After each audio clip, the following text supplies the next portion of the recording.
Hello and welcome to Trial TV Live. I am the Squeegee of Justice. Thank you so much for joining us today as we are continuing our coverage of Florida versus Mario Fernandez Saldana. We are in day 4. What we are expecting another full day, as well as maybe a hearing at lunchtime for the Shanna Gardner issue with the cell phone data from Jared Bridegan. So could be a full day, including lunchtime. So we'll see if they stream that or not. So let's get comfortable. Let's settle in and let's get started.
All right. Good morning, everybody. Good morning. How's everybody doing?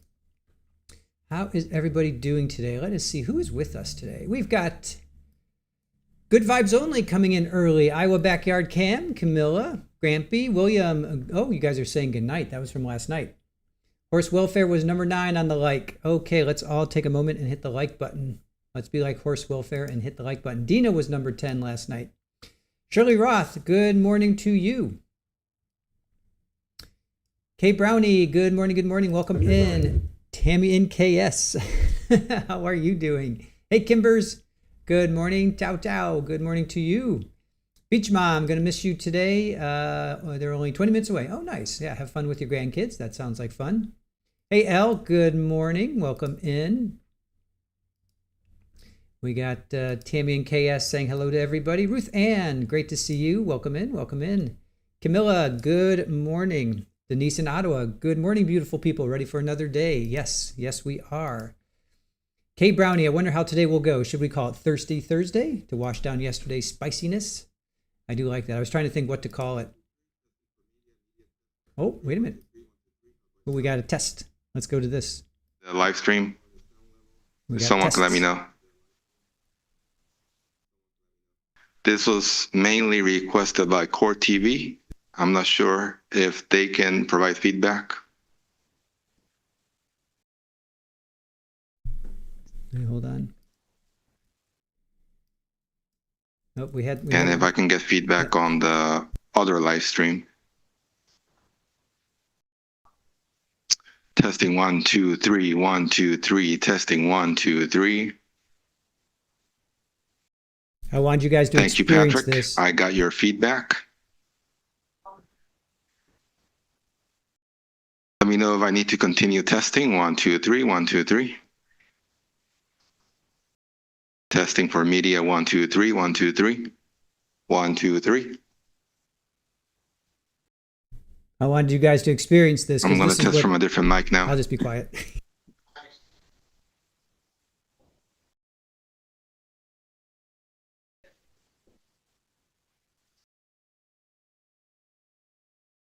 So I wanted you guys to experience this because this is what happens in the control room. This happens before the magic.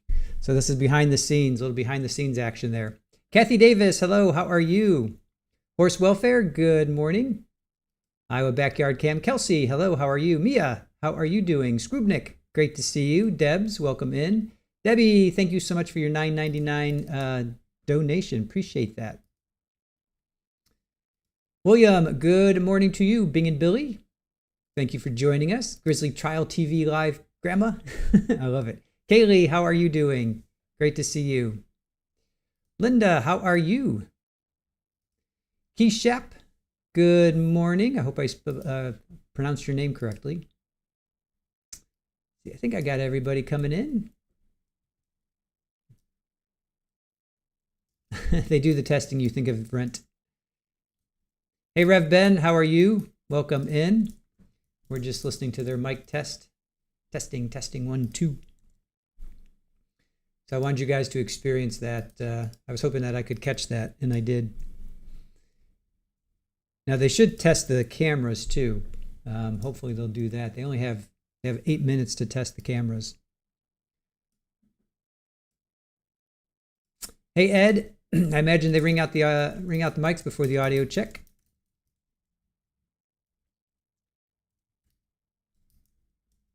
Lady Bug's mom, Henderson, North Carolina, in the house. Welcome in, welcome in.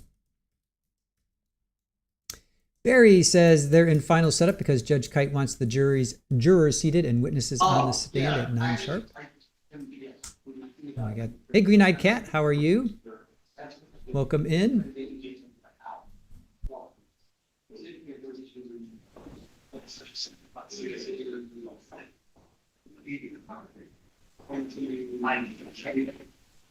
Microphone 2, microphone 2. This is a test of microphone 2, microphone 2.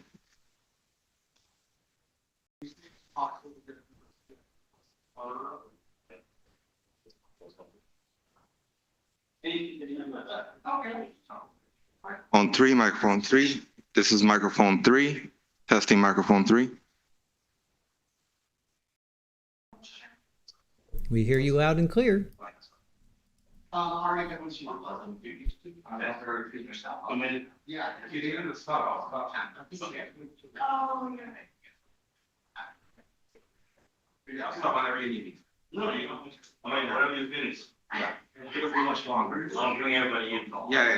You good? Let me just do these 3. Microphone 4, testing microphone 4, microphone 4.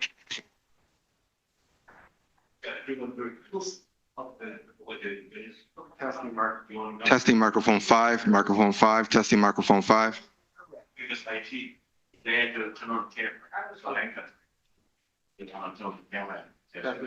Testing microphone 6, microphone 6, testing microphone 6.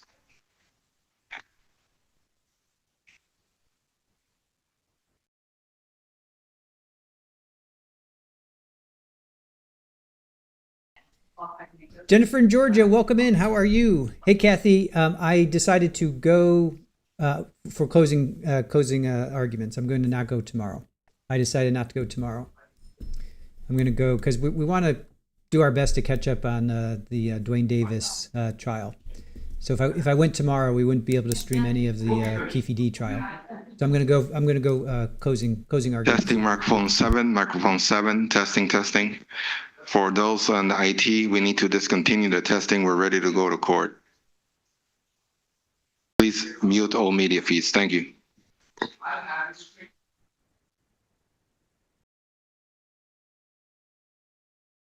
All right. There was a little mic test for you guys. That's how they do it. That's how they do it before trial starts. I'm telling you, this courtroom is like, this courthouse runs like a well-oiled machine. These guys have got their act together. I wish all courthouses were like this, but I understand the differences. But it is nice to have a really nicely run, what do you call it? Ship. Thank you. It's Thursday. We streamed for like 14 hours yesterday. All right, we're going to get ourselves over here because we got a feed. We got a feed over here.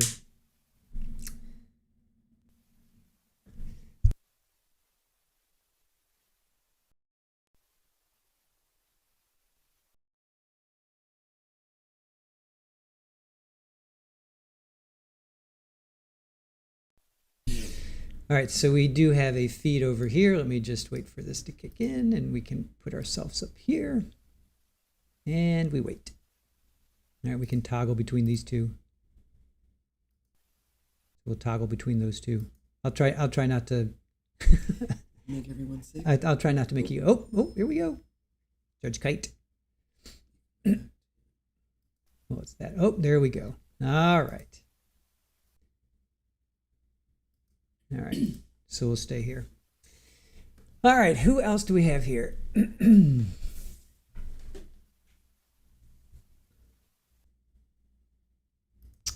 Let's see. Grizzly says you were going to share before trials. I have 2 Jack Russells, right? I'm assuming JRTs, Jack Russells. One is a Dachshund Jack Russell Cross. Have you ever seen a bouncing, climbing Dachshund? That's her. I've seen bouncing Jack Russells. Our one dog, Sagan, he would hop. He would hop. I think that's actually how he may have hurt his back. Poor little dude. Aussie Gardner, hello. Kay Brownie, that's because Judge Kite doesn't mess around. That is true. Barry says, she's awesome. I hope she has a better day than the wild ones so far.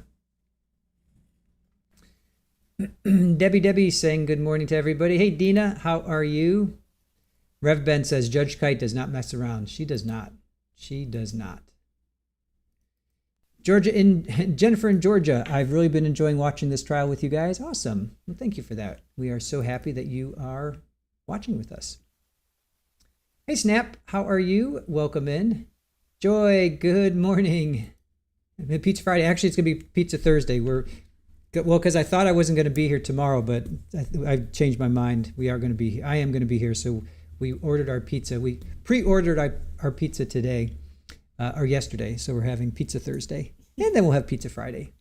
We'll have Pizza Thursday Saturday. And Pizza Friday and Saturday and Sunday. Hey, Brenda, good morning. Every day is pizza day. Tao says, can't wait to see Baez next week. Yes. No, you're not going to see him next week. Baez won't be until the 8th. Shanna's trial starts on the 8th. Jury selection starts the 31st, but we have to get through Mario first. Jose Baez will be the 8th, after Labor Day. So you got to wait just a little bit, couple more weeks. Hey, Jags girl, how are you? And I will definitely be there at opening statements. I fully expect that to be crowded. It was somewhat crowded. The media wasn't that crowded. The one side, there was probably like 6 people on that side, and then on my side there was 3. And then Shanna had her lawyer was there. But I fully expect, because of Jose, I fully expect the media to be a little bit more present when he does his opening statements. So, but I will be there. And I will give you my eyes in the court. Barry says, I noticed she let the lawyers go on and on in argument, but once she rules, that is it, and everyone has been heard. That is true. Test, is the like button on? Let's all be like Camilla. If you haven't hit the like button, please take a moment and do so. If you are not in our chat and you're just listening in, please take a moment and hit the like button. We have 65 likes. Let's see if we can get that up to 70 before court starts. Before Judge Kite comes in, let's see if we can get up to 70 likes. We're at 66 likes.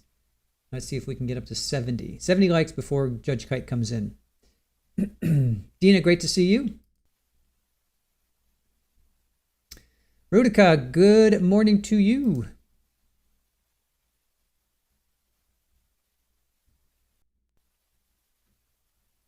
Bing and Billy, yes. What happened with them? They apparently stayed in the courtroom. They apparently stayed in the courtroom, and 76 likes. Awesome. Thank you, guys. Appreciate that. They apparently stayed in the courtroom, and they were, I don't know what happened to them after that. That I do not know. Sandra, good morning. Welcome in. Ruth Ann, that's us too. Your husband and I ordered 1 pizza in the last 3 days. Well, we order calzone, salad, cheesy sticks. We order a lot, so it lasts like a week. Literally, it lasts a week. So it's worth this expense, because it's not ridiculous, but it's worth the money, because it literally lasts us probably like 10 meals. So it's worth it.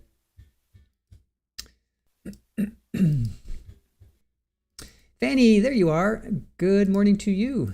Pizza every day. Yes, pizza every day. it marks all the food groups, right? You've got your dairy, you've got your protein, you've got your carbs, you got your vegetables if you have vegetables on there. Well, we have salad too. I always have salad. Gotta have a salad with my pizza. Camilla, that's you. When you're buying, when I'm by myself, I will order a pizza and it will last the whole week. Yep, same. Linda, good morning. How are you doing? Welcome in. Treasure Hog, I click like on my way in. It's just good home training. Nice. Rev Ben, you're having a quiet day playing hooky with your 4 cats. Nice. Get to watch all day. Perfect. That's a win for us then. I love it. Cindy, welcome in. Hello, hello. Here comes Mario. Hey, Jeff, how are you? You're in Norfolk, England. I'd like to introduce a new trial watcher to the chat. Dinsdale the cat. He says hi to Super Ball. Aw. Hello, Dinsdale. Love that name. Dinsdale. Welcome in, Dinsdale.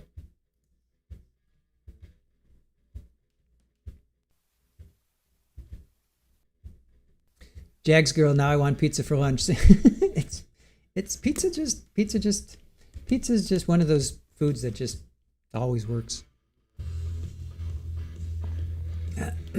Pizza is just one of those foods that just always works.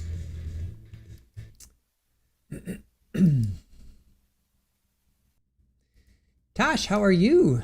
Good to see you. Haven't seen you in a while. Hope you're doing well.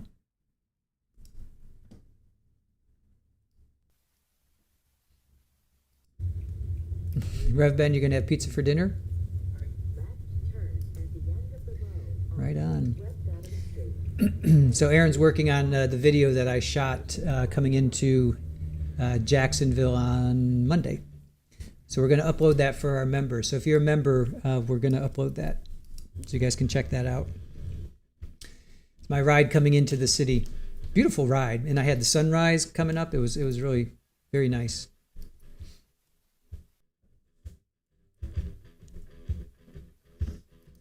Debbie, no need to apologize. No need to apologize. We know you're there. Denise can't hide from the camera. Yeah, he tries.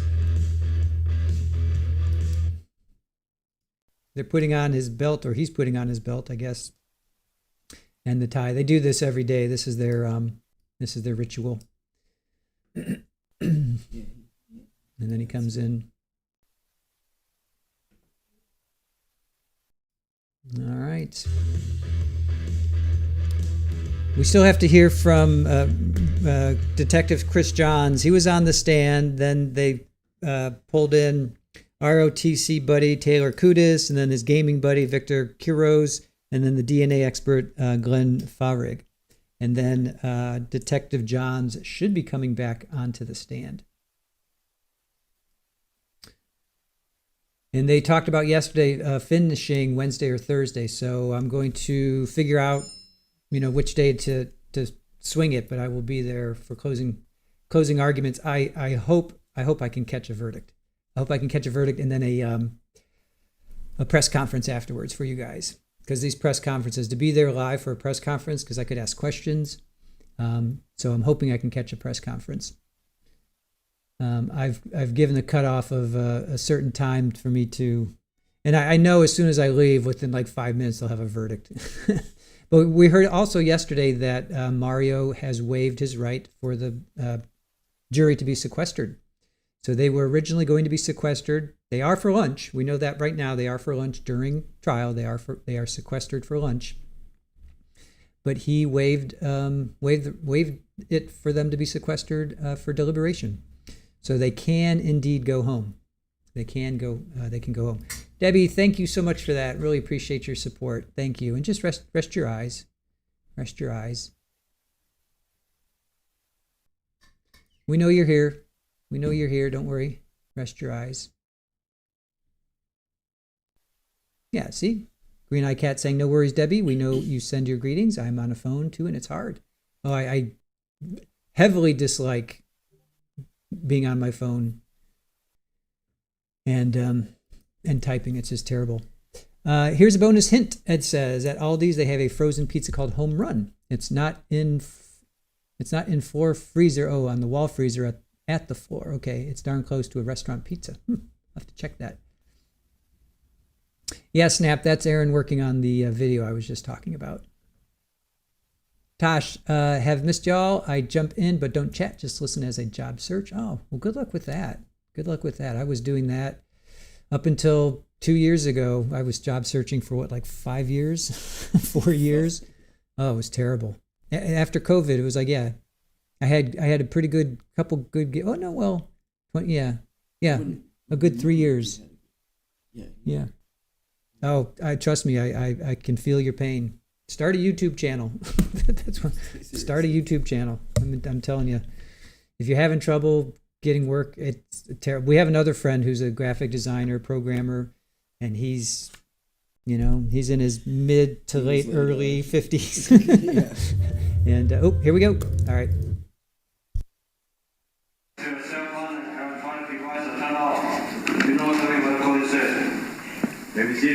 Thank you. Good morning. Good morning. Are both sides ready to proceed? Yes. Okay. All right. Ready to bring in the jury? Okay. Well, Mr. Holman. He's checking them in. Yes, yes.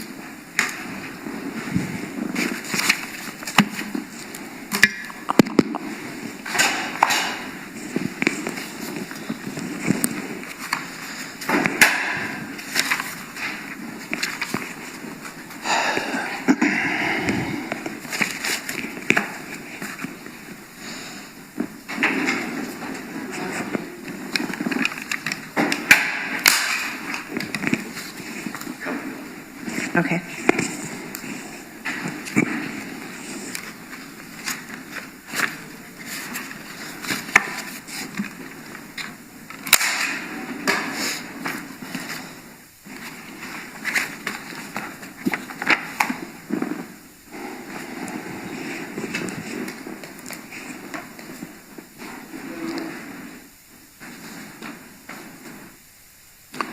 Would you like to do our appearances, Judge? Yes, please. Good morning. My name is Jesse Dreiser. I'm here with my client, Mr. Fernandez, alongside Mr. Hill, Miss Day, and Miss Nepstad. Thank you. Ms. State. Morning, Your Honor. Tina Stifler and Alan Mizrahi on behalf of the state. All right. Thank you. Come in.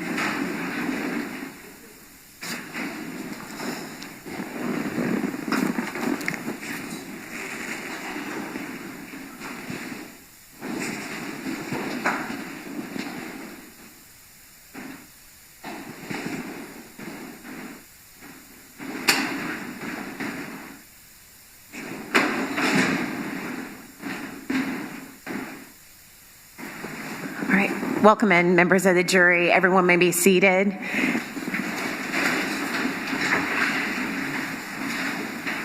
All right, welcome back. We are in the fourth day of the trial. To remind you where we are, we had paused. John. Chris, yes. Mr. Detective Johns. John. Chris, yes. Mr. Detective Johns' testimony to allow other witnesses to testify with scheduling issues. And so Mr. Dreiser is going to continue his cross-examination. However, before he does and before I ask Detective Johns to come back in, would you all answer out loud? Did everyone follow the communication rules? Yes. Okay, thank you. All right, let's call Detective Johns forward, please. Good morning, Detective.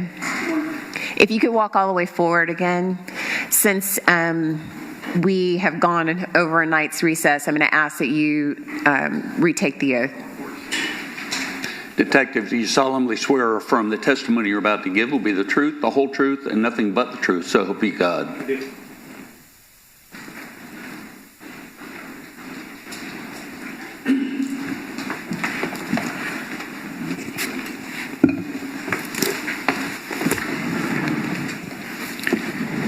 Make yourself comfortable. right, you may proceed. Good morning, Detective. Good morning. Nice to see you again. As well. All right, because there was a little bit of a gap, I'm going to bring us to February 15th of 2022. That's the day before the homicide of Jared Bridegan. Okay. All right. Detective, we talked yesterday about certain dates that you believed had an evidentiary value that you provided to Agent Blythe. Do you recall that? Yes. January 5th, January 25th, January 29th, and then another one of those dates. In fact, the next date was February 15th, 2022, right? Okay. Without going into all the specifics, you are familiar with these slides. We've talked about them before, and you worked with the FBI to create these slides, correct? Yes. All right. So on this particular day, what you do know is that Mr. Fernandez went in the morning over to the Potomac address, correct? Correct. And he stayed there for 20 or 30 minutes, and he left, correct? Correct. And you have no evidence that on that morning of that day, in fact, you have evidence that Henry Tennant was not there. He was working at Modison Pallets that day. According to the geolocation, yes. Sure, and that's what we're working with these maps. We're working with cell site and geolocation, correct? Correct. And the geolocation put Henry Tennant at Modison Pallets and Mr. Fernandez at the home, right? Yes. And I'm certainly not going to rehash all the poll camera that I painstakingly went through yesterday, but we know from the poll camera that Mr. Fernandez would go to Potomac in the morning. We saw that several times, correct? Yes.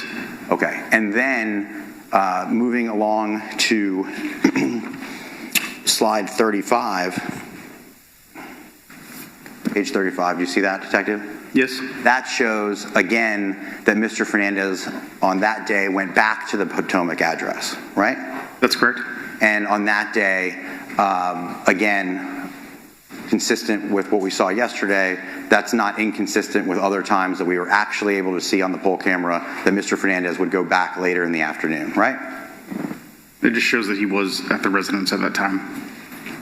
Twice that day. Yes. And I guess to ask a better question, we learned yesterday that is not inconsistent that Mr. Fernandez would go to the rental property 2 times in one day. Correct. During both instances on February 15th, you have no evidence that Mr. Fernandez gave anybody a firearm, correct? No, there's no physical evidence to suggest that.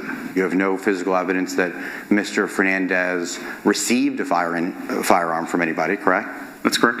And you have no idea what Mr. Fernandez did while he was at the Potomac address? Also correct. You don't know if he was brooming the driveway, bringing construction materials, meeting an air conditioner person. You just don't know? No. Okay.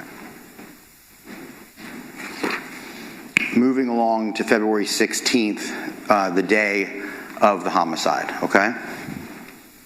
You agree that Henry Tennant arrived in, I'm sorry, let me, at the very late hours of February 15th, moving into February 16th, you know that Mr. Fernandez went over to John Biggerstaff's house, correct? Yes. Okay. And this is the one that I talked about briefly yesterday where we don't have to guess what Mr. Fernandez was doing there because he was caught on a video. When I say caught, you found in a cellular download a video of Mr. Fernandez performing a sexual act that was found by your investigative team, correct? Yes. So we know at least something that he was doing there that night, correct? Correct.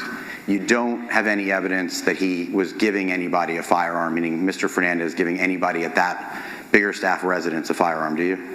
No. You have no evidence that he was receiving a firearm, do you? There's no physical evidence of that now. And on any audio that was recorded, you don't hear anything about a discussion of a firearm, correct? No. Moving along to February 16th in the evening on the night of the homicide, you have evidence to believe that Mr. Henry Tennant got into Jack's Beach somewhere around 6:25 p.m., right?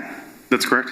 And you know that from the Taco Lou surveillance? Correct. I don't need the poll camera. No. Okay. And this is the night, and we've already heard from Corporal Wallace, but on this night there's There's surveillance from businesses, correct? Yes. There's police surveillance, correct? Yes. There's Ring doorbell footage, right? Yes. And there's other people's personal security videos that you were able to collect to put into evidence to sort of piece this crime together, correct? Yes. Okay.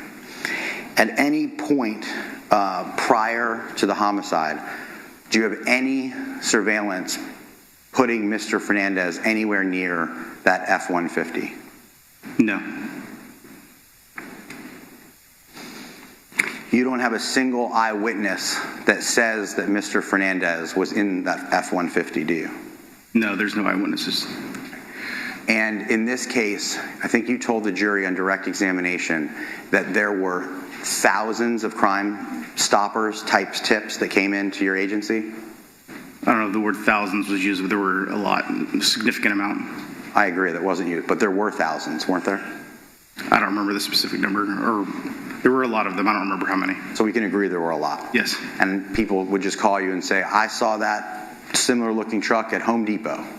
Yes. And that wasn't much of a lead, right? No. But the community was aware that law enforcement was looking for evidence associated with a blue two-tone Ford F-150, right? It would seem like there were at least some portion of the community that was aware, yes. Right. And that's why they would call to give you information, correct? Yes.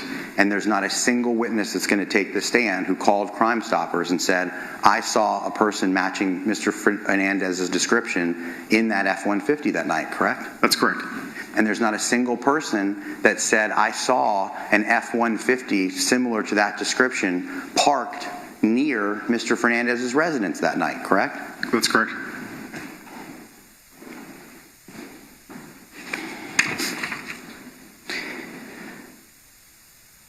I'm going to show you now State's Exhibit 91. See what that is?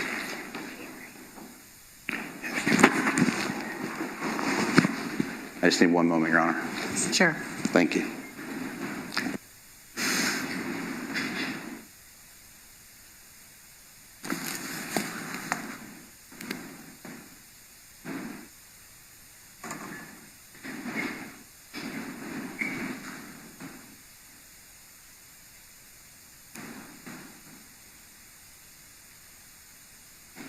While we're looking for a video that the state's put into evidence, the Ford F-150 was caught on Jack's Beach surveillance prior to the homicide, correct? Yes. And it's driving right past the police station toward the area of Pablo Hamlet, correct? That's correct. And because it's prior to the homicide, we know it's around 7 p.m. when that happens. We'll see the exact time in a moment, but it's around 7, right? Correct. Okay. And this is Jack's Beach on a Wednesday night, early in the evening, right? Yes. There are people walking on the sidewalks. The area where the truck was is not a super populated area. It's kind of, but there, yes, there were people walking on the sidewalks. Okay, let's look at it.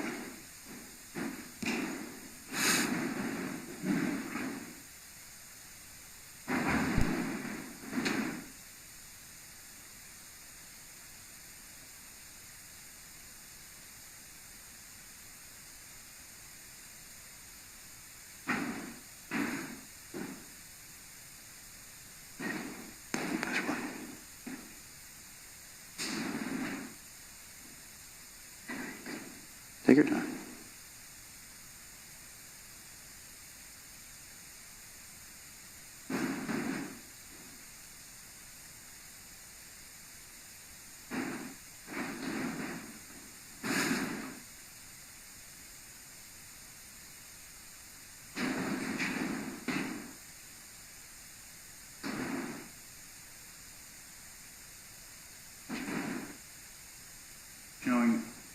I'm showing you what's been already placed into evidence as Exhibit 91. You're familiar with this particular clip, aren't you, Detective Johns? Yes, sir. Okay, push play.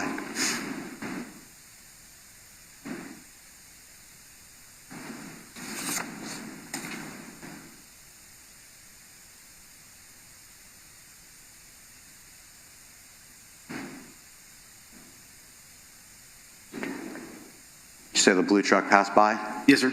And just in that one tiny clip, did you see 7 people walking on the sidewalk that passed that truck? I didn't count how many people, but there were people walking by. Did you take my word for it that there were 7?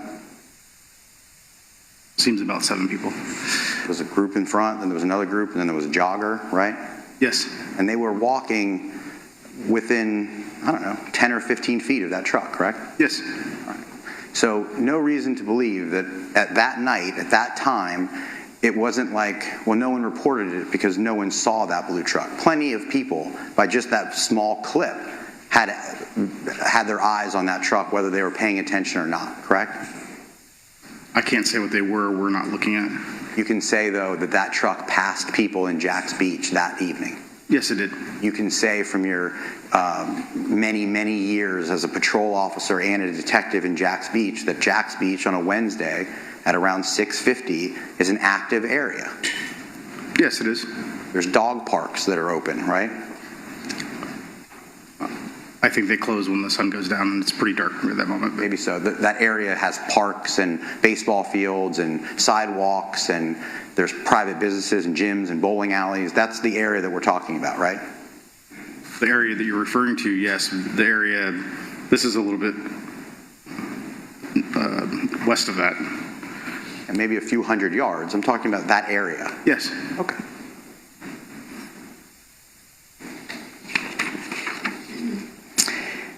At the scene, and I'm not going to spend a lot of time on this because I think I've asked you, there's no physical evidence that puts Mr. Fernandez at that scene. No, there's not. There's no DNA. No. No eyewitnesses. No. No surveillance. No. Now, you do know that Mr. Fernandez is home at midnight because law enforcement went to his house around midnight and he was there. Yes. No dispute as to that fact. No. And you have no evidence that Mr. Fernandez was ever outside of his home after 5:45 p.m. on the night of the homicide, correct? Do you mind if I check my timesheet real quick? Sure. You can check it. Any piece of evidence that you think will help establish that Mr. Fernandez was outside of his home after 5:45 p.m.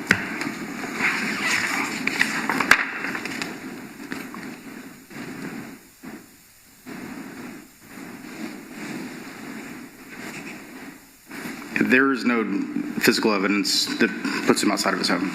Okay. Now let's talk about Henry Tenen for a moment. He gets to Jax Beach around 6:25, right? Yes, sir. And I'm going to try to simplify this, but if you think I'm oversimplifying it, please tell me, and I'll direct you to your notes where we can really pin this down. So we're going to talk about Henry Tenen's phones. You're familiar with Henry Tenen's phones? Yes. That was a big part of your investigation? Yes. Henry Tenen, for whatever reason, he had 4 phones, correct? That's correct. And one of the phones was associated with a number that he gave to his daughter that was on his plan, correct? Yes. And we can assume for the purposes of this conversation that doesn't really have any evidentiary value to this case, right? That's correct. Okay. Then there's another phone that Mr. Tenen gave to his girlfriend, or I guess, can we call Peanut his girlfriend? Yes. Okay. And Peanut's name is Janie Deal? Yes. But she goes by Peanut. That's correct. And in this case, Peanut had one of the phones. That's what your investigative efforts led you to believe, correct? Yes, sir. Okay. And there's some evidence in this case that Mr. Tenen calls Peanut on the night of the homicide, right? Yes. So different than the daughter, there is some connection that we can talk about with Mr. Tenen and Peanut, right? I'm sorry, I didn't understand your question. All right, I'll get to that later. Okay. Mr. Tenen, on the night of the homicide, you know he brought with him 2 phones, or at least there were 2 phones with him when he came into Jax Beach and past Taco Lu, right? Yes. All right. And this is where I'm going to try to simplify it. You know, by way of looking at the phones, and each phone has a unique identification number, right? Yes. Okay. And you were able to determine that one phone with one unique identification number stayed with Mr. Tenen on the night of the homicide, correct? Yes. And we refer to that phone as Tenen 2, correct? Correct. All right. And just to give the jury some idea how you were to do that investigative effort, because that unique identification number to the Tenen 2 phone had geolocation, right? Yes. And because you were able to match up Mr. Tenen walking that night on surveillance, you were able to determine by the times of the surveillance, looking at the surveillance, and then looking at the cell phone that Mr. Tenon was in possession of Tenon 2. Yes, that's correct. Then, the other phone, Tenon 1, right? Yes. You were able to determine that had a different and unique identification number, right? Correct. And you know that during that night that those two phones separated, correct? That's correct. Okay. No dispute as to that. No. And the reason that we know that is because after the homicide, Tenon 2 would call Tenon 1, correct? Yes. Sometimes the phones appear. Excuse me. Take your time. You need a second? Some Okay. water? No. At some point, you know that they separated by way of geolocation, correct? Yes. And then you know that Tenon 2 called Tenon 1 post the homicide, right? That's correct. And common sense would tell us you wouldn't call the two phones if they weren't together, right? Correct. Okay. And in this particular case, you also were to determine that Tenon 2 and Tenon 1 were separated by way of geolocation, right? That's correct. At one point, you know that Tenon 2, around 9:15, is over by the police station because we see Tenon walking by the police station, right? That's correct. And you can match that with the geolocation because the phone was turned on at that moment, right? Yes. And at that exact time, you have previously said that you believe Tenon 1 was somewhere pinging over by Mojo's, correct? In the area of Mojo's or Pablo Hamlet area. Okay. I'll let Agent Blythe get into the specifics of that because there can be variations. Fair enough. But the one thing you know, and Corporal Wallace has previously testified to, is that Pablo Hamlet had surveillance all the time, right? Yes, it does. And you don't have any surveillance of the Ford F-150 at Pablo Hamlet anytime around 9:15, correct?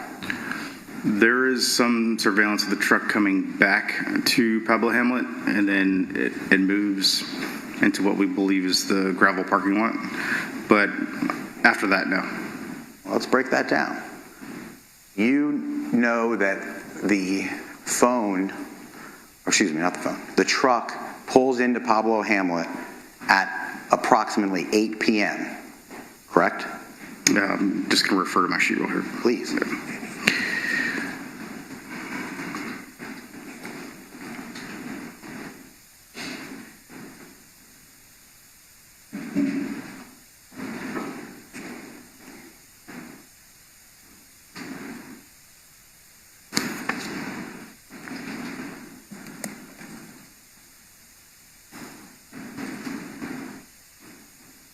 Yep, exactly 8 p.m. Right. And then it pulls right out, correct?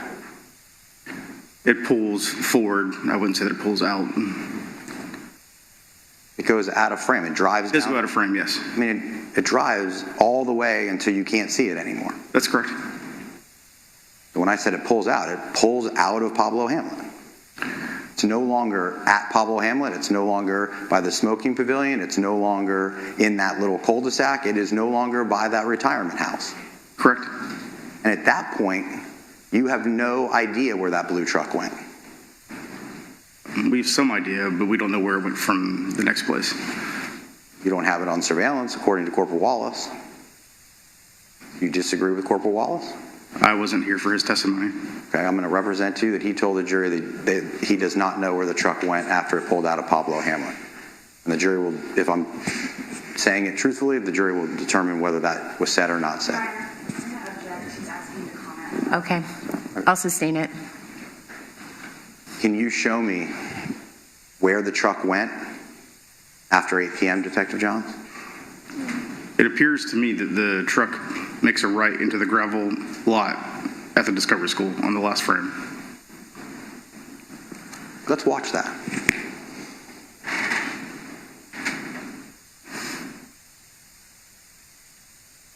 This may take a second because I wasn't expecting to do that.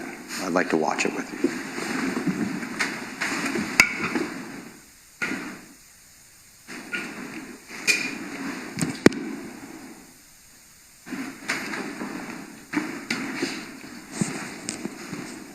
So that's certainly the first time we've heard that Henry had 4 phones.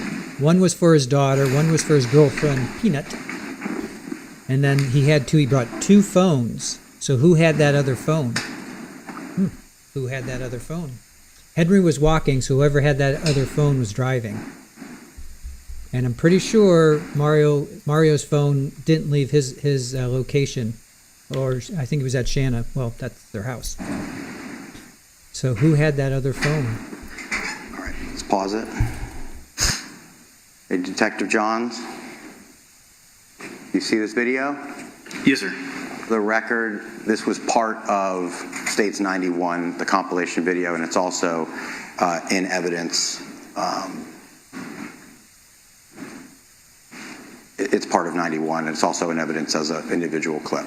I just can't reference it, Judge. I'll put that on the record later. Okay. This is not an unfamiliar video to you.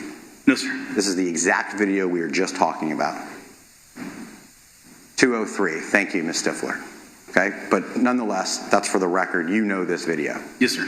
And just to refresh the jury's recommendation, we both have been talking that the truck returned at 8 p.m., but you and I both know, and the jury's heard before, that the Pablo Hamlet camera appears to be about 17 minutes fast. That's correct. We both agree to that. Yes. So when the video clip I'm showing you is from 2/16/2022 at 8:16:25, this would be right around 8 p.m. Yes, sir. All right, let's push play.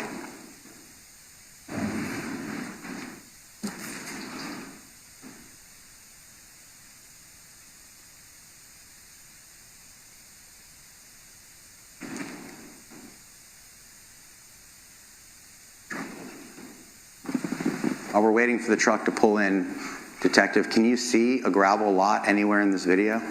No, you cannot. So the gravel lot that you're telling me that you think you can see the truck pull into, you acknowledge you cannot see in this video. That's correct. You cannot. Okay.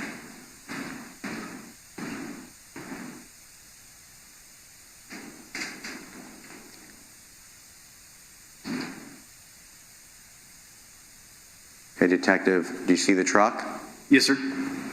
That's the truck you believe is the truck that Mr. Tenen, that he owned, or his father owned, the F-150? That's correct. It appears to turn around and drive away. And then you see it make a right-hand turn and go out of frame, and it's moving, correct? That's correct. You never see that truck stop, correct? No, you don't. So when you just told the jury that you think it went up and it pulled into a gravel rock road, you've acknowledged you can't see a gravel rock road in the video, right? That's correct. And you just acknowledged that you never saw that truck stop, correct? That's correct. So you have no idea if that truck stopped in a gravel road. I think based upon where... All right, re-ask it, okay? Okay, so it's okay. I don't have he answered my question. I'm not sure if they heard. That's why I'm asking you re-ask it. My question was, you can't see a gravel rock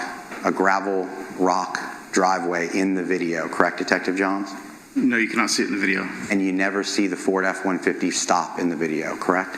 Correct. Thank you.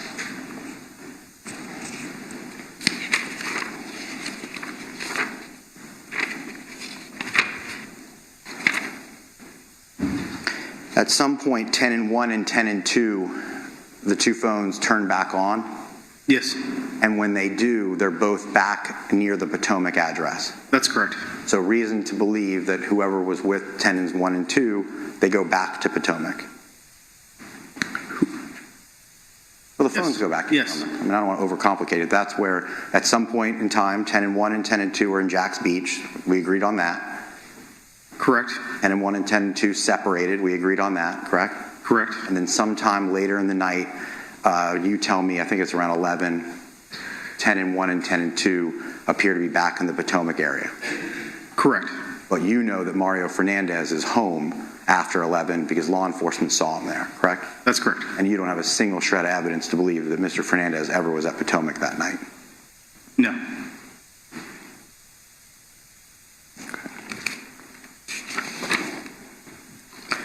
You did speak with Ms. Bridegan that night at the police station? Yes, sir. Okay. This was not recorded. That's correct. You did tell the jury a couple days ago that everyone's a suspect until they're not a suspect, correct? That's correct. There is no way for you to know whether Miss Bridegan was a suspect at that point in time when you spoke to her. You're right, correct. And yet you chose just not to record it because you told the jury I was giving her bad news, so I didn't think we should do that, essentially, right? That's correct. Okay. When you spoke to the Bridegan brothers, you recorded those interviews, correct? Yes. They were audio recorded and video recorded. Yes. On the night of the homicide, you did inquire as to whether Ms. Bridegan had life insurance on Mr. Bridegan? I don't remember that. It was that evening, but yes, we did ask. Okay. And you found out that Ms. Bridegan benefited. Grounds. Let me see you at sidebar for if you have a response.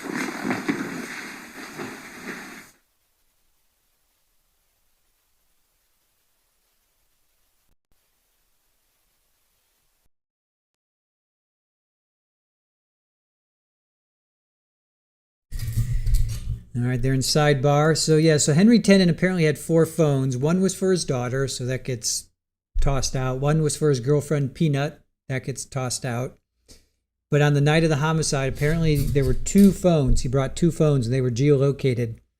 One phone they named Tennant 2 stays with him, but then another phone, it gets separated, Tennant 1, and they called each other. And they figured out 10 and 2 was the one that Henry was carrying because that geolocated itself by the police station at 9:15, which is also when we see Henry walk past the police station. So, and 10 and 1 was pinging by Mojo's or Pablo Hamlet, and that's where that truck was turning around. That's why they were talking about that truck.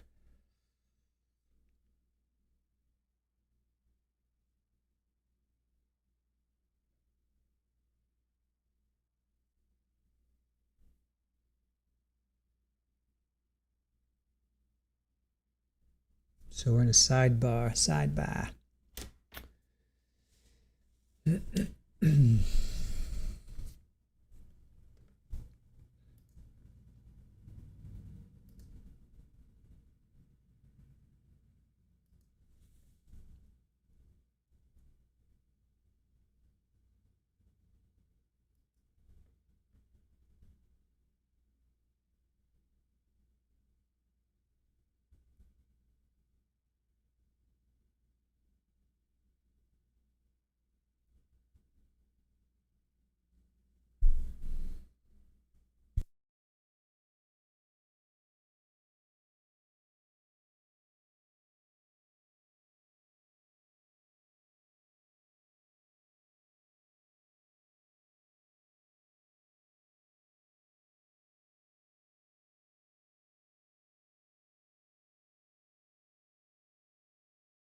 Yeah. So grounds are. So he asked about Kirsten having life insurance, or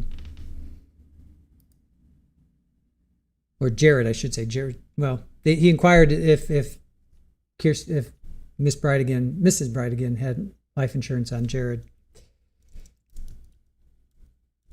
So yeah, now they're well.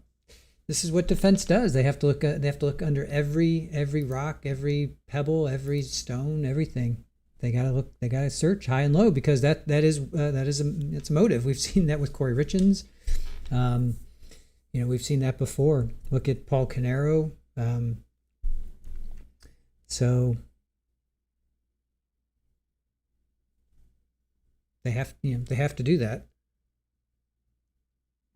I don't blame them for doing it. It is what it is. They have to do that.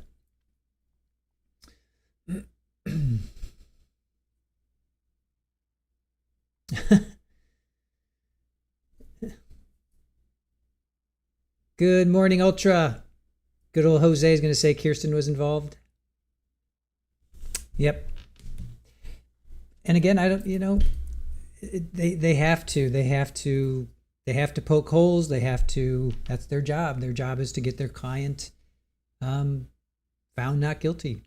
So they're going to do whatever they can to create doubt, to have the jury look elsewhere. That's what they have to do. Kathy, yeah, they will always blame the beneficiary. And you have to, right? I mean, not blame, but you have to look at that. I mean, again, look at Corey Richins.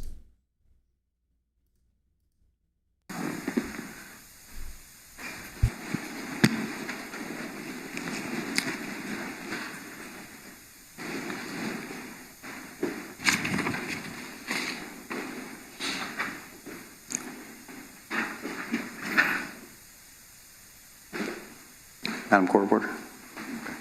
Through your investigation, you learned that Ms. Bridegan did receive life insurance, correct?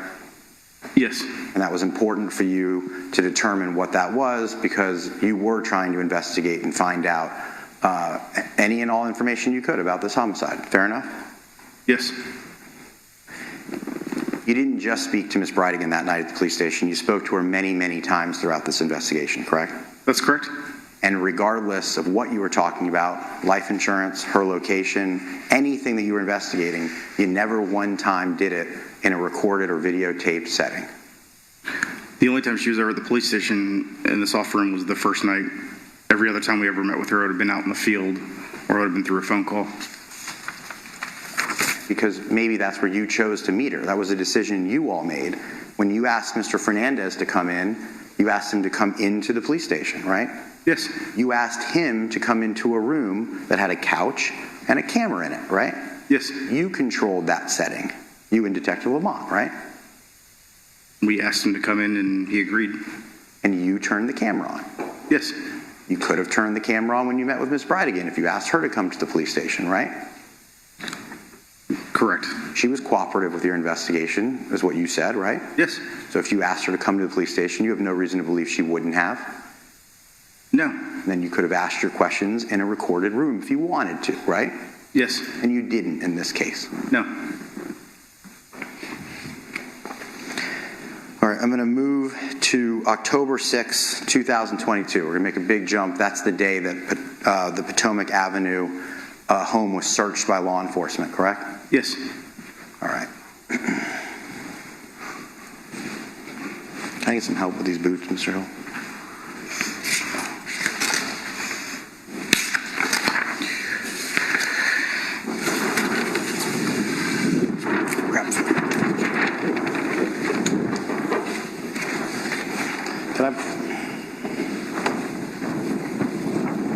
You want to set them somewhere? Can I sit them on top of the tire? Yes. Thank you.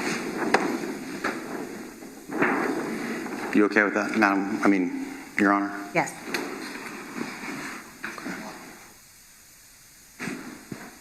Blocking the court reporter. Ms. Simpkins, are you okay? It's okay. I'm going to find a spot for him. Mr. Holman, can we use that table over there? Okay.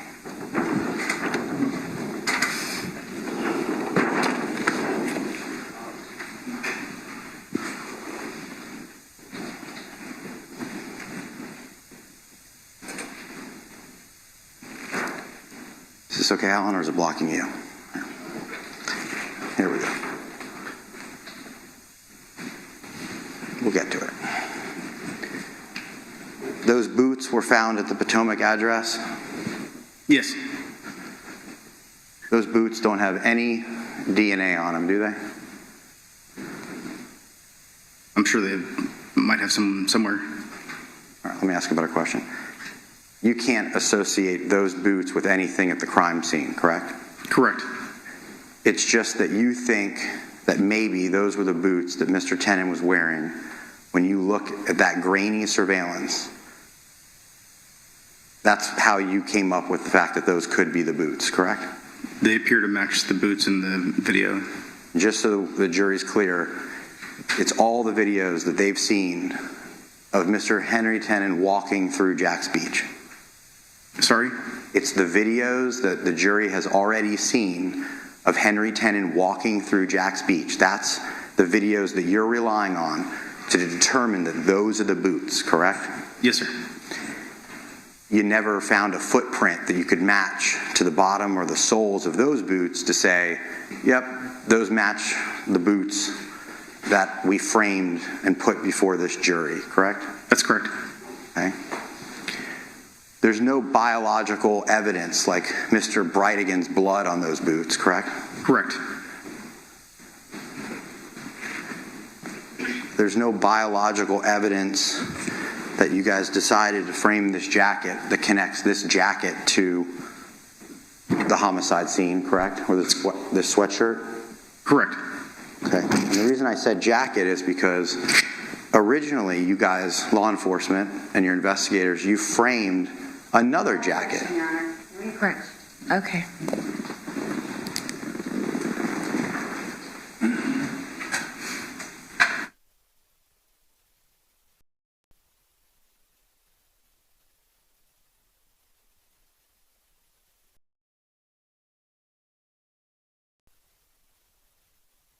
Wow, another sidebar.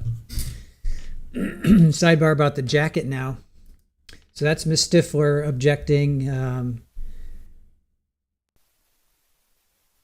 Now they're objecting about this jacket.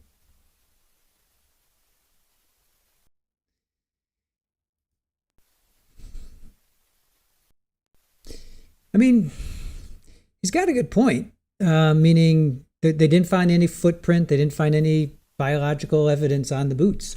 I mean, to my eyes, they're the same boots, but the only evidence they have is that it's in the video. I'm going to ask that you step into the jury room for about 5-10 minutes, okay?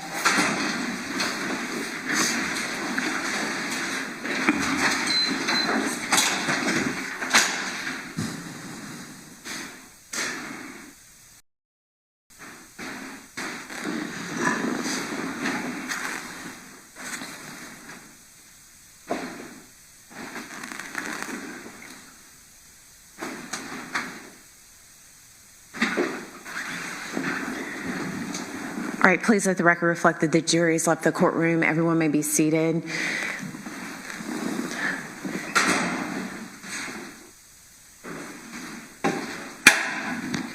All right, Detective, Mr. Dreiser is going to ask you a series of questions. It's called a proffer. That means that this line of question may or may not go in front of the jury. So if the court rules that it's admissible, you may have to answer them again, okay? Okay. Mr. Dreiser, you may proceed.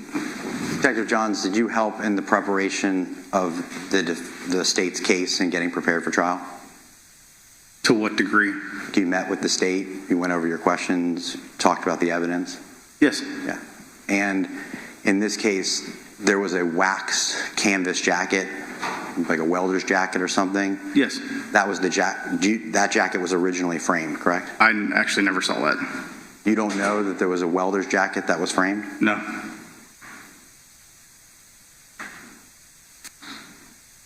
You never went into the conference room and saw that? The only exhibits I have seen in the conference room or that I recall seeing are the ones that are here. And no one ever told you, or you never participated in the preparation of choosing the welder's jacket to be framed over this sweater? No. No further questions, Judge. Any questions by the state? Let me see you all at sidebar.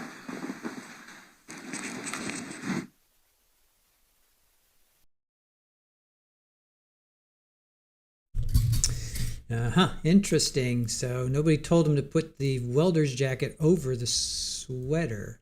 In the preparation, no one ever told you, or you never participated in the preparation of choosing the welder's jacket to be framed over this sweater? No. So the welder's jacket was framed. He didn't see that.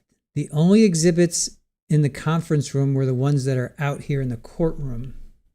No one told him to put the welder's jacket over the sweater. Interesting. So who did Mr. that? Coleman, can you see if the jury's ready to come back in?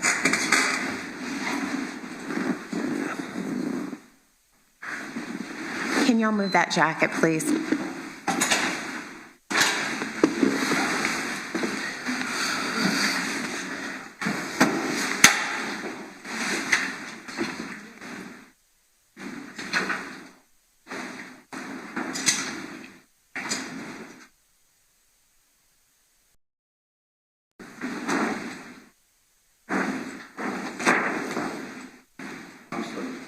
Oh, you are? Okay. It was leaned up against it. I don't want them walking in with the evidence leaned up against it. So put it wherever you want. No. It's not on. It wasn't in a good spot, but I am still using it. All right. Thanks, Alan.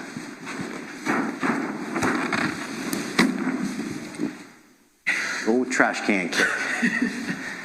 And DUIs, I count on the prosecutors doing that. What? Right there is fine. What's wrong with that? Oh. Thank you.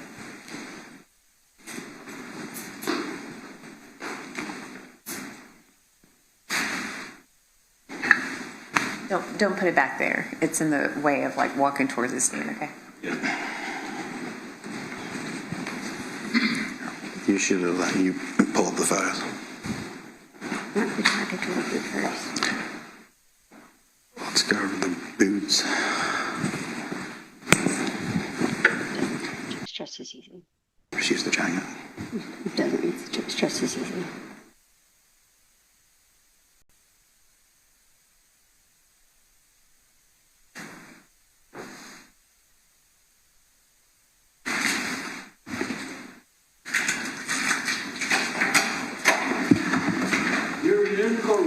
Thank you.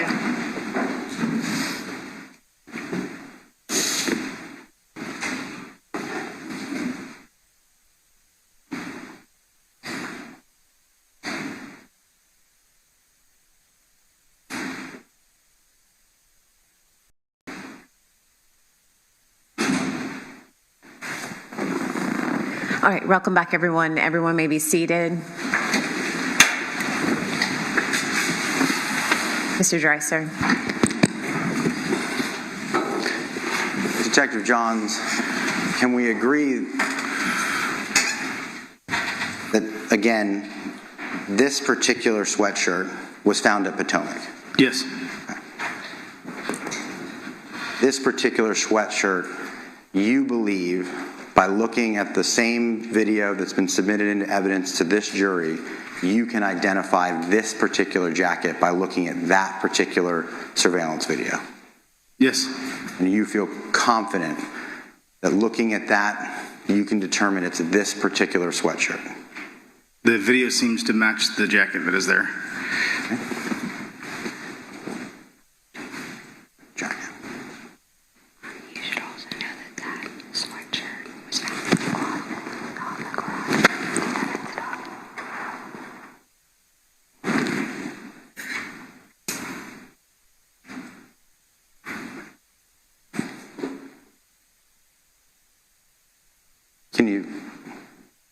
Can you see that jacket? Yes, sir. That was also found at Potomac? Yes, it was. And you believe you can definitively tell from looking at that surveillance that it's not that jacket, it's that jacket? I believe that to be the jacket that was in the video surveillance. Just so we're clear, it's only because you look at it. That's the only way you believe it. You have no other evidence to believe that that's the jacket. No. Let's look at some boots.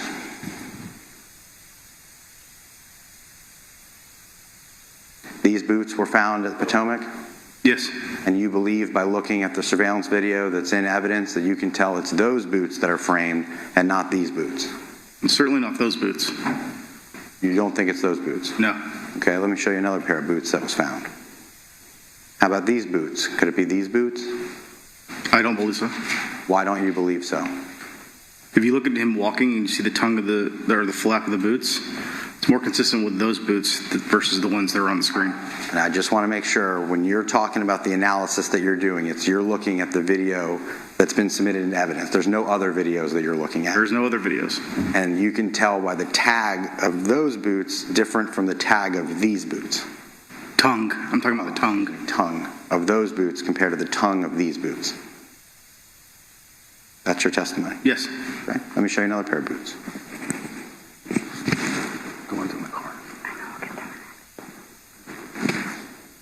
One boot that was found is one of the boots that the government framed, right? Yes, But it's next to another pair of boots that were found at Potomac because they're found in the exact same spot, correct? that's correct. And you can tell that it's not those boots. I don't believe them to be those boots, no. And so the record's clear. There's a pair of a black boot next to the boot that's framed in the courtroom. That's correct. And let me show you another pair of boots.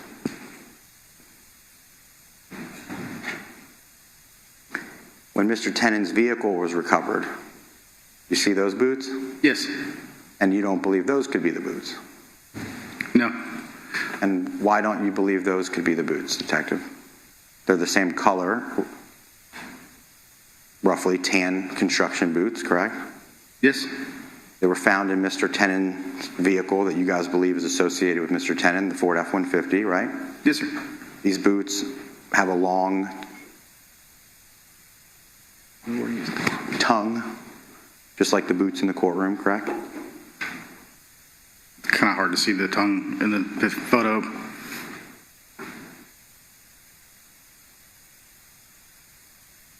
Can you see the tongue in this Yes, long tongue? yes, It's just not folded out like the ones that are framed in the courtroom, correct? that's correct.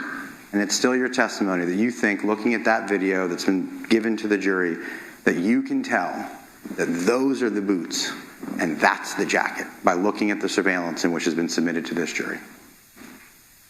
Those boots are most consistent with what the video shows. Consistent with, but not necessarily the exact ones, correct? I can't say for certain they're the exact boots.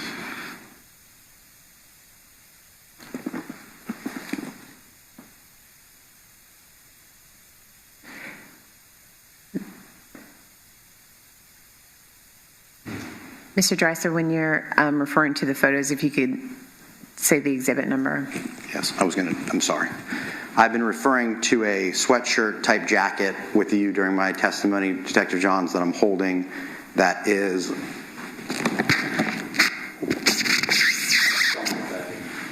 can I just pull it out?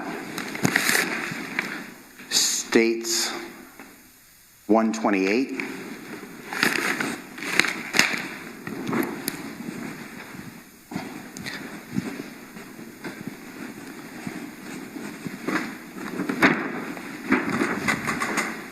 And the boots are, I think it's a little drawer there at the bottom.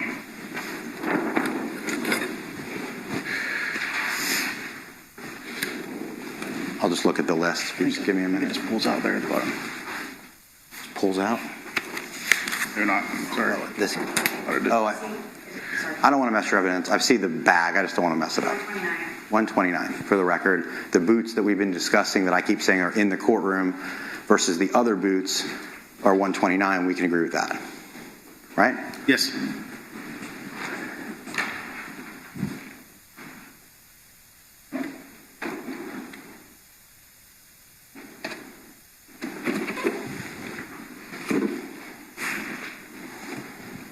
It's on the base of that, Mr. Dreiser. It's on the base that you took it off Base. And in 168, this is the box, a box of boots that were found at Potomac, correct? Yes. And you're certain that this box goes to those boots? They weren't found in this box, right? I cannot say definitely that those are the same exact boots that go in the box.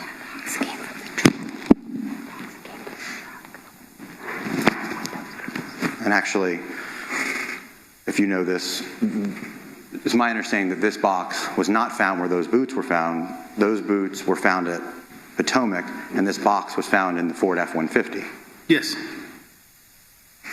So it would be more consistent with the photo of the boots that I showed you in the F-150, because that's where the box was found, correct? Those boots don't seem to match the picture on the box, but I'm not a shoe expert. You're not a shoe expert? No. Okay. Hold on.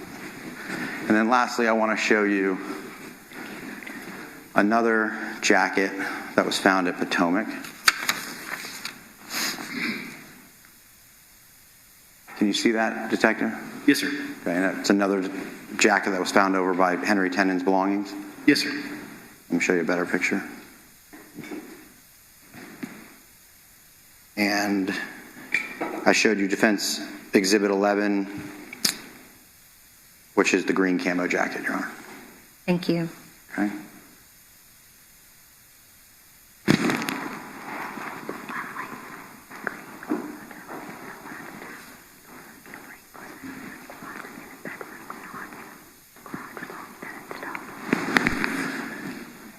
And this would be another jacket found where Mr. Tennant's belongings were, correct? Yes, sir, that's correct. And the tan jacket that I showed you earlier, which is Exhibit 12, that was found where Henry Tennant's belongings were in the garage, correct? That jacket was found in the garage. In the garage. Mr. Ordway indicated that that was his father's welded jacket. Oh, okay. But you guys still collected it for evidence? Yes. And you bagged it and tagged it and you brought it over? Yes. Okay. Even though you knew that day that it wasn't connected with Henry Tennant at all? He called back later and asked if he could have the jacket back. I didn't know that at the time. Okay. But the sweatshirt that's framed in this courtroom was not found in the garage. It was found hanging in a closet inside the house where none of Mr. Tennant's belongings were, correct? Mr. Tennant did have some items inside the house. Most of his stuff was in the garage. But that particular jacket was hanging up in a closet? Yes. And that's State Defense Exhibit 13A. The jacket, not found in the garage, found in the closet, correct? According to this photo, yes. Well, who took this photo? I didn't take it, Detective. Neither did I. Someone from your law enforcement agency took it, right? Yes. An evidence technician. Yes. Can you see anything else in that closet besides that jacket? No. Can you identify one other piece of evidence that would associate that jacket with Henry Tennant? I don't understand. In that picture? No.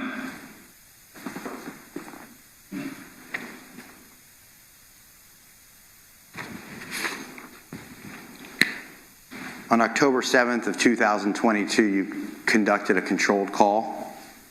Yes. Can you tell the jury what a controlled call is? Control call is when we have someone make a telephone call to another person without their knowledge that it's being recorded. And you had Jeremy Ordway call. Overton. You want to be heard? I need a moment, Your Honor. Okay.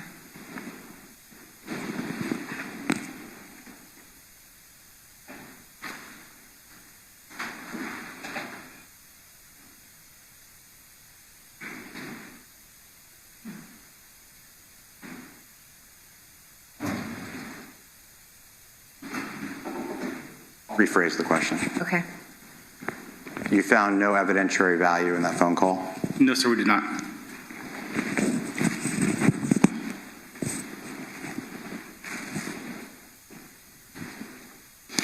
I'm going to move your attention to October 14th of 2022. That's when the blue truck was located?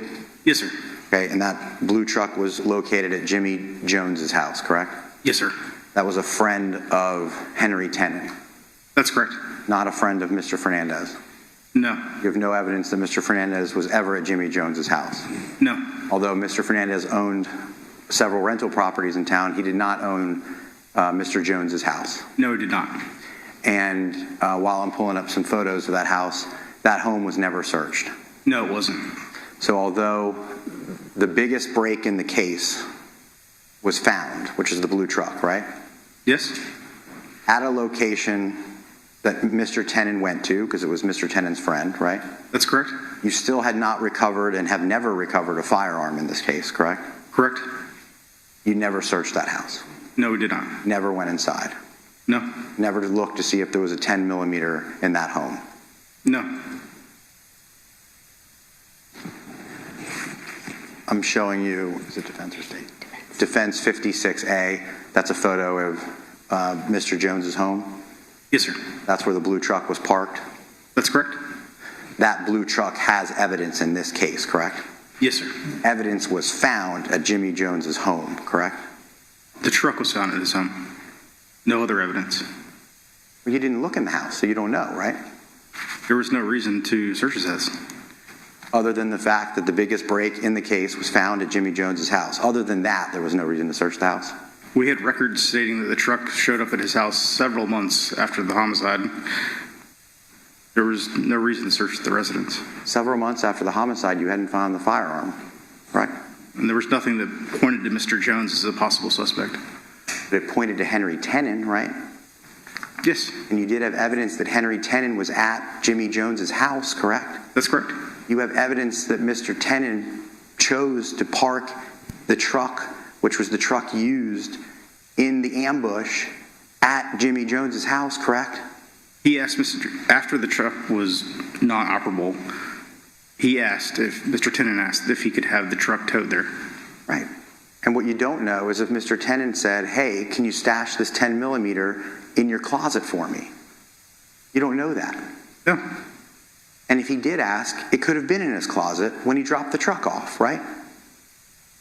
I don't think that's true based upon, there's no evidence that suggests that that is true. There is no evidence to suggest, because we agree that you never searched the house, right? That's correct. And had you gone in and had you found a 10 millimeter, there would be evidence, right?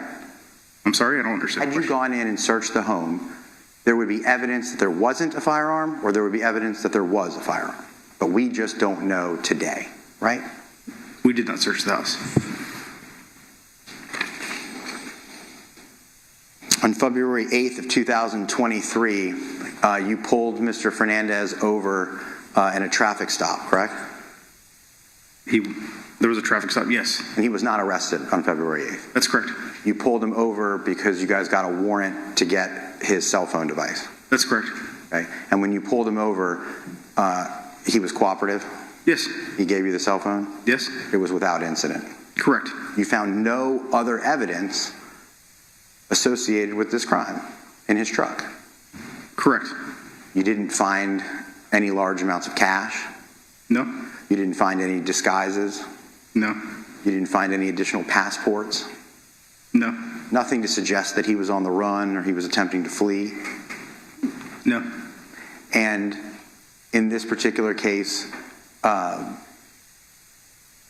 he gave you the cell phone and he went on his way? That's correct.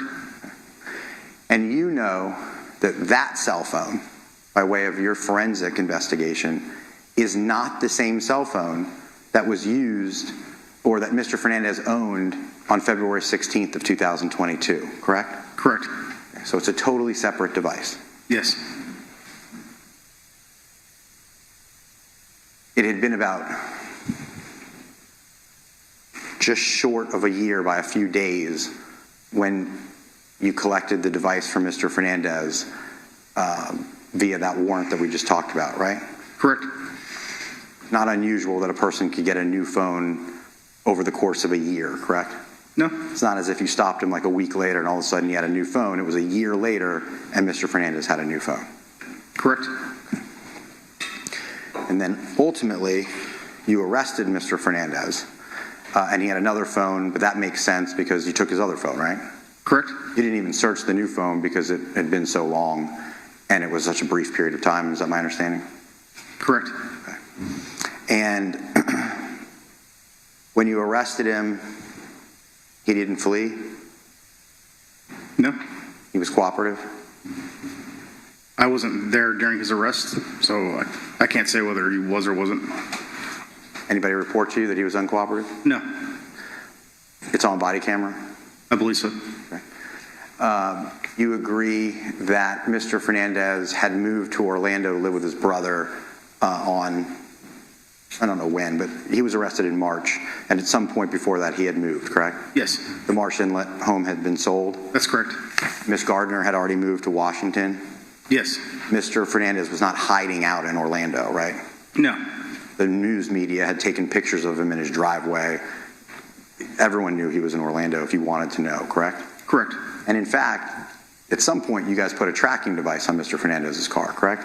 Yes. You knew exactly where it was. That's correct. And you have nothing to offer this jury that he was leaving or attempting to flee or anything of that nature. He was just living with his brother in Orlando. That's correct. Never switched his vehicle or his car? No. And then, of course, the day you got arrested, both days, let me just back up. The day you stopped him for his phone, he didn't know he was going to be stopped, right?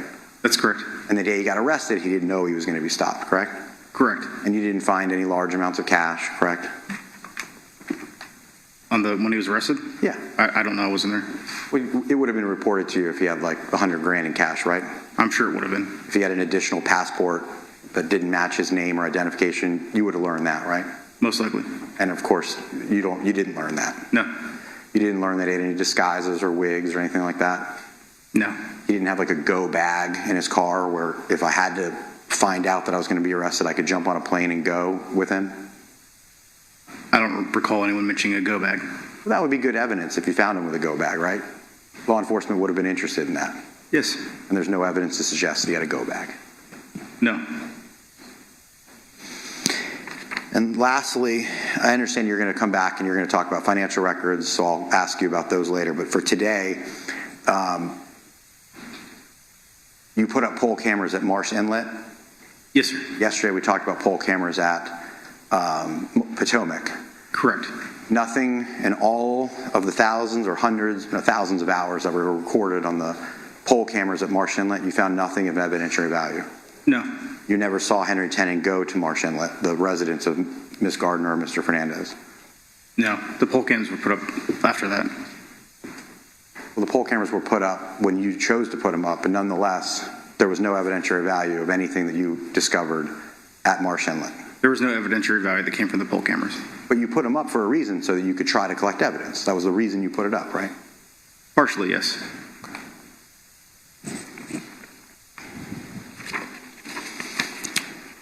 May I just have one moment, Your Honor? Yes.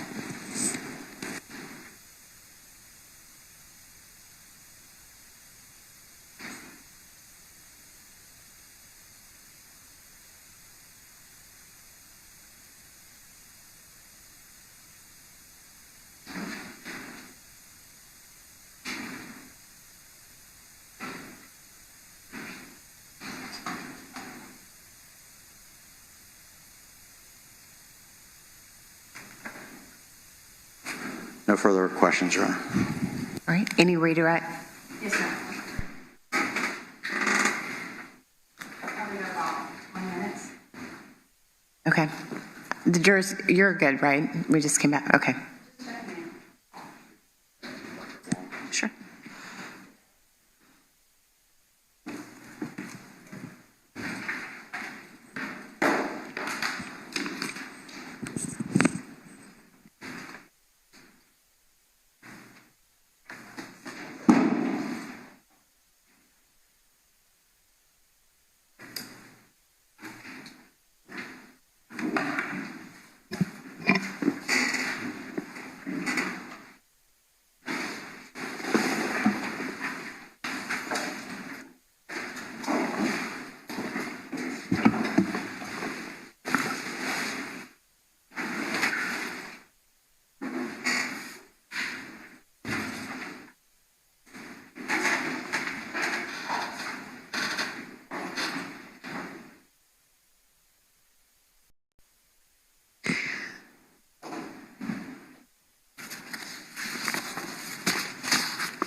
While Ms. Day is finishing getting set up, Your Honor, may I approach the witness?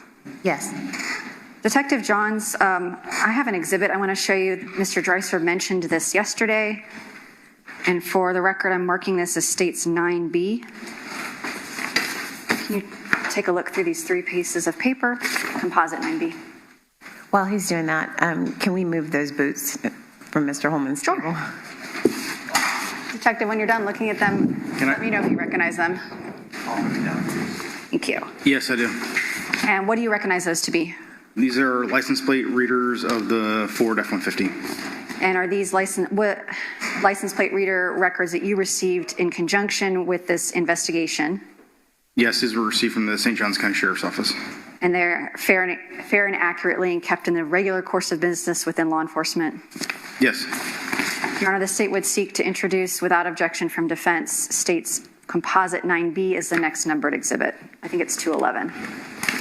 Mr. Hathaway, is it 211? 210? All right. Is there any objection? No, we just stopped talking about that stipulation. Okay, so that'll be so entered 210.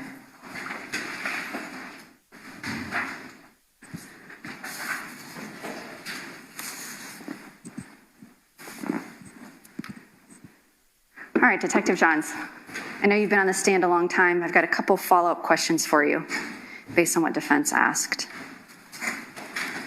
The first thing I want to ask about is one of the last things we ended on, which is those boots and that jacket. In considering whether those are the boots and jacket you observed on video, did you also consider the physical appearance of those items when you collected them? Yes, we did. Does that include the size of the items? Yes. Mr. Dreiser showed you a picture of a welding jacket that you believe to belong to Mr. Ordway's father. Can you describe for the jury the size of that jacket? It would have been significantly too small to fit Mr. Tenen. And that's based on your personal observations of Mr. Tenen. We saw body cam footage of him yesterday. He described his height and general build. Yes, that's correct.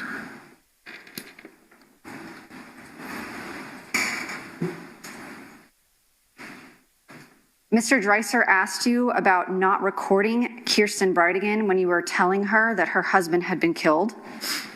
And you testified on direct that you did so because you were giving someone bad news. We were making a death notification of a wife, so we decided not to record it. And that was the only reason we decided not to record it. When Detective Burrell and Detective Lamont went to the home of Mario Fernandez and Shanna Gardner on the night of Jared's death to notify them of his death, did they record that interaction with them? No, they did not. And is that for the same reasons you did not record your interaction with Mrs. Bridegan? Yes. Mr. Dreiser asked you about court filings in the family court case. And I'm not going to go through them at length or pull them up, but there were several filings that were written by Ms. Gardner's attorneys, correct? Yes. And in those documents, there was discussion about Mr. Bridegan and some statements that the jury can look at later that Mr. Bridegan was uprooting them and insisting the husband can't have timeshare. And you kept saying that is what the document says. Correct. Those are Ms. Gardner's words or her attorney's words, correct? That's correct. Do you have any way of knowing whether what she says in those statements is the truth or not? No. Documents are written by lawyers. That's correct. You sat through litigation in this case, and you know that there's a lot of filings, but a lot of action happens in the courtroom or in the halls of the courtroom that is separate from filings. Correct. So the docket may not necessarily reflect the tone and tenor of what's going on when they show up at court. Correct. Sister, I'll rephrase.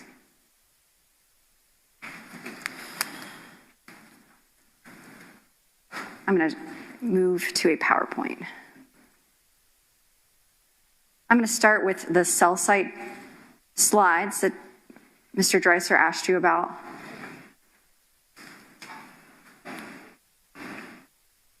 And you used cell site mapping to further your investigation, but are you an expert in cell site analysis? No, I'm not. Should I ask Agent Blythe these questions in more detail? I'd be happy to try to answer them in the same manner that I did for Mr. Dreiser. I want to ask you about two of the slides. This one, January 29th, which is page 19 of State's Exhibit 182.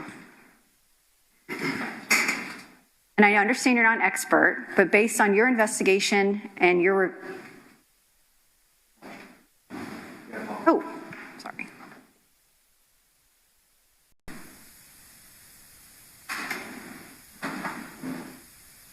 So based on your review of this slide, does it appear there is some period of time in which Mr. Tenen and Mr. Fernandez devices overlap in the same area?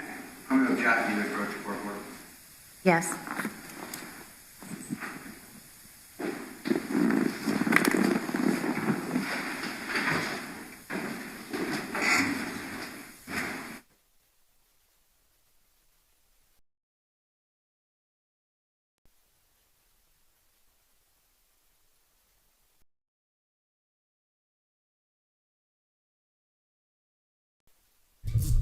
Not quite sure why that was objected to or wants a sidebar based on that FBI geolocation slide. We'll see. Wait and see.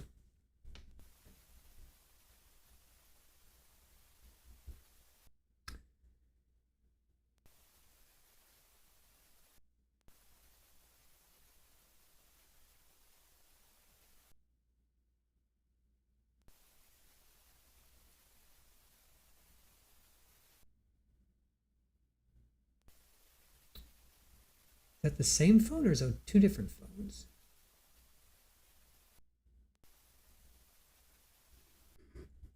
Based on your review of this slide, does it appear there is some period of time in which Mr. Tenen and Mr. Fernandez devices overlap in the same area?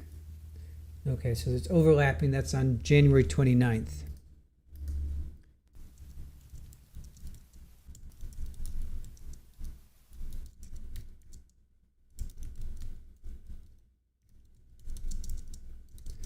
January 29th, 2022. Okay, so that's what's being objected to.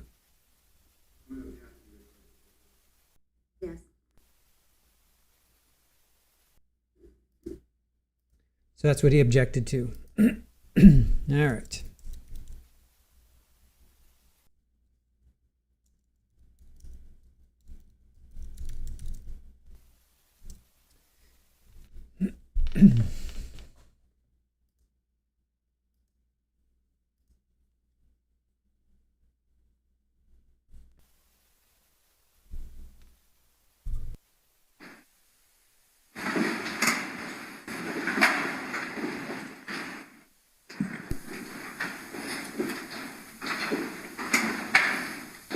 You may proceed.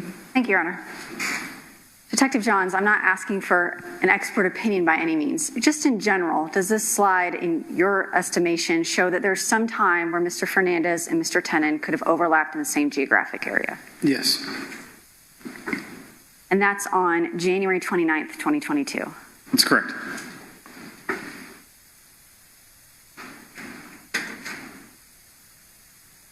And then another slide from January 29th, 2022. This is page 32 of State's Exhibit. We can see here as well, does it appear, at least just generally, that Mr. Tenen's geolocation data and Mr. Fernandez's cell phone are in the same geographic area for some period of time? Yes. And I'm asking you these because Mr. Dreiser went through these slides with you at length. This one is February 15th. This shows, and Mr. Dreiser asked you some questions about this, that Mr. Fernandez was, or at least his device, was in the area of 5239 Potomac Avenue for approximately, I would say, 27 minutes. Yes. And it appears at some point that, I'm sorry, I have the wrong slide. Hang on. Here we go.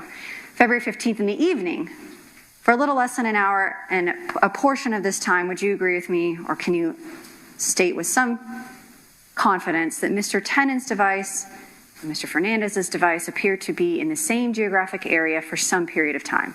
Yes. Now, in February 16th, 2022, Mr. Tenen was obviously driving that blue two-tone Ford F-150. Yes. I want to ask you about the license plate reader report that you just identified for the record. It's a light not on.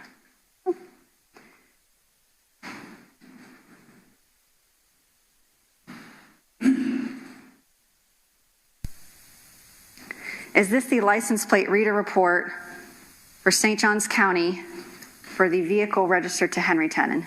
Yes, it is. When you get a license plate reader report, does it include a photograph of the vehicle attached to the license plate, or that the license plate's attached to? Yes, it does. And in this license plate reader report, we see that Mr. Tenen's vehicle was in the vicinity of Northeast A1A and Ponte Vedra Lake Boulevard on January 29th, 3:37 p.m. That's correct. And in this picture, we can see that the tag is indeed attached to that blue two-tone Ford F-150. Yes.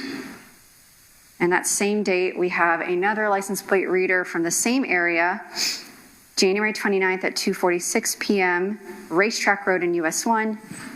And a photograph here, we can see the tag is attached to Mr. Tenen's blue two-tone Ford F-150 vehicle. Yes. And here we can see, again, January 29th, 2:45, at Greenleaf Drive, Northeast Valley Ridge Boulevard, and Greenleaf Drive. And that is, again, the two-tone truck. Yes. In any of these license plate reader reports, was there a photograph such that you were able to see who was in the vehicle? No. Was there a photograph such that you were able to see how many people were in the vehicle? No. But this lets us know that Mr. Tenen on January 29th was in his blue two-toned Ford F-150. Yes.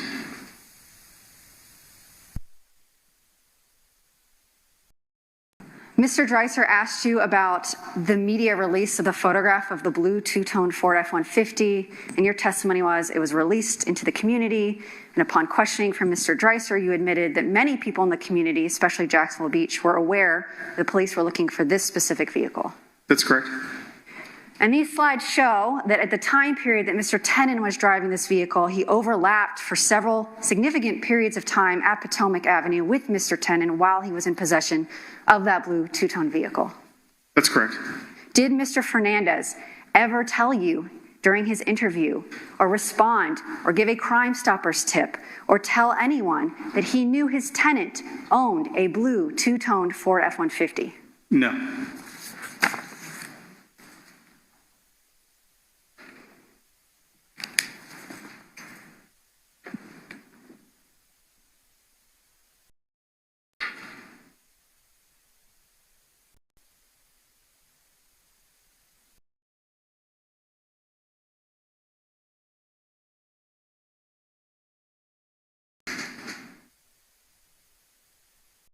I want to talk about your interview with Mr. Fernandez. Mr. Dreiser asked you some questions about statements Mr. Fernandez made about details of the homicide. Yes. And do you believe that the media had released information that there had been a tire in the road shortly after Jared Bridegan's death? I do know a media report was done. I just don't remember the exact date that it was done. Did you and investigators initially believe that Jared Bridegan had gotten out of his vehicle to move the tire before he was killed? Yes, we did. Was that information ever made public? No.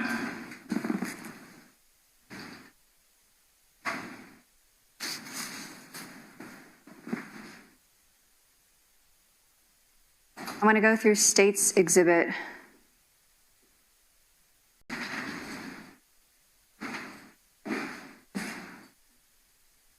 Or may I approach? Yes. State's Exhibit 91. It's some surveillance video Mr. Dreiser asked you about. And you testified that you believed on the second time that blue truck went to Pablo Hamlet that it pulled into the gravel lot at the Discovery School. Can you explain to me why you believe that? Just based upon where you see the turning happening, it seems to be too soon to be turning onto the next street. Also, the next street only goes to the police station or the golf course. There's no exit onto a major highway.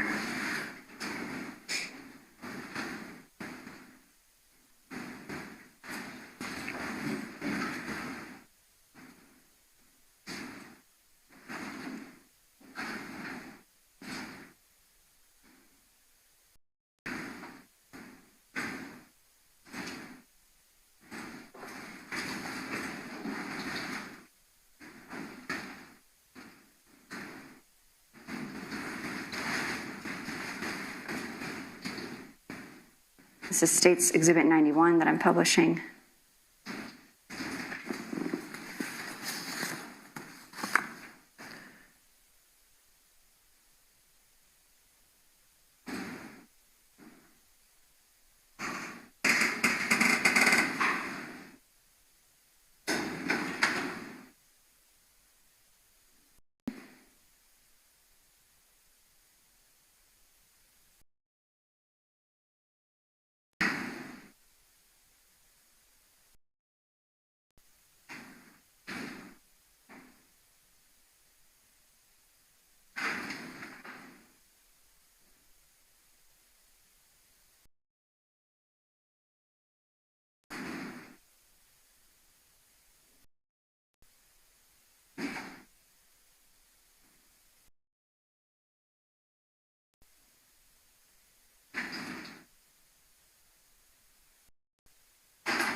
That is the first time the truck left Pablo Hamlet prior to the homicide. Is that right?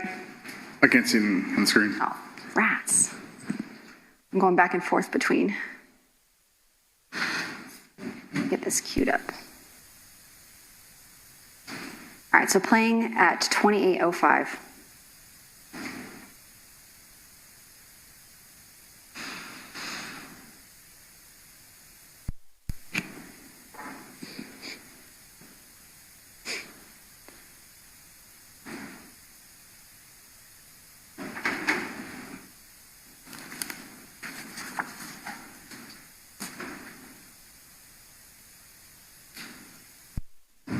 Was that the first time the truck left Pablo Hamlet prior to the homicide? That's correct.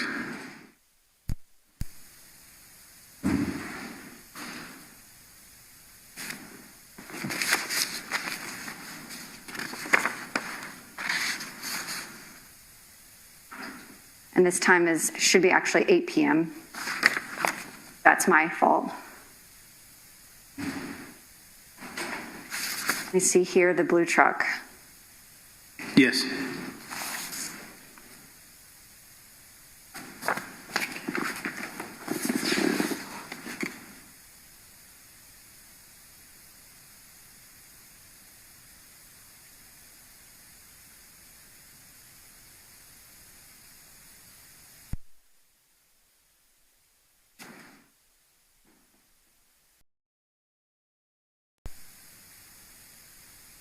And can you explain for the jury, and if you need to mark on the map, the geographic layout of what we just looked at and where this gravel lot is in relation to where 15th Street is and where that truck was pulling out?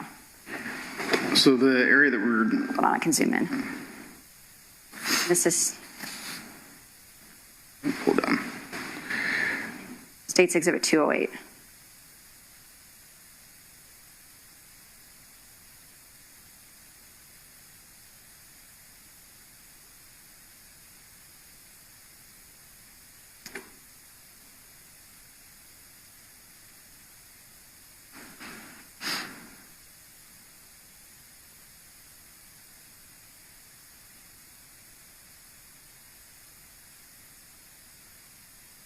Sorry, this is the world's worst mouse. All right, I'm gonna leave it like this. We're on 208. Detective, if you could show them what... So the camera is actually coming from this Pablo Hamlet area. And then basically the gravel lot is about right here. Which is basically on the side of the Discovery School. At the time of this homicide, you've already, or I think someone previously testified, did the Discovery School have video surveillance equipment? They did not. Or working? Well, they did have it, it just was not working.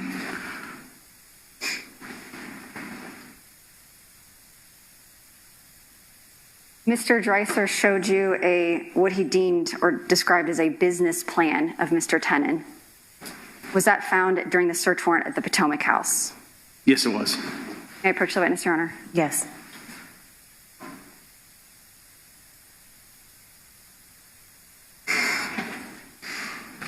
This is State's Exhibit 197. And may I publish for the jury? Yes, you may. This is a composition notebook. Is this what was collected at Potomac? Yes. I'm going to show everyone the business plan.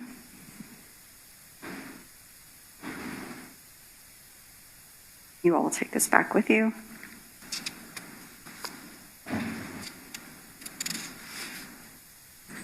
And I'm showing you the last page. It's page 5 out of 6 with writing on it.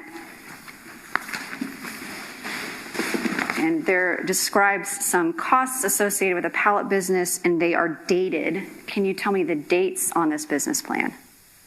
The cost, or the sheet here, is dated March 29th, 2020.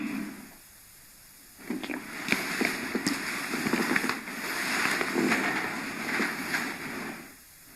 Is there any indication during your investigation, through your discussions with Mr. Tenen's coworkers and boss at Monison Pallets, or a review of his financials or review of that notebook, that he had a business plan in February of 2022?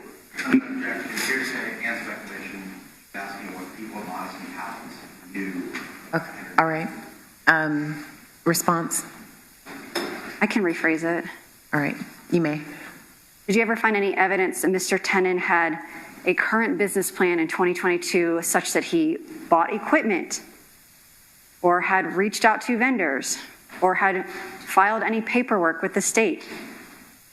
No, I did not.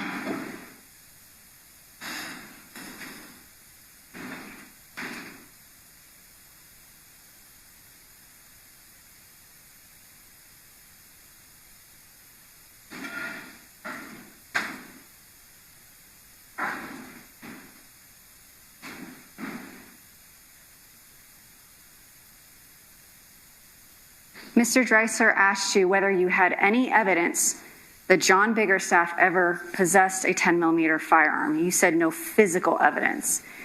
Did you have other evidence in the forms of statements on recorded wires, witness statements that led you to keep investigating Mr. Biggerstaff? Yes. Did Mr. Biggerstaff have a gun cabinet still at his home when members of your team went to interview him? Yes. Did you speak to a witness, Mr. Fred Barton, in regards to Mr. Biggerstaff's activity with his firearms? Well, a member of my team did, yes. Did you receive information from the ATF regarding a police report filed by Mr. Biggerstaff's son, Juan Biggerstaff, regarding the serial number of the 10mm firearm? Yes.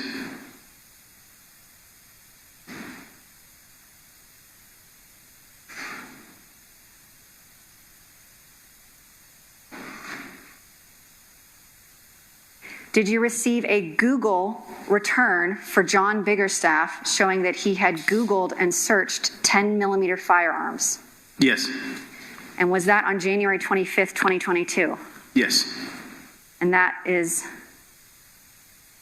one of the slides that was prepared for you by Agent Blythe, indicates that on January 25th, 2022,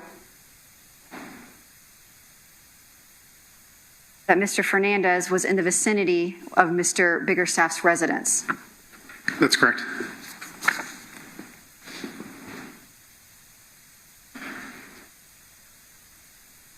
Detective Johns, when you're asked by Mr. Dreiser whether you have evidence of a specific conclusion, I guess, and you say no physical evidence, can you explain to the jury how it is you look at your investigation? Is it piece by piece? Can you describe to them how you view the evidence when making your determination of how to proceed as a homicide detective? There's certain things that are a one-off or a conclusion, but a favorite cop term is a totality of the circumstances. So you look at everything.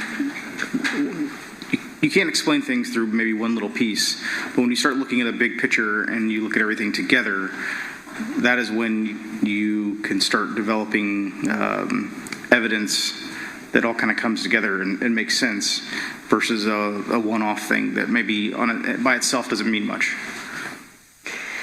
One of the last things Mr. Dreiser asked you was in regards to the recovery of the blue truck at 1705 University Street where Mr. Jones lives. Yes. Mr. Dreiser asked you that there is no evidence to suggest it's not true that firearm could be at Mr. Jones' house. Do you remember that question? Yes.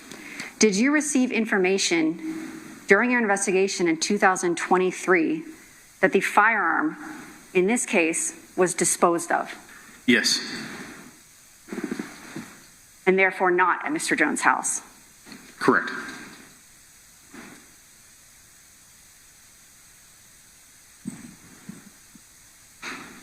No further questions. All right. Mr. Dreiser. Let's go in reverse order. Juan Biggerstaff, John Biggerstaff's son, is going to testify. Well, he's a listed witness. You know that. Yes, sir. And I don't think I heard you. When the state asked you where this gun was disposed of, it was Texas? No. She didn't say that. She just asked if it was disposed of. Are you talking about when Juan Biggerstaff, she asked you, wrote down the serial number of the 10mm firearm in Texas? Is that what you're referring to? Yes. You don't know who disposed of the firearm, correct? You don't have the firearm. I do not have the firearm. What she did ask you about was a serial number of a firearm that matched the description which John Biggerstaff's son, reported stolen in Texas, correct? Yes. Mario Fernandez had nothing to do with that, correct? As far as I know, no. He didn't file the police report, right? No. He wasn't located in Texas, right? No. And then you learned that Juan Biggerstaff said he made a mistake and he wrote down the wrong serial number, right? Yes. Okay. The gun cabinet, that was evidence that you just suggested to the jury could be not physical evidence that John Biggerstaff had a firearm, because when they went to his house, he still had a gun cabinet. Do you recall testifying to that a moment ago? Yes. John Biggerstaff had an old, rusted out wooden gun cabinet that couldn't even shut on his back porch, filled with garden tools. That's what you found at John Biggerstaff's house, correct? Correct. But the state, you didn't offer any of that information. It was just that an old gun cabinet.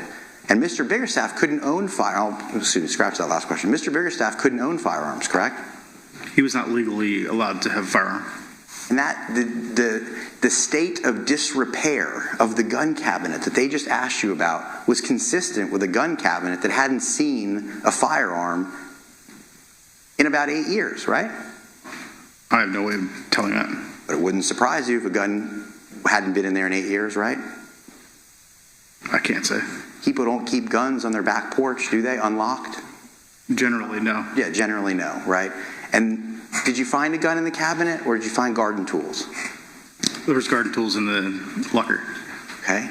So now let's talk about the license plate reader that the state asked you about. You're right. It didn't have a picture of Henry Tenen in the car, right?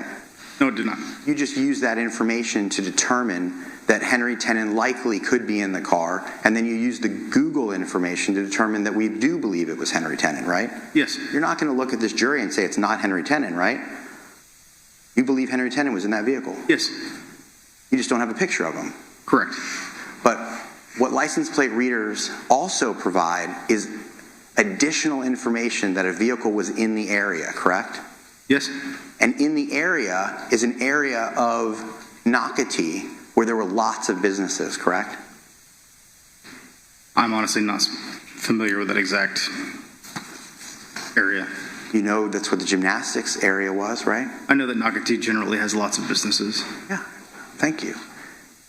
And you knew the time that the blue truck was there, correct? Yes. So that gives you an investigatory lead that you could then go and determine if there was any surveillance that could put Henry Tenen or Mario Fernandez in that blue truck, correct? I don't understand your question, sorry. You could take the location of the vehicle and the time of the vehicle. Looking at State's Exhibit 210 that they just put into evidence, and you could say, we know he's in this area at this time. Let's go see if there's any surveillance that we can now put Mr. Fernandez in that vehicle by other businesses with that information, correct? There were no indications that he stopped and patronized a business in the area. So you just didn't do it? You didn't ask any single... What I said. Did you ask one single business if they had any surveillance of a blue F1 Ford 50 around the time of January 29th in Nocatee? No, I did not. Today, going back to the gravel lot thing, you never saw the vehicle stop in the gravel lot, correct? No, I did not. So you don't know if it just kept going. Even if it pulled into the gravel lot for a second and you happen to be right in your speculation, you don't know that it stopped there, right? I can't say how long it did or didn't stop there for. And just so we're clear, the gravel lot is a children's school, correct? Yes. This is 8 o'clock on a Wednesday night, right? Yes. A random pickup truck sitting right in front of a children's school stopped for 2 hours is the length of time that truck would have been, that vehicle would have been there. Not a single person reported a suspicious vehicle inside of a school parking lot? That area is actually very dark. It's on the side of the school. I don't know that anyone, you could probably pull in there and no one would even know that the truck was there. Or someone could walk by and see a suspicious truck in front of the gravel lot in front of a children's school, right? On the side. On the side of the children's school, right? Yes. To get into Pablo Hamlet, you have to pass that road, correct? Yes. And no one reported a suspicious vehicle outside of a child's school at 8 p.m. on a Wednesday night ever to you that entire night, correct? That's correct. And the other thing that the jury should know is that the gravel lot is about 400 or 500 yards closer to the police station from where it would be tucked in at Pablo Hamlet, correct? I don't understand the question, sorry. How far is the gravel lot from the police station? It's fairly close. So the truck moved closer. This truck was just involved in an ambush murder. We know that it hung out at the Pablo Hamlet for about 20 minutes prior to the homicide. We know this time it backed in and it pulled right out. Can we agree with that? Yes. And your speculation is that it pulled closer to the police station. It pulled off the road Closer to the police station. by 25, 30 feet, yes. You think it's 25, 30 feet from the cul-de-sac at Pablo Hamlet to where you think that car pulled out? You think that's 30 feet? I don't know that. I'm estimating, but it's not very far at all. We saw it on video. That whole time the car drives out, you're telling me in this jury that you think that's 30 feet. I don't know exactly how far it is, but it's not very far at all. Nonetheless, you will agree at least that it's closer to the police station. It is physically closer to the police station. And it's also closer to a major intersection, 15th and Cheddar, correct? Yes. And then lastly, on redirect, this morning you felt comfortable talking about the January 29th, and when Mr. Fernandez goes to Potomac, you were able to say that you felt comfortable saying they could have been there at the same time. Do you recall saying that? Yes. Those are your words, could have? Yes. Because you can't say that they were there at the same time, right? Their devices were two devices that belonged to those people were there at generally the same time. Yeah, that's what I'm trying to get at. Let's break it down. Let's start with what we can agree on. When Mr. Tenon comes back after this dry run, you can say that for a period of time, the device of Henry Tenon was at Potomac when the device of Mr. Fernandez was at Potomac. You testified to that, right? Can you show me the slide again? Sure.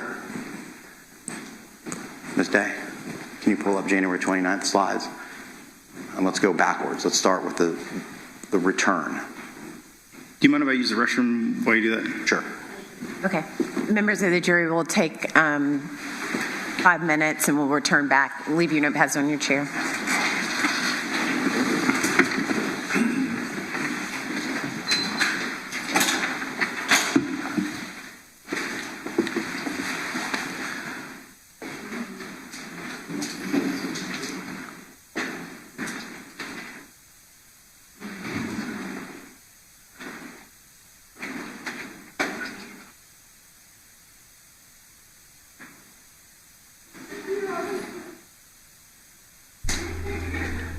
Five-minute break for the detective. All right, please let the record reflect that the jury has. All right, please let the record reflect that the jury has left the courtroom. Same rules apply, detective. Court's in recess. Your Honor, I would like to proffer a recross outside the presence of the jury when Mr. Dreiser's finished. Okay. Me redirect, redirect, double redirect. Yes. All right. Re-squared direct. Okay.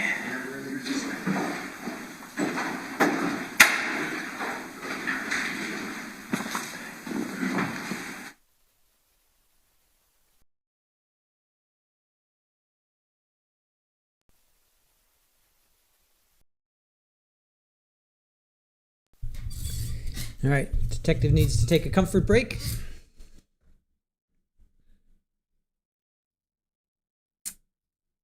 So we can go over testimony from today. Detective Chris Johns is back on the stand under cross. And we found out Henry had 4 phones. One was for his daughter, one was for his girlfriend, and then he brought 2 with him that night. They call there's 10 and 1 and 10 and 2. They've identified that 10 and 2 stayed with him because it geolocates itself as at 9:15 by the police station, and that corresponds with a figure walking past the police station at that time. And then 10 and 1 was pinging by Mojo's or Pablo Hamlet, which is they've been going back and forth about this location. That's where the blue F-150 pulls in, does a U-turn. It's established Kirsten did have life insurance on Jared. She did receive life insurance. Then they go over the boots. The boots found at the Potomac residence. The only evidence that they have that the boots that they're displaying in the courtroom are from this video. They didn't find any direct evidence. There was no footprints that matched the boot in the location. There was no blood on the boots. So they just have just this figure walking around in the video. They did find several other boots and tan boots. And he said, nope, those aren't the boots. Nope, those aren't the boots. These are the boots. And he identified those from a tongue. And again, just by visual, nothing that corroborates that other than just a visual in this video. Then they talk about this welder's jacket. Now, this welder's jacket I thought was kind of interesting. They did a proffer. The jury was sent out. They did a proffer on him. Did you help him prepping the case? He said yes. And then this welder's jacket was framed, in a wood frame, I guess plastic or glass, probably plastic, maybe glass, whatever. He didn't see that, so he said he only saw the exhibits in the conference room. He only saw the exhibits in the conference room or what are out here. So no one told him to put the welder's jacket over the sweater. I don't know. I mean, these are small little things, and they may not seem like a lot, and I don't think they are a lot, but it's just, I think overall there's just like all these little, he's just poking holes. I mean, that's all he's doing is trying to poke holes. And if you poke enough holes, you'll have a rip. And I think just ultimately what I was getting from this was that, well, at the beginning he said law enforcement, didn't do their due diligence. Their investigation wasn't thorough, as we've seen in pretty much every defense case. That's pretty standard. So I think that's just him again. How did this welder's jacket get over the sweater? And he is the lead investigator. So who did that? Did the state do that? So just something interesting to think about. He says the only way he believes it's the jacket is by looking. There's no other way to determine. So same thing with the boots. The boots and the jacket. The only way that he's saying, oh nope, those are the ones that were worn, is from this. Let's not kid ourselves. That video is pretty grainy. So he's saying, and I get that. I understand why the defense is going after that. Again, it's just to show that, is the state jumping to conclusions? That's up to the jury to decide. He says, they show, this is where he shows a bunch of other boots. Mr. Dresser shows a bunch of other boots, and he says, nope, those aren't them. The only way to determine is by looking at the video. And then he did get this out of Detective Johns. Can't say for certain that those are the exact boots. I thought that was a win for the defense, because he got him to admit, I can't tell for certain if those are the exact boots. Then they talk about this. There was a camouflage jacket, then a tan jacket. And then this jacket was the only jacket in there, and they kind of sparred a little bit about, are you telling me that this is, whatever it was, I don't even remember right now. And then this was kind of funny. This totally got me thinking about Donna. No large amounts of cash or passport were found. He had no disguises or wigs. He had no airplane tickets or anything like that. I'm like, well, we know we can compare that to Donna, as she's caught on the whatever that air, the what's that called? Skyway, airway, to get onto the flight to Vietnam. So then under redirect, Miss Stifler talks about the FBI geolocation slide. Henry and Mario's phones interact on January 29th. That was the dry run. I believe that was the dry run day. Then February 15th, Mario's phone is at Potomac. See, this is where I'm like, Well, he owned the house, so why isn't he allowed to be at Potomac? And he went over, and Mr. Dresser went over this ad nauseum to the point where we were all like, all of our eyes, I think, were going batty. Mario owned the house. I mean, he is allowed to be at that house. However, if they're conceding that Henry is the trigger man, then he's associating with, this trigger man. So guilt by association? I don't know. We'll see what the jury thinks. But that's where I'm like, who cares if Mario's at this house? He owns the house. He is allowed to be there. He is the landlord. I didn't quite understand why Miss Stifler was going on and on about. Well, she wasn't going on and on about it, but she was definitely bringing that up. It's like, he's allowed to be at the house. He does own the house. I know when I rented, I wanted my landlord to be there to fix things. So maybe that's just me. Mario never told them his tenant owned a blue and tan truck. That could have been big because I think they told him, that they were looking for this, and he never said, hey, wait a minute, my tenant owns a blue and tan truck. So that's definitely something that makes you pause, like, why didn't Mario say that? The media released information on the tire. They never released that they thought Jared got out to move the tire. And then they go back to John Biggerstaff about Googling the 10 millimeter. It was the same day that Mario was in the area, and the firearm was never found. And then Mr. Dresser gets up with that Juan Biggerstaff, Juan is John's son. He wrote down the serial number while in Texas. He reported this 10 millimeter apparently stolen in Texas. Mario had nothing to do with that. Then he talks about this gun safe. This gun safe was old, had rusted garden tools inside of it. And then ultimately or finally, state is going to ask to proffer Mr. Johns, Detective Johns, like redirect? What'd she say? Re-squared? Re-squared direct? Redirect squared? That was kind of funny. I like that. So, all right. Let's see. Hey, Laura, how are you? Just lurking, paying attention. Welcome in, welcome in. Thank you for hitting the thumbs up. We're at 173 likes. Appreciate that, you guys. Super Ball's doing her cruise by. Super Ball tail. Blink. You cannot sit on my notes. Thank you. Please and thank you.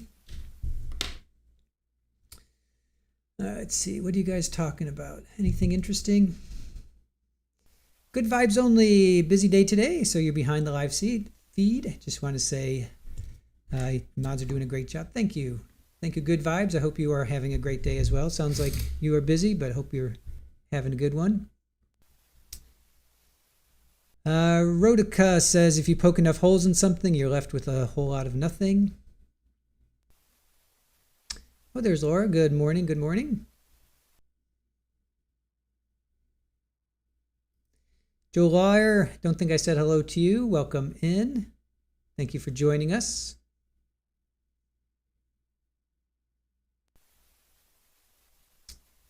Now let's see. Hey, Stephen, good morning to you. Chris Wallace, Mario is the only link between the victim and trigger guy.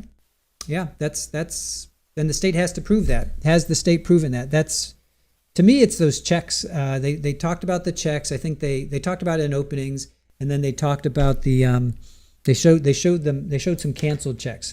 So to me, the checks are going to be the for me right now. I don't know why, but for me that's really the case is kind of hinging on that. I want to see how they can prove that Mario did it. I know that they came from his bank account. I just want to see that put into evidence. Right now, it's only been talked about, so I want to see that being put into evidence, because you're absolutely right. The only link, and has been established through Kirsten, that there is no link whatsoever between Jared herself and Mario.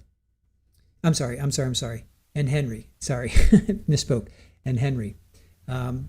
They didn't know Henry Tenon. Meaning Kirsten and Jared didn't know Henry. So the only link is Mario. So that's pretty much, I think, where they're going to get Mario. If they're going to get him, that's where they're going to get him. And then I think those checks are going to, I'm looking forward for those to come into evidence. So, Camilla, yes, the defendant is presumed innocent unless and until proven guilty. Everyone has the right to a defense. Yeah, let's not forget that. We tend to get our pitchforks and torches out. Let's just let's give the defense what they're there for. That's what the defense is there for. I know a lot of you are anti-defense or whatever, but if you were sitting there, you would want a robust defense. You would want your defense attorney to not just phone it in. You'd want them to fight for you.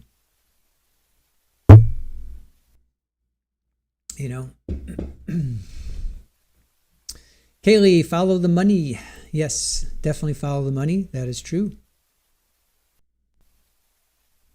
Hey, Dragonflies. Good morning. Welcome in. So we're at 179 likes. Let's see if we can get up to, can we get to 200? Can we get to 200? Kimbers, I am waiting to see what the defense has, honestly. I don't necessarily think they're going to have anything. I mean, they have a huge defense list. I mean, I've got the list. It's what I say, there's like 40 people on the defense list, and they've already called like 9 or 10 of them, meaning the state has already called 9 or 10 of them. So who's left on, I have the defense list. Who's left on the defense? We have still a lot more. Let's see, 1, 2, 3, 4, 5 more law enforcement. Actually, 5, 6, 7, 8, 9, 10 more law enforcement. Oh, Juan Biggerstaff. They are both on the civilian witness list.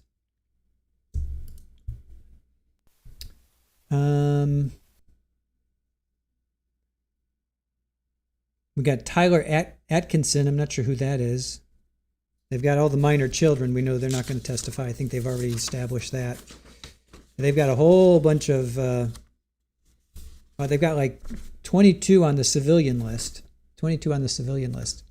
Sakari, how are you? Thank you for the hiding jewels. Appreciate that. Green Eye Cat, thank you.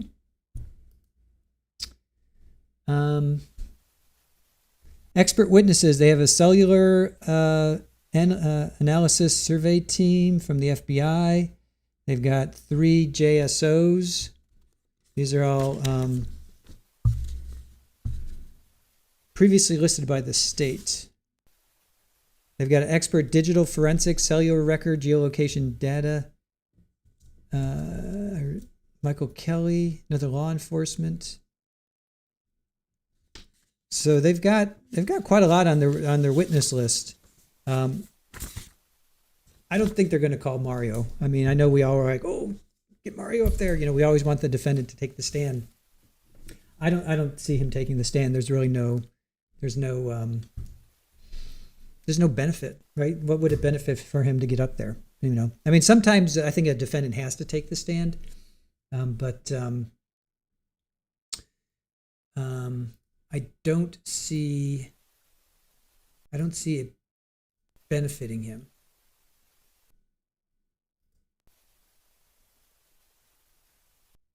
I don't see it benefiting him. I wouldn't. If I was him, I wouldn't, to be quite honest. Good vibes. Honestly, I still have reasonable doubt. I get the motive, but they haven't proven it to me yet. I'm waiting for these checks. I'm waiting for them to establish that Henry got paid after this happened. They talked about it. If they hadn't talked about it, then I wouldn't be talking about it right now. But state talked about it in opening statements. So when you talk about it and then you bring it in, great. When you talk about it and you don't bring it in, then why talk about it? Why bring it in? Why talk about it in the first place? So for me, I want to see these checks. I don't know. I'm trying to it would show. I'm trying to think why am I so hung up on these checks? Well, it would show a direct relationship to this event happened, and literally the next 2 months you get paid $10,000. So I think that to me would probably put me over the top. There's clearly a connection. I get that. And the defense argues, well, he was the landlord and tenant. I get that too. But you got to look at the weight of that evidence. Jared had no idea who Henry was. Henry, the only connection is through Mario, so that's pretty strong. But who else would have? Why else would Henry have been there? Why else would Henry have been there? You know, that's pretty strong. It's pretty strong. But if I was Mario, I would not testify. He would only hurt himself.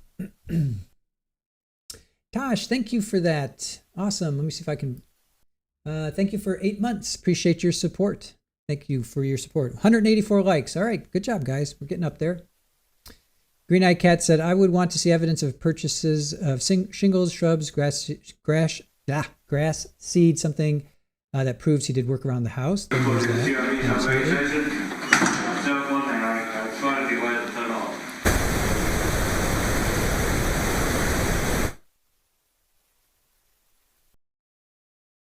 Shanna's trial starts September. See if there's anything else going on here. Shanna's trial starts September. They jury selection starts next week. I'm sorry, the 31st. Shanna's jury selection starts the 31st. Her trial starts the 8th. So I will definitely be there. I'm going to go to closing arguments for Mario, and then I'm going to be there for opening statements for Shanna. And I may be able to swing. I'm definitely going to do openings and closings for Shanna, and I'm going to try and get there because she's going to be a little bit longer. I think they're going. I think they're projecting 3 weeks for her, 3 to 4 weeks for Shanna. So I'm going to get there a couple times. You're close. 31st, Patty. You're close. 31st, Monday. 30th is a 30th is a Sunday, so it's the 31st is Monday. So you're close. You're just a day off. Yeah, so it's 2 weeks. Well, week and a half from now. So and then yeah, and then they start on the 8th. There you go. Yes, thank you, Horse Welfare. That would be fine, Judge. I let Mr. Dreiser know I have 2 questions for redirect, but one that I want to proffer. Okay. And that is because... You have more? Well, no, it would just be this one question, but I wanted to let court and counsel know, based on Mr. Dreiser's questioning of the firearm could be at Mr. Jones' house. You don't know. You've never recovered the firearm. It could be there. Okay. I would like to ask Detective Johns, because he's been instructed that we're not bringing in any of Henry Tennant's statements into this trial. Okay. So, Detective, again, a proffer is a situation where the attorneys ask you questions outside the presence of the jury. It's for admissibility purposes only, so you may or may not answer these questions again in front of the jury. You may proceed. Okay. Detective Johns, independent of what Mr. Dreiser was asking you about a police report involving the Biggerstaffs,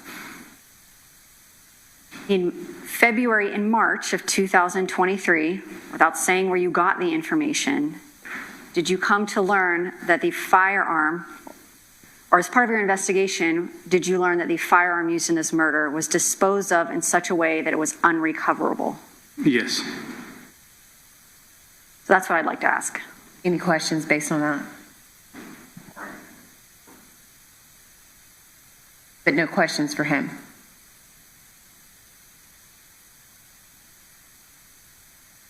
I'm asking questions. I know. I'm thinking.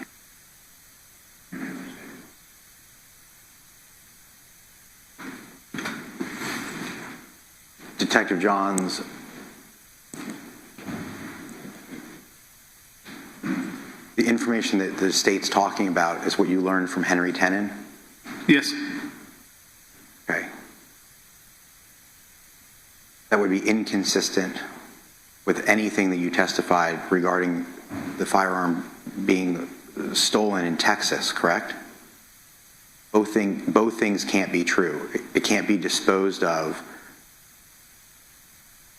in February or March of 2022 and then stolen in Texas, correct? I can only testify to what I was told, and I'm only testifying to what one Biggerstaff reported. Right? And what you were told is it was disposed of in such a way it was unrecoverable, correct? Correct. So then it couldn't be in Texas with Juan Biggerstaff, correct? That's an inference. You weren't told that the gun went to Texas. That's correct. You weren't told that the gun went to Juan Biggerstaff. That's correct. You weren't told that the gun went to John Biggerstaff. Correct. What you were told by a person who's no longer cooperating, who the defense has never gotten a chance to speak to, is that the gun was put into a junker's truck, correct? A scrap metal truck. Scrap metal truck. Yes. You just told me that you don't make inferences, correct? I said you were making one. You wouldn't feel comfortable making the inference that it would never be recoverable. Mr. Tennant never told you it was a scrap truck that could never be recovered, correct? Based on the statement that he was made, I was answering a question, which was that he said it was put to a scrap metal truck. That's it. That's all he told you. He didn't say anything about it being unrecoverable, correct? Correct. You don't know if he put it, you don't even know where in the scrap metal truck he put it, correct? It was in a trailer of a scrap metal truck. You don't know that. He didn't say a trailer. He just said he put it in a scrap metal truck, correct? Correct. You don't know if it was in the front seat, correct? That's correct. You have no idea what happened to that firearm, correct? That's correct. You have no idea that if that gun went to a scrap yard and it was being unloaded, that someone wouldn't have said, hey, there's a perfectly good 10 millimeter firearm that's only a few years old. That's unusual to be in a scrap metal truck. You don't have any idea what happened to this firearm, right? Correct. So for the state to ask you that it's unrecoverable, all the questions I just asked you would tell you that you have no idea whether it was unrecoverable because you don't know, right? I only know what Mr. Tennant testified to. And the only thing you know is that he said he put it in a scrap metal truck. That's correct. I don't have any more questions. Okay, let me see you all at sidebar.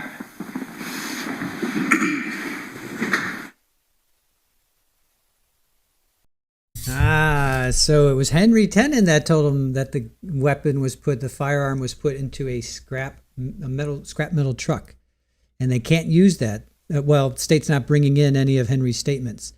So it was reported stolen in Texas by the Biggerstaffs, I think Juan. So the defense is like, how could it be both? How could it be stolen and put in a scrap metal truck? And he ultimately says and the state says, did you learn the firearm was disposed of so that it was unrecoverable? Yes. Well, how do you know it was unrecoverable? He was told that it was put into a scrap metal truck. He has no idea what happened to it. So it was Henry Tennant that told him that. Interesting.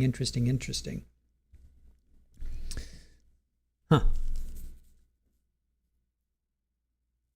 That's a beard stroker. Do you think the pot is congealing? It's definitely thickening. The pot is definitely thickening. What is it? Oh no, wait, that's the fog. Never mind. Ruth Ann, perfect cover story. It was stolen in Texas. Yeah, well, that was the Biggerstaffs that reported it. I think there was a police report, right? I don't have that in my notes, but I think there was a Juan Biggerstaff wrote down the serial number while in Texas. He reported it stolen. So it's Juan Biggerstaff that reported it stolen. Not sure when. I didn't catch the. I'm sure that if he reported it stolen to law enforcement, then we have a date. So if it was reported stolen afterwards, then it would have to be stolen before. Right? It would have to be stolen before this happened. Because if it's stolen afterwards, then Henry's saying, no, I disposed of it, and then it gets stolen. I don't know. It's getting convoluted, but Henry, even though Henry's making his presence known right now. I mean, he has been this entire trial, but he's definitely making his presence known.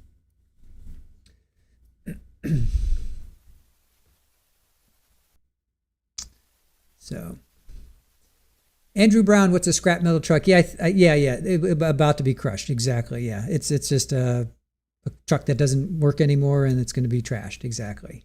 All right, we're at 194 likes. Let's see if we can get up to 200 likes, guys. Did anybody answer your question? Yeah, I want to think it was just a truck that was going to be demoed. I think that's what it was. Brad says, I don't think the state thinks it was stolen in Texas. That's what the bigger staff said. Tenant Story was told while he was getting a deal. He since backed out of the deal.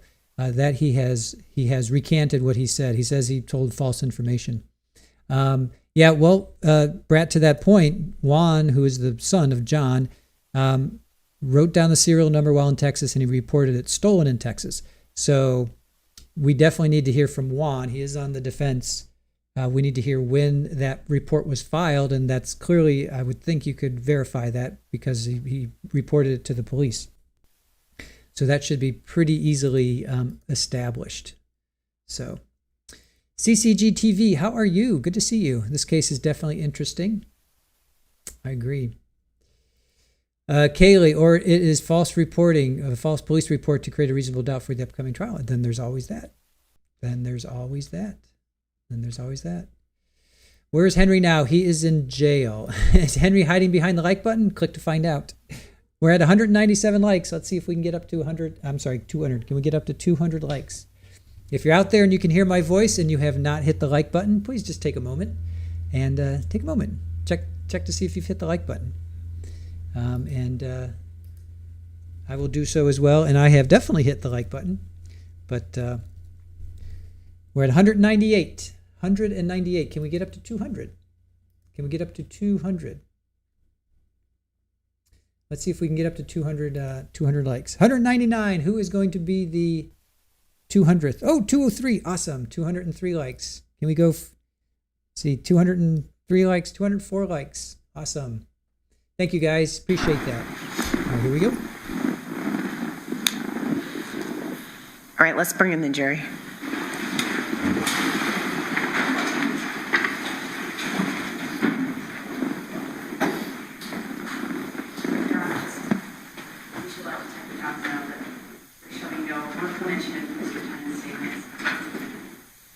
So none of those questions are going to be asked by ruling in the court.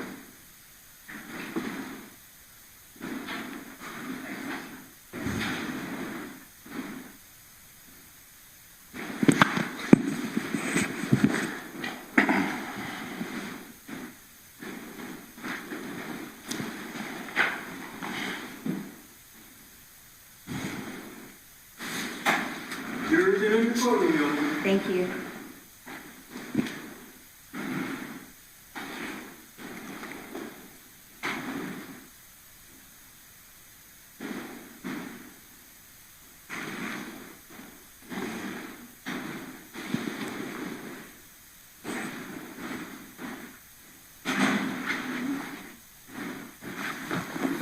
All right, welcome back. Everyone may be seated. Mr. Dreiser. Detective Johns. Give the jury just a second. All right, you may proceed. Detective Johns, lots of questions, back and forth. I want to slow down and make sure we get some timelines correct, okay? The state asked you on the redirect if Mario ever gave you any information, Mr. Fernandez, excuse me, gave you any information at his interview about a Ford F-150 truck. Do you recall those questions? Yes. And of course, he didn't do that, did he? No. When was Mr. Fernandez's interview with you? It was March 1st, 2022, correct? Correct. You didn't release the Ford F-150 to the media until March 9th of 2022, correct? Correct. So, Mr. Fernandez, had he told you anything about a Ford F-150 truck, he would have been making a serious admission to you that he had knowledge about the crime, correct?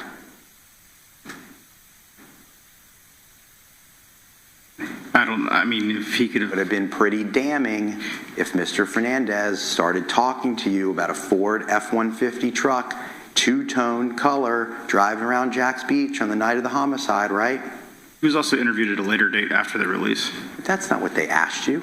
They asked you if in that interview he told you anything about a blue Ford F-150 truck, and he didn't. You did not. And you hadn't released it yet. Correct. And then you told the jury, in response to other questions that the state asked you, about him saying he got out of the car, and that they asked whether that had been released to the media, correct? Correct. But Detective Burrell And Detective Lamont went to Mr. Fernandez's home on the night of this homicide around midnight. You know that, right? Yes. And they gave a death notification, correct? Yes. And in a death notification, people ask what happened, right? I don't know anything one way or the other about their conversation. Because you weren't there. That's correct. And you don't know what they said, right? That's correct. And it wasn't a big secret that he was shot and killed. Ms. Bridegan testified yesterday that they told her that he was shot and killed that night. That's correct. And he was found outside of his car. Yes. So that's not a big secret, right? No. And in Jack's Beach, the other question the government asked you is, did they record Mr. Fernandez and Ms. Gardner when they were getting their death notification? And your answer was no, right? Correct. That's because in Jack's Beach, you don't utilize body cameras, right? No, we do not. So there would have been no way to record it if they weren't wearing body cameras, correct? We do utilize handheld recorders at times. At times, but it wasn't recorded because you don't wear body cameras, right? That would be a better question for Detective Burrell or Detective Lamont. Just like knowing what in fact they told Mr. Fernandez, you weren't there for that. That's correct. But you were there when Ms. Bridegan learned that Jared Bridegan was shot and killed, correct? Yes. And you do know that Ms. Bridegan went to the Fernandez residence the next day, correct? That's correct. And you have no idea what they talked about, correct? Correct. So this is not some foreign concept that Mr. Fernandez, 2 weeks after the homicide, may have known that Jared Bridegan was killed outside of his car because he got out and that he was shot and killed, right? Correct.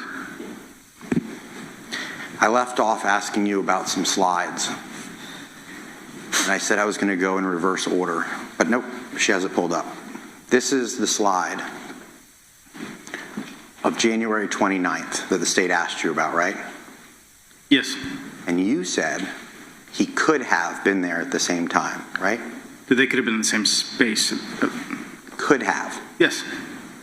But what I'm trying to ask you is, they also could not have, because the location data isn't accurate enough to put them at the same spot at that time, right? I can only attest to what is on the slide. I'll let Agent Blythe answer your technical question. Okay, let's see what's on the slide. Henry Tennant's in black in geolocation, correct? He's the red dot. Mm-hmm. He's the red dot. Right, and it's showing at what time? 2:06. Yes. Let's back down below. At 2 o'clock, he appears to be in the area of Potomac, correct? That's correct. And at 2:06, he's even farther away from Potomac, correct? Correct. And then look all the way to the right under the call-out box. At 2:10, he's even farther away than from Potomac, right? That's correct. So with your limited ability to testify, Mr. Tennant is leaving Potomac, right? Yes. His device is. Yes. But I'm going to agree with you that we all believe it was Mr. Henry Tennant in that truck that went on that dry run, right? Yes. There's two different technologies going on. We're using geolocation for Mr. Tennant, and we're using cell timing advance records for Mario Fernandez, correct? Correct. That's why you can't necessarily tell exactly where Mr. Fernandez is, because he's moving between cell towers using timing advance records, right? Correct. So up top at 2 o'clock, all right, at the same time, you see where we said Henry Tennant was at Potomac at 2 o'clock? Yes. You see where Mario Fernandez is at 2 o'clock? He's inside that top band, right? Yes, but there is potential for them to overlap. And that was what was questioned, asked of me. I'm getting there. At 2 o'clock, they're not in the same spot. There's no data for both of them at exactly 2 o'clock, or between 2 o'clock and 2:02. Right. So the point is, they could have been at Potomac at the same time, or they could not have. They may have been two ships passing in the night. You can't say one way or the other. I'll let Agent Blythe answer that question. Well, I'm going to ask you to answer that question. You felt comfortable doing it for the state. You said could have. So you're also agreeing that they may not have, correct? Based upon the time lapse, it is possible, yes. That there are two ships passing in the night? Yes. Okay. And then we'll see what Agent Blythe says, right? Yes. May I have one moment? Yes.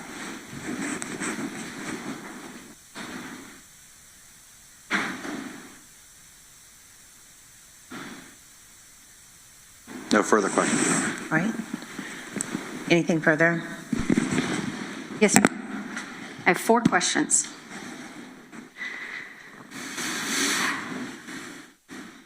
Sure, yeah.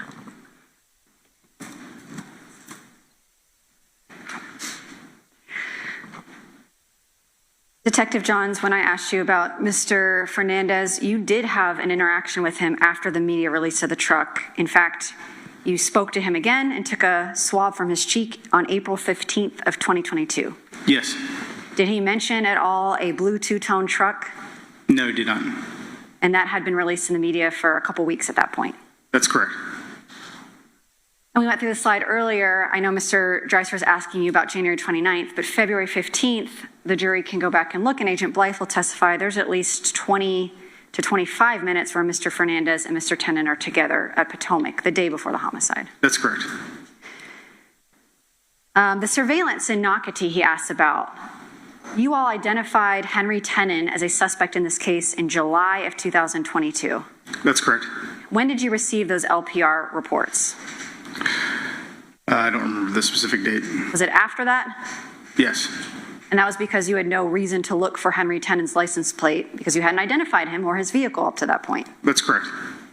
And January 29th through July to August of 2022, is there much chance that businesses are going to have surveillance 6 months later? In your experience, I'm sorry. Go ahead. I'll lay some foundational questions. Obviously, you guys canvassed and collected a ton of surveillance video in this case. Yes, we did. And do you have experience in general, not from this case, but as a patrol officer and as a homicide detective in collecting surveillance cameras? Yes. Footage, excuse me. And generally, have you found in your experience that businesses or homes keep archived surveillance footage for that lengthy period of time? Generally, no. Mr. Dreiser asked you a bunch of questions about the car turning at Pablo Hamlet to the gravel lot that would make it closer to the police station at Jacksonville Beach. Do you remember that question? Yes. What else would turning into that gravel lot make that truck closer towards? Mr. Fernandez's residence. And then lastly, Mr. Dreiser had asked you about Mr. Tennant being at Marsh Inlet on January 5th because of his cell phone data, and he asked you about the significance of January 5th being towards the beginning of the month, perhaps something to do with rental payments. Does that sound familiar? Yes. During your investigation, did you learn that January 5th, 2022 was a Wednesday date night? I believe so, yes. Thank you, Your Honor. No further questions. Okay. Anything further for this witness right now? No, Your Honor. Maybe excused. Okay. Okay. Detective, you understand what that means? Yes, ma'am. Okay. Thank you. You can step down.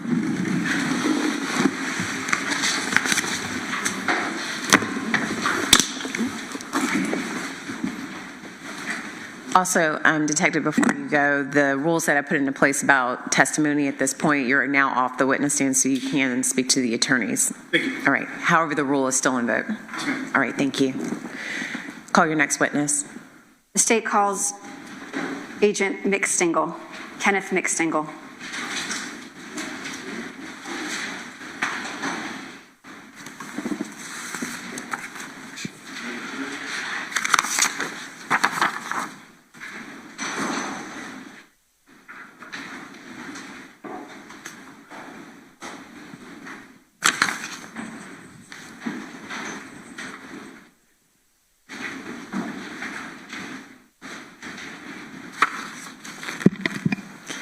Good morning. Will you please raise your right hand to be sworn in? Sir, do you solemnly swear or affirm the testimony you're about to give will be the truth, the whole truth, and nothing but the truth, so help you God? All right, this way, Agent. Watch your step. Okay, there's a slight incline.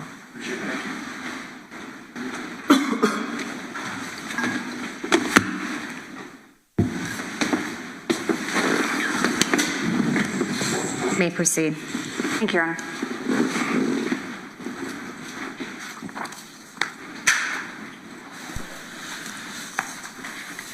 Good afternoon. Good afternoon. Could you please introduce yourself to our jurors? Hello, my name is Mick Stingle. I'm a special agent with the Bureau of Alcohol, Tobacco, Firearms, and Explosives. And while we speak, does that go by the acronym ATF? Excuse me. Yes, ma'am. ATF. Agent Stingle, can you please give the jury a brief background into your educational experience, training and experience? Yes, ma'am. Well, I've been an ATF agent beginning in 2008, so approximately over 18 years. Prior to that, I was a probation and parole officer in Louisville, Kentucky. I attended the Federal Law Enforcement Training Center, where I did a approximate 3-month criminal investigating training program there with an additional special agent basic training program of about 3.5 months, and that was up in Brunswick, Georgia. What's your current position with the ATF? I'm a firearms instructor for ATF at the Federal Law Enforcement Training Center. And if the jury's not familiar, can you describe what the ATF is? What organization, under what jurisdiction you operate? Yes, ma'am.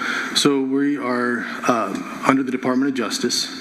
Our primary focus is violations of state and federal laws involving firearms crimes. So we will investigate armed drug trafficking, we'll assist with murders, pretty much any type of armed violent crime we like to assist our state and local partners with.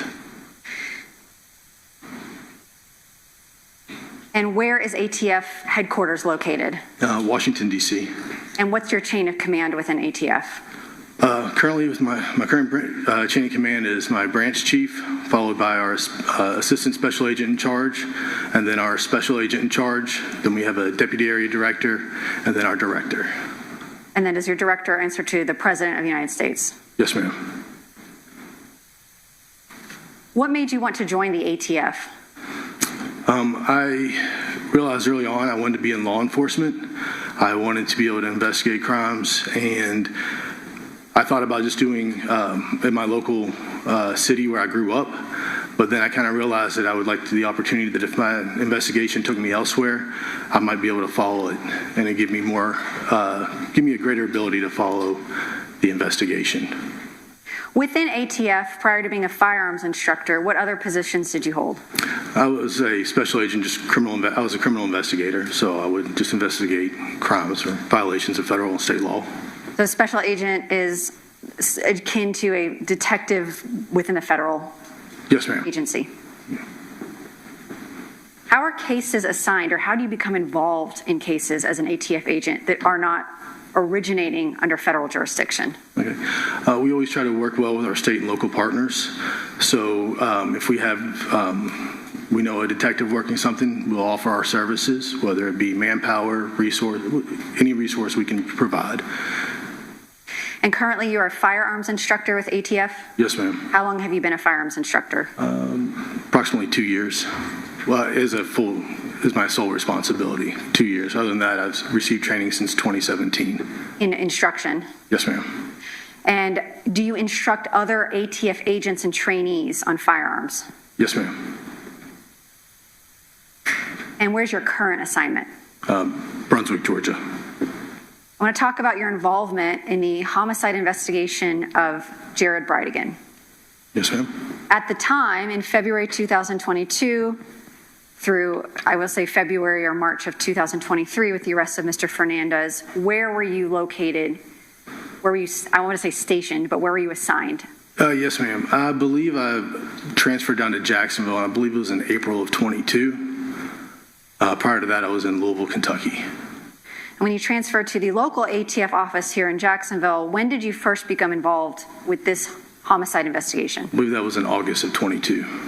Was Henry Tenen already in custody on unrelated driving on suspended license charges when you got involved? Yes, ma'am. And what was some of your initial involvement in this case as an ATF agent? Initially, we just met with the detectives from Jacksonville Beach and just kind of got read in or updated on what all had taken place in the case so far. And then from there, we just started going out. We would assist with interviews, and we started out with just a lot of interviews. I'm going to ask you a couple questions about some of the work you did in this case. Did you participate in a search warrant of 5239 Potomac Avenue on October 6th of 2022? Yes, ma'am. And we've heard a lot about that from other officers. Did you also participate in the recovery of a blue two-toned Ford F-150 on October 14th of 2022? Yes, ma'am. And was that at 1705 University Street? Yes, ma'am. I'm going to show you some photographs. Can you verify for me that you can see them on that screen? Yes? They haven't come up yet. Sorry. I have a thumbs up from the jury. Let's see if we can do this. No, sorry. Touch your screen and see if that helps. I drew a line. No, ma'am. Sorry. Now I have something. All right. Yes. I'm showing you what's been marked and entered into evidence as State's Exhibit 130. Can you tell the jury what we're looking at here? That would be the residence located at 1705 University Street. Okay. State's 131. Same residence, just picture looks like it was taken from either the sidewalk or the street, and in the back left corner is the blue two-tone Ford F-150. When you joined the investigation in August of 2022, Mr. Tendon was already in custody. What was the main focus of that investigation at that point? We spent a lot of time trying to find that truck. And did members of ATF eventually, using financial transaction records and cellular location data, zero in on the neighborhood where University Street is? Yes, ma'am. Can you describe for the jury, once you got a general area, how you all located the truck in this specific home? Utilizing the Google location data, we drove to the area 1705, and once we essentially arrived at the residence, there we were able to see the truck from the street. And in this photo, State's 131, is that fairly and accurately depict how the truck looked when you first arrived on October 14th, 2022? Yes, ma'am. Was the truck parked in the yard, clearly visible from the street? Yes, ma'am. Was it covered up in any manner? No. Did you assist in securing the scene while awaiting a search warrant from Jacks Beach Police Department? Yes, I did. Did you ultimately need a search warrant to enter that property? We initially received consent for the yard, and but we ended up getting a search warrant regardless. Was there a resident at this home? And did you kind of take the lead on speaking with Mr. Jones? And did you kind of take the lead on speaking with Mr. Jones? Yes, I spoke with Mr. Jones. And did he have any problem with you all coming onto his property and looking at the truck? No issues, ma'am. Was he cooperative with your investigation? Very cooperative, yes, ma'am. All right, State's Exhibit 132. I'm going to describe these for the record. This is the left side of the house and the back of the truck. State's 133. You see the back of the truck. State's 134. Was this license plate number verified on scene as matching the license plate number of the vehicle you were looking for, which was Mr. Tennant's father's vehicle? Yes, ma'am. State's 135, we see the passenger side of that vehicle, and we see the tires. Yes, ma'am. In State's 136, in State's 137, front passenger headlight of the vehicle. State's 138, front driver headlight of the vehicle. State's 139, driver's side. State's 140, tires on the driver's side. State's 141, we see the bed of the vehicle. Was anything of evidentiary value found in the bed itself when you were on scene? I don't believe so.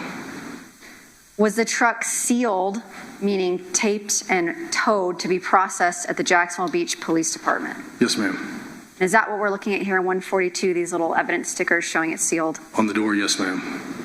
Same thing on State's 143? Yes, ma'am. Okay.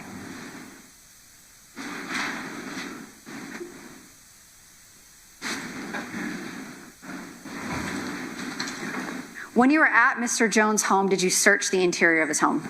No, ma'am. Did he seem cooperative and open to you coming into his home and looking around? Yes, ma'am, he did. And did you take him up on his offer and go inside and search? When I was talking with Mr. Jones, I was building rapport with him. I did not know the status of where we were with the search warrant, and I wanted to make sure we maintained consent with him. At one point, I offered to carry in some items for him, and at that point in time, I don't want to get into hearsay, ma'am. That's fine. I won't. But there was the ability for you to go in there and search if you had so chosen. A statement was made, yes, ma'am. And you did not feel the need to do that? At that point in time, no, ma'am. And can you explain to the jury why? I'd been there speaking with Mr. Jones for approximately 12 minutes at that point of total time. He was very agreeable. He was accommodating. The truck was wide open, visible from the street. I felt like he was being open and honest with us. Just at that point in time, we had never even heard the name. I had never even heard the name Jimmy Jones. It was the first time he had come up in our investigation, and we were really focused on the truck at that point in time. Following the recovery of the vehicle, I want to ask you about ATF's involvement with a man named John Biggerstaff. Yes, ma'am. Did you have any role in investigating John Biggerstaff? Yes, ma'am. And what was that involvement? There was an interview that me and Agent Simmons conducted with Mr. Biggerstaff. There was also, during the course of our investigation, we learned that he was on pretrial release on a federal case. And as part of his pretrial release, he had to create an inventory of all the firearms that he possessed. So when you're investigating Mr. Biggerstaff, did you and Agent Simmons obtain documents from the federal government showing that Mr. Biggerstaff had in fact purchased a 10mm Glock firearm and had filled out a federal firearms inventory as part of his release back in his felony case? Yes, ma'am. Judge, may I approach the witness? Yes.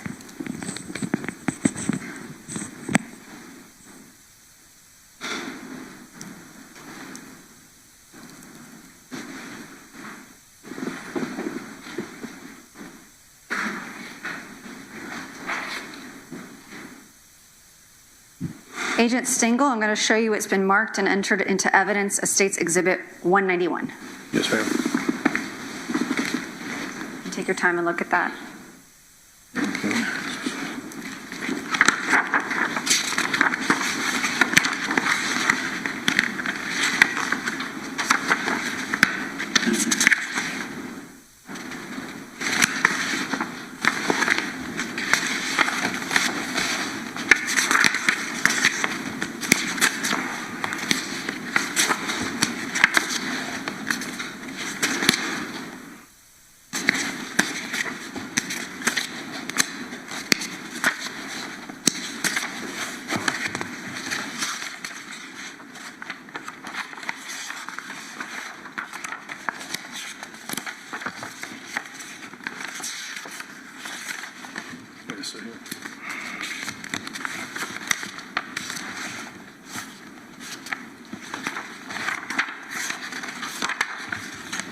Okay.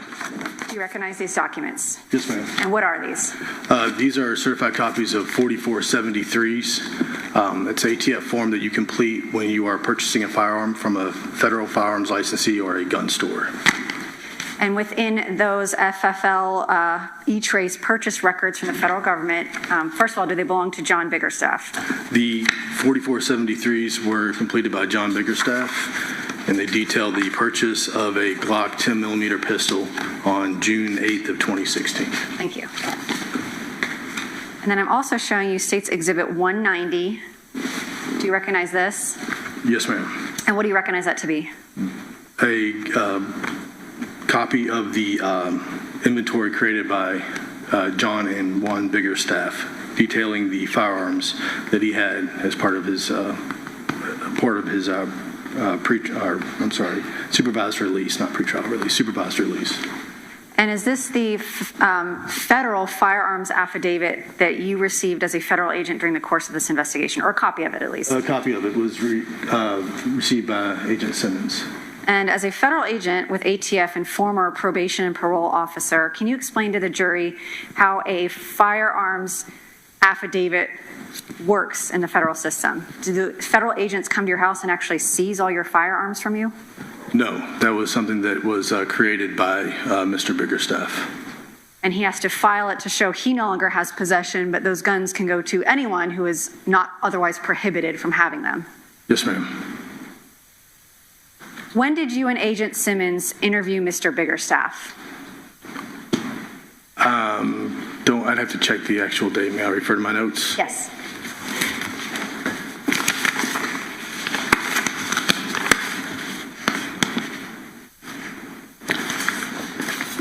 November 18th of 2022. And where did you and Agent Simmons speak to Mr. Biggerstaff at? In his residence. When you were at his residence, did you see any items that you would consider to be accessories for firearms, ammunition, or other weapons? There was, he maintained a gun safe, or better described as a gun cabinet. And where was it located? On his back porch. Can you describe for the jury what it looked like? Again, it was more of a gun cabinet. I'd say a thinner metal. Usually a gun safe would have reinforced walls, maybe some fire retardant in it. This was just a cheap thin metal, about approximate, maybe a little over a foot in width, maybe 5 feet tall at best. And was it consistent with, in your experience with ATF as a firearms instructor, something someone would store firearms in? Yes, you could put guns in it. More than one? Yes, ma'am. At the time you saw it, were there any firearms inside of it? No, ma'am. What was inside of it? I believe it was gardening tools. And was it appear new and in good condition, or how did it appear to you? I don't believe it locked anymore. It looked pretty beat up.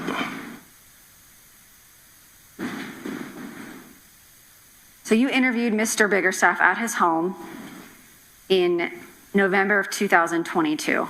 Yes, ma'am. Was this part of your efforts with ATF to locate the 10 millimeter firearm or that you believe to be involved in the homicide? Yes, ma'am. And during your investigation and your conversations with Mr. Biggerstaff, was he ever able to provide you physically with a 10 millimeter firearm? No, ma'am. Was he ever able to direct you to a witness that could provide you with that 10 millimeter firearm? Direct me towards a witness. I believe they went in the direction of interviewing his son, Juan Biggerstaff.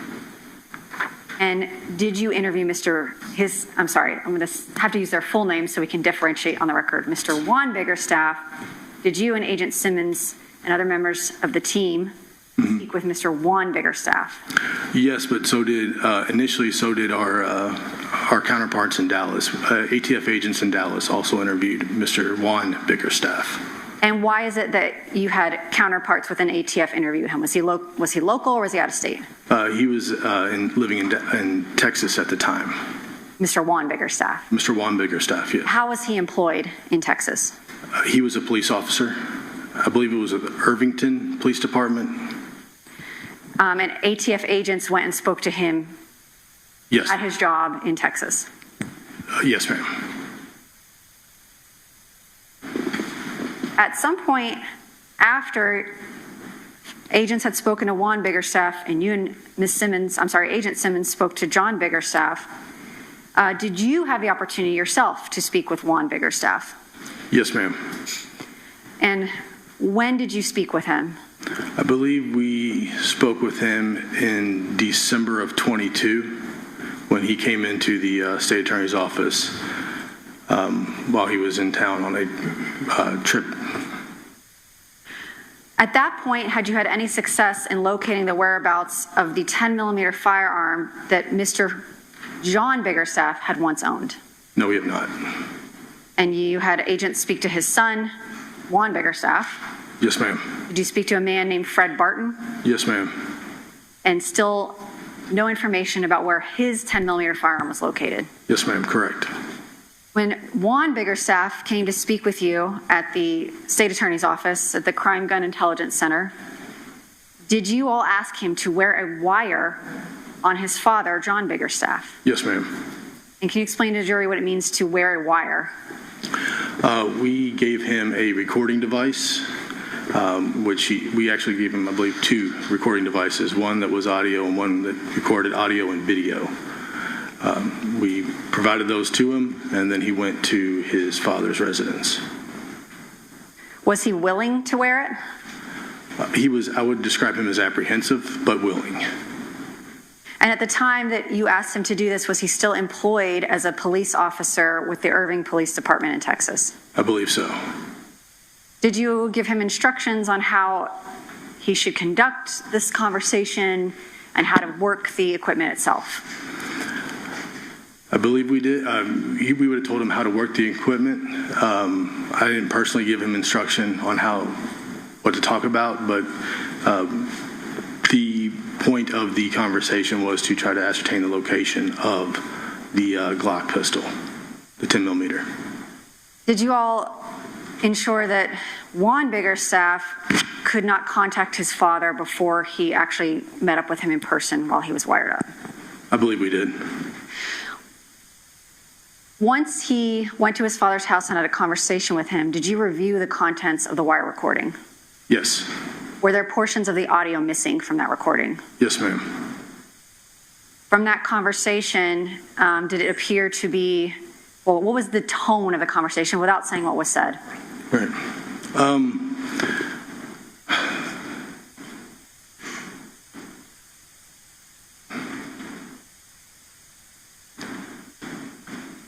I don't believe Mr. Juan Biggerstaff was completely full. Grounds. He's going to be speculating on his opinion.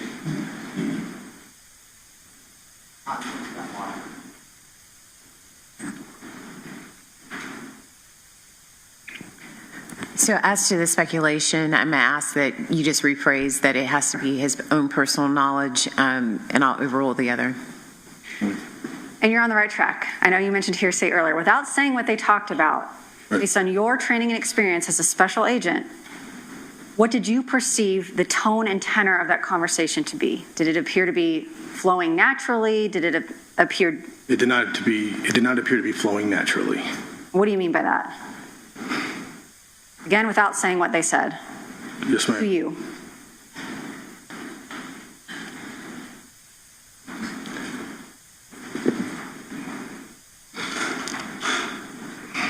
I'm trying to recall exactly.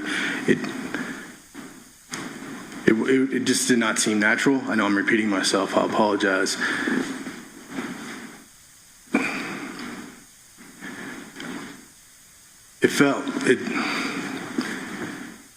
Let's see.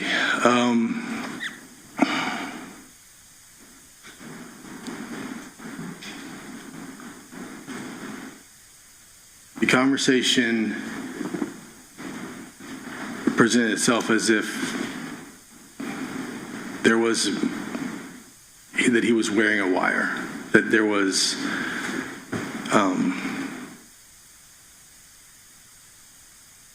it was hesitant. Okay.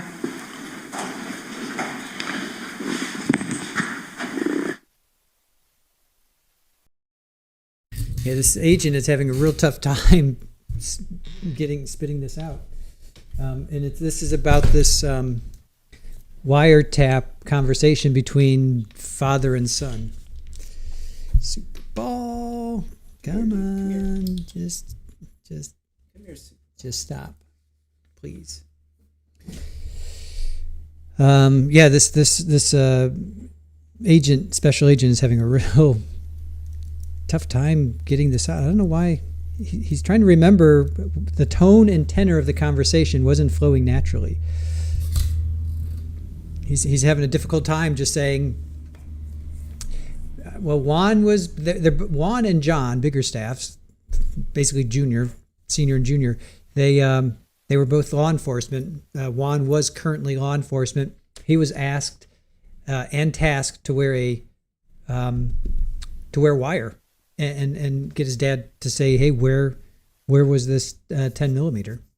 So I'm guessing he was not in good standing with his dad, or he didn't like his dad, or I don't know. That's really interesting. They're basically asking him to rat out his dad. Alex, I just want to say, Jags girl, bestie Alex, welcome into the chat. I know you came in, and I have a moment now to say welcome in and thank you. Jenny G reminding me, yes, that's so funny. So Alex, thank you for joining us. Hope you are enjoying this stream, and if you are a true crime addict, I hope you stick around because we cover all kinds of trials here, mostly criminal, although we did do an Afro Man non-criminal trial. But yeah, thank you for joining us, and thank you, Jags. Tao, oh, that's why he's froze. He's trying to say how this conversation wasn't flowing naturally, how the tone and tenor of the conversation wasn't flowing naturally. So it was between the son who is wired up and the father who was charged with federal crimes of basically trafficking women and using a cell phone. That's what he got busted for. I think he spent 5 years. I think ultimately spent 5 years. Sherry, why not just say he was hesitant? I don't know, and I'm having trouble saying it too. Everybody's hesitant about this moment. I don't know why it's such a big deal. He was hesitant to talk to his father. He had reservations about talking to his father. He had reservations about ratting out his dad. I mean, is it that hard to say? I don't know. Or maybe, I don't know. Or maybe he, I don't know. I'm totally speculating. I have no idea. Eileen says, scripted conversation or son did not want to incriminate his father. Then why accept the wire? Just say, no, I'm not going to do that. I mean, can they force him? Can they force you to wear a wire? I mean, I guess they could force you, but only if they have something on you. I mean, if this guy's law enforcement and he's up and up, why? He could have said, no, I'm not going to do that. I don't know.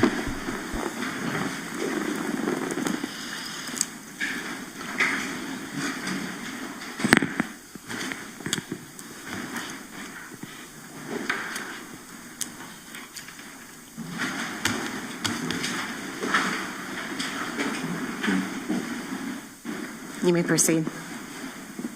Okay. Thank you. Agent Stengel, Yes, ma'am. your perception of reviewing that tape was it did not appear natural. That asked and answered. Okay. Sustained. From that conversation, did you all obtain any investigative leads that helped you locate and physically recover that 10mm firearm? No, ma'am.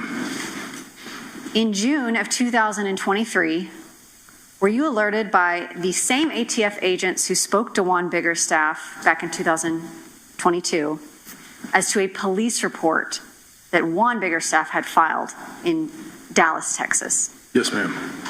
And did you obtain a copy of that police report in that investigation or relay that to your fellow teammates on this homicide investigation? Yes, I believe Agent Simmons received the report of the report you're referring to. Yes. Okay. Yes, sorry about that. Do you need him to repeat? Okay. I have no further questions, Your Honor. All right. Thank you. Mr. Hill. Yes, Your Honor, may we approach just for scheduling purposes? Yes. Oh my God.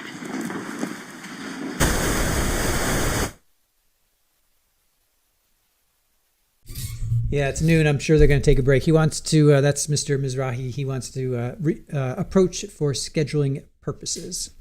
So 11:59, I'm going to bet the house that they're going to go on lunch break. I'm going to bet the house. If I lose, they take the house. If I win, we get another house. I'm going to bet the house. And I'm not a betting man. All right, Agent. Yes, ma'am. The state has another question, okay? Okay. Agent Stengel, in your 18 years of experience with the ATF and as a firearms instructor, have you come across many 10mm firearms in the other investigations you've done as a special agent? No, ma'am, this is the first. And would you say that in your training and experience with the ATF and as a firearms instructor that a 10mm firearm is relatively unusual? It is unusual, yes, ma'am. Thank you. Now I am done. Thank you, Your Honor. All right. Agent, we're going to come back after the lunch period to take up your cross-examination. Yes, ma'am. What I'm going to instruct that you can leave in just a moment, but you are still considered to be on the witness stand, and you should not discuss your testimony with anyone, and that's including the lawyers. Do you understand this court's instruction? Yes, ma'am. All right. Thank you. You can be excused for the lunch period. Members of the jury, I have an unrelated hearing that I have to have in a separate case, so I need to kind of expand or lengthen. You can go ahead. It's fine. Lengthen your break. So I'm going to do an hour and a half, but if it kind of infringes on the staff's ability to have a break, it may be just a little bit longer, but know that it's not the parties that sit before you right now that is the delay. It's this court's schedule with the other case, okay? But I will try to be as on time as I can. It is 12 o'clock now. We will come back in session on this case at 1:30 or as close as I can get to it, okay? Leave your notepads on your chair. Enjoy your lunch.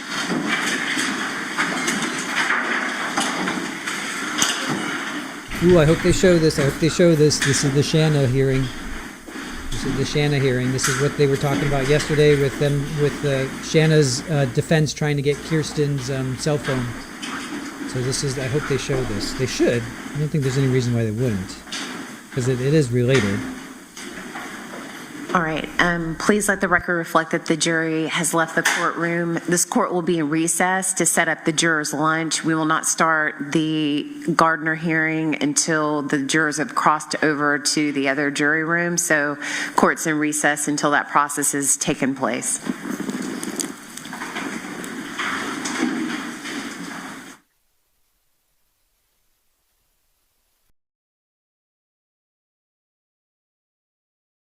All right, so hopefully they should show this. They should totally show this. Yeah, they should show this. I'm going to come over here just in case. All right, so this is going to be the Shanna Gardner hearing. You guys remember yesterday, Shanna's defense wanted Kirsten's cell phone. I'm trying to remember because it was Kirsten was her defense. So it was Clifton. Is it Doug Clifton? What's his name? Sorry, Mr. Clifton. I forgot your name, your first name right now. Doug Clifton. Okay, so Doug Clifton argued yesterday. Oh, wait, what's that? Get that out of there. What is that nonsense? Wait a minute. Hold on a sec. What's happening here? Why did they end that? That's...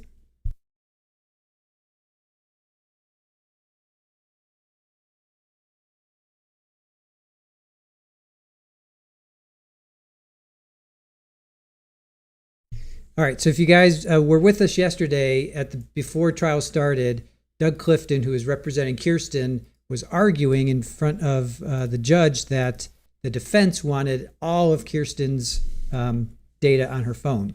And they're saying, no, that's not fair. Judge ultimately agreed that that's unconstitutional. She's part of Marcy's Law. She's a victim. And it has to be very tailored. It has to be very specific. If they want information, they got to say what it is, what specifically do you want? You want certain names, certain dates. You can't just have, 4 years of Kirsten's data on her cell phone. So, what's up, Hell Rider? How are you? Welcome in. So that was a huge kerfuffle yesterday morning, and they kicked it down the road because they were trying to figure out what forensic digital expert they could use. The defense did not want them to use, I think his name was Jack Green. They didn't want to use him. They wanted to use a neutral party. They also didn't want to have to pay for it. The state said, you are not going to use JSO, because judge said, can we use JSO? And the state's like, nope, not even going to ask them. So this is going to be a very interesting hearing to see what happens with this. So this is a little trial within trial. We get bonus. We're in like extra innings right now. We're like in overtime. I love it. So sit back and definitely relax. Hey, Bubbaloo, how are you? The jury is. She's waiting. She said she's waiting for the jury to change rooms. She's waiting for the jury to change rooms. I don't think she's changing rooms. Unless I heard that incorrectly. I think she said, we're waiting for the jury to cross over to the other room. And then we will start. So, happy Thursday to you, Hell Rider. Good to see you.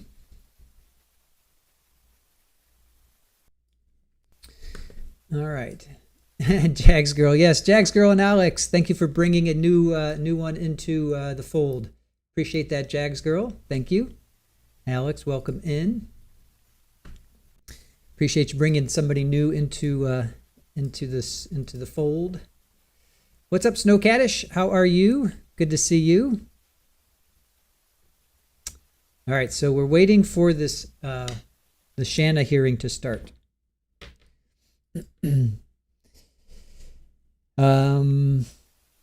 This is all about Kirsten Bridegan's cell phone and how much information Shanna's defense is going to get it. How much information is she going to? How much information is Shanna's defense going to get? So we are waiting and hoping with bated breath that they will show this, and I don't think there would be a reason why they wouldn't. And we'll just stay here because stop it.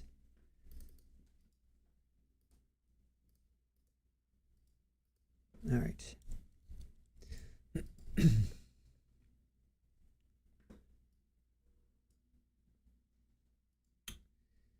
Let's see, what do I need? Oh yeah, let me come over here real quick.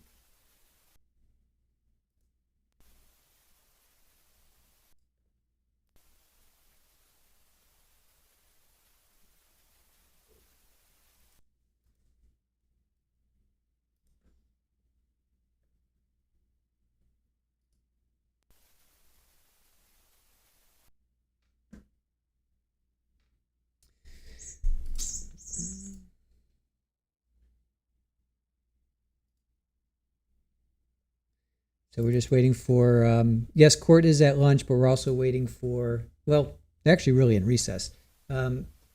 Mario's group jury is at lunch, but Shanna's hearing is coming up. So we're waiting for that to kick in. So we'll, let's see. Hey Mona, it's well, I thought the same thing. When I was there on Monday, Mario on his side, he had 2 rows deep, about 7-8 people each, so he had about 14 people. On Jared's side, he was full. There were 6 rows, completely full. Probably 7 people per, so 7 times 6. And then there was the back 2 rows on either side, well, the back row on either side, which ultimately was 2 rows, was media, and even that wasn't full. There was only three people on the side I was sitting on, and then on the other side there was like maybe five or 6. So there was under 10 media, and then for lunch, Mario only had 2 people on his side. Jared was still full. Once they showed autopsy photos, most of them left. Kirsten left, but then I agree. Since then, Tuesday, Wednesday, and then today, when they're showing the gallery, it's like really just Kirsten. She's the only one that was there, along with I think it was a victim advocate, someone helping her navigate through this. But I fully expect Shanna's probably will be more crowded because of Jose Baez, which is, I don't know. Is that kind of sad that there'll be more interest because of the defense lawyer than the actual person who's the defendant? It's kind of weird the way that's going to happen, but that just might be the reason. Christine, good afternoon. Gordon, you left for 10 minutes. Now you're totally confused. Yesterday, Gordon, yesterday morning, there was before trial started, Shanna's lawyers wanted Kirsten Bridegan's cell phone data, all 4 years. They wanted everything. Kirsten Bridegan's lawyer, Doug Clifton, said, no way, and you have to tell us what you want. You can't just take everything. You have to give us a detail of what you want. So they went back and forth for a good 40 minutes, half hour, 40 minutes. And ultimately it was decided that they were going to have a hearing today based on who could forensically do this, how much they were going to take. Judge Kite said specifically, you're not getting everything. That's unconstitutional. You can't do that. You have to narrow down the scope. So that is why that's why we're waiting for this hearing to kick in. So I hope that that helps you understand. William, yes, is right. Snow Caddish. We will do Keefe D, Dwayne Davis, day 2 morning session after this. I don't have it in me to do the full day because it's like 6.5 hours. So we won't be done until like 5:30 here, or we'll start at 5:30. So we're just going to do morning session, and then we'll stream over the weekend. We're going to try and get as close as we can to being caught up. Because once Mario is over and Shanna is in jury selection, we're going to hopefully be covering Dwayne Davis live. So that's our hope, and that will be like 2 weeks from now, or even next week. I think we'll have a verdict here by next Friday. So we will be able to pick up on Dwayne Davis and hopefully be live for you guys when Shanna is in jury selection. Surely not. Yes, and absolutely. That Mr. Clifton was like, we're not going to pay for it. Why should we pay for it? Yeah, that is absolutely correct. Absolutely correct. William, why her phone? Well, they know that she said some disparaging things about the defense. Oh, here we go. We're going to find out. Hopefully we'll find out.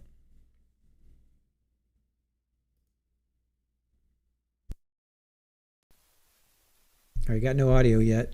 Just waiting for the audio to kick in. As for issue.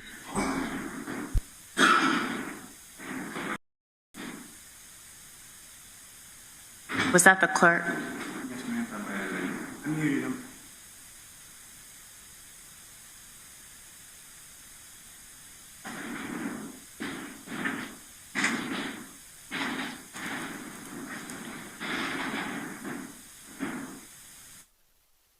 Please.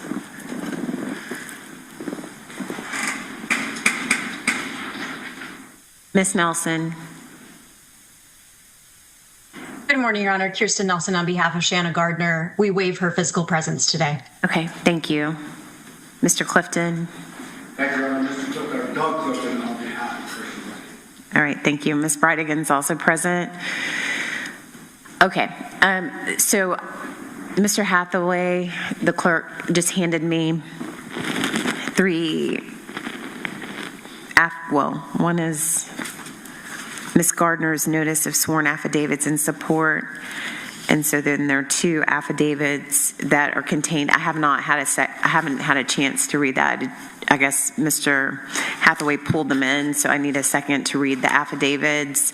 But I can, I guess, hear from the parties, because this was later, just so the record is clear, later in the day, yesterday, there was a request by the defense to put this case on for status, and obviously we're in the middle of trial.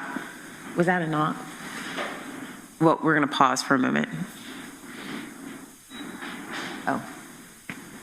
Sorry, I didn't know what door that was coming from. All right, so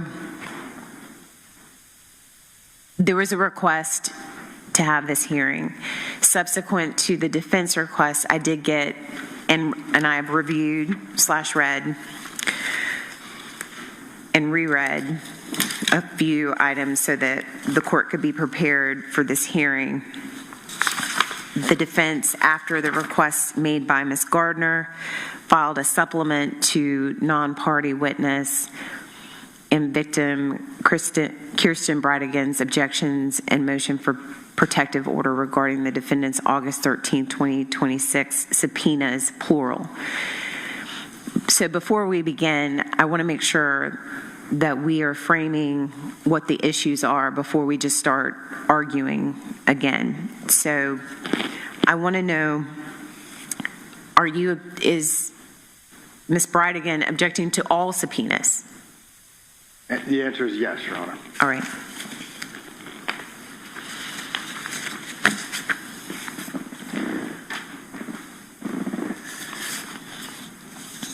Is there anything that, from Ms. Gardner's perspective, we need to take up before I address the objections to the subpoenas? No, Your Honor. We followed the court's directive yesterday to not file papers in opposition, but we are prepared to respond if the court has questions as to our position. Okay.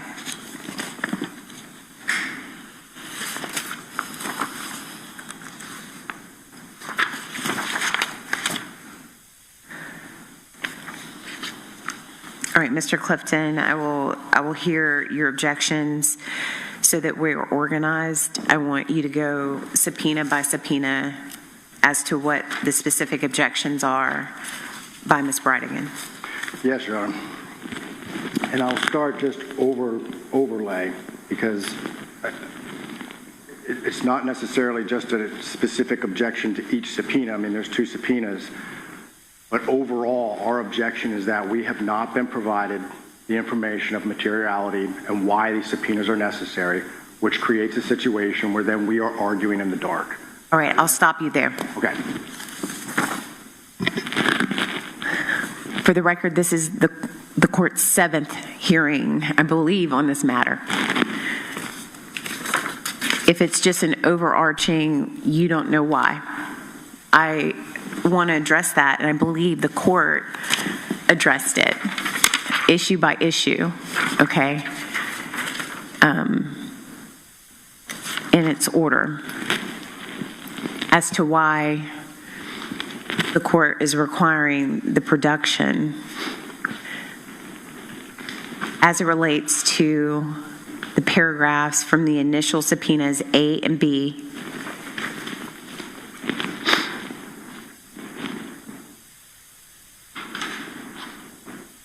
Do you have an objection to the call logs, which is G? Again, Your Honor, and I don't mean again as in, I know I've made a lot of these arguments before. In your order, you state that there is a sealed in-camera submission identifying several specific alleged statements and subjects that this court finds satisfies the requirement of materiality. We don't know what those specific subjects are that they provided to the court. I'm unable then, or Mrs. Bridegan is in the position of being unable then to object to their either characterizations or the reasons why these subpoenas should not be issued. So in a normal circumstance, if they were going to subpoena call logs from, say, Verizon, I think the case law would say that I am at a loss to say that they can't get those. They didn't do that process. They are going after Mrs. Bridegan's phone to get that same information. I don't believe that it's the same, I guess is the best way to put it. And again, though, I don't understand the reasons why they would even be allowed that. And I couldn't find a case where, again, the majority of the time when you're dealing with subpoenas for phone logs, date, time, and all of those information, you're getting it from the carrier. I've done it. It's difficult to keep people from getting clients' cell phones for just that. I mean, there's arguments, say that you can find patterns. Hold on. What is that sound? What is that rubbing? It's you. Okay. Clip it on your tie. I apologize. It's driving me crazy. Okay. All right. So it's a different burden, we believe, and so. Like I mentioned, in a normal circumstance where you're going after Verizon, I believe the case law is there to support that. I would have a difficult argument to object to that. This is different, though. And the main reason it's different is because I'm unable to object to say, well, no, that's not really to that, or that's not really for this, because I don't know what they're arguing. Okay. It leaves us in the dark, and that is our main concern here. And I just, since we're on it, they have argued that, they need to keep their strategy to themselves and certain instances to themselves. They don't want to apply to the state. We're not the state. Mrs. Bridegan's a non-party victim in the case. It's not the same. It's not the same to say, well, yeah, the state probably shouldn't know what our defense strategy is, or at least little kinks of our defense strategy. That's different for her. We're not the state. It's not the same burden to look at. And again, We don't have case law where people are pulling and extracting cell phone data off of a non-party victim's phone, specifically in a homicide. This is not a case where she's an eyewitness to say that's the person or anything like that, or that's somebody who did this to me. This is a non-party victim whose husband was murdered. She's also a witness. And a witness. But it's not the same. I mean, it's not just any witness. It's a non-party victim. There are actually enumerated rights for her that is different than anybody else.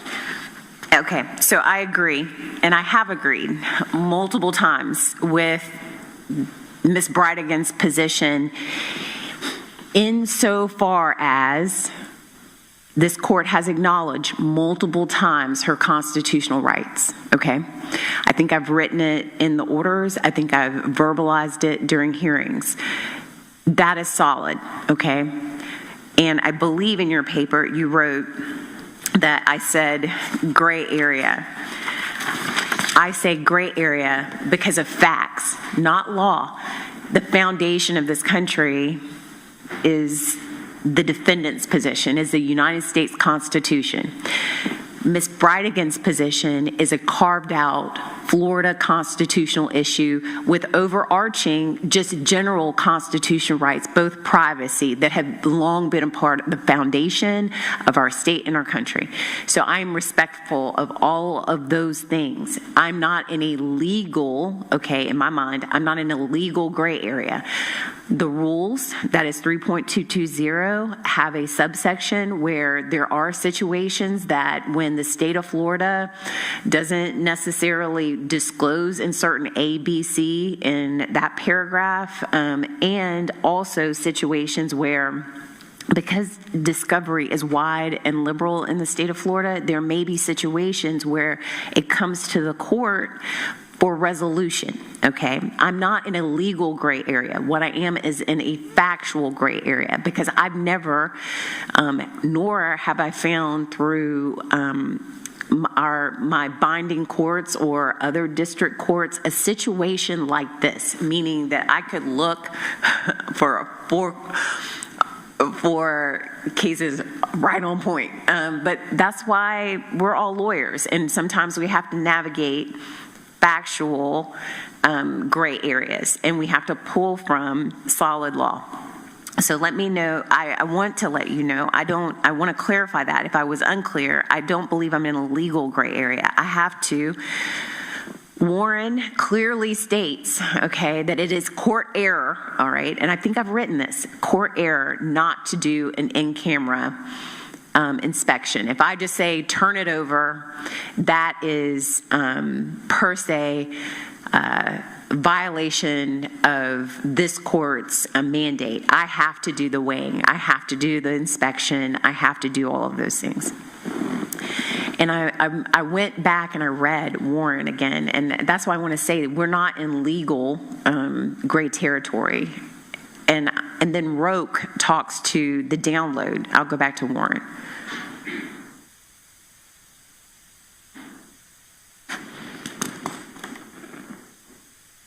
But Warren, the trial court, and these obviously are different, but they were still, that is, the trial court was interpreting the Florida Constitution just on a general privacy right, because obviously the victim's rights were not a part of that case. But it's at Head Note 7, which appears to be, it looks like page 637 of the opinion, it says, when a person raising the privacy bar establishes the existence of a legitimate expectation of privacy, the party seeking to obtain the private information has the burden of establishing need sufficient to outweigh the privacy interest. Okay, and I'm going to pause there because Ms. Bridegan has a legitimate privacy interest, legitimate, maybe even more so than this case, because it is written into our Constitution. So that being said,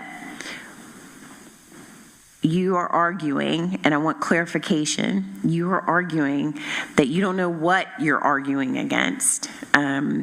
But the defense in previous hearings has put forward that it is related to bias, it is related to motive, it is related to all of those things that would implicate both their United States Fifth and Sixth Amendment rights. And so what privacy right that Ms. Bridegan has would override those United States constitutional rights that would allow Ms. Bridegan to come in and hear what the defense arguments are, what they would intend to, what authority do I have to let Ms. Bridegan come and do that, other than maybe the general thing that you put in here. And I don't see that that would allow her insight into the defendant's Fifth or Sixth Amendment rights that are implicated within their arguments related to other witnesses. When Ms. Bridegan, if she was just a victim and she was not being called as a witness and there was no showing whatsoever, I don't know that I would have granted it, because I mean, it doesn't really make any sense, but the state has represented to this court that she will be a witness in the Gardner case. There have been showings at previous hearings that she's had and testified to in deposition without objection about her contact with other listed witnesses in the case, and some of it may be relevant, some of it may not. And there were no objections then when it was talking about the content. That's where I'm at a loss. That now, because they're asking for paper or information independent of her testimony, that now all of a sudden she gets to know what they're doing and why they are doing it. That's my question. Okay. Number one, in her depositions, yes, she answered their questions. I mean, that's what she was instructed to do. In her second deposition, the court actually instructed in your order that she put together that she put together information in order to answer their questions, and she followed the court's order. To now reverse that and say, well, you did it then, and now we should be able to search your phone. No, there's a line there. I'm going to stop you, because I said lodge an objection if you thought, and you can bring it to me. I didn't say don't object. I just said that was a separate issue where it was allegations that she was feigning that she could not remember. That's why I asked. It was the feigning. And so I didn't, to avoid the possible request of a third, I just wanted it to be productive. And I also said you could object and certify whatever questions you thought were inappropriate. Just so I'm clear in the record, is the court stating that Mrs. Bridegan has waived her privacy rights by answering questions in a deposition? No. Okay. I'm not. Well, then her privacy rights still exist. And right. So it still exists even though she answered those questions in a deposition. Answering questions verbally, going along with the information that they have, and again, Your Honor, they have everything that they're talking about that they need, they had in that deposition, because they were asking her direct questions about records, about posts, about everything. That's how this all came about. So her privacy rights doing verbal is different than now they want to go into her phone. Right. Okay, and Your Honor mentioned gray factual area. I can't agree with you more. We're also in a gray factual area, because it's not just their claims of bias and witness encouragement, or however they put it in their motions that Your Honor just talked about. That's not the reason why Your Honor granted it, because we were making those arguments and there wasn't anything. There was an in-camera submission that states the sealed in-camera submission identifies several specific alleged statements and subjects that the court finds satisfies the requirement of materiality. That is where our issue lays, is I am unable to address those specific submissions that identify several alleged statements and subjects this court finds satisfies the requirement of materiality, because I don't know what they are. Mrs. Bridegan doesn't know what they are. So we're asking to be basically hand a phone over and let it be searched. We don't know the reasons why it's being searched, because a vague bias is not a reason for somebody to be able to search a phone. And so again, we're in that gray area of facts too, because we don't know what's there. And this is a different situation because again, the majority of the case law, when we're talking about in camera, here's the documents. Like, you know, I mean, it's something that's already in hand. And that's not the case here. In order to take that step, you have to, I mean, there has to be, I guess, a finding by the court that, number one, Mrs. Bridegan does not have a right and is not going to find out what the submissions that were provided to the court that were specific alleged statements that support the finding of materiality. And that based upon those submissions, the defendant's rights outweigh Ms. Bridegan's. And we just have not gotten to that complete picture of things, but I think now is, you know, since we're here, and we're kind of getting to the end of this after, like you mentioned, 7 hearings. That's really what this is about. So there has to be some type of ruling that says, number one, she cannot know what this is because that hasn't happened. And number two, that based upon these submissions, their constitutional rights, Mrs. Gardner's, outweighs Mrs. Bridegan's. And when we get to that point, I mean, again, I'm going to make the same objection. I don't know what the submissions are. But I think that's kind of the first. What authority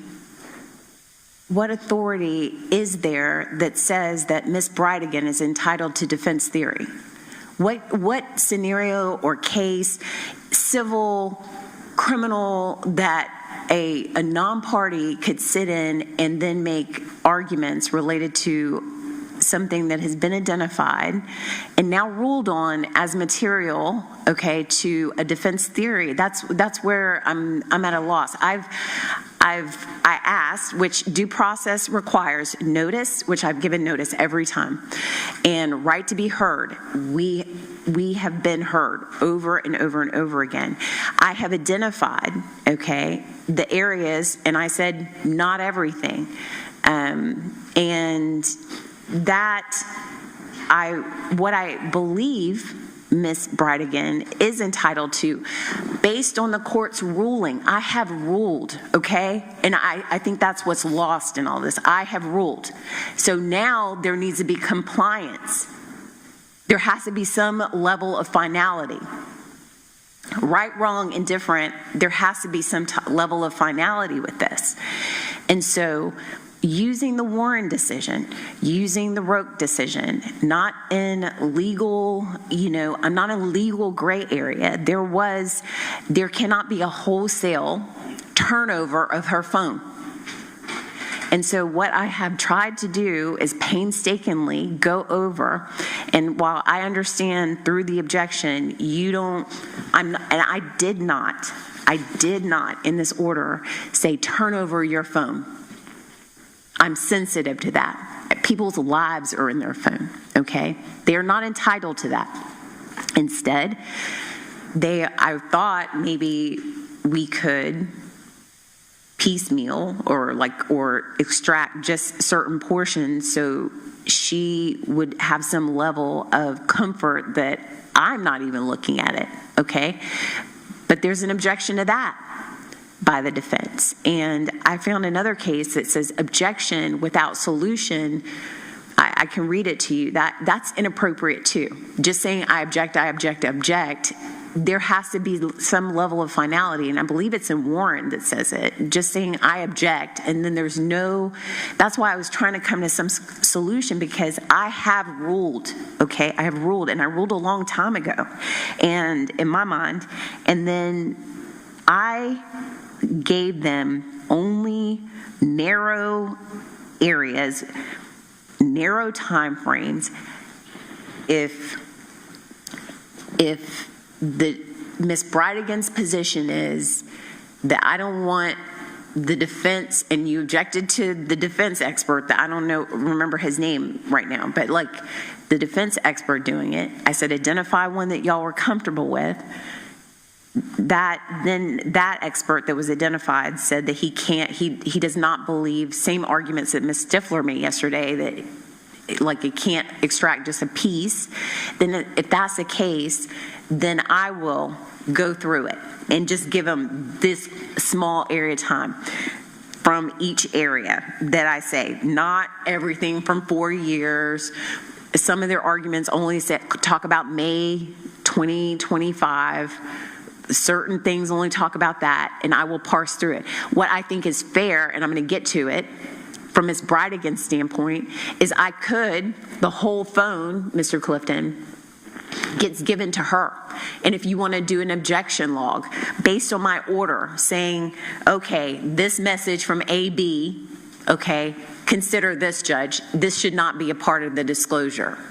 I think that's what's fair. That would protect her privacy interests without impacting Ms. Gardner's constitutional rights.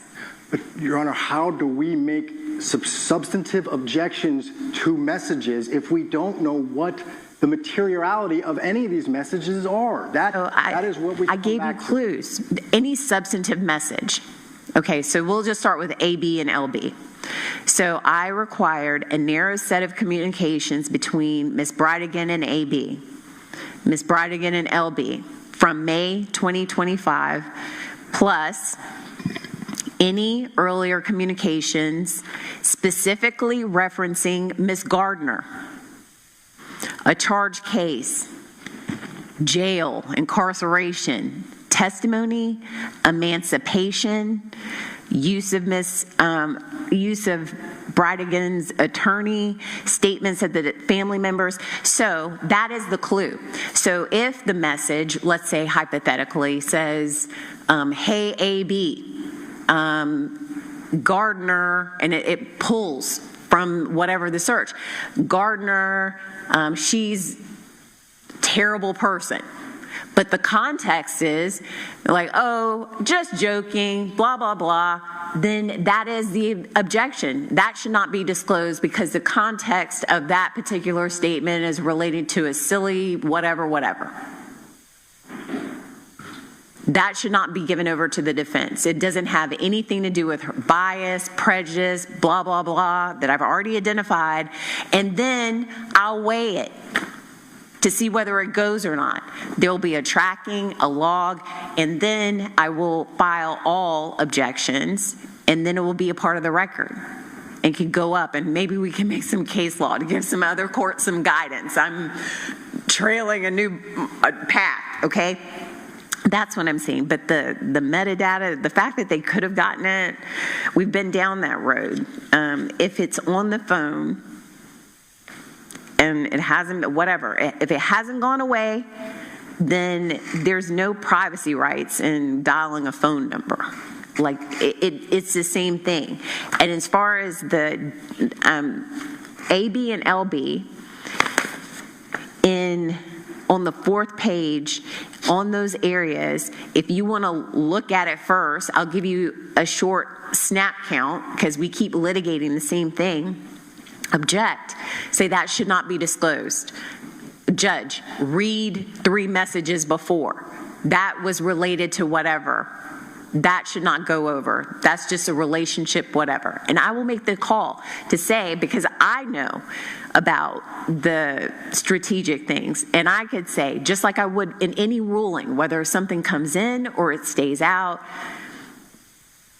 it's a judgment call by the judge. It's discretionary on me. And so I know the rules. I know the evidence code. I know discovery, okay?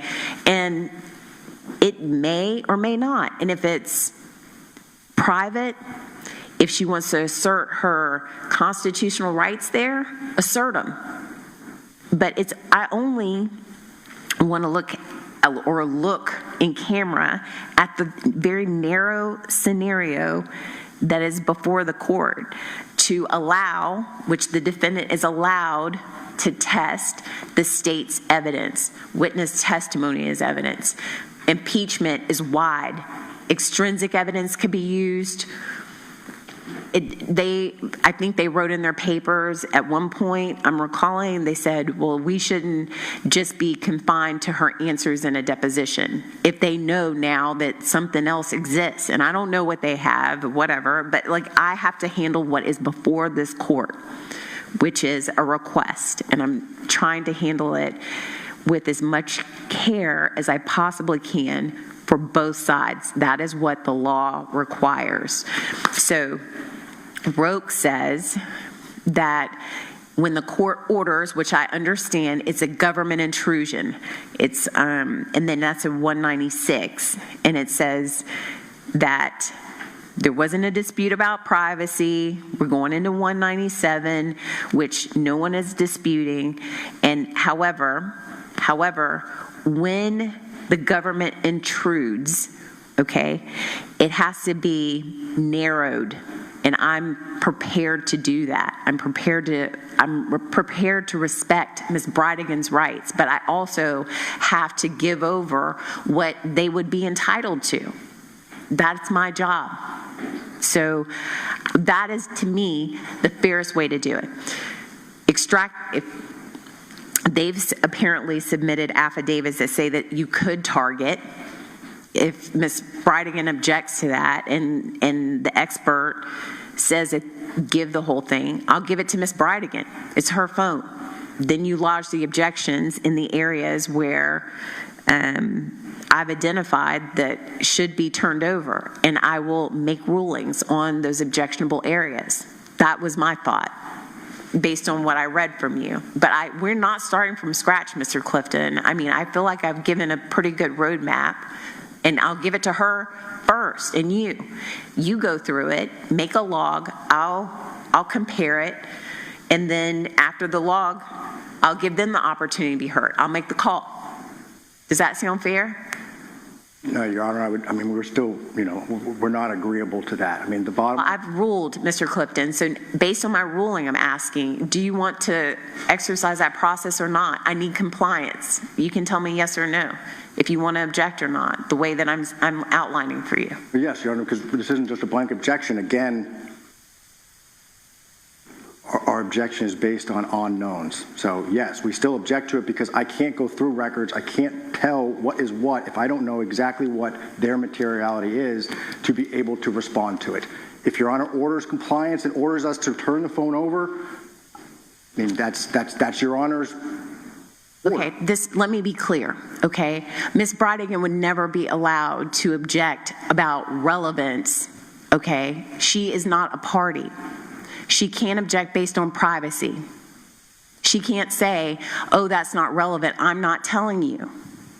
She can't object on privacy. And the state of Florida's bowed out. They don't want to be heard about this. And so that is her legal ability to lodge objections to this particular piece of evidence. So whether it's relevant or not, or goes to their defense or not, that's not her obligation.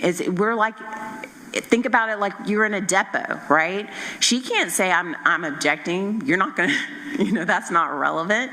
But she can say, this impacts my privacy rights. And so looking in that lens, okay, based on the categories that I've given, that is where I need your input. That is where I need her to say, no, that's taken out of context. No, that impacts my privacy. No, they shouldn't get that, because that is her legal foothold in this whole situation. That's the way I see it. I've ruled, okay?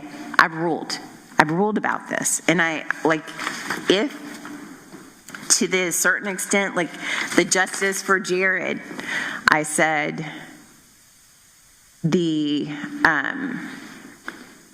it's very small areas that I like comments. We were told by their expert yesterday that that's not even on the phone. What? That you have to get that through Meta. How would they know that? Because none of those DMs or anything are saved to an individual's phone. They're saved in Meta on cloud, and that was his whole... I thought I don't know what I was very clear about is that phone is not going to be used to log in anywhere, okay? So if it is or if it isn't, then if it's nothing, then it's nothing. There's no objection there. It's what is contained. They've asked for information on the phone, but the phone is not going to be used to connect to anything. It's just going to be whatever. So I don't know what Cellbrite is able to do now, but it's only what is actually on the phone that will be allowed. I'm not, Ms. Nelson, I hope that was clear. Yes, Your Honor, completely clear from our perspective. Okay, no logging into anything. It's just whatever is contained on the phone. And so this is the next question I have, Mr. Clifton, which is the defense has identified 2 individuals that say that they can target the areas within my order, or are you requesting the full download and you go through it and you lodge your objections that way? I'm not requesting a full download because I don't think that's proper. I don't know who their experts are. I mean, that was just filed. I didn't review it, Your Honor. I didn't have time to do that. I guess the best thing I can say to Your Honor in order for us to move on is we are not in agreement to turn the phone over. So if Your Honor, it sounds like you are going to order compliance to turn the phone over to a certain individual on a day, we're just asking then for that order to take place. Because that has not taken place yet. And so I just want to be clear. I understood from the other objection you're saying she has not gathered this information. Is that right? And that's why the phone's getting turned over? It was over. The other pleading that was filed is it's overburdensome. It's not, I guess, organized in a way. And in order for Ms. Bridegan, I did not want to order the download, but I also need the information in some form. And so that's how we got here about the download. There are particular documents that she put together for that second, on her phone to talk about that second deposition, and she testified to all those. That's never even been requested. That's like those specific information has not been requested. It's just a solid request that we want all communications from May 2025 and on. Not what we talked about in the deposition. Is it a part of what I've ordered to be in camera reviewed? What Ms. Bridegan has put together? It is, Your Honor. We requested the screenshots as part of our subpoena. I don't have anything regarding screenshots, but there it is. I mean, so there is, I guess, a portion that she put together for Your Honor. I mean, that is there. Okay. Has Ms. Bridegan complied with EF, turning that over? Yes, ma'am. Okay. I mean, there's been, and again, I mean, because this idea of just objections and not saying anything, we're allowed to object. I mean, a subpoena came out and we objected to it. And that's what we're dealing with right now. If there's going to be an order, you need to turn over the X information that you talked about, these messages in that. Again, I mean, an order, I can't go through this order and just say, now we're going to give this, but hey, we're not giving this. Overall, we don't want a download of her phone. If there are specific messages that they want, send a subpoena for that and we will deal with it. But that has not been done. We're talking about a download of the phone, not specific, hey, please give us the whatever it was that we talked about in the second deposition. I love objections, Mr. Clifton. That's what I'm up here for, okay? I love them. All right. But they can't be endless, okay, when there's a court ruling, all right? So those are the rules. Then when the way we got to the download is based on your other pleading. That's how I thought we got to the download. I'm not just coming out of the air saying turn over your phone. Somehow we have to. It morphed into that at this last hearing. I want the information based on the order provided to the courts for an in-camera review. The only information that has been compiled is what she testified to at the second deposition, Your Honor. So how can we get this information without a download? They can send a subpoena and I'll work on that. That's without a download. Right. Yes. Okay.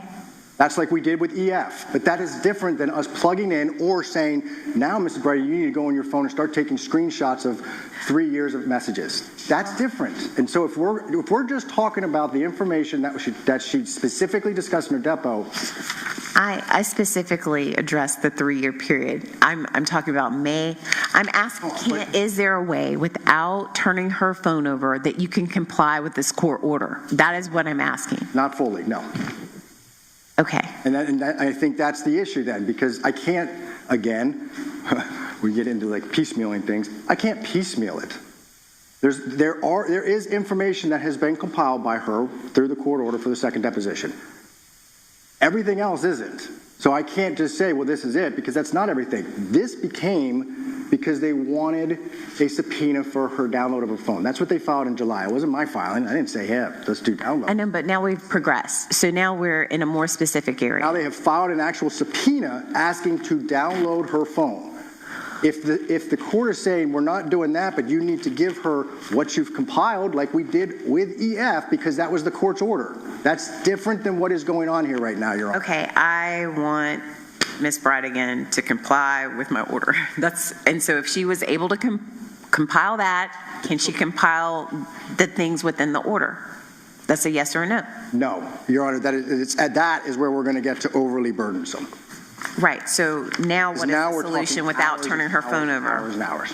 So now, compliance-wise, what is the solution without turning her phone over?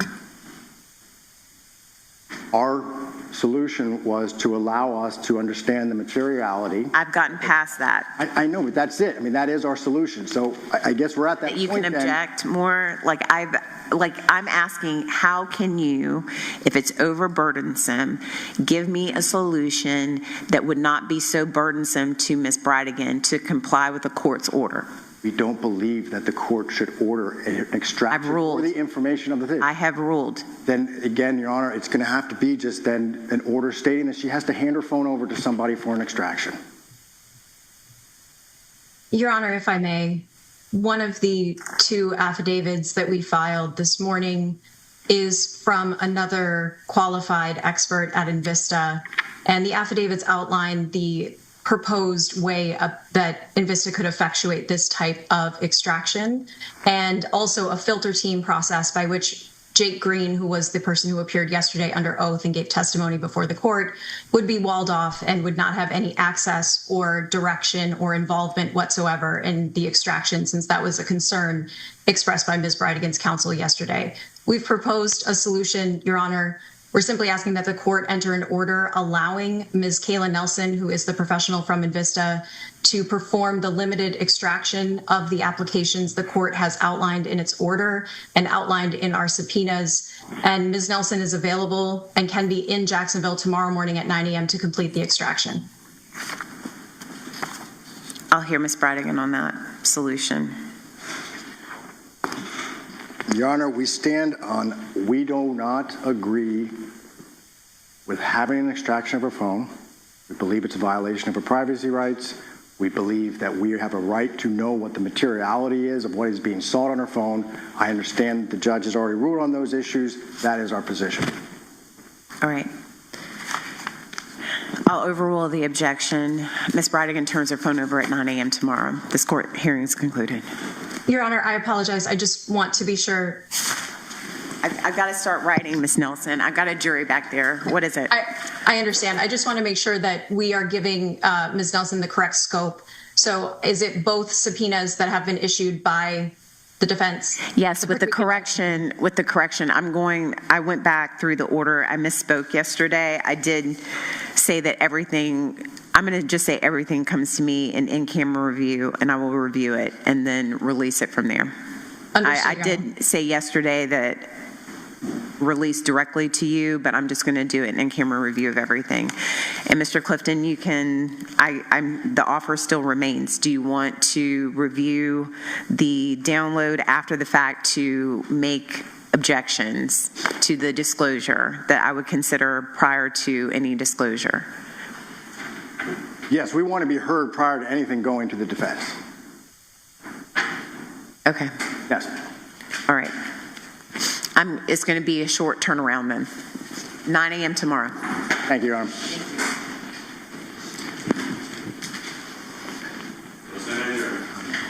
These companies, they're not, you know, everyone else gets up in arms. All right. Interesting.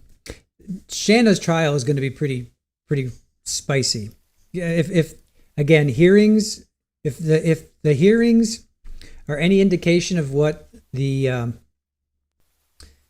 trial is going to be like, her trial is going to be really spicy. So I have a contractor coming in like 5 minutes, so I may have to like jump out real quick. So if I disappear, you'll know I got a contractor coming. Shouldn't be too long. He's just here to go over a few final things, but if I have to bounce out real quick, you'll know why. So anyway, so this was all about Shanna Gardner's defense team wants access to Kirsten Bridegan's cell phone. Kirsten Bridegan does not want to give that up because they're not sure what exactly Shanna's looking for. So that's been this whole thing, is that they're narrow the scope. So the judge has said, we've had 7 rulings on this, and then even going so far as saying we may be setting precedent now, because judges looked over case law after case law after case law and just can't find any rulings on this. So this may actually set case law. But at the end of the day, they're going to give them till tomorrow to sort this out, and I guess we'll find out tomorrow what exactly is going to be, what the narrowing of the scope is going to be. So, all right. With that, I am actually going to try and grab a quick lunch. I don't know if I'm going to eat before this guy comes, before the contractor comes, but I'm going to do my best here. Okay, they're actually at lunch until 1:30. So we've got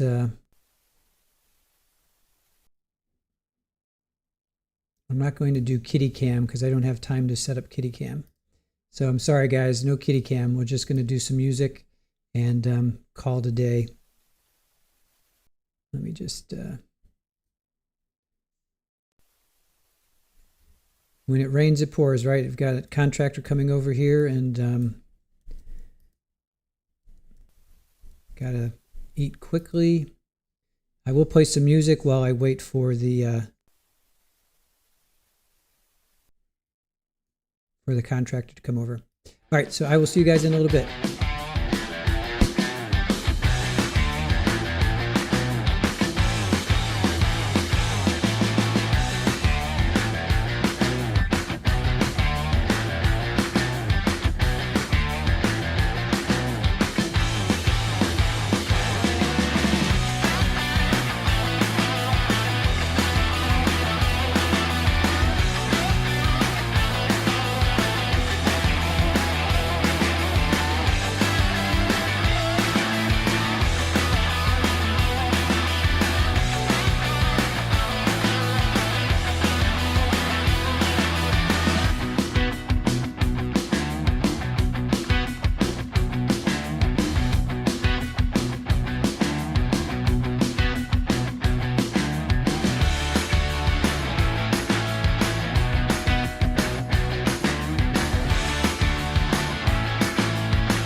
I'm taking a dirt nap.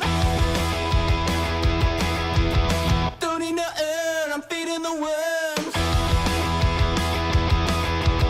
Don't call me lazy, I'm pushing up daisies.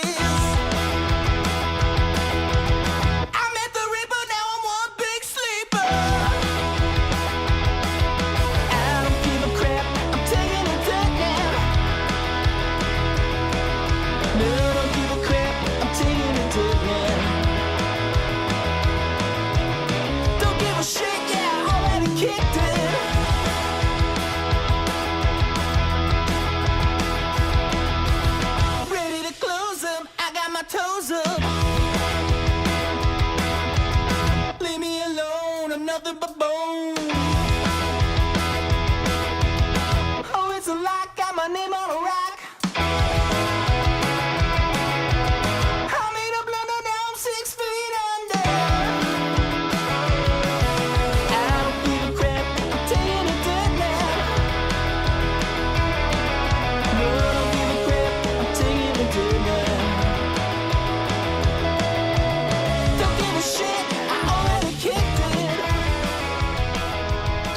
All right, welcome back, everybody. Welcome back. Hope you had a good break. Did something fun and enjoyable for yourself. We had our contractor. We signed contracts. We have a contractor. Deposits have been made. Blood has been drawn. And patio will be started soon. So thank you, Horse Welfare. Thank you for the welcome back. Outrider, rocking out. Are you rocking out? It's a good soundtrack. I like this soundtrack. Living fast, so we set the pace. June bug, darling, couldn't be replaced. Underneath that moonlit sky. Hey, we got lost in each other's eyes. Debbie Gibby, how the heck do all your cats get along? How many do you have? We have 7 cats. They all get along except Superball. She's the wild card. Superball is the wild card. Superball doesn't like anybody. She smacks everybody. Superball is a wild card. She kind of tolerates some of them. But the other 4, well, 2, Paulie and Rafa, pretty much grew up together. They found each other when they were like 2 months old. So they kind of grew up with each other. And then Paulie had 4 kittens, so you know, it's she's mom, you know.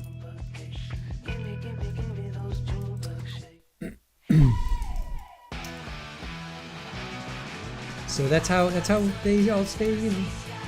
That's how they all are. They all like each other. Thank God they all like each other. Except for Superball. Superball, like I said, Superball's a wild card.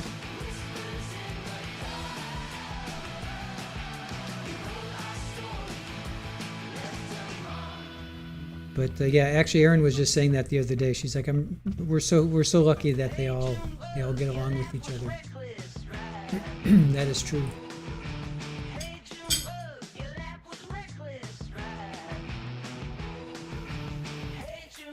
All right, so let me chill on this.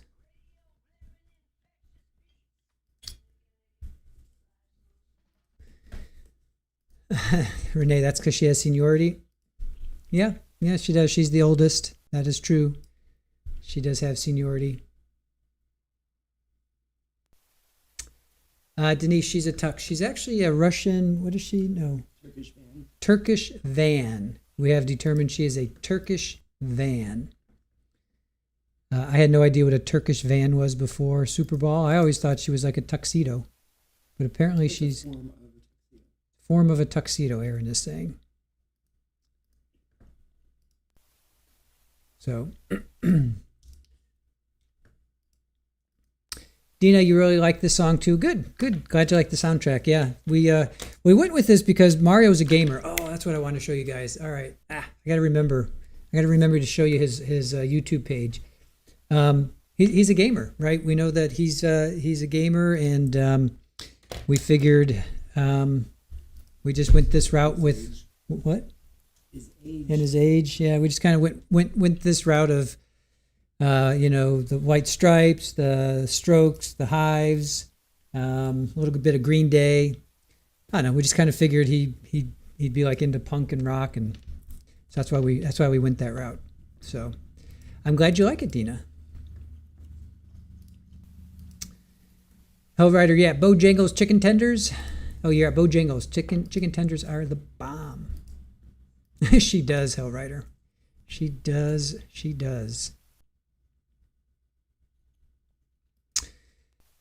Oh, here we're coming back. So Rudica says to Brat, at last the judge changed the ruling that everything goes to her first and not directly to the defense, but even that was a literal last-second change.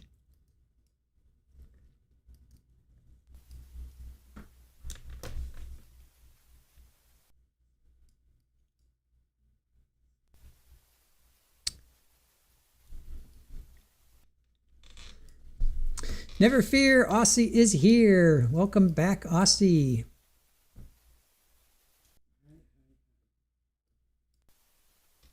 Hope you had a good break as well. What is Mr. Hill doing with that belt? What's he doing with that belt?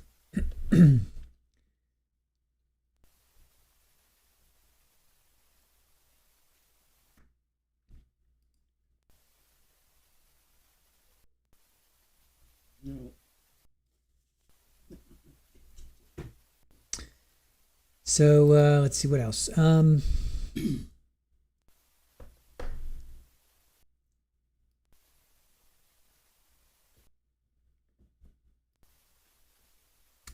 Sorry, just reading through my emails to make sure nothing bad is happening anywhere.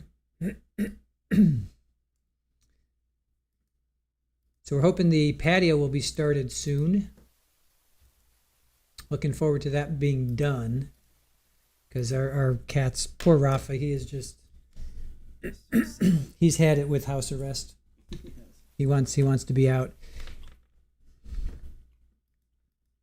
Good to hear, Aussie. Good to hear. Horse welfare, they take Mario's belt for lunch, yeah, and his tie. They take his belt and his tie. They take his belt and his tie. That's why he's always there in the corner. He has to put his tie on and his belt. Anything can be used as a weapon. Ladybug's mom. I'm not sure I like your taste in music. Why don't you play some old time rock and roll, southern rock and roll, like kind of like I don't know, Molly Hatchet, something like that. We have to choose the music based on copyright. So if we were to choose Molly Hatchet or any artist, we would get, and we still get struck. We don't get strikes, but we get notices that we get demonetized, or we have to share. If we choose music other than what's allowed by YouTube, then we have to share the revenue, or make no money at all. So trust me, I'd love to play all kinds of music, but we have to choose what is available to us. And then also each trial is based on the people in the trial. Yes, and each trial we base it on whatever whatever the vibe is for the trial. We don't always play just rock and roll. We play classical, we play jazz, we play blues. So we always try and pick whatever is appropriate for. Like with the Ollies, we had Middle Eastern music. So we always with Sonny Bell, and we weren't doing music for Sonny Bell, but Charles Jones, we did drill, we had drill rap as best as we could find. Afroman, we had hip hop and rap, and then of course now with Dwayne Davis. We have to make a playlist for that. I'm not sure if we're going to get to that or not. So anyway, that's the reasoning behind that. You are welcome, Horse Welfare.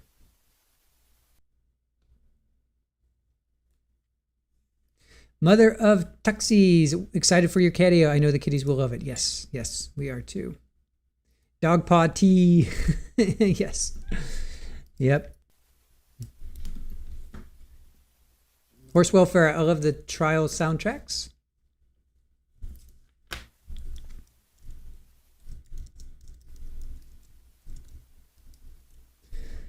Glad you like them.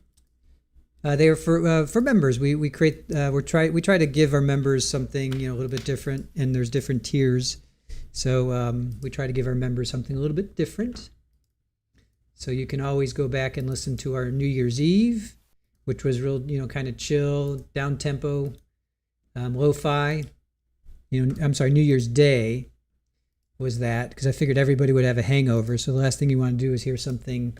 You don't want to hear like Nine Inch Nails or something, or Marilyn Manson. So it was really some lo-fi, down tempo stuff. And then we did a Christmas stream, so that's all not some traditional music, but it was all kind of Christmas-esque music. We had a New Year's Eve stream as well, and that was more like big band, New York City, start spreading the news, horns. So you guys can, if you're members, you can always go back and check those out.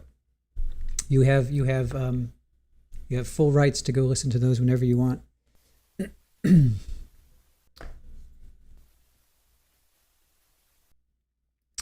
Decades of Darkness, trying to catch up on this trial, no handcuffs. No, I don't even think he has a shock belt. I don't think he has even a shock belt or whatever those things are called. Yeah, I think he's, yeah. Well, is it because he didn't commit? I don't mean to say that. He wasn't the trigger person. He was like, it's like Donna Adelson, versus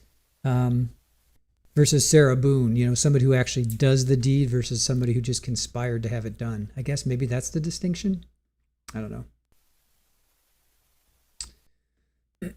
Purple Daisy, you like the music for the Great Trial? It had a Southern flavor to it. That is correct. It did, because it was in Georgia. Good ears there, Purple Daisy. Yes. Hell Rider. Super Ball sounds like my bunny Ice. Doesn't like anyone. She tolerates. Well, here's the deal. It's really weird. They have this weird relationship. Houdini and Roger will literally come up to her and they'll be like squinting, and she'll like bite their ears, or she'll smack them. It's so weird. All right. Thank you. Good afternoon. Good afternoon. Have something. Your Honor, Jesse Dreiser on behalf of the defense. Mr. Fernandez is present, Mr. Hill is present, Ms. Day is present, and Ms. Nepstad is present. I do want to put, I'm not so sure it's an objection at this point, but I do think it's important for the record that I'd like just to make a comment or proffer what could be perceived as an objection at a later date. At this point in the trial, the court has heard that the state attempted to get the lead detective, Detective Johns, to testify that he believed that the firearm became completely disposed of sometime in February or March of 2022. That was what the attempted proffer and the attempted argument by the state was. The record is clear, as there was a court reporter present for all of that. And now the state is attempting to place an argument before the jury that the gun made its way to Texas and in 2023 was reported stolen, and a police report was admitted, and that this is a ruse, that the gun was never stolen, and it was some way to establish that the firearm is in fact in Texas and disposed of and connected to John Biggerstaff. Those are completely two different state theories. And I didn't have time to brief it during the lunch, but the case law is that the state cannot go on two completely separate theories of prosecution. And I believe that is what is being attempted. I don't think it's in any way even a gray area. I think the attempted proffer was that the lead detective believed one thing, and both things cannot be true. The firearm cannot go to Texas. The firearm cannot be reported stolen in Texas. and the lead detective is under the impression, and the state tried to elicit, that it had been indefinitely disposed of in March or February of 2021.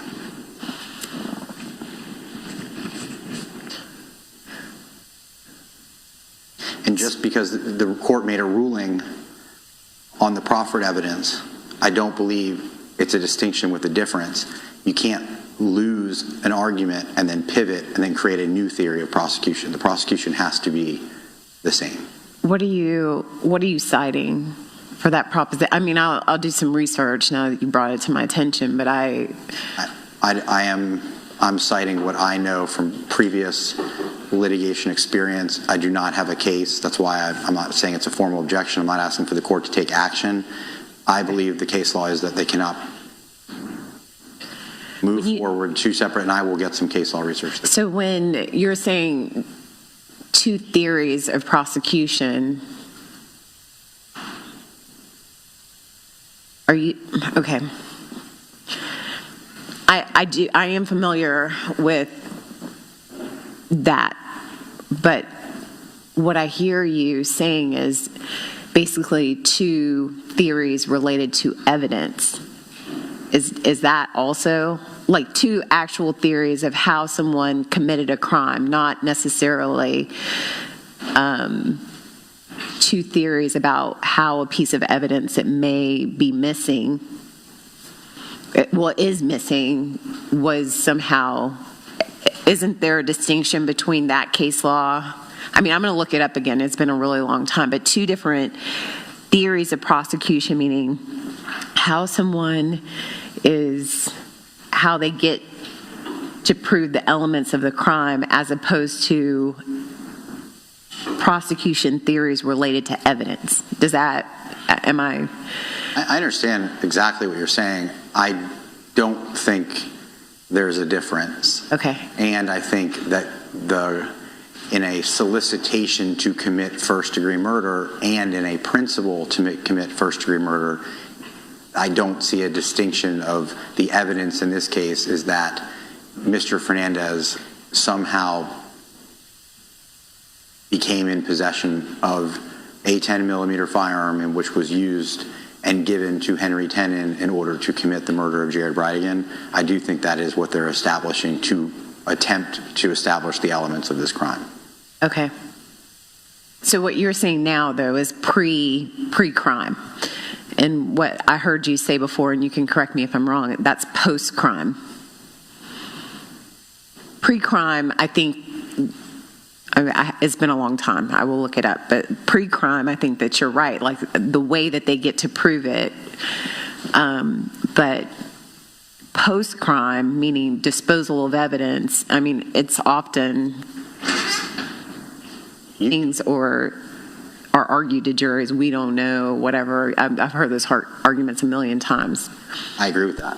If their argument was, we never found the firearm, we don't know where the firearm went, but that's not what I believe that the record reflects at this moment in time. I think the record reflects at this moment in time that the theory of the government is that in one theory, A, Detective Johns, the lead detective, was attempted to say that it was disposed of indefinitely in 2021, February, March. B, the gun made its way to Texas, and in a false police report, it was the serial number of that firearm was written down in a police report and reported stolen. Okay. Both of those things cannot be true. Okay. Has the state looked into this at all? We have no response at this time, Your Honor. There was no reason to even discuss this at this point. Okay. We have not alleged any arguments. They have no idea what we're going to argue. We are presenting evidence to this jury. Two things can be true at the same time. This is a non-issue for us to bring up. When he wants to entertain an objection, I think we need to get started with this jury. Thank you. Okay. Is it an objection, or you just bringing it to my attention? I'm bringing it to the court's attention that at this point I believe that it started and that Mr. Mizrahi is right that right now I have not lodged a formal objection, but so we don't need to take this up in further argument. I wanted just the record to reflect where I thought the evidence was at this point. Okay. All right, let's bring in the jury. What, I'm sorry? Okay, well, we need just a moment for, can you come up and help? It's not mine. It's not? No, it's not mine.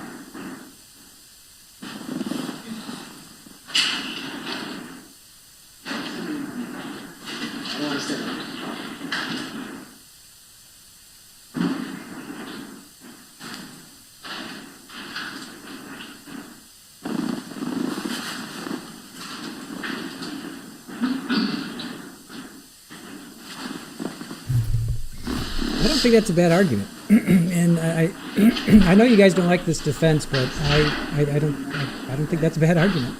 You can't say I disposed of something and I have no idea what happened to it. I disposed of it so thoroughly. I'm going to step back just momentarily. I'll be right back. Okay, that guy in the white hair, that's the IT guy. I got to find out his name. That's Mr. IT. Yeah, you can't. You can't, and whether the theory or whatever that is, I'm not going to talk about that, but I can understand. Sorry, I can understand Mr. Dresser's issue here of like the state is saying, or the lead detective is saying, Henry Tennant told us that he disposed of the gun. Sorry, disposed of the firearm. May I be struck down? Disposed of the firearm.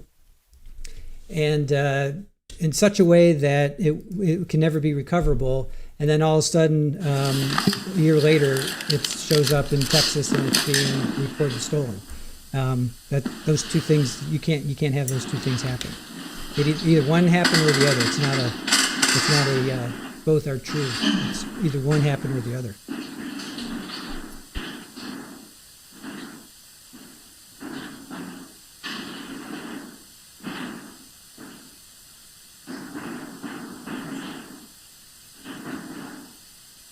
All right, I guess they're off the record, so we can't really, nothing going on there either.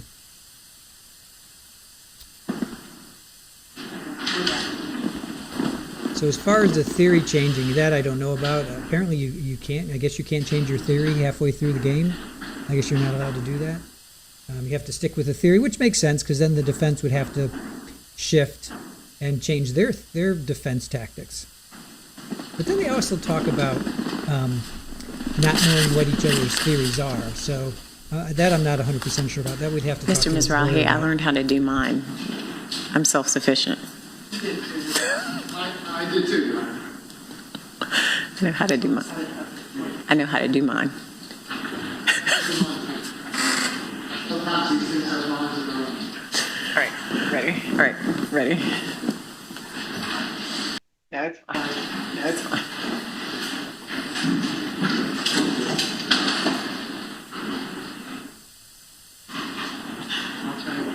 No, it's fine.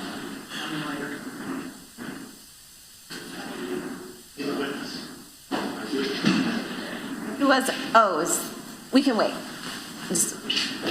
Where is he? Right here. Here in the room. Okay.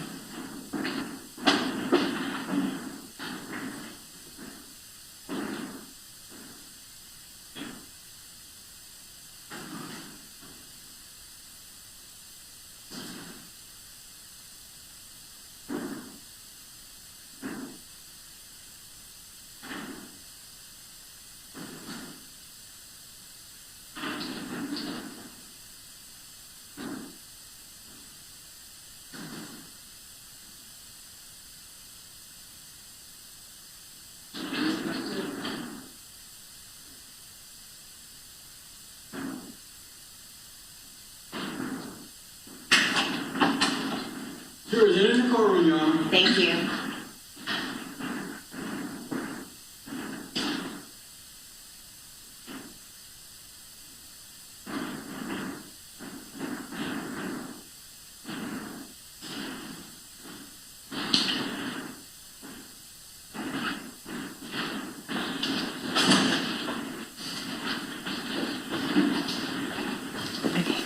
Welcome back in, members of the jury. Everyone may be seated. Members of the jury, thank you again for your patience. I apologize for the delay. I hope that you all enjoyed your lunch. Yes? Okay, good. Just to make sure everyone followed the communication rules, even though you had your device, is that correct? Yes. Okay, great. Let's get the witness back on the witness stand. All right, agent, good afternoon.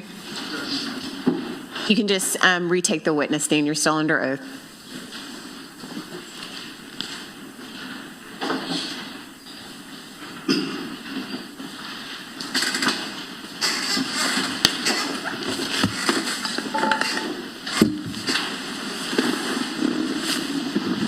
Mr. Hill, cross-examination. Good afternoon, Agent. Good afternoon, sir. How are you today? Doing well. Yourself? I'm doing well. I want to run back through some of the direct examination you provided to the state. Primarily, it started with the discovery of the truck at the residence of Jimmy Jones. And I'm going to just show you what's previously been entered as defense 56A. Is that published on your screen, sir? Yes, sir. I can see it. Now, when you were looking for this truck, you said that was a big part of what your duties were. You guys were all actively looking for this truck. Is that correct? Did I understand you correctly? Yes, sir. Okay. And this included, from my understanding, people were flying in helicopters looking for this truck. Is that your understanding? I'm not aware of the helicopters. You and Agent Simmons were actively looking for this vehicle. Is that correct? Yes, sir. Okay. And you're located in the backyard of Mr. Jones's house, but if I understood your testimony on direct examination, you used location data from Henry Tennant's device. Is that correct? Yes, sir. Okay. So I want to make sure we're clear on this. This was not that it was reported, like someone called 911 to your knowledge, or Crime Stoppers? We reviewed Google location data. Yes, sir. Not information provided by Jimmy Jones, correct? Yes, sir. Okay. And from your understanding, at this part of the investigation, the truck had been published to the media sometime around March of 2022. Is that your understanding? I would say around that time frame, yes, sir. And it has been blasted on local media and social media? Yes, sir. And you and your fellow law enforcement partners, everyone was, in essence, on the lookout for this vehicle? Yes, sir. Fair to say it was the most sought-after vehicle in Northeast Florida during that time period? I don't know of any other one, so I would agree that it was very, we were looking for it, yes. Absolutely. And as you said, Ms. Stifler asked you how you got into law enforcement, and I believe your testimony was this was a passion of yours, you wanted to help the community. Is that accurate? Yes, sir. Okay. And you seem like the kind of guy that's exactly what you would do. Okay, you're not going to let a criminal get away with something if you can investigate it and bring it to a courtroom. Would that be a fair statement? Yes, sir. Okay. So on October 14th, you find this vehicle. Is this exactly how you found it in defense exhibit that's published on your screen? Yes, sir. Okay. Literally, you drove by with that location data and you could see it directly from the street? From the street, yes, sir. And when you learned that Jimmy Jones was the resident there, is it your understanding that Mario Fernandez has no connection to that property?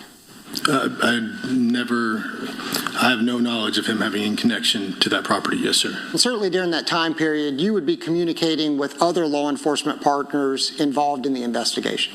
Yes, sir. Okay, so that'd be a fair statement that if it was connected to Mario Fernandez, you would have had that knowledge? I would believe so, yes. Because you were aware that the Potomac property was a rental property of Mr. Fernandez? Yes, sir. Okay. You had been to that other property before, correct? Yes, sir. Okay.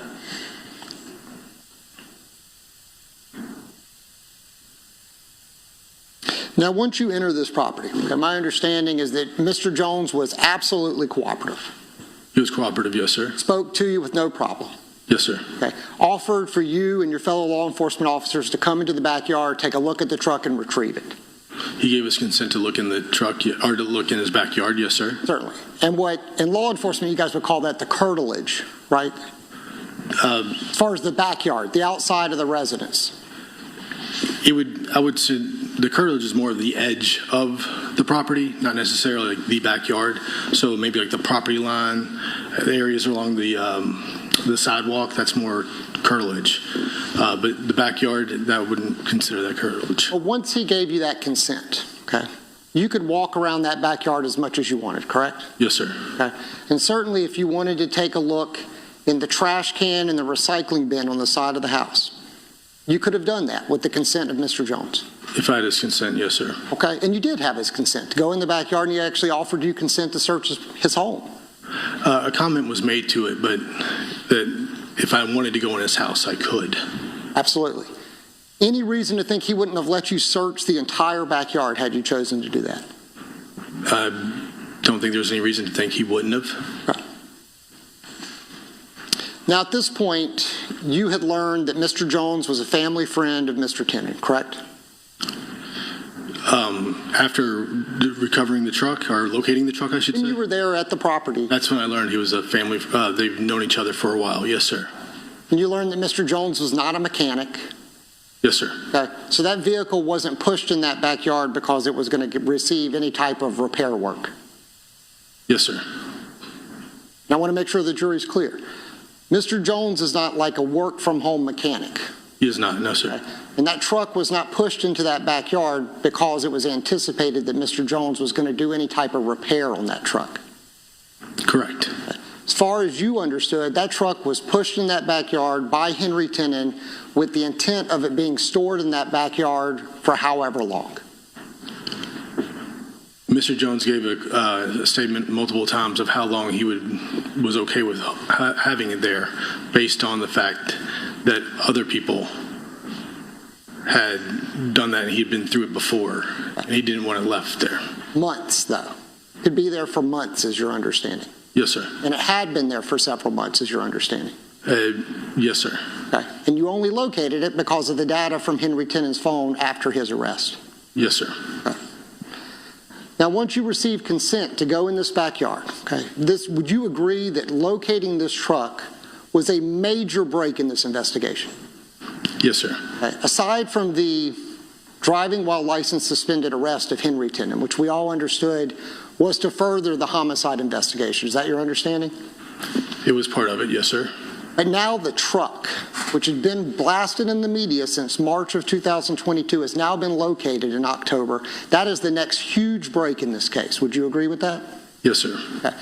But at this time, and even to this day, no murder weapon had been recovered.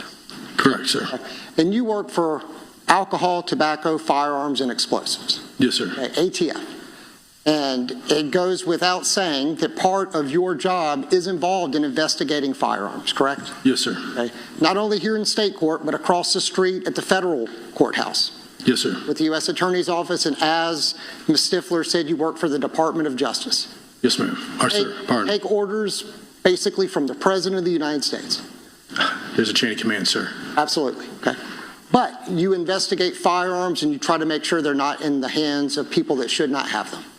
Yes, sir. Okay, including convicted felons. Yes, sir. Okay. So now you've located this truck. Huge missing piece of the puzzle, but yet the murder weapon is still missing. Mm-hmm. And I'm sure in your training, your experience, I believe you said you've been an ATF agent for approximately 18 years at this point? Yes, sir. Okay. You certainly had other law enforcement officers show up on the scene that afternoon, correct? Yes, sir. Even Mr. Jones commented, how many cops were there? Yes, sir. Yes, Jacksonville Sheriff's Office. Yes, sir. Jacksonville Beach. Yes, sir. ATF. Yes, sir. Am I missing any other agencies that were there? I believe that was all, sir. Okay. Safe to say it was dozens of officers. Not dozens, no, sir. A lot. I'd say approximate 10. Okay. But enough people that if you wanted to, you certainly could go in that backyard and look in the bushes to see if a firearm has been thrown in the bushes. Yes, sir. Okay. You could have looked in the trash cans and in the recycling bin if you chose to. If we yes, sir, we had that opportunity. And I have not been to this particular property, but by looking at the picture, it looks like it may even have a crawl space underneath the house. But if there is a crawl space, certainly with the consent of Mr. Jones, you or fellow officers could look underneath the house to see if there's a firearm. Yes, sir. Okay. You guys could bring out metal detectors and search the property to see if a firearm has been buried somewhere in this backyard. That is an option, sir, yes. Certainly. Something that happens, right? Yes, sir. Okay. Now, In your long experience as a law enforcement officer, certainly there's 3 ways you can search a property, right? You can do it by consent. Yes, sir. Okay. You can do it based upon a search warrant, correct? Yes, sir. Okay. And what you did receive in this particular case, to retrieve the truck. Yes, sir. A search warrant. Even though you had consent, you guys took that extra step. Yes, sir. Okay. And then you also have exigent circumstances, meaning if you're afraid that there could be destruction of evidence, you can also enter a property and search. Yes, sir. Okay. But in this case, you didn't need to exercise exigent circumstances or get a warrant. Okay. You could go back because Mr. Jones gave consent. He gave consent for his backyard. Yes, sir. And they even have dogs that are trained to search for firearms and other contraband, correct? Yes, sir. Okay. And I'm assuming you working for the federal government, you certainly have access to so many different resources if you believe they're necessary and you want to utilize them. Is that a fair statement? We have access to resources, yes, sir. Absolutely. Okay. But in this particular case, for whatever reason, chose not to exercise any of those resources or the consent of Mr. Jones in order to search inside of that property, correct? At that point in time, we were concerned with securing the truck. We had consent. I know that a warrant was being drafted. I didn't know the status of the warrant at that time.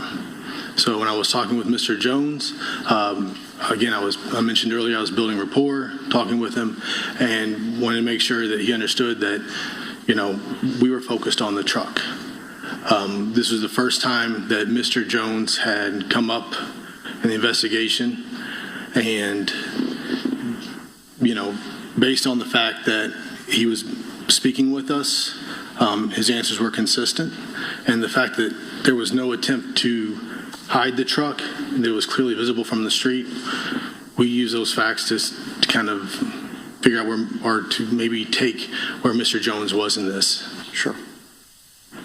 In 18 years of law enforcement experience, it's not uncommon for someone who is hiding something to be overly cooperative with law enforcement. You've encountered that before. Not very often, sir. But it does happen. I haven't been so fortunate, but you certainly, it's not a unique circumstance where someone is so cooperative, they say, please, you can search my vehicle. They end up searching the vehicle and they find a kilo of cocaine, or they find guns or a body. Yes, that happens, sir, yes. So just because somebody is cooperative doesn't necessarily mean that you're not going to find something that would be fruitful for your investigation. That's correct, sir. And you would agree we have no idea what could have been found in that property. Yes, sir. Are you aware that just a few weeks ago on July 30th, FDLE produced a report doing ballistics testings that had Jimmy Jones' name listed on the report? Okay, wait. Let me see you at sidebar.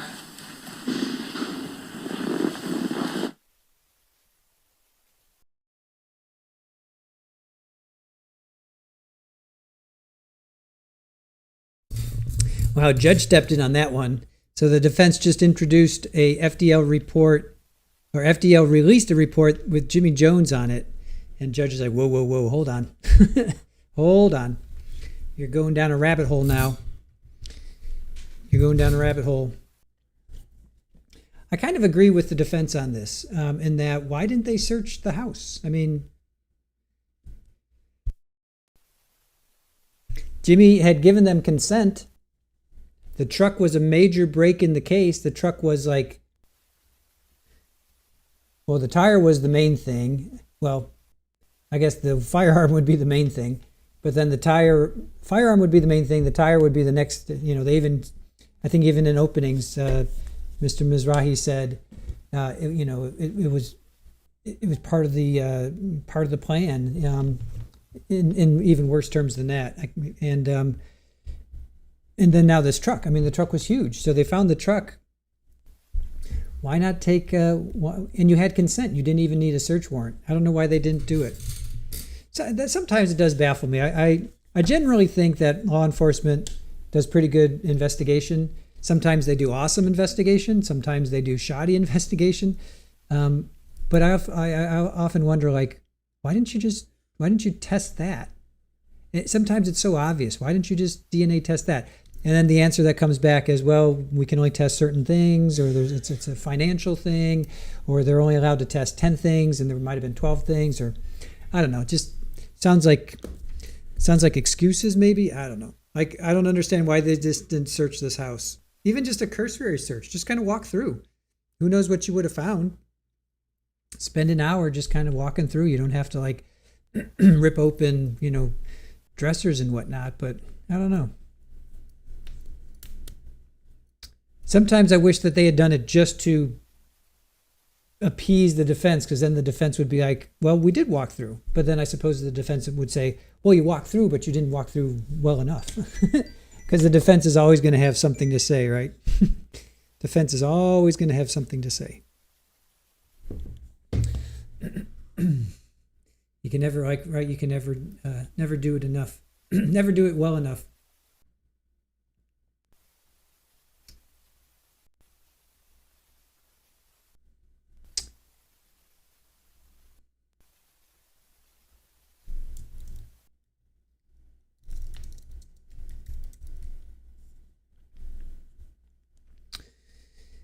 Let's see here. Yeah, Kaylee, just to protect the case. But then I kind of answered my own question because the defense would never be satisfied with whatever it is the state did or whatever law enforcement did. Because if they had done that little, hey, you had consent, why didn't you search it? They would have been like, well, you had consent and you searched, but you didn't search well enough. There's always going to be a reason why law enforcement didn't do a good enough job. Yeah, Greg, don't even get us started on that. Let's not go down that rabbit hole.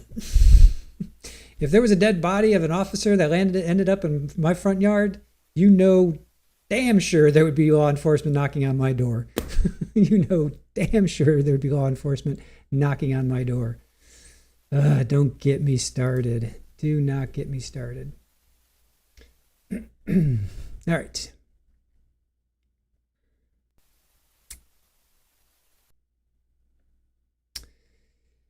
All right.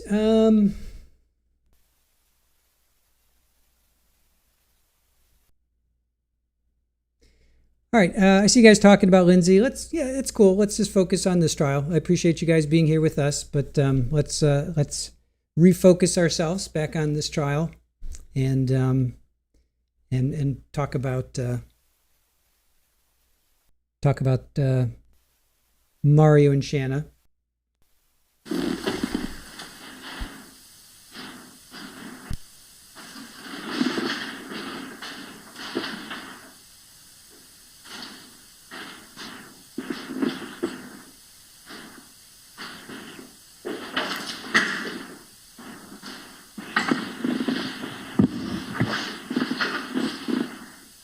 You may proceed. Agent, my question was, I understand at the time you said that Mr. Jones's name had not come up in your investigation. Is that correct? Yes, sir. Are you aware that just a couple weeks ago, Mr. Jones's name has been brought up in the investigation? I was not aware of that. No, sir. Based upon his name not coming up at the time, my understanding, you did not take a DNA swab from Mr. Jones. Is that correct? That's correct, sir.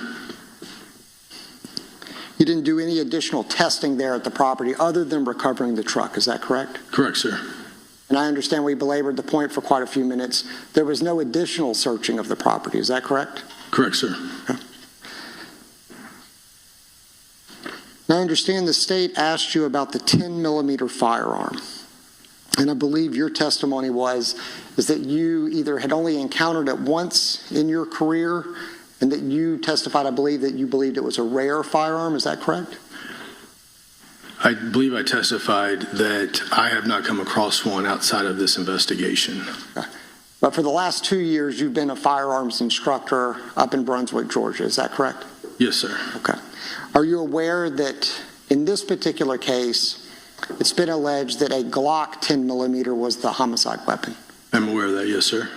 Are you aware that Glock has been producing 3 models of a 10 millimeter as far back as 1991? I understand that Glock makes a 10 millimeter pistol. I am not versed in the history of the Glock 10 millimeter pistol. Are you aware they make 3 different models of that? At this moment, yes, sir. Okay. And you understand Glock to be a well-known firearms maker? Yes, sir. They produce lots of firearms. Yes, sir. No dispute, they're probably one of the most popular firearms manufacturers in the United States. Yes, sir. Law enforcement carries Glocks many occasions.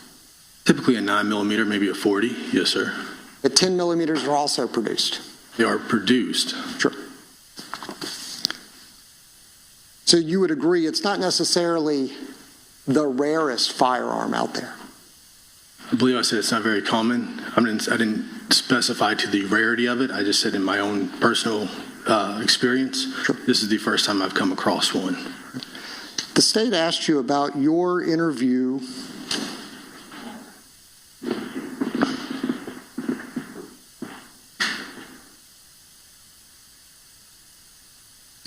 Were you aware that during the investigation, law enforcement went to Beach's pawn shop on 3rd Street in Jacksonville Beach to look for 10 millimeters?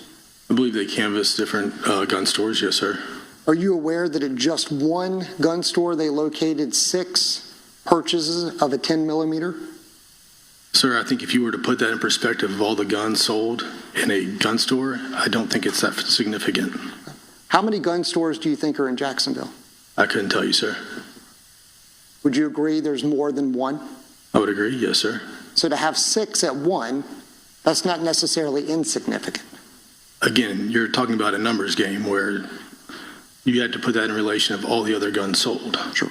We'll let the jury make that determination. Now, Mr. Agent Stengel, you testified that you interviewed John Biggerstaff. Is that correct? Yes, sir. Okay. Part of that investigation was based upon the fact that at one time he owned a Glock 10 millimeter. Is that correct? Yes, sir. Okay. Your understanding that he became a convicted felon in 2017? About that time, yes, sir. Okay. And you at the time were not a firearms instructor. You were an active agent for the ATF. Is that correct? In 2017? Yes, sir. Yes, sir. Okay. And you understand the federal system. You've worked in the federal court before? Yes, sir. Okay. Have you been a case agent before? Yes, sir. Okay. So you understand that when a person is arrested or indicted and they have to participate in pretrial release, as Mr. Biggerstaff did, he had to turn over his firearms. Yes, sir. Okay.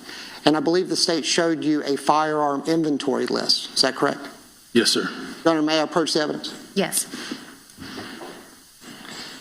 An agent, the state showed you what has been marked as Exhibit 190. Your Honor, may I approach the witness? Yes, you may.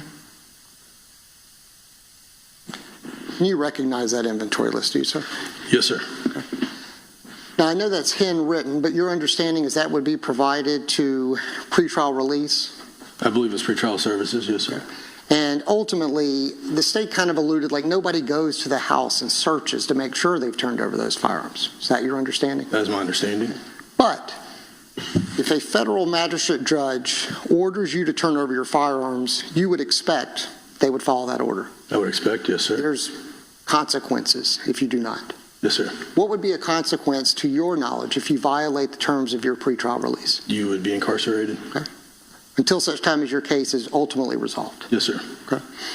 Mr. Biggerstaff, to your knowledge, he was never incarcerated after being released on pretrial release, was he? I thought he did serve some time. But he didn't violate his pretrial release, did he? Not that I'm aware of. Okay. And this inventory that was produced, if you can do your best, I know it's handwritten, but if you can see if you can find the Glock 10 millimeter on that list and identify it by what number is associated with it. Looks like it'd be item number 7, Glock 40, which would be the model. I honestly can't make out the, looks like 4 characters next to it, but it looks like the serial number is BBGL, possibly 770. Okay. And if you can, tell us, read for the jury what is number 6. Glock 27. Looks like there's a 40 next to it, and it looks like the serial number maybe RBP38 and possibly a 6. Okay. Would you agree that number 6 and number 7 are written right on top of each other? Yes, sir. And in fact, the serial number for number 6 and number 7 are almost right on top of each other. They're on adjacent lines, yes, sir. But pretty close. Pretty close, yes, sir. Now, Agent, it was asked on direct examination. 1 second here.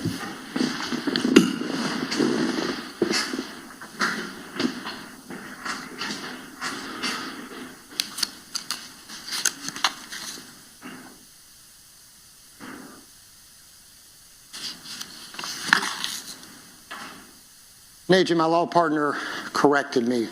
Mr. Bickerstaff, from my understanding, did violate pretrial release, but it was by way of a drug charge. Are you familiar with that? Now you mention it, yes, sir. Not a firearms possession charge. Is that correct? That's correct, sir. I'm showing you that same affidavit. Can you see that on your screen, sir? Yes, sir. Okay. You said it was number 7 that you identified as the 10 millimeter. Yes, sir.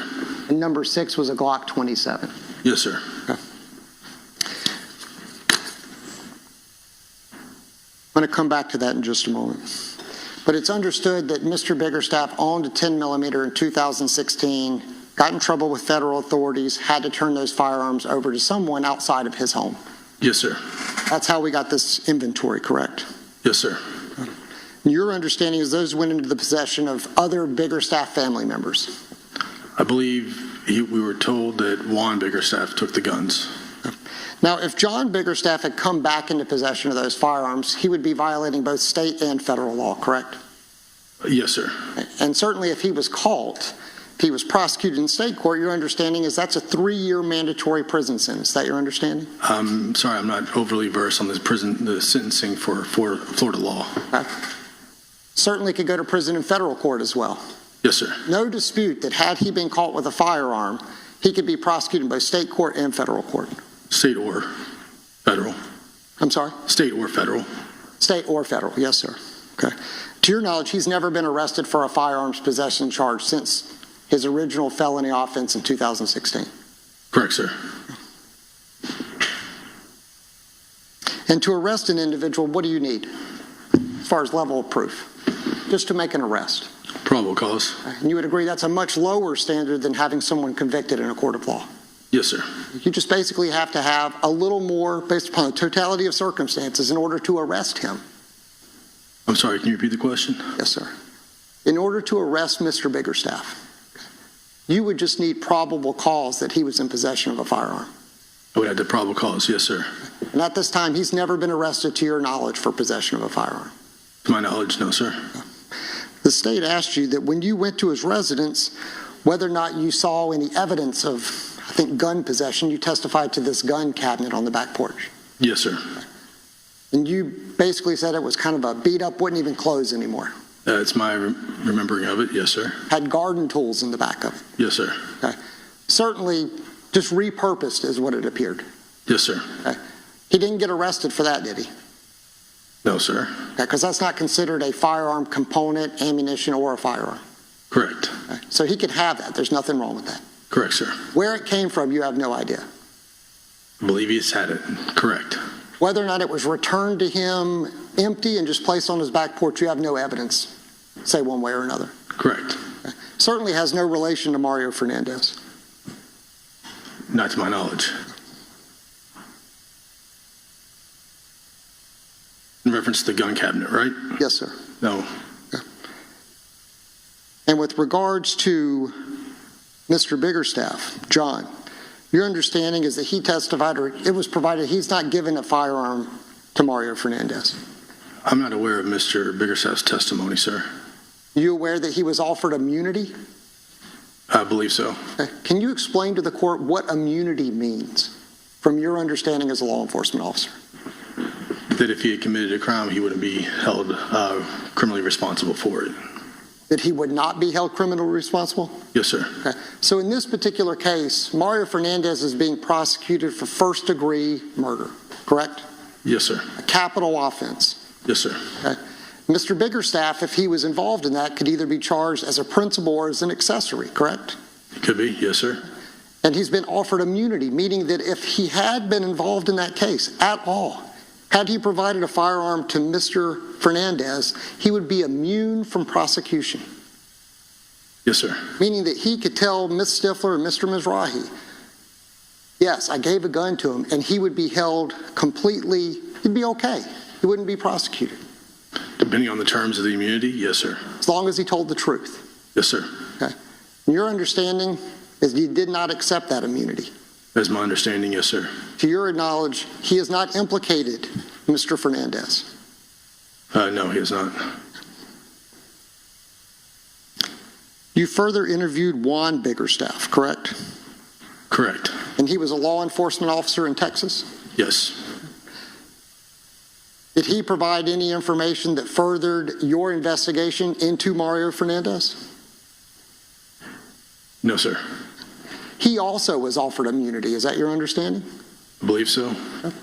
And again, same as his father, had he had any involvement in a first-degree murder, he would be immune from prosecution if he cooperated with law enforcement. Yes, sir. Okay.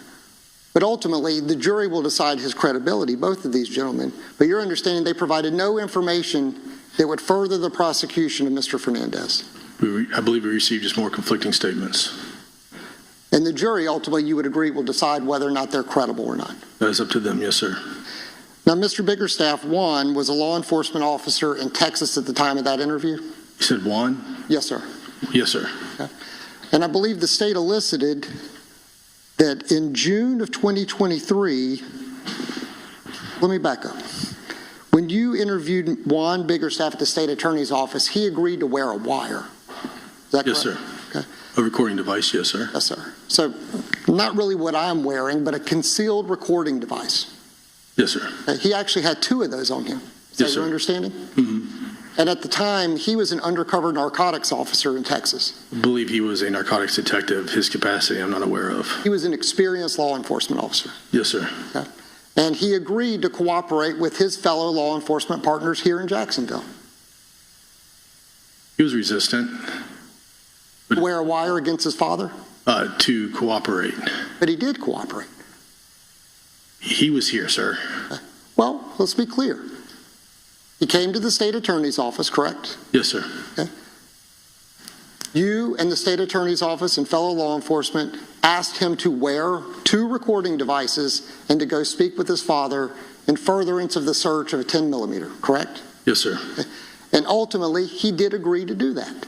He did do that. He may have been resistant to wear a wire and go speak to his own father, but he ultimately agreed to do it. He agreed to do it, yes, sir.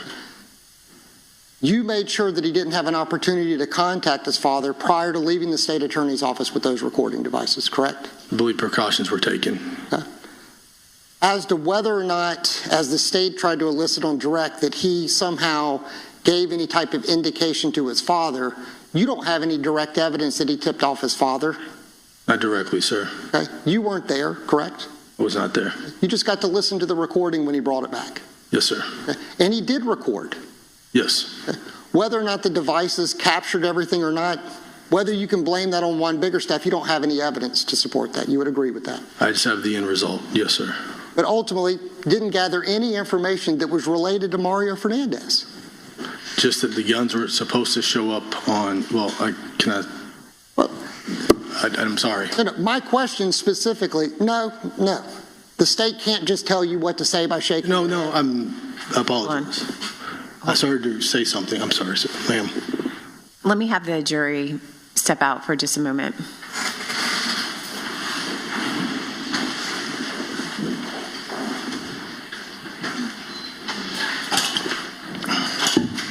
Whoa, is the state giving signs? Oh my God. Oh my God, no.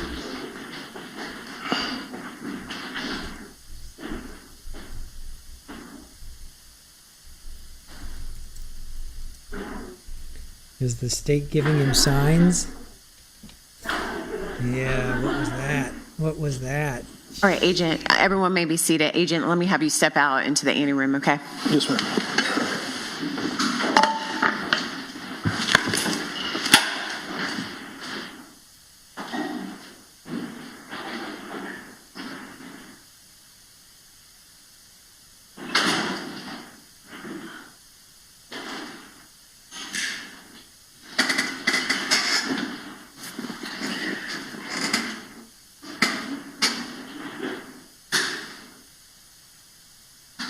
All right, please let the record reflect that the agents off the witness stand. Mr. Hill, you started to address something. I'm going to give you the proper venue, not in front of the witness, not in front of the jury. Yes, Your Honor. The witness went to start answering a question and stopped himself. I observed the state attorney's office shaking their head, giving acknowledgement to the witness in front of the jury to answer a question in a particular way. Entirely improper. They cannot direct a witness on what to say. And that's exactly what they were doing. There's video cameras throughout the courtroom. Your Honor can watch a replay yourself. That was the indication I got. The witness was smart enough to stop, and I can hear Mr. Mizrahi speaking, and I would ask for you not to interrupt. Okay. I would ask for the defense counsel to address the court and not me.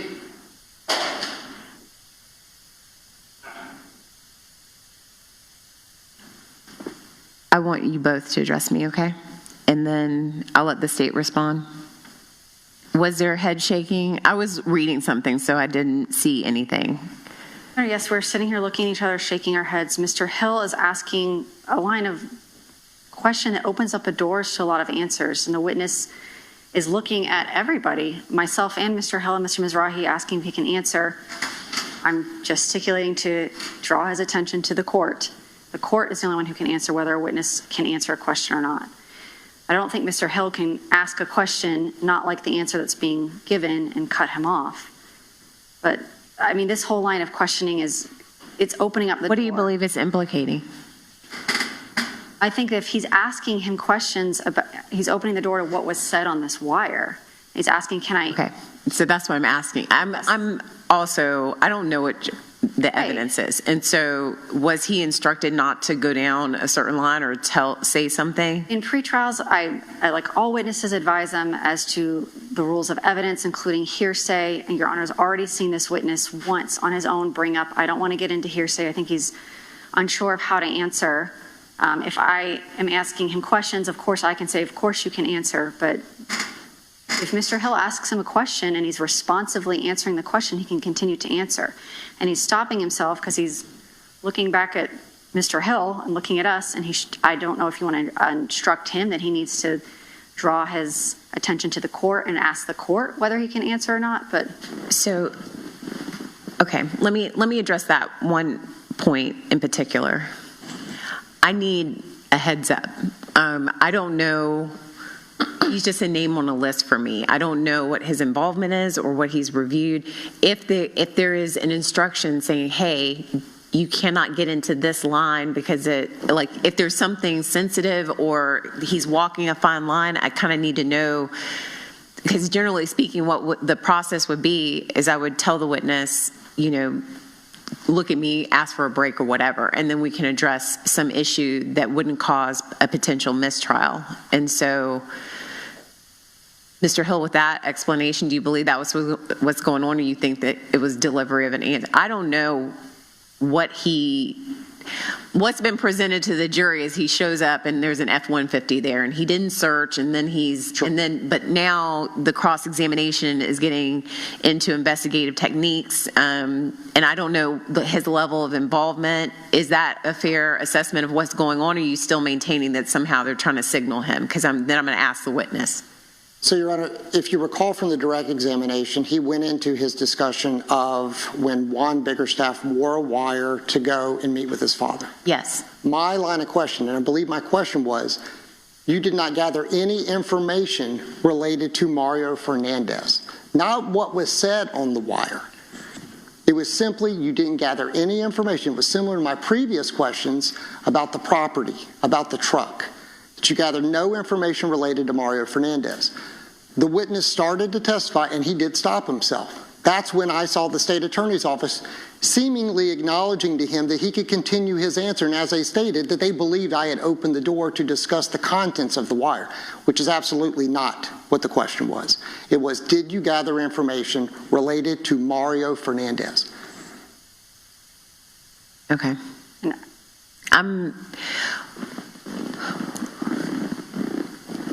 From your response, Mr. Hill, are you saying that there could have been some, like he's looking to say, is this okay from the state? Is that what you're saying? I'm not going to go as far as to say that the state attorney's office was seeking to put words in his mouth. Right, but you're seeking his approval whether to go forward or not. What I observed was him, which he's done several times, even in his direct examination, where he was seeking for what to say, either internally or externally.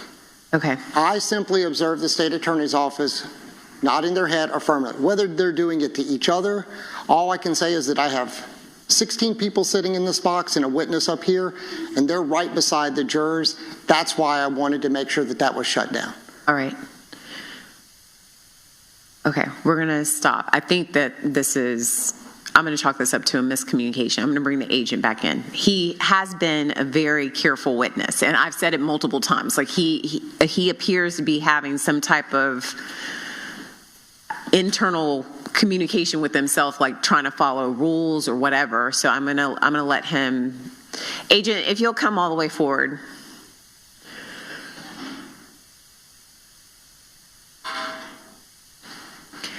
All right, if you could just pause right there for a moment.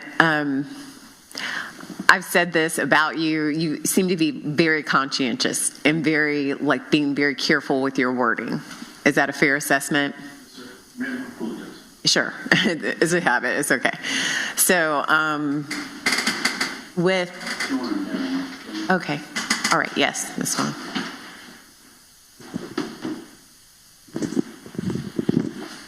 I'm going to ask this based on what's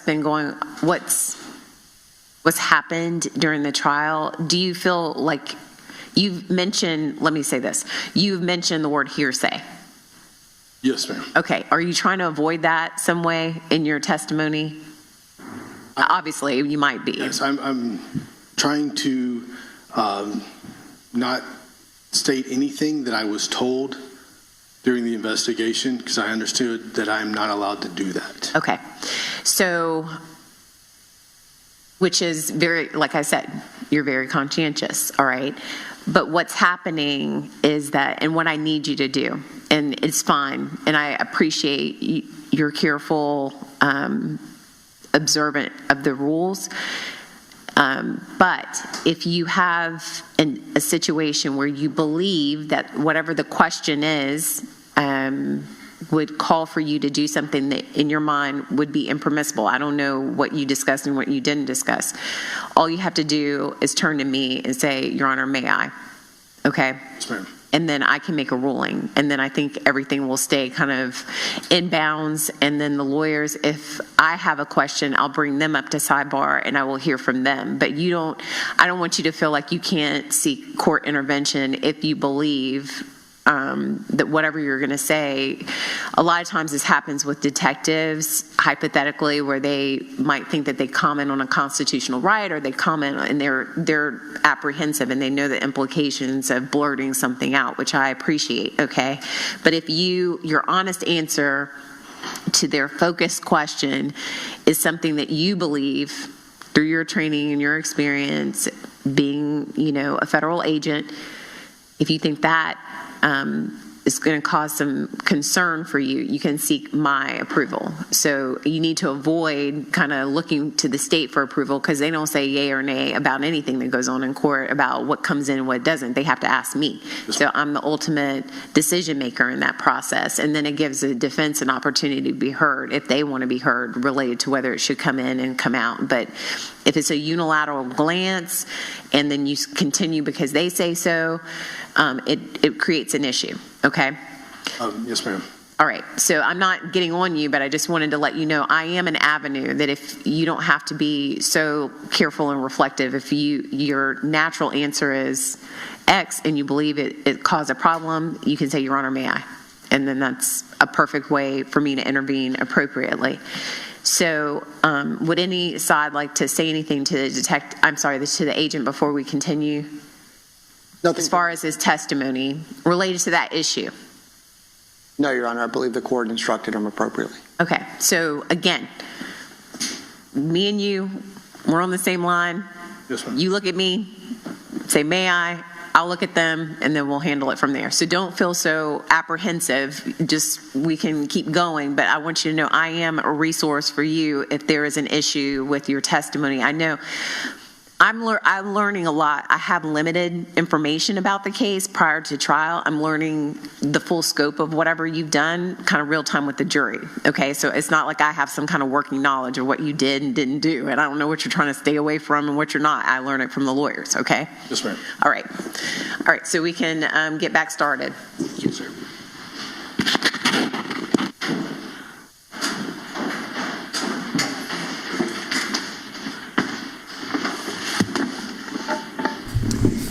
All right, so I think that issue has been avoided. If this witness, the special agent, has any kind of questions about should he continue, because he's very, very conscientious about saying anything that's hearsay or getting himself not in trouble. I don't think it's You know that. what your question was, Mr. Hill? I'm sorry, Your Honor. You remember your last question? I believe my last question was. I just wanted to make sure you didn't need to get back where you were. You know where you were? I do, yes, Your Honor. So ultimately, it's just if you have any questions, special agent, just look at me. I'm right in line with you. Just look at me and say, you know, can I continue with this? Is this hearsay? And then she'll call the lawyers up. Hopefully that won't derail. Hopefully it won't happen more than just once or twice. Because he's been very hesitant. Remember, there was one point in time where he couldn't even answer. He was just so hesitant about the whole wiretap, you know. So he's had multiple moments where he is having a hard time, you know, articulating his response. So now I just hope this doesn't derail his testimony, where every 5 seconds. he's Welcome looking back, over a members of the judge. jury. Everyone may be seated.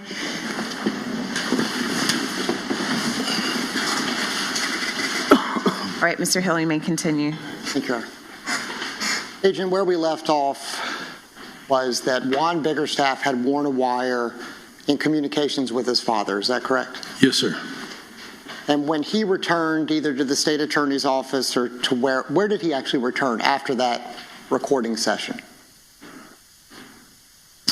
I think we met with him out in public. After you had an opportunity to reconvene, did your investigative efforts provide anything specific to Mario Fernandez? Not that I recall. The state asked you about Juan Biggerstaff and a June 2023 police report that was filed. Do you recall that? June 2023, yes, sir. Okay. And that was in regards to Juan Biggerstaff's undercover police vehicle being stolen from his home? I believe it was his police vehicle, yes, sir. And that it was reported that several firearms were stolen out of that vehicle? I believe it was 2, sir. Okay. And one of those was a Glock 27? Yes, sir. But it bared the serial number on what was on the report of the Glock 40, the 10 millimeter. Yes, sir. Now you're looking at that inventory that I showed you earlier that was produced after Mr. Biggerstaff was federally indicted? Yes, sir. Okay. And I asked you to identify where the Glock 40, the 10 millimeter was, and that was number 7, is that correct? Yes, sir. And number 6, what is that? That is the Glock 27. Okay. And that's what you understood was reported stolen, correct? The Glock 27, yes. And you would agree that the serial number for the Glock 27 and the Glock 10 millimeter are right on top of each other? Well, real quick, just to clarify, you have a Glock 27 that was reported stolen. If you're saying if that's the same one in this inventory without the serial number, I can't discern that. And I'm not asking you to make that determination. Okay. You've confirmed that a Glock 27 was reported stolen by Juan Biggerstaff in Texas. Yes, sir. Okay. And on the report, it listed the serial number for the Glock 10 millimeter. Yes, sir. Okay. And you would agree on this inventory that a Glock 27 is listed immediately above the Glock 10 millimeter. Yes, sir. And ultimately, the jury can make a determination as to whether or not those tie to each other, but you would agree they're right on top of each other, including the serial numbers, in some occasion, almost touching each other. Yes, sir. You understood that Mr. Biggerstaff remained a law enforcement officer past June of 2023. I do not know the date that he separated from his agency.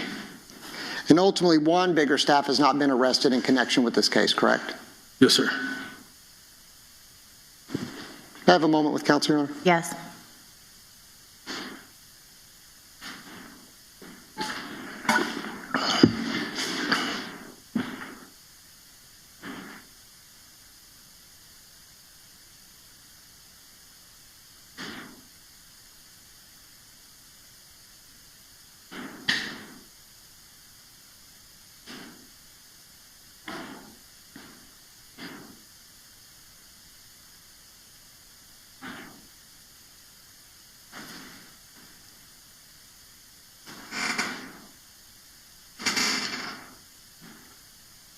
Thank you, Agent. I don't have any further questions for you. Redirect.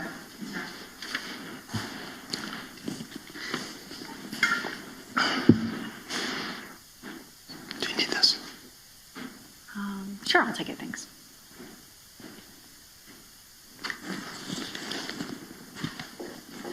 Agent Stengel, Jimmy Jones was never a suspect or never discussed as a suspect between you and members of a homicide team. Is that correct? Yes, ma'am. And Mr. Hill asked you a bunch of questions about some legal issues between the federal system and the state system.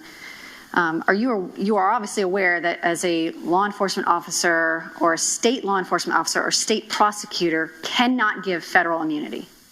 Correct. Mr. Hill asked you a bunch of questions about a police report. Yes. I'm going to ask you some follow-up ones.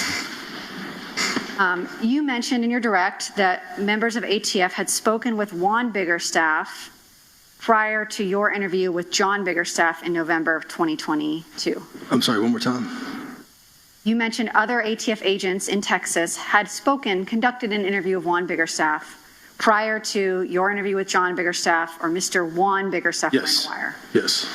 And those same agents in Texas were the ones that alerted you to this police report in June of 2023. Yes, ma'am. Mr. Hill asked you about some details of that police report, so I want to ask you some clarifications on that. The police report Mr. Juan Biggerstaff filed was not with his own agency. It was with a separate law enforcement agency. Correct, the Dallas Police Department. And Mr. Juan Biggerstaff reported that his patrol car and 2 firearms had been taken from his residence. Correct. Where did they locate that vehicle? I believe it was just down the street. It was same street, looked to be maybe a couple blocks down by the numbers. And on that police report, he specifically gave the serial number of that Glock 10 millimeter as having been stolen from his vehicle. This BBGL770. Yes.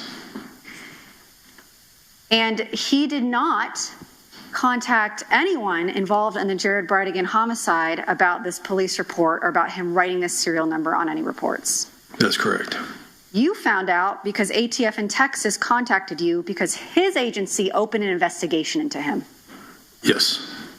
And Mr. Hill asked you that whether Mr. Juan Biggerstaff remained employed at his law enforcement agency after this incident.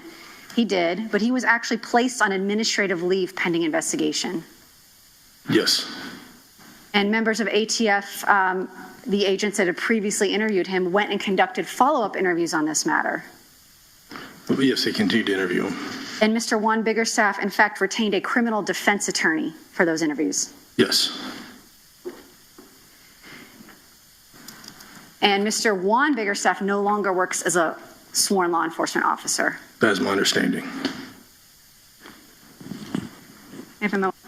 Yes. No further questions. Thank you, Agent. Any follow-up? Briefly, may I say at defense table? Okay. Agent, Juan Biggerstaff did not report that a 10 millimeter Glock 40 Gen 4 was stolen. He reported a Glock 27. Is that correct? A Glock 27 was stolen, yes. And a Glock 27 is not a 10 millimeter, correct? No, sir. And as far as Mr. Biggerstaff and his employment with the law enforcement agency in Texas, he remained employed until he moved back to Jacksonville. Is that your understanding? Again, I'm not sure when he separated from his agency. And as far as when his vehicle was stolen, is it your understanding he reported it to the agency in which the jurisdiction where his home and vehicle were actually located? Yes, sir. Okay, so he actually reported it to the correct law enforcement office in the jurisdiction where the vehicle was and where he resided at the time. I believe, yes, that is true. I think even the responding officers felt like something didn't add up in that. But again, he reported a crime in the jurisdiction in which the crime occurred. I'm thinking he did. I don't know the jurisdictional lines of where he lived. Understood.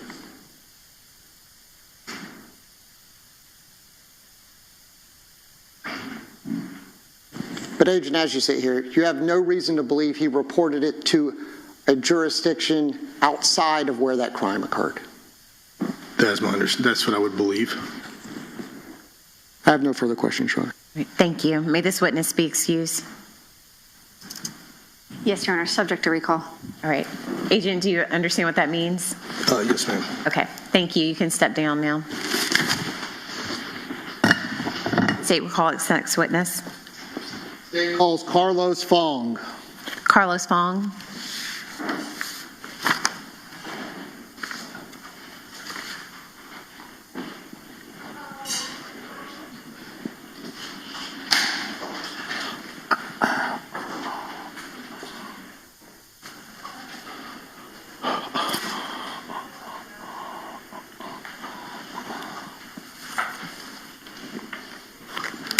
Mr. Fong, good afternoon. Come all the way forward. Yeah, because of the timing, I had Mr. Fong come directly from work, so Okay. apologize for the dress. No problem, no problem. All right, raise your right hand to be sworn in. Sir, do you solemnly swear or affirm the testimony you're about to give will be the truth, the whole truth, and nothing but the truth? So help you God. I do. All right, right this way, okay? Watch your step. There's a slight incline there.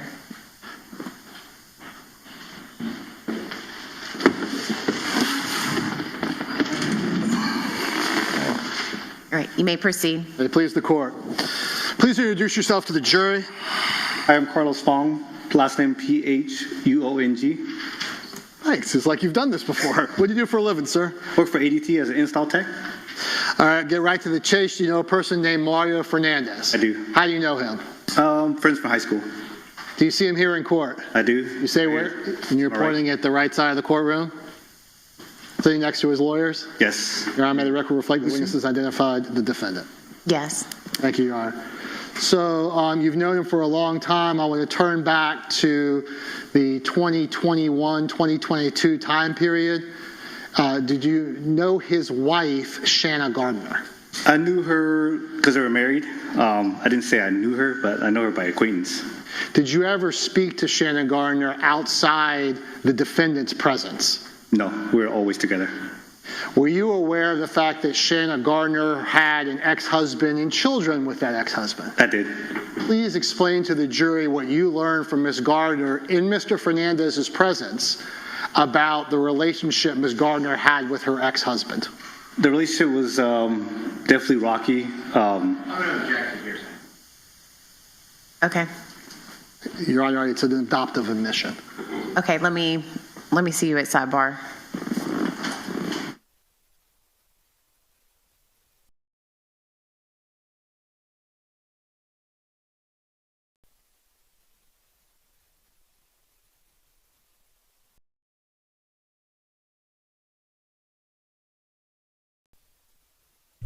Carlos Fong coming in as a AT&T technician, just coming in from work. Carlos. All right, high school friend of Mario's. So that got a little spicy there, right? We had special agent there possibly getting signals, but I don't think. I mean, rewatching it, he definitely said, I don't know how to answer it, kind of basically, and I personally, I don't think there was anything too nefarious about that. But if you guys have been watching the pretrial hearings with us, or have watched any of our deep dives, you know that both sides, state has bing contentious with Shanna's attorneys and with Mario's attorneys. More so with, well, I was going to say it's kind of hard when they were together before they were separated, because everybody was just kind of yelling at everybody. But if you haven't watched those, I encourage you to go back and watch some of those first couple hearings. Judge Kite had her hands full. She literally was like herding a bunch of cats. You know, I mean, they literally were just like yelling at each other, and they're like, well, they didn't give me this, or they didn't give me that, or there's 20 terabytes of information, and they're giving it to us in one bite at a time, and we can't download this, and we don't. I mean, it was pretty amazing. So it kind of gave us an indication of what the trials would be like. And so far, it's been relatively civil. But I think today, the further you get into trials, the more, people are starting to get, on each other's nerves. And we're only in day 4. This has definitely been the most contentious of the 4 days. So so much so Erin's making a short, or are you doing a video? Oh, she's doing both. Erin's making a short and a video. You're just cranking out the vids today. Who cares about client? Yes. So yeah, K girl, absolutely. Go back and watch them. We've been covering them for like over a year now, but then we also did we kind of did them all in one setting. So, or two settings, I forget, one or two, maybe two settings, whatever it is. Just go back and try and find the initial ones. I think we have a command. Do we have a command, Shanna? I think there's a command. All right. I think here's a command for the playlist to Shanna. See if it comes up. Yes, horse welfare saying thank you. All right, there's the playlist if you guys want to check it out. They have been contentious from the beginning, and if you guys remember, and I know some of you have been with us from that time. Poor Judge Kite. I'm like, wow, this poor judge, because that's the first time I've seen her. And then we did some research. She was a Tampa Bay Buccaneers cheerleader. She was a high school teacher. She's and it kind of was like, when she was trying to wrangle these three sides, you could see the high school teacher in her come out, where she was just like, children, people, humans, please.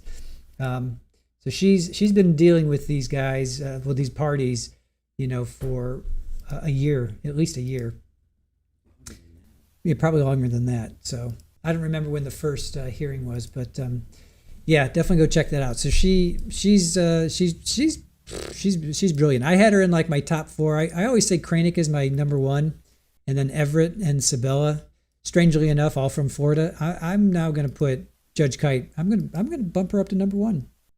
I'm going to put her my number 1. I think she's my number 1 judge. And again, all 4 from Florida. Go figure. That doesn't mean I don't like who was Boreski. I like Boreski. Razik, I like him too. Who was Halderson's judge? I like him a lot too. Actually, I like the prosecutor for, I think his name was William Brown. The prosecutor for the Chazzy boy there. I thought he was the best. I absolutely love that guy. But yeah, Judge Kite, you are now my favorite lawyer, favorite judge.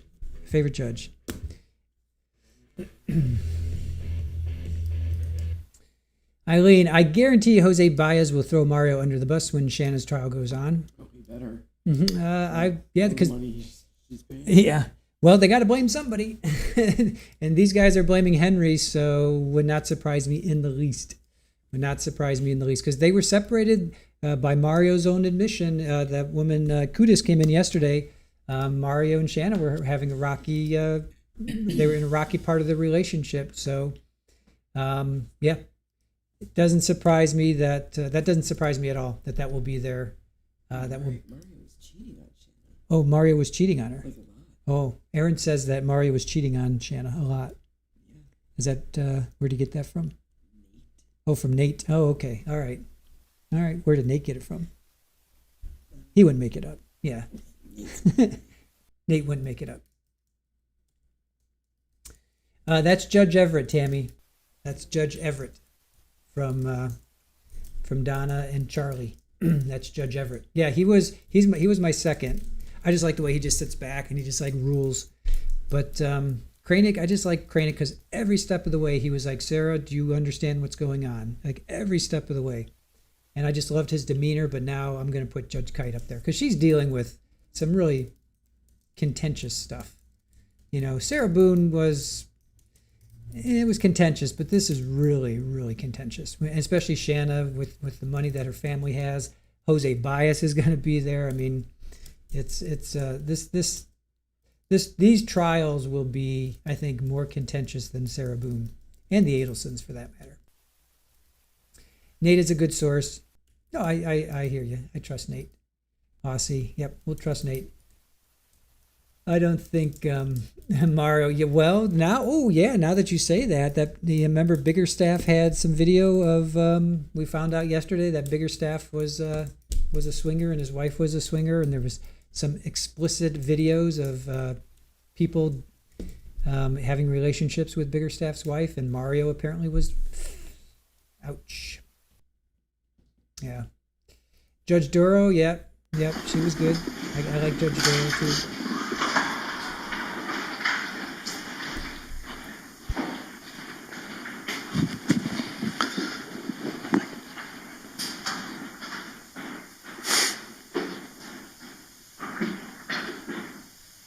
May it please the court. Yes. So, Mr. Fung, going to those conversations that you had with Shanna Gardner and Mario Fernandez in front of you, were you describing for the jury the types of things that Ms. Gardner was complaining about with regard to her child custody? Just basically the issue they were having with the custody battles that were going back and forth, the family court, things like that. Well, describe it for the jury, what you remember. Oh, as far as what she had told me? Sure. Oh, okay. She said that they were going through a nasty divorce when I first met her. That, things with her and Jared weren't well. That it wasn't pretty. Mainly because of the child custody. And did Mario Fernandez seem to go along with the flow, so to speak? Did he complain as much about Jared, or was it mostly Shanna Gardner? Mainly Shanna. We never actually talked about Jared at all. I've asked him about him, but he never told me this or that. No, it was never brought up. And in those conversations with Ms. Gardner where Mr. Fernandez was present, he would just kind of go along with what Ms. Gardner was saying. Yeah, he didn't really say anything. It was mainly her talking. Understood. And so knowing that, then I want to turn your attention a little bit about what your knowledge of Mr. Fernandez was before he met Ms. Gardner. I'm sorry, let me tell you. We couldn't hear because of the cut. What was Mr. Fernandez's job before he met Ms. Gardner? He was in the military. Okay. And after military? Sorry? After the military? After the military, just odds and ends jobs. I think he was working at Black Hive for a little bit. He was working at Bruno's. So nothing solid. Yeah. Do you know when he met Ms. Gardner where he was working? He was working at Black Hive. And what was he doing there? He was doing maintenance, odds and ends things for the owner. Okay, is that a gym? Yes, CrossFit gym. Okay, and that's where Ms. Gardner was working as a coach as well? I believe so. I don't know that. You don't know, that's fine. Yeah. I don't want you to speculate. And during the course of the next couple of years, did you know if Mr. Fernandez kept that job at the gym? On and off. He would be doing different things for the owner, but it wasn't like a full-time thing. Did you know Mr. Fernandez to have any sort of career? No. I want to now turn your attention to subsequent to Henry Tennant's arrest.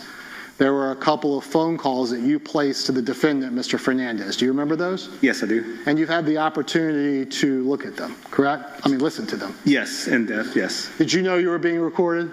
Oh, absolutely not. And as far as you know, did Mr. Fernandez know he was being recorded? As far as I know, no. Okay. I'm going to play the two calls.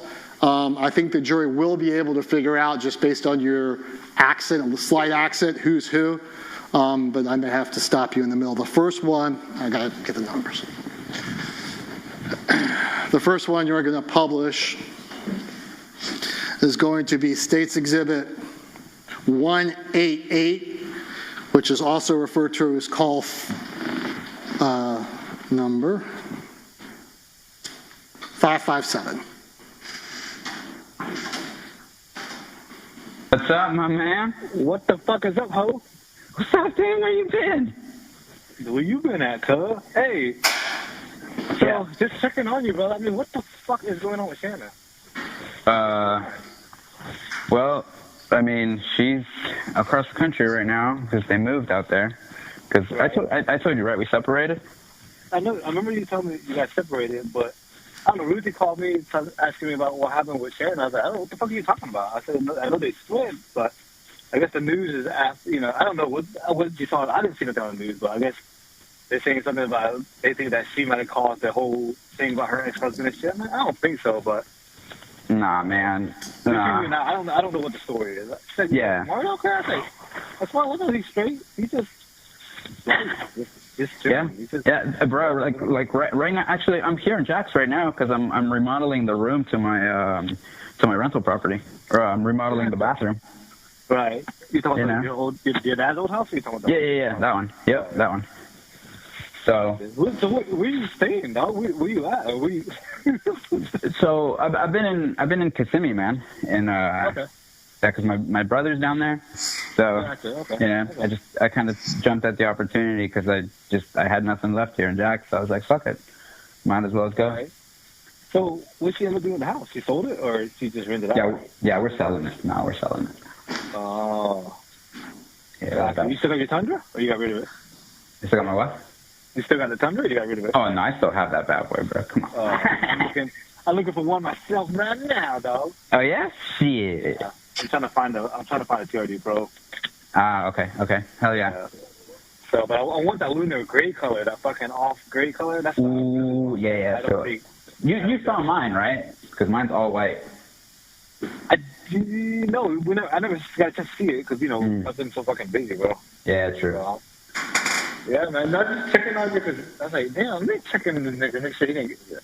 I don't think. Nah. I don't know. I think the news misconstrued a lot of it. I don't think Shanna or you had nothing to do with that bullshit. But thanks, brother. I appreciate that. Like, no joke. So here's the deal, brother. Like, bigger picture, we never said anything from the get-go. So because we didn't say anything, the media pushes whatever they want, however they want it, and that's what's there. What it was is when Shanna moved, it just made it suspicious. Like, why all of a sudden her ex-husband passes, or whatever happens to him, she fucking bitch and goes cross country. You know what I'm saying? Yeah, but it was like almost a year later. Right. Yeah, exactly. It's been what? It's coming up close a year later. Yeah. It's gonna be a year. It's gonna be a year. Right. You know, I know your ass ain't gonna have to do with it because you don't own nothing, that motherfucker, dude. No. Whatever he is on him. Bro. Between you and I think it's just bad karma, like we said from the get-go when I first talked to you about it. Yeah. Bad karma for how he treated Shanna and how he treated the kids. I can't tell you how many times I've had a discussion with I've just had random discussions with strangers. On top of that, with strangers. Yeah. And then I've had people that knew him when he was like younger. Mm-hmm. When he was in like high school or something like that, because he grew up here in Jax or whatever. Right. And they were like, I get it.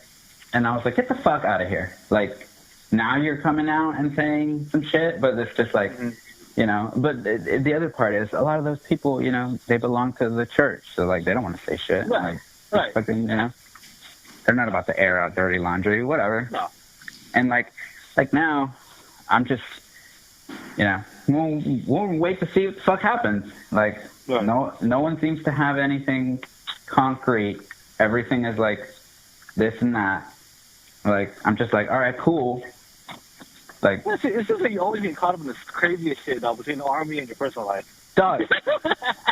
Bro, my sister literally said the same fucking thing, dog. She was like, how come you have such good luck with the most random things? And she was like, yeah, like you'll go out and you buy something, and then it's just like you'll get a discount, or you'll meet somebody and they know something, and then they have this and they have that, and you have access to all these things, and then it's like, but then other things happen, and I was like, I know exactly what you mean, and I think this is the balance of the universe when it comes to me, bro. Like, right. I just have to leave shit well alone, so like extremely bad shit doesn't happen. It's fucking ridiculous, dude. It's stupid, bro. So, hey, but on a real note, on a side note, what are you averaging in your Tundra? I know you drive like a fucking madman, so what you're averaging out of it. So, it does its best on the highway, 100%. Like, I can get close to like 470 miles to a full tank, and this is on standard gas. This is regular 87 pump gas. Right. And then around the city to a full tank, about 420 miles. Yeah. What is their miles per gallon? Like, do you calculate it? Like, no, man, I'm like between 19 to 22. Let the record show that there's significant talking about cars, and certainly it's been put into evidence, but I'm going to fast forward it about 7 minutes. Okay. From approximately 5 minutes to approximately 12 minutes.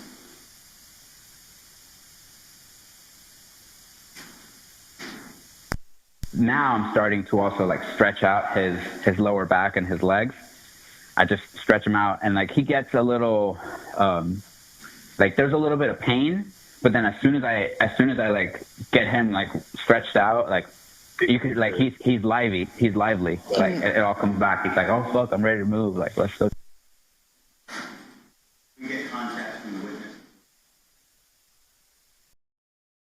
What are you talking about now? I don't know what we're talking about at that point. I know we jump conversations. I'm so random. So it went from trucks. I don't know where it went to from the trucks to that. I think he was talking about the dog, but I could be wrong. Sure, go ahead.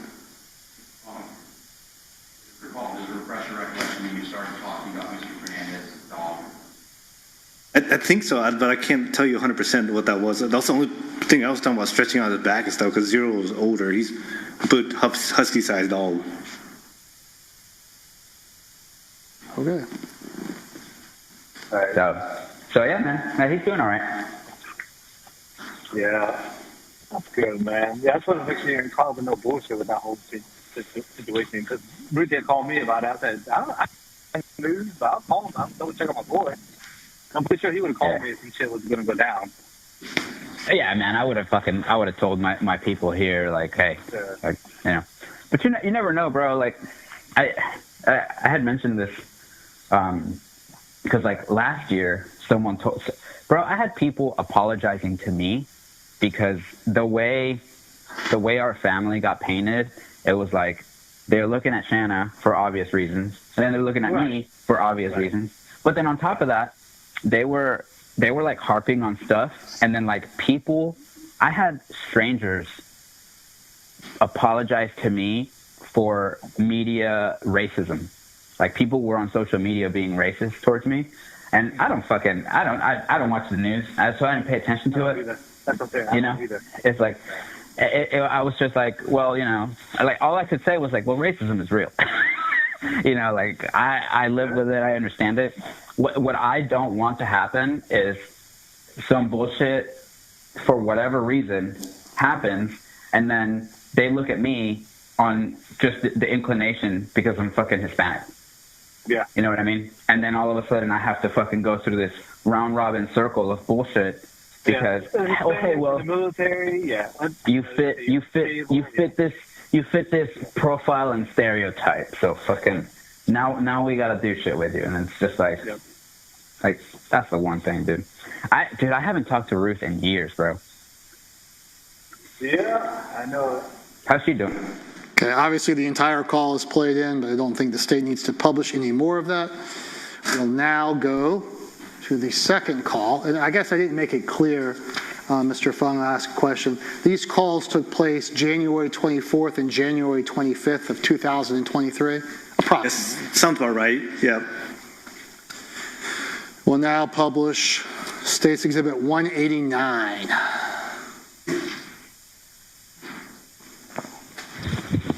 Oh, hold on, brother. Hey, what's up, man? You in private? What's that? You in private? Yeah. So, I guess something broke out today about that whole situation we talked about. Mm-hmm. So, they arrested some guy that used to rent the Northside house. I know. I was like, what the? So I guess he thought it was you. Because I think the motive was after you, not her husband. Her ex-husband. Yeah.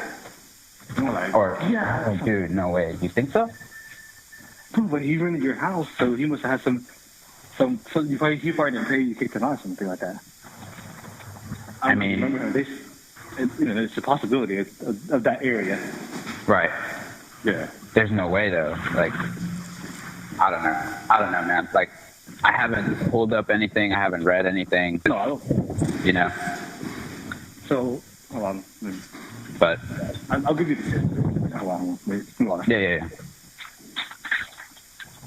So the gist of it is basically who the person they found was. He stayed at that north side rental property. Right. With you and what's his face. So all of a sudden so he's the one that did it. I'm like, but the only connection that I would have to you, because obviously he's been. This is weird. I'm just speculating at this point. So I think of he knows where y'all live because everything's public record now. You know what I'm saying? Right. Yeah. So you probably thought that was you, but not realizing who it was. You know what I'm saying? Because I don't think if you wait for your constable, they showed a picture of him, older black guy. That's all. Yeah. And here's the thing though, like he was working for me for a bit, like after it. Oh, really? For real? Yeah. Like he helped me, like that's a fucking 1/4 acre lot, and like he did a lot of fucking work, dude. Like he fucking took down trees and shit and fucking mowed that bitch, and then he did roofing. Like, so I don't fucking get it. So between you and I, you never talked to him about Shanna. You don't know nothing about Shanna's ex-husband, right? No, like no. Like they're. I'm trying. I'm honestly trying to remember. Like, I have to like think of like any recollection of right. Of any conversations I haven't had with the dude. But it's like. But you wouldn't have any pictures of him or anything like that. You know what I'm saying? You know what I'm saying? He wouldn't know anything about that.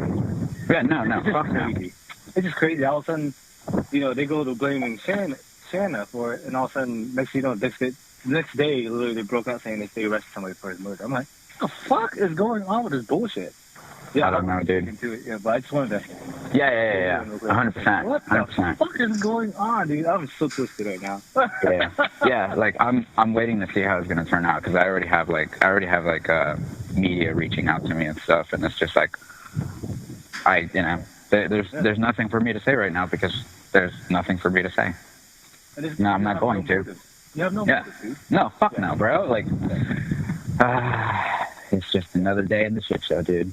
Yeah, I'm just giving you a heads up, though, because they're gonna come because the way they're portraying it, basically, like, okay, this guy used to stay at your house. Either he was one or two things. Either they're gonna play it like he was mad at you because he left the house and he couldn't afford it no more, and you kicked him out, or they're saying that because you housed him, that you had something to do with it. You know what I'm saying? So yeah, and that was actually like, because I remember it was like, bro, it was like October or maybe before that, because after COVID and everything else, this was a fucking shit show. It was after COVID that everything was a shit show, and like I was working with him, like all right, well, if you don't have rent right away, like just you can pay like week by week kind of deal, but you got to make it up. And then I want to say it was either September or October time frame.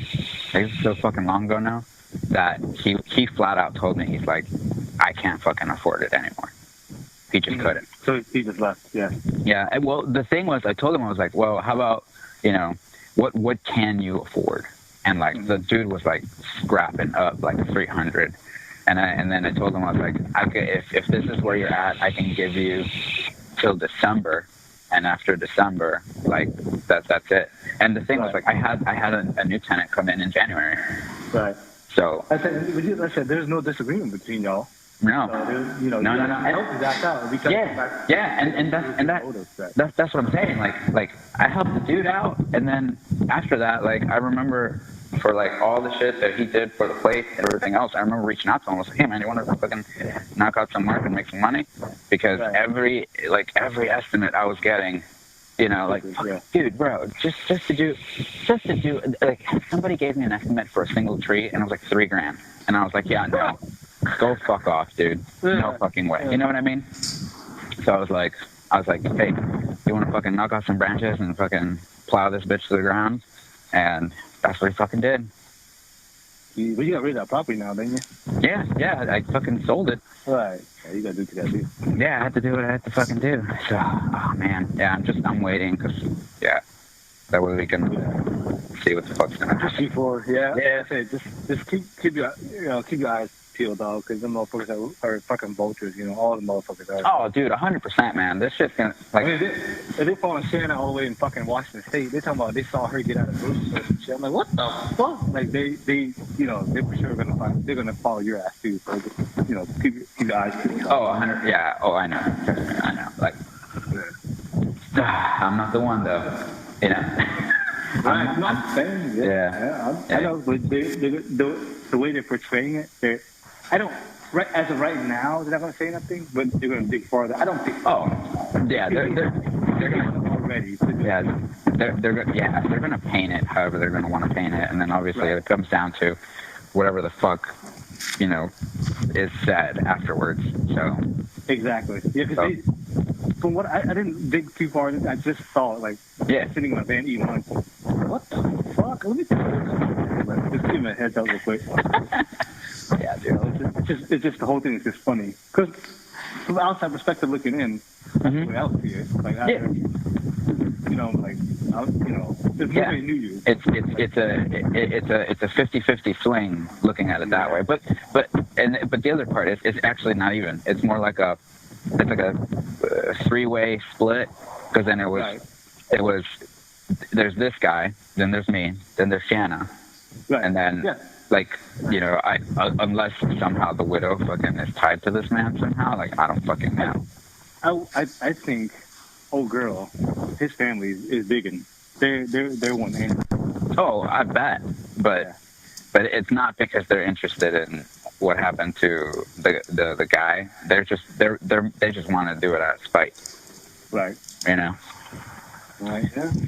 Ah, fuck. Here we go. Crazy. All right, let me get back to. Yeah. I just want to give you a heads up on that. Yeah, I'm about to head out and fucking get back to work too. But all right, bro. Thank you. To it, all right, buddy. Yeah, for sure. Thanks, man. Bye. Thank you. That's all the questions I have. All right, thank you. Cross-examination.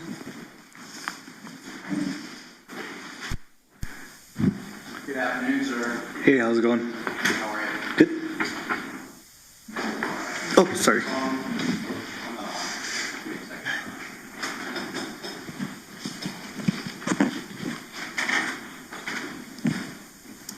You and Mr. Fernandez are friends, correct? Yes. State asked you didn't know you were being recorded? Nope. He didn't know he was being recorded? I'm sure he would have said something. I know it's obvious, but you called him. He didn't call you, right? Correct. And it was because you heard some stuff about the media, right? Right. Would you agree that most of what you were talking about was what the media was reporting, you were telling him, and then he was responding what he had heard through the media? Correct. Okay. And did you think that he made any admissions to you? No. Did he seem different on that phone call than he had seemed any time before? No, we're normal. In the first call, you start talking about that the media is reporting something with Shanna, the wife, right? Right. He tells you they had separated. That was true, correct? Correct. He tells you that she moved across the country. That's true, correct? Correct. Did he seem concerned that you were asking him about this? No, because he would have told me out, like, what, you know, it's not your problem. Right. And just Mario's that type of guy, yeah. And he chatted with you to the extent that he knew anything, right? Correct. And then he started talking about, like, Toyota Tundras, right? We talk about trucks. That's all we talk about is trucks outside of life, but yeah, trucks a lot. On that whole call, I mean, the state decided to fast forward, and it's their evidence and their direct examination. They can do whatever they want. But there's like 7 or 8 minutes where you guys are just talking about you wanting to buy a Toyota Tundra and him owning a Toyota Tundra and gas mileage and modifications and friends of yours that were in the military. You guys were talking about all sorts of stuff, right? Correct. Okay. And never one time did you feel like he admitted anything to the participation in the death of Jared Bridegan, correct? Correct. Before I get to the second call. Oh, and Mr. Fernandez owned dogs? Yes, he had one. One big dog? Yeah. And he was a little older, right? Yeah, 0, like 10, maybe 11 at the time.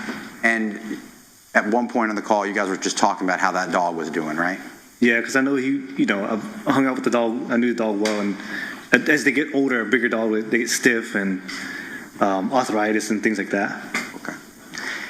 And Mr. Mizrahi started saying that while you were friends, there were times or a time where you were around Miss Gardner where she was griping about the co-parenting issues she was having with Jared Bridegan. Do I understand that correctly? Correct. But do I also understand that Mr. Fernandez never talked to you about that? I never cared to know his side of the story. I never asked. And he didn't seem to really care, right?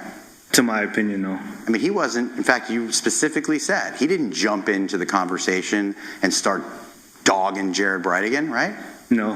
He just sat there and listened to his current wife griping about her ex-husband.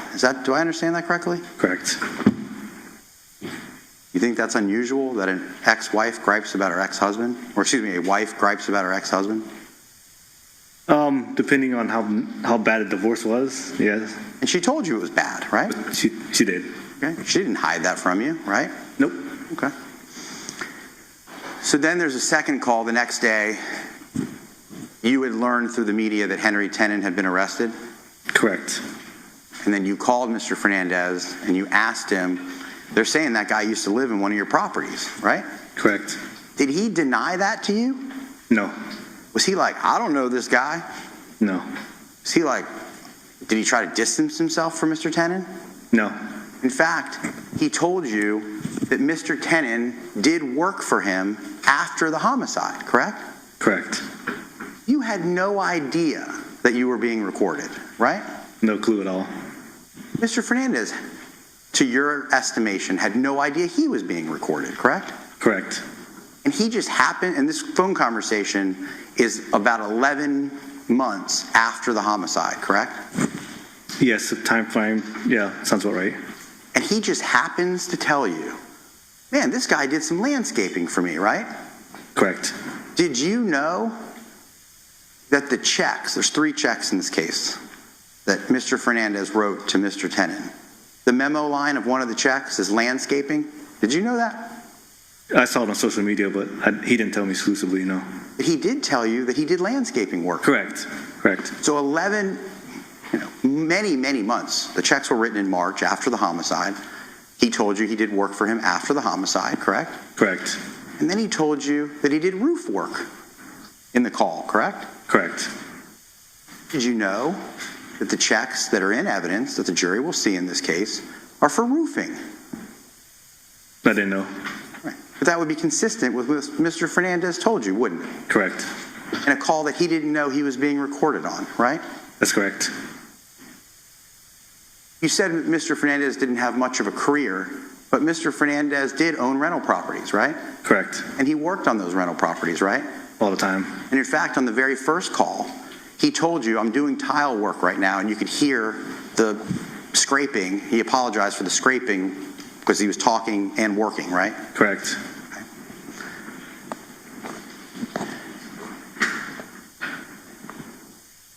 It's no secret that Shanna Gardner's family was extremely wealthy, correct? I honestly did not know that until all this came out. Okay. I didn't have a clue.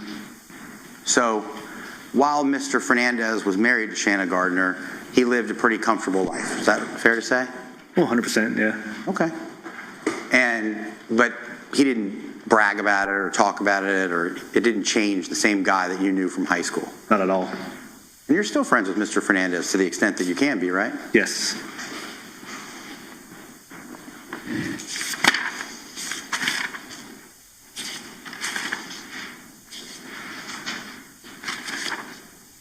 And the second call, did he seem overly worried to you? No, stressed maybe, but not worried. Because the media was talking about his involvement because Mr. Tennant used to live at one of his rental properties, right? Correct. Did he seem evasive? No, definitely not. Like he was hiding anything? No. He was candid about knowing Mr. Tennant? Say that question one more time. Candid. He was open with you and saying, yeah, I know this guy. Correct. Did he tell you I had nothing to do with it? Correct. And at the end, when he's saying, like, there's 3 people involved, it could go 3 ways, he was talking about how the media was portraying it, right? That's correct. Yep. Not that he was involved, him, Shanna Gardner, and Henry Tennant. That's not what he was telling you, right? No. And that's not what you're telling this jury. Correct. May I have a moment, Your Honor? Yes.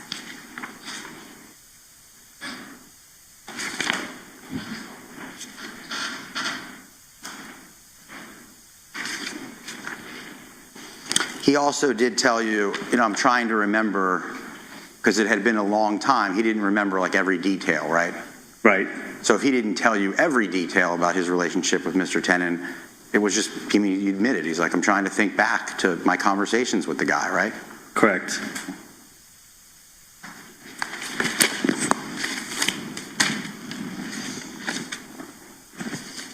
I guess this is obvious, but during the time that Shanna Gardner was talking and griping and Mr. Fernandez was there, you never heard anybody threaten Jared Bridegan, correct? No.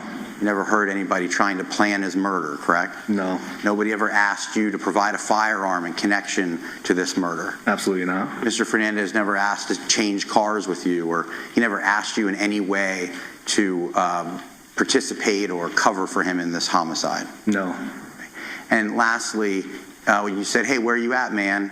He told you, I'm in Kissimmee, Florida, right? Correct. Where does his brother live? Kissimmee. That add up? Oh, yeah, absolutely.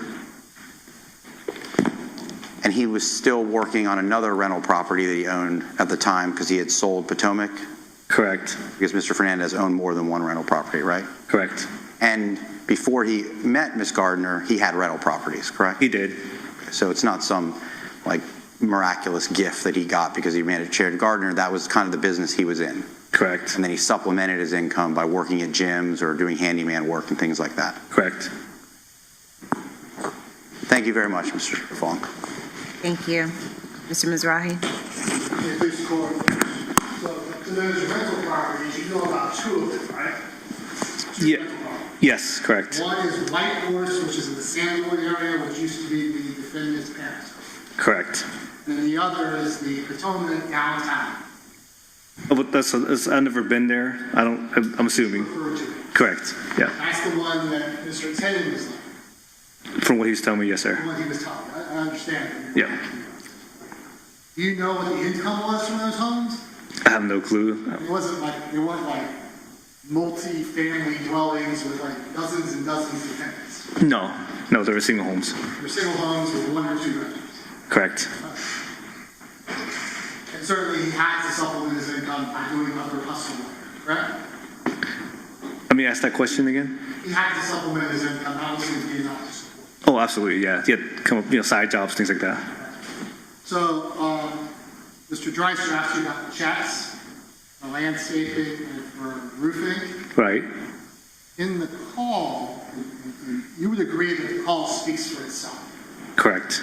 Is there any hidden language that y'all are speaking or anything like that? No, definitely not.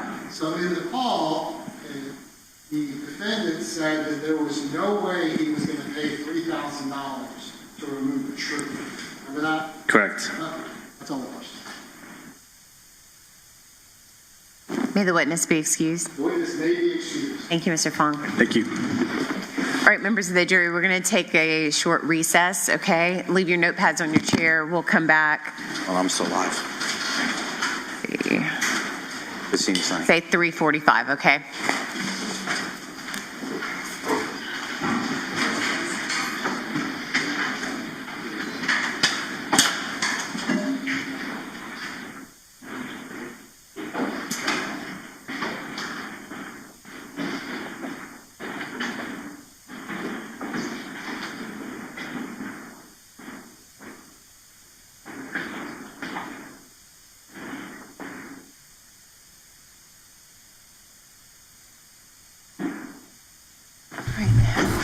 Please let the record reflect that the jury's left the courtroom. The court's in recess until 3:45.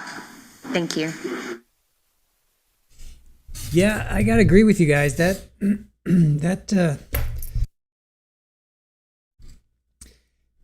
testimony and those recordings to me favored Mario. I mean, he's cool as a cucumber. He's saying that he gave money to Henry. He asked another company to take down a tree, and they were going to charge $3,000. He's like, no way. He's given money to Henry to do yard work, take down a couple branches. I didn't hear anything about even remotely like a confession. Like I just keep going back to like other wiretaps, and of course Charlie and Donna, they're the main ones that come to focus. With those two, it was so obvious that they were guilty, and they were talking in riddles and code, and I mean it was so obvious. I am not hearing anything from that. I'm not even sure why they brought that in. Even under direct, I mean, there was even under direct, there was no questions that were specifically. If anything, that hurt Shanna, because Shanna was saying that the relationship was rocky. All he knew about was this custody battle. I don't know. That was. I don't know. What do you guys think?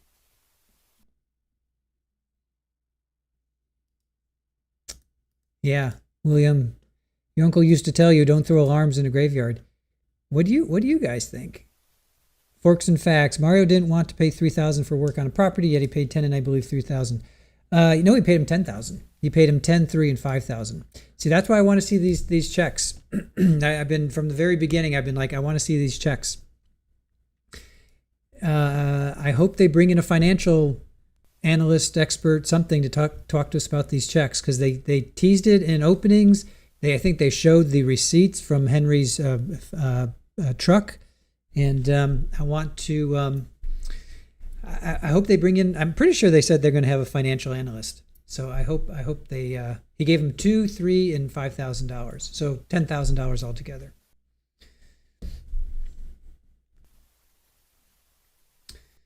Sally, I think it had to do with the checks, and he wasn't going to pay someone $3,000 to cut down a tree.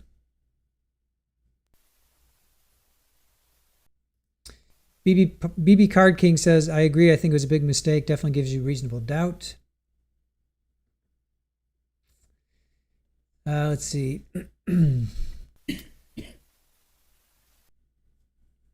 That could show bias about Mario, the way they are interpreting what he's saying. Yeah, I agree. If anything, it is. I agree.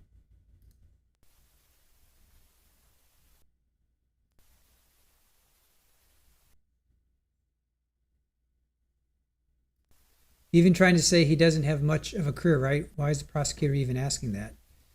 Right, and they were separated, probably going to be divorced.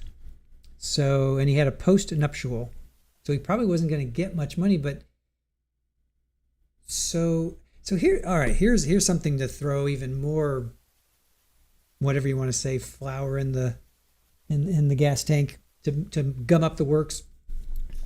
Mario and Shanna were separated at this time. At the time of the, and he was, no, that was after the homicide. So the time of the homicide, they were still together, but they were having a rocky relationship. Mario was cheating on her. She cheated on Jared with Mario. No, the trainer. Oh, the trainer. She cheated on Jared with the trainer. Yeah. But Mario was cheating on her.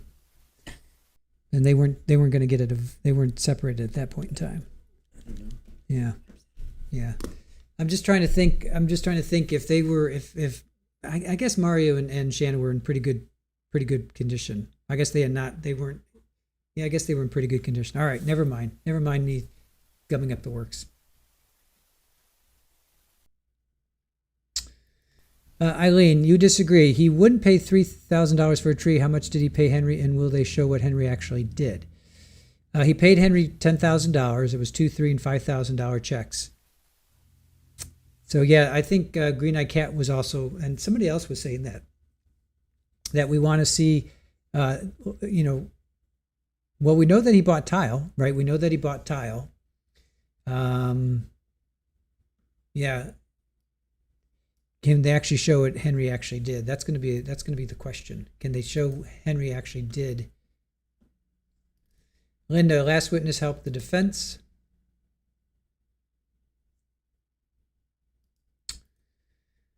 Let's see. Just saying that type of question makes the prosecutor look bad, and stereotyping defendant with false info in regards to career comments. Oh, yeah, that he didn't really have a. Yeah, and there were Hispanic folks on this jury. There were how many did I count? By my estimate, there was at least two. Yeah, there were at least two Hispanic-looking women, and he's from Peru. So, will that be enough, to kind of be like, hey, wait a minute, what are you doing? Like, why? Yeah, I don't know. And a lot of these jurors, like I said, they were all in their 30s and 40s. A few I thought were in their 20s. Actually, several of them were in their 20s. So I don't know if they'll pick up on that, if they'll feel upset about that. I don't know. I don't know. If race is going to kind of play into it, I don't know. Let's see. Jane, or the checks written from Shanna's trust. I believe so. See, that's why I want these checks to be put into evidence. Yeah, we don't know. No, I think they came out of his business. Okay, Aaron thinks they came out of his business. But I really hope they bring in a financial analyst to help, because that to me is going to be, it's not going to, well, I keep saying it's going to be big, and maybe it will be big. I don't know. Why do we not have a feed, I wonder? Well, we'll stay here. I don't know why we don't have a feed over there. I guess we'll stay here for the moment. Linda, some roofing jobs cost over $10,000. Yeah, well, what's it, like 20,000 was roofs can cost 20. Yeah. Yeah, roofs can cost $20,000, at least where we are. Yeah, roofs are not cheap. No, not at all.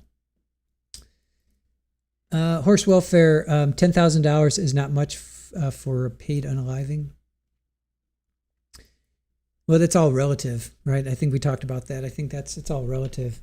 $10,000 could have been like $1 million to somebody who is, not able to pay the rent, not able to keep up on child support.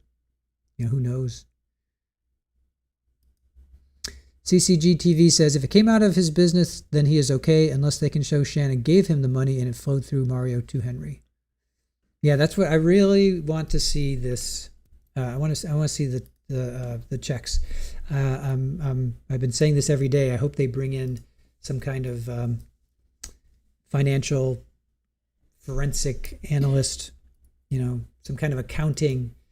They've talked about it in openings. I think they showed it. They recovered the receipts from, or the process checks or whatever it was they showed. I think they pulled from his truck. I think I saw that. But they haven't had anybody come up on the stand and say, so I hope we do see that. Sakari, thank you for the marshmallow high five, or marshmallow high, I should say. Mauricia says, not even race so much, but owning buildings as a landlord can be lucrative. I'm in real estate. Then he throws the no career comment. Oh, if Shanna's family bought the rental property, makes sense otherwise. Oh, okay, you're going that route. All right. Sorry, I went the race route. Okay. So saying that he's a landlord is not. Yeah, that's weird that he was like. I mean, being in real estate, owning buildings. I mean, that's like. Are you kidding? that can be incredibly lucrative. I was looking at he and his brother's website. It's pretty. They manage some. Well, I guess his brother still manages. I mean, these property rentals are like really nice. Not millions of dollars, but I forget the name of it. I had the name of it at one point. I forget the name right now. I could find it again. Let me see. Let me see if I can find it real quick. His background. It would be his background.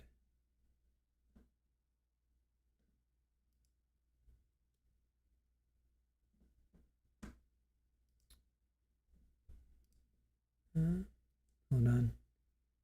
Employment.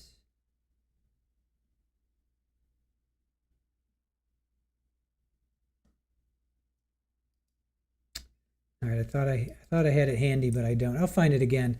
But I was on the website, and the rental properties are pretty nice.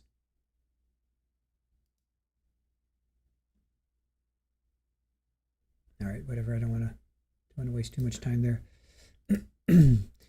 Jennifer asks, how did Henry know this guy would be on the road at that time? Jared would be this guy. So how did Henry Tenon know that Jared Bridegan would be on the road at that time? That's a great question. They basically kind of stalked him from what we were able to see on the surveillance. So there was date night. Every Wednesday night is date night. So Jared every other week would go pick up his twins, take him out to lunch, dinner, or whatever. It was mostly dinner, or do something with them because it's date night. And then he would drop them off, generally at a specific time. Or at least pick them up at a specific time and then drop them off. So apparently the truck, oh boy, we got storms around. Just heard some thunder. Hopefully we won't lose power. So this truck kind of parked and they waited and they got within like 20 seconds ahead of Jared's VW Atlas. So if you believe the state's theory, Mario and or Shanna called Henry, or because there was a driver and then there's Henry. So somehow Henry was alerted either by a phone call, probably by a phone call. And then they did a dry run earlier. They did a dry run in January. At least this blue truck did a dry run in January. So they got 20 seconds ahead. They had a tire in the bed of the truck, and they dropped the tire off, and then that's what happened. So that's the state's theory. Yeah, did you hear that, Aussie? Gulp. We lost power the other day. I hope we don't lose power again. Are they still married? Yes, they are still married. Yeah, Linda. Thank you, Horse Welfare. Yep, Shanna. Let's see. Wondering contract between Shanna parents and Mario was to prevent him from getting family money if Shanna and Mario divorced. They are still married. They are still legally married. Even though they were quote unquote separated. Yikes. Oh, that's a lot of weather. Oh man. All right. Hopefully we'll stay online, you guys. We got a lot of weather around us. Weeks. All right. Well, if we lose power, you guys will know. If we lose power, we'll do our best to come back as soon as we can. So I'll let our mods know. I'm sure they can hear you. Oh, I know, but I'm going to put it here too. All right. So if we lose power, fear not. We will be back as soon as we can. Seems like it's just kind of bubbling up around us. You are welcome, Horse Welfare. No problem. Laricia, I hope I'm saying your name right. Laricia. Mario does have the connection to Henry, so that is an issue. But now Henry back of guilty plea. That's a mess. And didn't Henry fire his attorney? That situation was crazy. He did recant. Yeah, he said he was guilty. And then he said, no, I gave false information. I believe he did. Yeah, he's got a new attorney. We covered that. We did cover that. And if you watch one of our deep dives, we have that hearing that was in front of Judge Kite.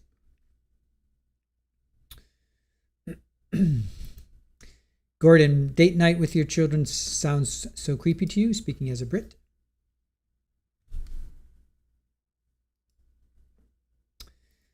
Snap storms are here. May come our way. Yeah, hopefully we'll be okay.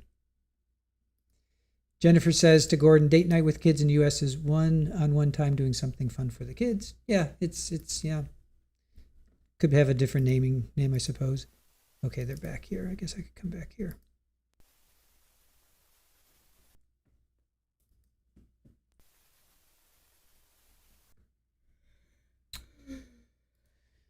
Debbie, we have waited years for this trial, and if I'm honest, I'm really disappointed with the state so far.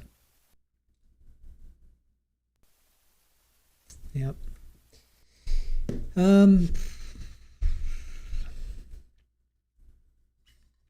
Well, I'm just thinking about all the hearings we saw.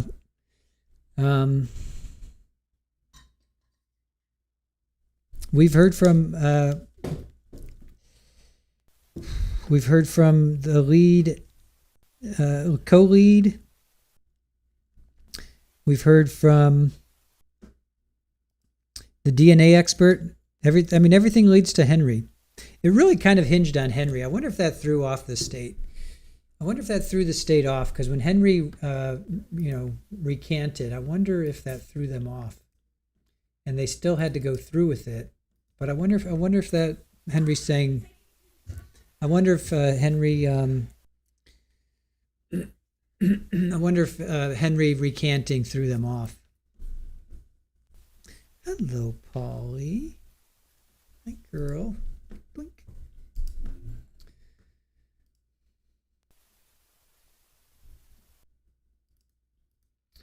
Alicia says, I'll have to regroup in Henry. Been a while. I watched your video on jury selection. Questions was interesting. I can't spell voir dire. Oh, you're close. You just need an R in there, voir dire. Not sure about spelling. Yeah, you were close there. Just add an R in there. VOIRDIRE. Yeah, it's go check out.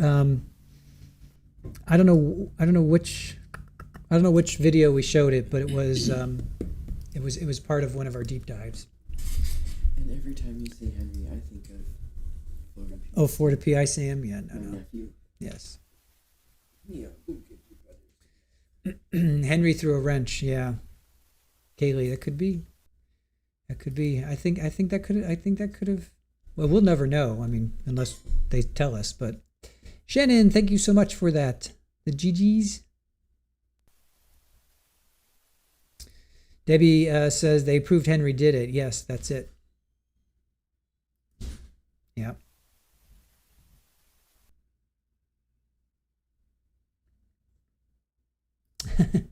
Yes, that is Polly's tale. Lauricia says, I recall Jose definitely throwing bombs at these prosecutors. I recall he was mad about the questioning on Shanna's friends.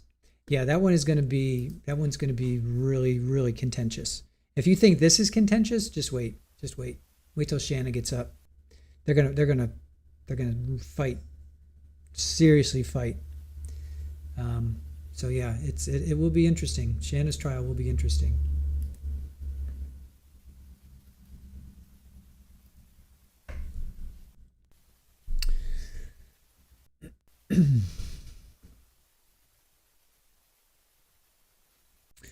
Sakari, this trial is going to be over. It's supposed to be over next week. They're figuring around Wednesday or Thursday. I think they said they were estimating to the 27th, Thursday, because then Shanna's jury selection starts the next Monday. So the 31st is when Shanna's jury selection starts. What is going on here? Why are we not? Why are we? Let me just make sure. She said come back a quarter till. Let me just make sure we're not messed up with our feed here. Hold on.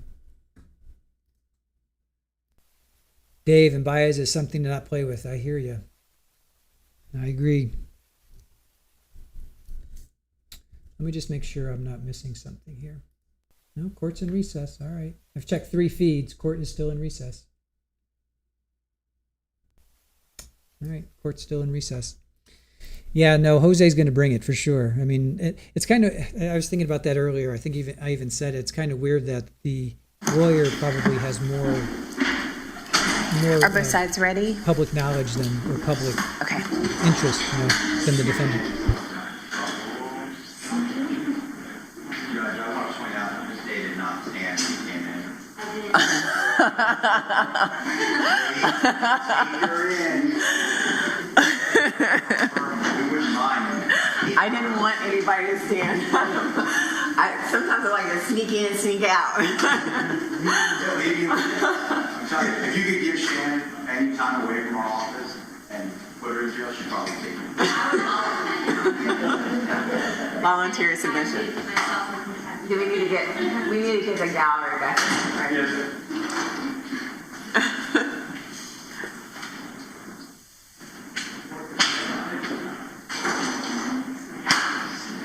I like to keep y'all guessing. You don't need to. You don't need to. That's a thought. Super.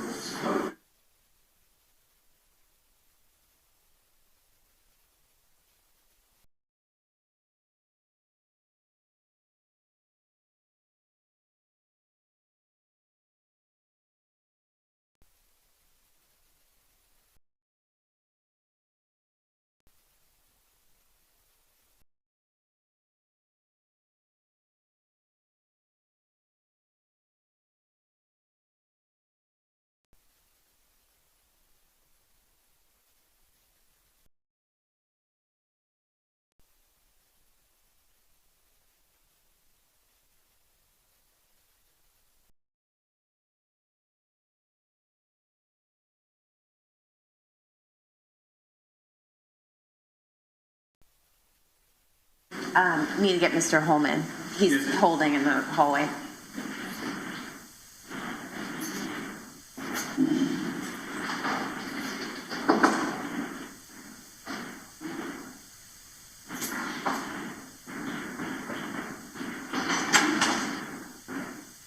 You're in the courtroom, Your Honor. Thank you.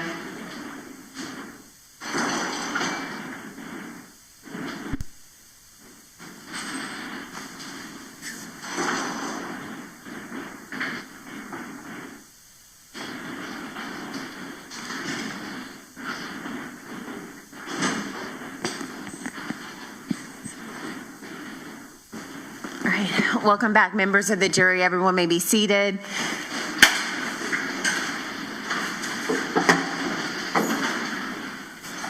Ms. Stifler, calling your next witness. Yes, Your Honor. State calls Agent Bobby Blythe. Agent Bobby Blythe.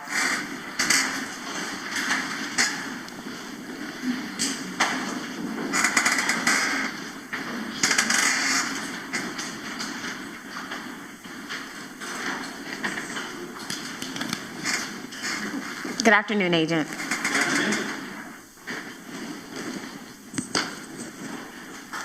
Please raise your right hand to be sworn in. Agent, do you solemnly swear or affirm the testimony you're about to give will be the truth, the whole truth, and nothing but the truth? So help you God. I do. Okay, thank you. This way.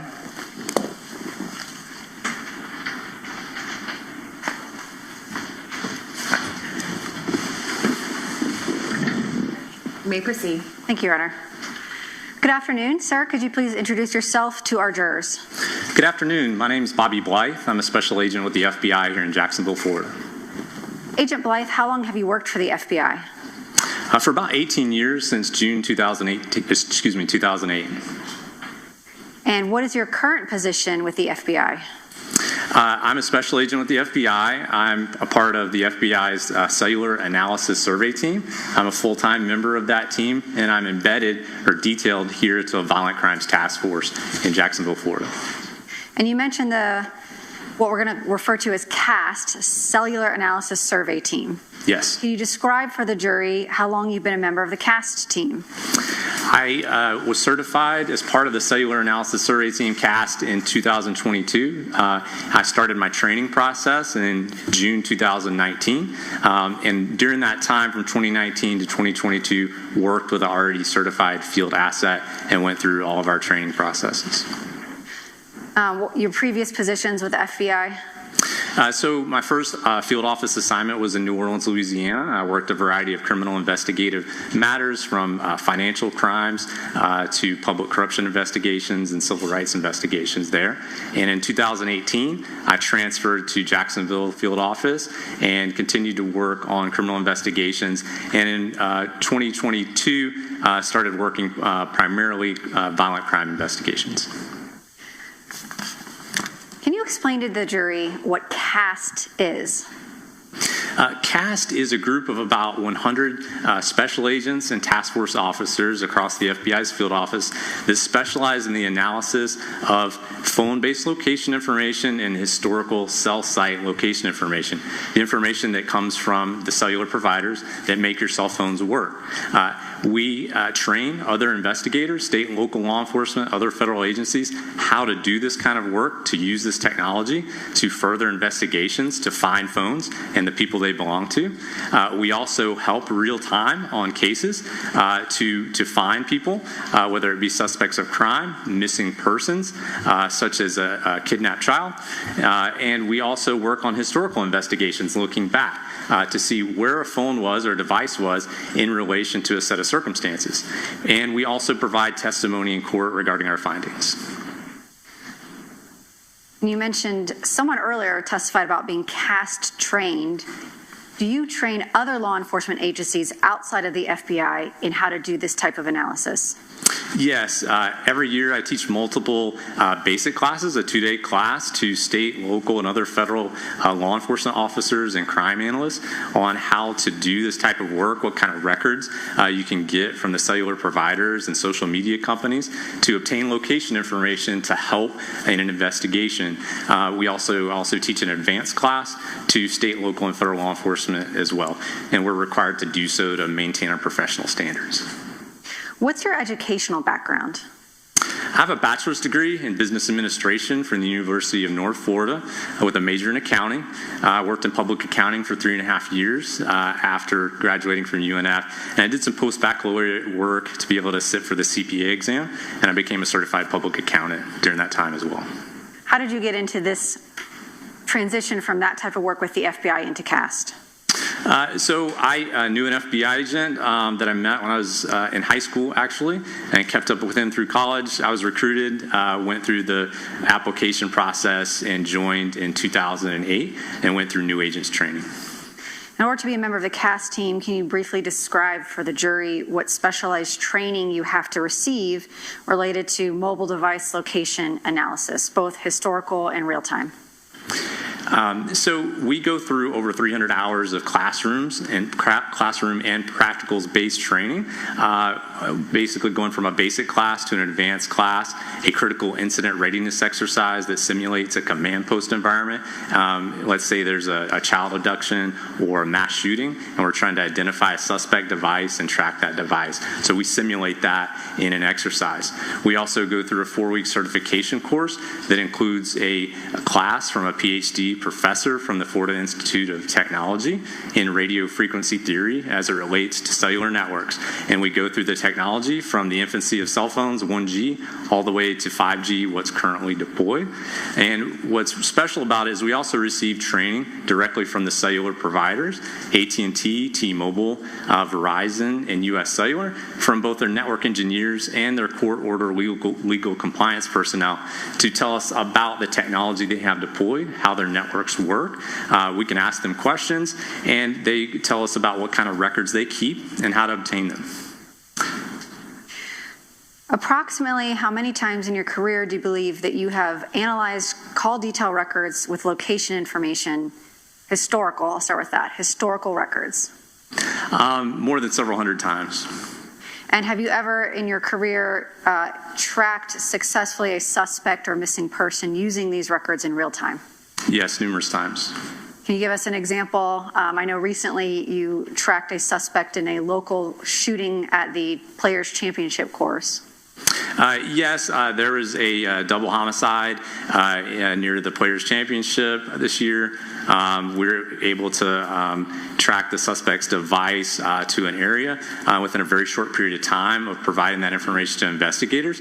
They were actually able to locate the abandoned phone and see where that was located, and then we were moved on to exploiting other means to try to locate that suspect.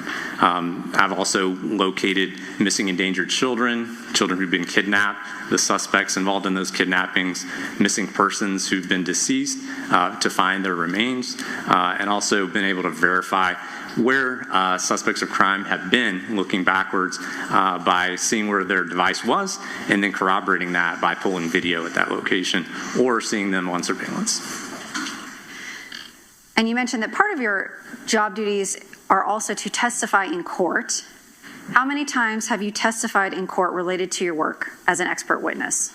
About 55 jury trials in state and federal court. Your Honor, at this time, the state is intending to elicit opinion evidence from Agent Blythe as an expert in his field, and I would allow the defense any voir dire. Any questions? Oh, no questions, and we agree that he's an expert in his field. Okay, you may proceed. Okay. Agent Blythe, we're going to give the jury a little bit of an education. Can you explain how cell towers work?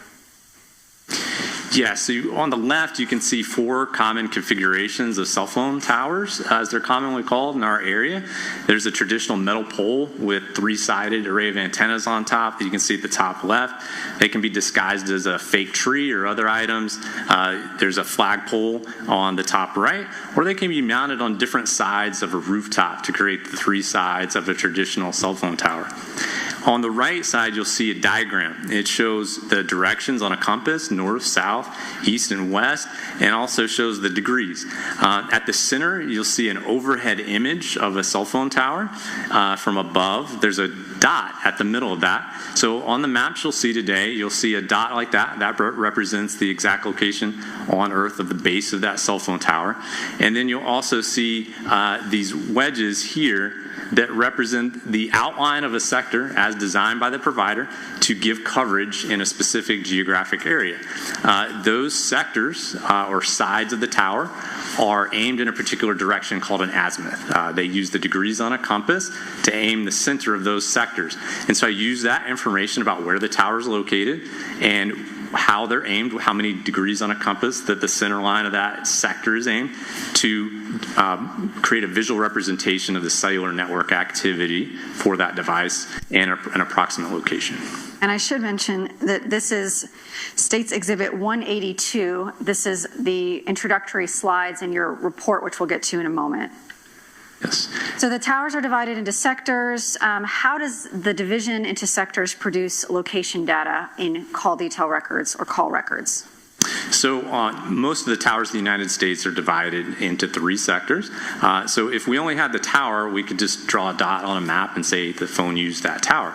But with sector information, we know which side or sector of the tower the phone used at a given time for a specific communication. So we can draw that outline of that sector and show what side of the tower the phone used, which shows a more precise location than just knowing that the phone used the tower by itself. And also just wanted to point out that on the sectors you'll see drawn, there's this arch and a shaded area on the inside. That's simply meant to emphasize the direction of coverage that's being provided by that sector and doesn't indicate the exact location or coverage area of the tower or the location of the exact location of the phone. So on this next slide, is this how you display what you were just speaking about, that coverage, location, direction? Yes, this is one of those sectors plotted on a map. You see the green dot that represents the location of the cell phone tower, and then the red wedge indicates which sector, in this case the sector pointed at 0 degrees true north, that the phone used for that particular event. You'll also see other towers on the map. Those are there as a point of reference. We call them reference towers. It's other towers in the cellular network that weren't used at that specific time, but they help aid in the estimation of the coverage area of the towers and sectors that were used. Does a cell phone or device always select the closest tower? Not always, but it usually does. Cell phones are constantly scanning their environment, measuring signal strength and quality, and the phone itself for incoming or outgoing phone call actually picks the tower with the best signal. That usually ends up being the geographically closest tower, but there can be exceptions, such as man-made or geographic barriers in between your phone and the line of sight to the closest tower. What we're just talking about is what we would consider cellular location data. So can you explain to the jury what the difference between cellular location data is and something called timing advanced data? So cell site data or call detail records with cell site, let's say a phone call, you have information about the tower and what side or sector was used on that tower for that phone call. Timing advance is a different data set that provides a calculated distance that the phone was from the base of the tower. So with that information, we can draw that calculated distance across that 120-degree sector, and we, for the 4G context technology, we map those as 78 meters wide, and so you draw that 78-meter wide band or arc across the sector, and the majority of the time you'll find that phone inside that shaded area. The way that it works is that the tower sends a signal from the tower to the phone, and the phone relays it back to the tower. The network runs a stopwatch on that relay, and then you use a simple equation to calculate the distance that the phone was from the tower based on how long it took the signal to get to and from the phone. The reason that's there is you can think of a crowded movie theater. Let's say there's an emergency in the theater, like a fire, but there's only one exit. If everyone goes out that one exit, tries to go out at the same time, there'll be a tragedy. If there's someone to designate who goes out, which row goes out at what time, sequentially, then everyone can get out safely. It tells the phones when they have to send signals so that they arrive within the right time window. It's critical for cell phones to work. The cellular providers have, in our training, have told us that for your cell phone to operate and function, timing advance has to work. And it provides much more precise location information than just tower and sector. So I want to kind of break this down for the jury. If we're talking about cellular location information, does that require somebody to be actively using, meaning either sending or receiving text messages or making or receiving phone calls to generate data of which tower and sector is being used? No. So although timing advance can be created based on phone calls, data sessions, or text messages, it's also independent network signaling independent of any user-initiated activity. So if you were looking for active cellular usage, someone would have to be using their phone to create that activity. But if we're talking about timing advance, my phone can be sitting here without me doing anything on it, without receiving any texts or calls, and it still can be creating those timing advance measurements to the cell tower. Yes. Okay.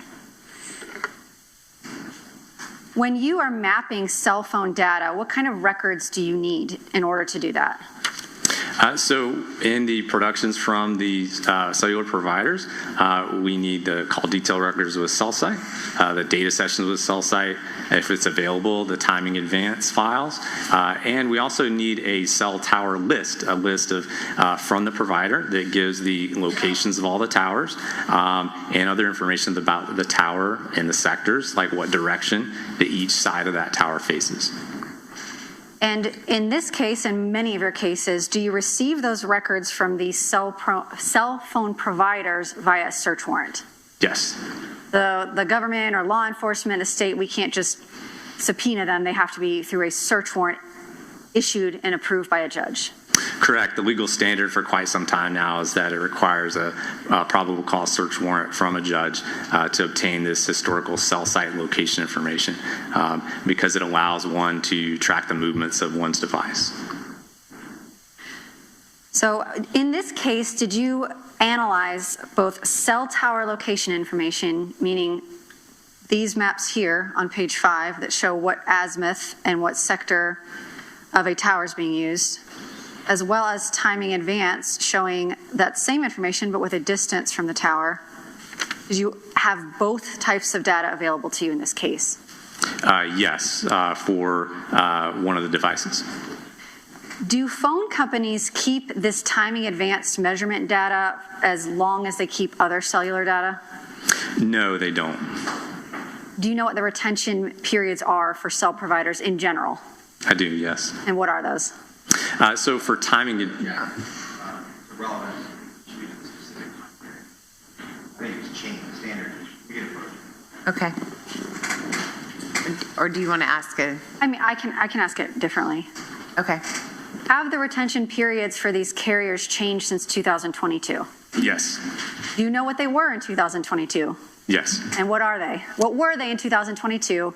Let's start with T-Mobile. What was their retention rate in 2022? For timing advance, it was 90 days.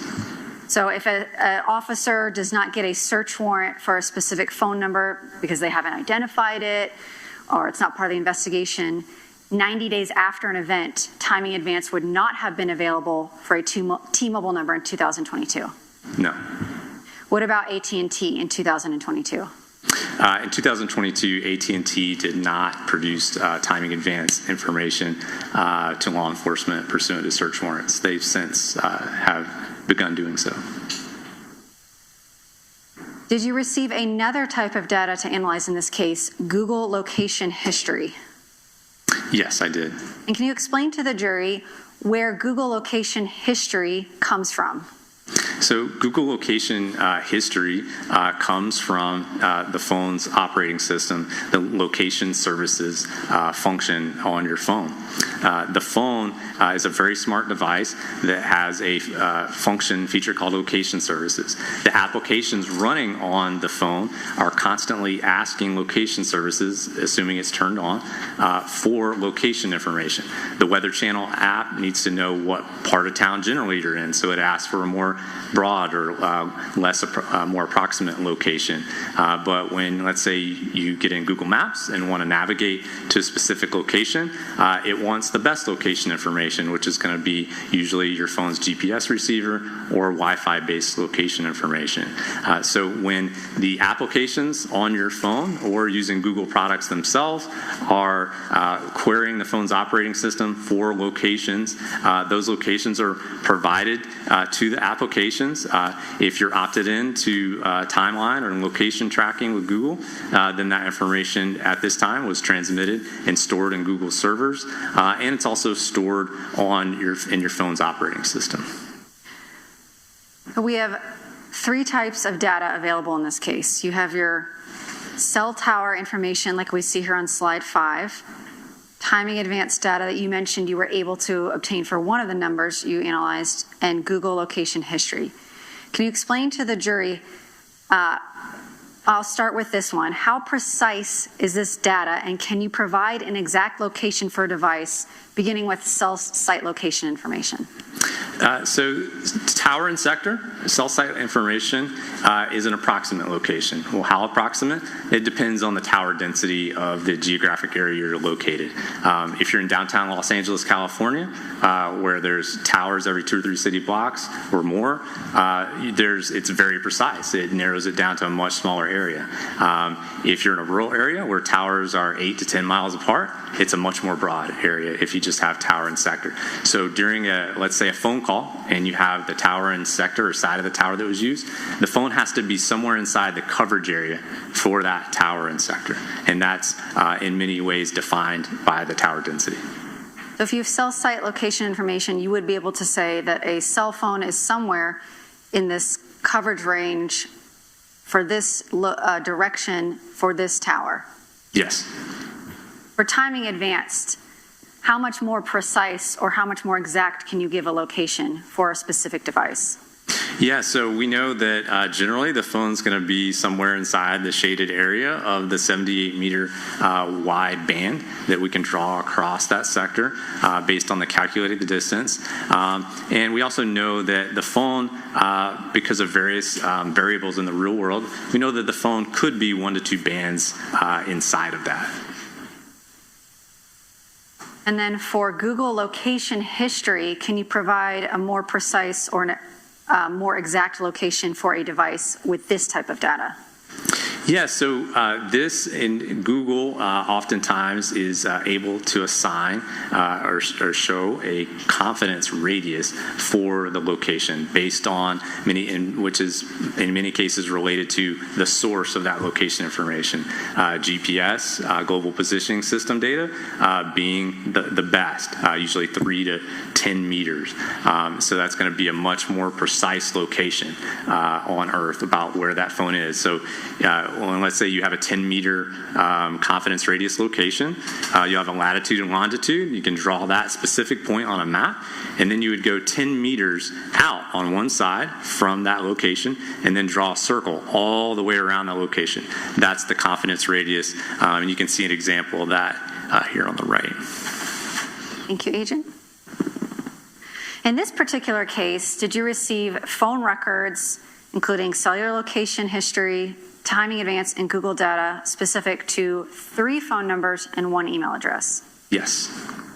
Your Honor, may I approach the witness? Yes.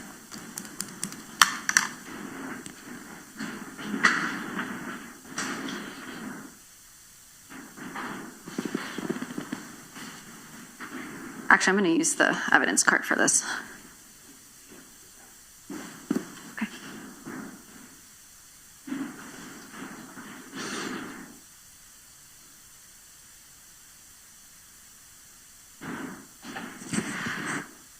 Agent, I'm showing you Exhibit 206. This is a chart of phone numbers and email addresses. It's been entered into evidence. And is it published? Yes. Been entered into evidence. So we're beginning with, was one of the numbers, one of the phone numbers and associated individuals records provided to you, the phone number here, 904-566-2633, belonging to a Mario Fernandez? Yes, ma'am. Did you also receive 2 phone numbers belonging to 2 different devices with 2 different IMEIs for an individual by the name of Henry Tenen, and the numbers here, 904-801-7612, 904-442-0513? Yes, ma'am. And were you also provided Google location information for an email address, henrytenen53@gmail.com? Yes. And lastly, were you provided cellular location information for an individual by the name of John Biggerstaff at 904-517-6322? Yes. Mr. Biggerstaff had an AT&T phone number, so you did not have the ability to obtain timing advance data for him. Is that correct? No, ma'am. And for Mr. Fernandez, you received a 30-day time period, or I think a few different time periods of timing advance data, as well as cell site location information. Yes. For Mr. Tenen's phone numbers, you received cell site location information. Yes, that's correct. And Mr. Fernandez and Mr. Tenen both had T-Mobile phone numbers. Yes. And then Google data, how long in 2022 was that data retained, the location data? Well, it depends on the user. So the user, I've seen in investigations, even in my own location history, exploring this myself and my own data, it can be there for years. There is more control because it's not held by a third party. It's actually contained in your phone or your Google Cloud. You can delete data if you want. You can retain it. You can alter the retention lengths yourself for that type of data. Yes, ma'am.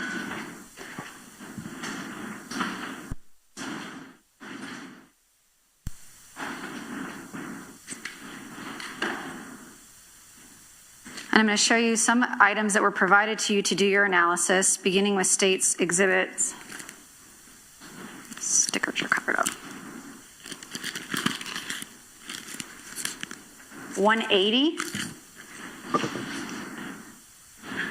It's a disc with a letter from AT&T for toll records for John Biggerstaff. Yes, ma'am. State's Exhibit 179, toll records and a certification from T-Mobile for Henry Tenen.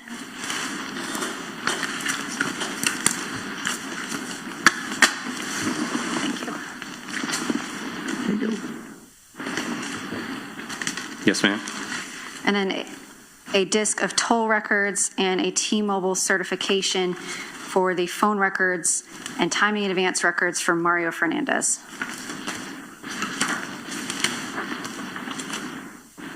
Yes, ma'am. And then you also received Google data, location data from a Google return from Mr. Henry Tenen, State's Exhibit 181. Yes. And lastly, the detectives provided you as well to include in your mapping some license plate reader reports from the St. Johns County Sheriff's Office for a specific date, January 29th, 2022. Yes, that's correct.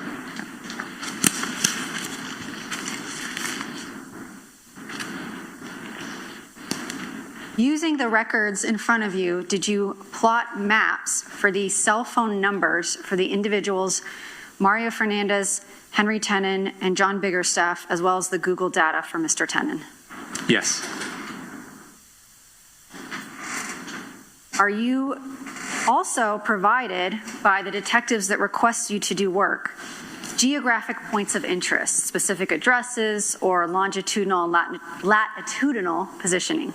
Yes.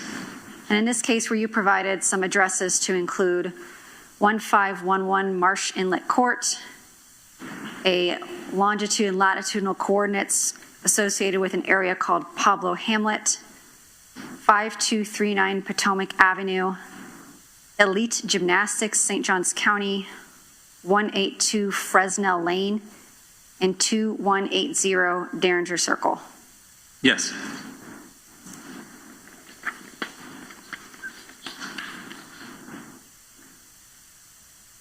When you receive those phone records that you have up there, states 178, 179, 180, if the jury were to open them, they would see the time and dates of the cellular activity and timing advance is in something called UTC. Can you explain Yes. to the jury what UTC means?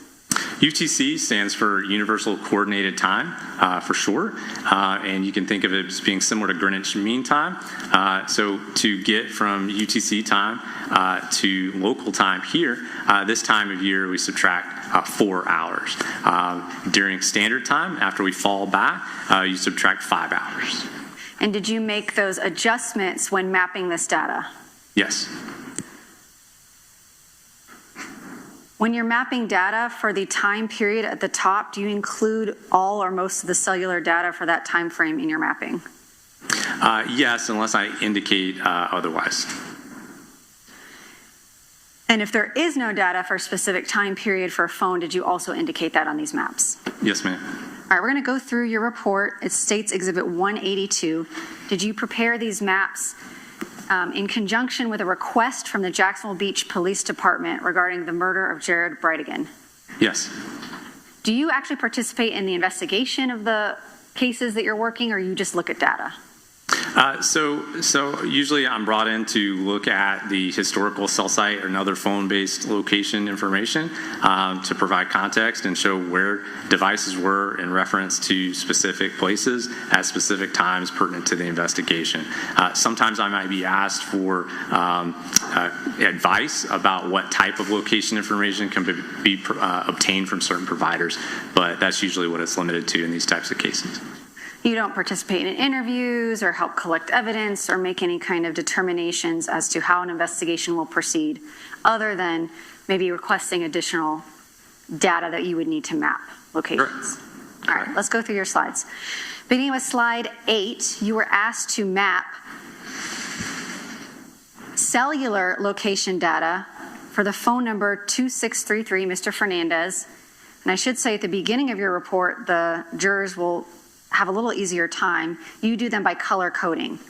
So on this map, we're going to have Mario Fernandez is going to be indicated in pink, Mr. Tenon's devices in green and in black, Mr. Biggerstaff's device in blue, and then Mr. Tenon's are going to be those red little bubble dots indicating Google data. Yes. Okay, perfect. So beginning with slide 8, you were asked to map cellular location information for Mr. Fernandez on January 5th of 2022. First of all, were you provided with timing advance data for this time period? For January 5th, I don't recall the specific date it cut off, but later in January I know there was timing advance, and in February we had timing advance. And if the request for the data was made more than 90 days, like for example, if the police didn't realize this date was significant until 90 days after it had passed, there would not be timing advance available for you to map. Correct. So as soon as investigators learn of a device, they can only go back 90 days before that to get timing advance. So if there's a date pertinent to the case that falls below that, before that 90th day, that information is going to be have been purged from T-Mobile's systems. So it just won't be available. So in this map, we're seeing cellular data, which means that we're only going to have data points when a phone is communicating with a tower being used in some manner. Correct. So here we see Mr. Fernandez's device has 2 cellular activities for this time frame. Can you describe for the jury what you've mapped? Yes, this is a visual representation of the cellular network usage of target cell phone 2633 in pink. There's a incoming phone call that went to voicemail at 10:56 a.m. Utilizing the tower and sector just north of the Jacksonville Beach sign on the map, facing to the west. And at 11:51 a.m., the target cell phone utilized the tower and sector just north of the Baptist Medical Center Beaches sign on the map, also facing to the north and west for an outgoing phone call. And these other green dots that I'm circling here, those indicate the location of other T-Mobile cell towers back in 2022. Yes. And when you map cell location towers, towers can change, they can build new towers, move them. Do you always use the tower list from the year that you're mapping? Yes, we use the tower list closest in time to the time of the incident because the network changes over time. Moving on to slide 9, we have a map here for a phone number 7612 associated with Henry Tenon and Google location data for henrytenon53@gmail.com for January 5th, 2022. And before we get started, I want to ask about this box up here. That is in reference to Mr. Fernandez's phone number 2633. What does that mean? Yes, there's no mappable activity for the target cell phone during that time frame with tower sector information. So we can say this device, the data for this day that was available for you to map, we can say the device is in the Jacksonville Beach area between 10:56 a.m. and 11:51. For this time frame, we have no data to say where that phone's located. So cell site are snapshots in time. So they show an approximate location. I can show an approximate location based on those usages on the previous slide for those 2 specific points in time. So for Mr. Tenon's cellular device and his Gmail account, which was linked to one of his cellular phones, can you explain what your mapping indicates to you, in your opinion, based on your training and experience? So this shows the movement of the target device, the device using the Gmail account, and the target cell phone 7612 in green, away from the Tenon residence, the area of the Tenon residence, 5239 Potomac Avenue, south and east, and then east towards the Jacksonville Beach area by 5:57 and 11 p.m. indicated here on the right side of the map. And this flag you have here corresponds with the legend. That was an address provided to you by detectives in the case. Correct. Same with what we're going to call Fernandez residence, the location of interest as Pablo Hamlet, and the location of the crime scene on Sanctuary Boulevard South. Yes. And we're getting a more close-up view of Mr. Tenon's Google location data on January 5th. Again, we see this box here. And can you explain again what that means as it relates to this slide? Yeah, so there's no mappable activity for 2633, the pink phone, during the time frame. And there's no time in advance available during this date due to the retention period and when the records were obtained. So no cellular data means that there's no user-generated cellular activity at this time frame. Correct, or incoming activity that would generate cell site. So 2633 is not making or receiving any calls, sending or receiving any text messages at this time frame. So with T-Mobile, they don't retain cell site for text messaging. We'd have to look at those records, but for the phone, there's no phone calls incoming or outgoing generating cell site during this time. In regards to Mr. Tenon's geolocation data, can you explain to the jury your opinion based on your training and experience what is indicated by this slide? So this shows the movement of the target device accessing henrytenon53@gmail.com, moving south between 5:58 and 6:06 p.m. along South 15th Street, and then turning on Fairway Lane. And these boxes indicate the time for this particular point, so these correspond. Correct. Slide number 11 this is going, your arrows indicate reverse, so we're going further along in time. So we see activity going this way, and the next slide, the device appears to be moving back where it came from. Yes, the blue arrow on the slide I've provided shows the direction of movement, and you can see the call-out box for each event next to it with the time and the confidence radius assigned by Google to that location. So explain to me this R3M here, that is a confidence radius. What does that mean as it correlates to these individual points? Yes, so the point here that you just circled, that it refers to that point just to the north of the Fernandez residence sign on the map at 6:07 and 34 seconds. It means that Google was able to assign a very precise location, a confidence radius to that location of 3 meters. So that device would generally be found somewhere within 3 meters of that latitude and longitude location. And then here we have from 6:08 to 6:10 p.m. more location data. Can you explain what we're observing in this slide? So these are locations that were in the location records for henry1053@gmail.com. They show the device between 6:08 p.m. And 6:10:58 seconds. On these, I'm not able to show a confidence radius because the source of, even though one was assigned by Google, the source of the location pull was listed as unknown.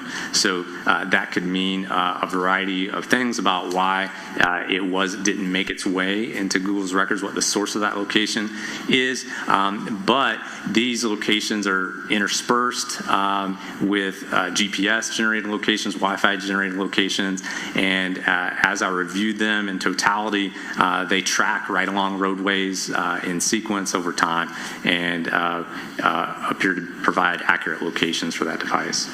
Data points individually, it's hard to draw conclusions of them. Do you look at the totality of the data and the context in which you're viewing it to draw your conclusions? Yes. All right, and then 6:10 to 6:57 on January 5th. Again, we have no activity, cellular activity for 2633. Can you explain what we're seeing in this slide as it relates to Mr. Tennant's cellular device and Gmail account? So the target device for Henry Tennant 53@gmail.com and target cell phone 7612 both move back west between 6:10, 6:22, and 6:51 to 6:53, arriving back in this area of just south of the San Marcos sign on the map. You can see a Google location here at 6:51 and 35 seconds, and then a data session for the target cell phone in green at 6:53, utilizing a tower and sector just to the south and west of that more precise Google location, and you can see that tower and sector faces that Google location along Interstate 95 there. So this is one of those examples of looking at things in totality and context. You have more precise Google locations, data points, but they are corresponding with these kind of less precise tower readings. But in an area like this, because they're both in the same area, you can conclude that the device is moving in this general track. Yes, the data sets corroborate one another. Right, they correspond to one another. Yes. And then January 5th, again, we have no activity. We have on 1/6 an outgoing call, but no cellular calls to map for this time frame. And we see that the data points are moving back to the location of 5239 Potomac Avenue. Is that fair? Yes. Okay, January 25th, from 2:39 p.m. to 3:10 p.m., we are looking at AT&T records, which are only available as that cell tower location information for Mr. Biggerstaff, as well as the cell location and timing advance for Mr. Fernandez. So here we're seing you explain to the jury how timing advance is going to be indicated in these boxes that's a little bit different than the cellular location information? Yeah, so in these call-out boxes at the top is the CID number. That's a unique identifier for that tower and the side or sector of that tower that was used for each event. And then below that is the date, the time. This number is the azimuth or degrees on a compass that that sector faces that was used for that specific event. And then next to it is TA, that stands for timing advance, and then the distance, the calculated distance that was obtained from the records as calculated by T-Mobile in the records, and that is visually displayed there with the sector on the map. And what can you tell me about the co-location, if any, between Mr. Biggerstaff's number here in blue and Mr. Fernandez's number here in pink, their devices? Yes, so Mr. Fernandez's phone arrived in this area at approximately 3:04:56 p.m. You can see indicated here by the timing advance band. And meanwhile, Mr. Biggerstaff's phone between 2:42 and 3:08 p.m. utilized the tower and two sectors on that tower in the vicinity of 2180 Derringer Circle during that time. So then the timing advance at 3:09 and 3:10 shows a calculated distance for that target cell phone during that time that overlaps geographically with the Biggerstaff residence. So it shows potential co-location of those two devices in that area. And here on your legend, where you have these addresses labeled Fernandez residence and Biggerstaff residence, that is information provided to you by the detectives in this case? Yes. And here we go on January 25th. You've got a 3:10 p.m. to 4:24 p.m., and then we have a 4:26 to 5:56 p.m. I'm going to go through both of these, and what opinions or conclusions are you drawing as to the potential for co-location from these slides? Yeah, so remember, we don't have timing advance for the AT&T phone. We just have tower and sector. The blue or AT&T phone for Mr. Biggerstaff was utilizing the two tower and sectors located here in this area near McCormick and Monument Road, just to the east of the Biggerstaff residence at 3:26 and 4:24. Then during this time frame, there's multiple timing advance events with 3 different calculated distance, putting the phone in that the area here defined by the 3 timing advance bands during that time. So it shows potential co-location of the 2 devices during that time. I guess I should have specified this earlier, but this little blue dot indicates an AT&T tower, and this little green dot indicates a T-Mobile tower. So the T-Mobile phone would use this one, and an AT&T phone would use this one. Correct. And then we see here on slide 17, Mr. Fernandez's phone with a timing advance appears to be leaving what's been labeled as a Biggerstaff residence at 2180 Derringer Circle, and his path of travel is consistent with, in your opinion, a return via roadway back to the Jacksonville Beach area. Yes, ma'am. And then on January 25th, 6:27 p.m. to 9:23 p.m., what opinions or conclusions can you draw from this?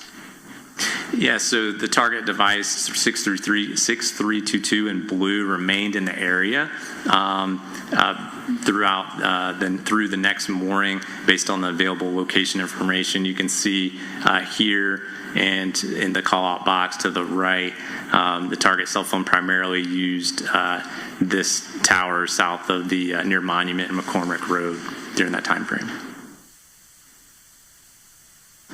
All right, we're going to talk about January 29th, 2022. I'm hoping we'll get through this particular date before we break for the day, so that's what I'm going to try to accomplish. On page 19, you were asked to map location data, timing advance data for Mr. Fernandez's phone, cellular location data for 7612 Mr. Tennant's phone, and Google data points for henrytennant53@gmail.com.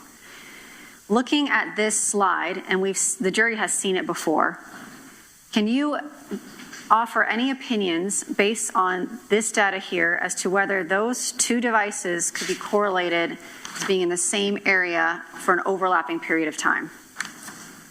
Okay, so just to break it down, the target cell phone 2633 in pink between 2 o'clock, which is this timing advance band here in this tower and sector, is moving into this area, and at that point, and closer to the area of the tenant residence, there's at 202 a timing advance band here with a calculated distance of 0.58 miles from the base of the tower, and then between 205 and 259, the target cell phone maintains these two calculated distances and would be somewhere within these bands between 205 and 259. At 2 o'clock, the target device for henrytenant53@gmail.com is located basically at the tenant residence location, or is consistent with being at that location. Then by 206 is departing that area, and is at near the intersection of Old Kings Road and Edgewood Avenue. Then at 208, you see cell site usage for 7612 to the east for a data session, and then at 210, a Google location along Martin Luther King Jr. Farther to the east. So between 2 o'clock and 206, Mr. Tennant's phone moved north and east towards Old Kings Road, and between 202 and 205, Mr. Fernandez's phone moved into the same area as the tenant residence, and is consistent with potentially being at that location. So we don't have data for every second or every minute here. The last known point for Mr. Fernandez's phone would be in this bar, or as you said, at 1 to 2 bands within that band? Yes. At 202. And Mr. Tennant's geolocation data puts him here at 2 p.m. and then here at 206. So we've got, presumably there's 4 minutes in here. We don't have a precise location for Mr. Tennant's device. And between 202, perhaps within 2 bands, and 205, we know Mr. Fernandez is somewhere within this banded area. Yeah, so there's some possible overlap there for a few minutes during that Being short time. generous, we're talking 3 to 4 minutes. Being conservative, we're talking a minute, perhaps. Yes, approximately. So January 29th, we have some movement. We have the geolocation data for Henry Tennant moving south from the Tennant residence into, this is an overview into the Nocatee Greenleaf Village area. Yes. And is the times of these data points consistent with, well, you tell me, what does this indicate to you, the time between these data points, the distance and timing between them? The device was moving in a vehicle at a rate of speed consistent with highway speed south and east from the Jacksonville area south to the Greenleaf Village area on the map. All right, and we're going to have a closer up view of some of this activity. This is slide 21. This also, you have mapped here a license plate reader report and location for that corresponds with some of these data points. And again, was this something that the detectives provided to you in this case? Yes, ma'am. And how is it helpful to you placing, some of these don't have that radius, confidence radius. How is something like this helpful to you in coming to conclusions about data overall? So those types of data sets, it's a location for a vehicle, that is assigned to a specific person. So they help corroborate one another. And looking at this map, what opinions or conclusions can you draw about the location of Henry Tennant 53 at Gmail on his device for this time frame?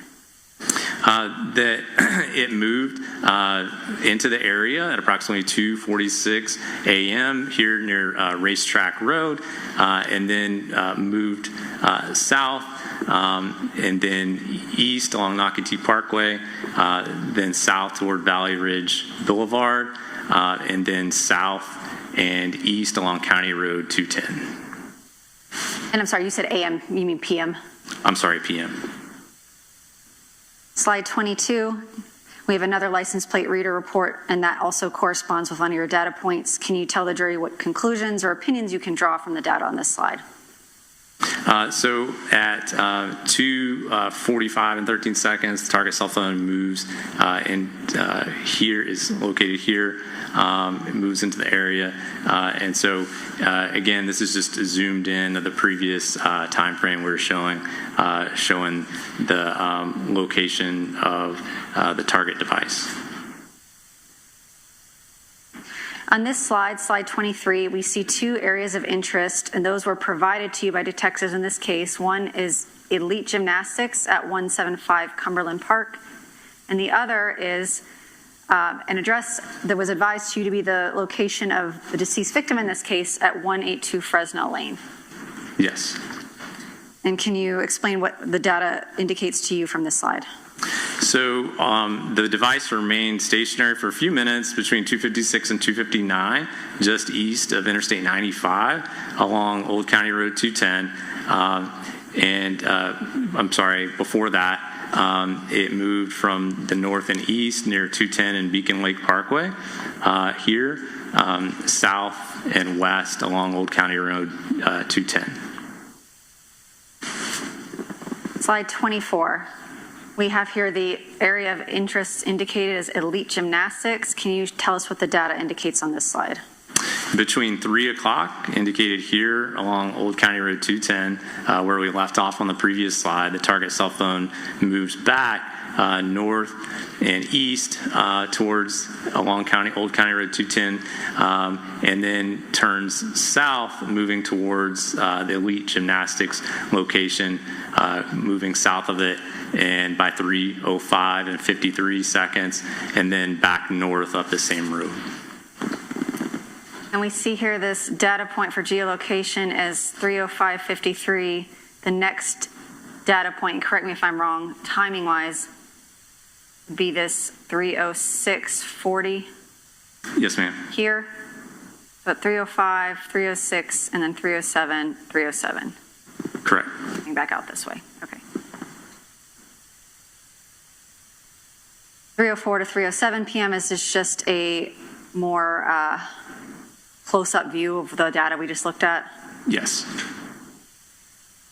Slide 26, can you explain to the jury what we're looking at here?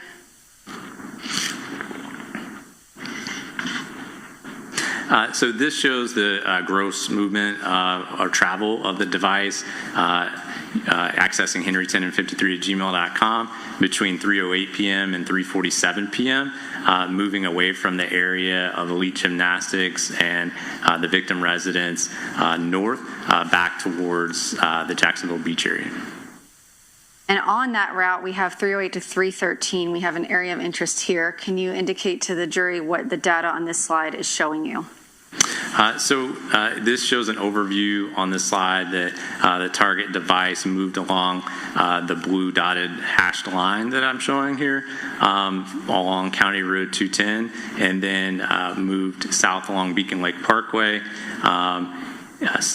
stopping here along at this intersection of with Beacon Lake Parkway and Linz or Fresno Court, and then moved back north and then north and east away from the area. And here we have some more data location points showing, I guess, a more zoomed in view and fewer data points from that previous slide. Can you explain what is indicated here? Yeah, so I just zoomed in and showed a little bit less data points for presentation purposes, and now I'm showing the specific times and confidence radiuses when available for those locations, showing the movement of the target cell phone north and east along County Road 210 west, then south on Beacon Lake Parkway, and then after this point, the phone moves out of it, back north and out of the area. And here we have in new time order movement from 309 to 311:00, 311:02, and then here coming back to this data point, 311:48. Yes. So 48 seconds later. Yes, ma'am. So back to 5239 Potomac Avenue during this time frame, we're looking at timing advanced data for Mario Fernandez's cell phone. Can you tell us what is indicated in this slide? Yes, a lot of data on the left, but this device was receiving a lot of timing advance signaling during this time frame with 3 different calculated distances ranging from 0.39 to 0.48 miles from the base of the tower between 3:04 and 3:45 p.m., which overlaps geographically with the tenant residence location, and you can see the shaded area of those 3 bands. And here we see a bunch of timing advance recorded data, which means what we talked about earlier, your phone communicating without you generating any kind of activity with the tower. Was there any cellular activity, user generated or user received cellular activity for this time frame? No, ma'am, not during this time. And then here, Mr. Tennant's Gmail location data, again, corresponding with another license plate reader report. And this is in down here from Ponte Vedra for this LPR hit. And what does this indicate to you? So this is at 3:37 and 47 seconds on January 29th. There's a Google location nearby, very close at 3:37 and 45 seconds. And then that shows that the phone, the device accessing Henry Tennant 53 continued to move north along 3rd Street and then towards the red flag crime scene location. And here at 3:43 p.m., we have a Google location point on Sanctuary Boulevard South with a confidence ratio of 4 meters. So can you say with a degree of confidence and certainty that that plot point is in particular a pretty precise location? Yes, ma'am. Indicating that Mr. Tennant's device was at Sanctuary Boulevard South at this time period. Yes. And then from 3:48 to 4:23, we see, well, you can tell me what we see, but Mr. Tennant's device appears to be traveling back to the vicinity of 5239 Marsh Inlet. I'm sorry, 5239 Potomac Avenue. Yes, you can see that the target device and 7612 target cell phone in green, they appear to move together. 353 event here, 356 here along JTB or Highway 202, 403 here near South Point at 95 and JTB. There's a Google location there at 403 as well. Then 409, there's an event from Henry Tennant 53 and also the target cell phone 7612. And then arriving back in the vicinity of the Tennant residence at approximately 4:20 p.m. During that time, target cell phone 2633 in pink utilized the same tower and sector that we were looking at before between 3:48 p.m. and 4:23 p.m. For several timing advance events. And during this time frame, although Mr. Fernandez's phone is recording those timing advance data, was there any user generated or received cellular data for that time frame? There's no phone calls to map during that time frame, no. And here we see that Mr. Tennant's device is located with a confidence ratio of 30 meters at this general location, and you've made that a little bit of a bigger data point, and Mr. Fernandez is in that timing advanced band with a recorded data at least at 4:20:30 and 4:23:34. Yeah, so within about 18 seconds, there's a timing advance band of 0.44 miles, which is roughly the same distance that the tenant residence is from the tower. And here we see, I guess, a more close-up view of that. Yes. We see that they are co-located, potentially the device is co-located for a time period of at least 3 minutes. And then here on slide 33, we see the pink phone belonging to Mr. Fernandez beginning to travel away from the residence. Can you describe for us the route of travel? Yes, ma'am. The phone moved south and east along Highway 23 through the downtown Jacksonville area, and then across the St. Johns River, the Matthews Bridge, between 4:25 and 4:37 p.m. Apologize, I accidentally drew that large. Can you describe to me what this box means? You have both the pink and the green in one box. During that time, both target cell phones, again, about 3 minutes apart, 421 and 424, both target cell phones use the same tower and same sector. And then we see that Mr. Fernandez's phone moved from this band to this band with a reading here at 4:25. Yes. And that gets us through January 29th. Your Honor, in terms of scheduling, does the jury need a break? Yes. Okay.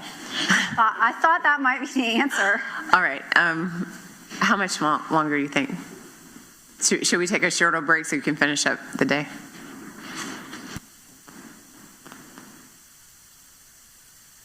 Yes. Okay. We'll take 5 minutes. Just refresh yourselves really quick, and you can buzz when you're ready to come back out.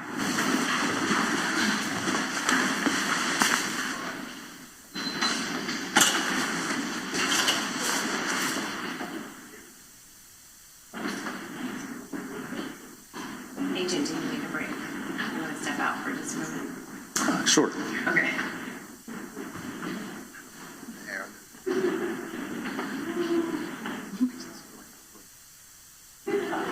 All right. Please let the record reflect that the jury's left the courtroom. Agent, you can step outside real quick and refresh yourselves. Just don't talk about your testimony, okay? You're going to cross mine.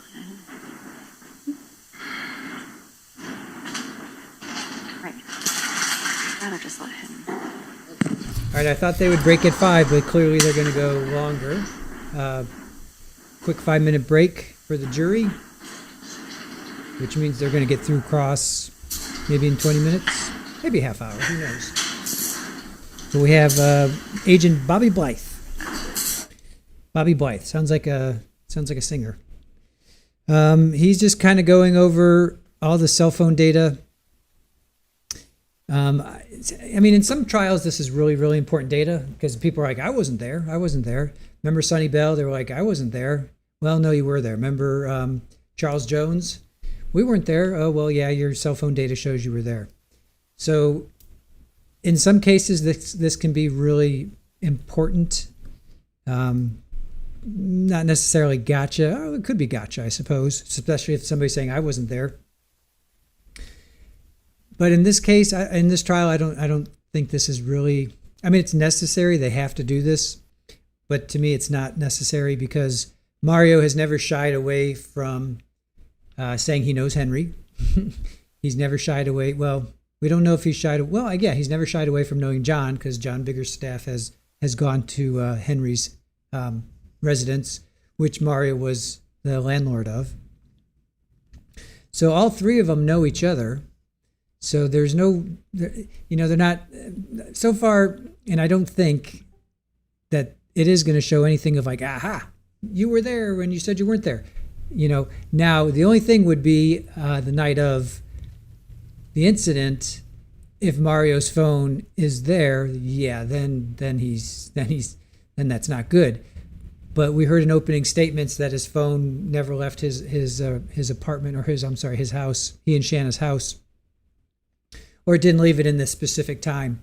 So they're not going to get him. They're not going to get him on that. So to me, this is necessary testimony, but it's also, there's not going to be any gotcha moments here. So it's going to be one of those testimonies where we just kind of slog through it and move on. But I mean, today was definitely was not short of spicy moments. Aaron made a short and a video of Mr. Hill catching the state, the government, or actually Special Agent, what was his name, Stengel, apparently looking at the state and the state, shaking their head. So Mr. Hill took offense to that. So that was pretty spicy. Actually, that was really spicy because then Mr. Mizrahi was, he starts to talk over Mr. Hill, and Mr. Hill's like, stop talking over me. Oh, he says, address the court, all this stuff. So that was pretty spicy. And then, of course, the whole Shanna Gardner hearing during lunch, which is still not resolved, even though Judge Kite has had 7 hearings on whether or not Kirsten Bridegan is going to have to give up her cell phone or her data, I should say. She's had 7 hearings on this, and they're still, Kirsten is still fighting it. So hopefully that will be resolved tomorrow. So this day has had its moments of spice, that's for sure. All right, we are in 15. We've heard from 15 witnesses, 4 days, 15 witnesses. Yesterday, from scheduling standpoint, they said that they would be done Wednesday or Thursday, which I was guessing Wednesday. I thought we'd be in verdict watch by Wednesday. So I'm planning on going to closing statements, and if we'll see if I can swing a verdict. I'd love to catch a verdict while I'm there. We'll see how that works out. So, let's see here.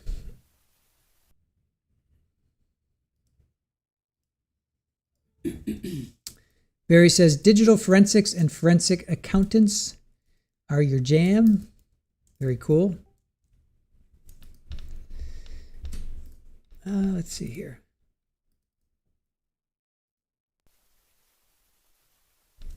Horse welfare. How did they select the order of the trials? Henry was going to go last because he recanted in like February or March, so they need time, So that was the easy one. Why did they pick Mario instead of Shanna first? That's a good question. We watched that hearing when they separated them, and severed them, I think they call it. I don't know. It's a really good question. Good question, horse welfare. Let me see if I can find that.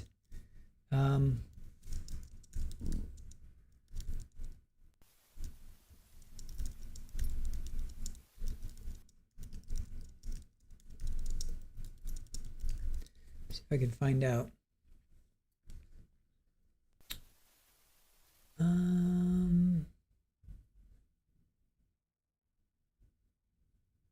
Yeah, I'm not able to find specifically why. Yeah, I don't know. I'm not sure why. I do know that, well, I can make a pretty educated guess that Henry was last because he recanted, like I said, like a couple months ago.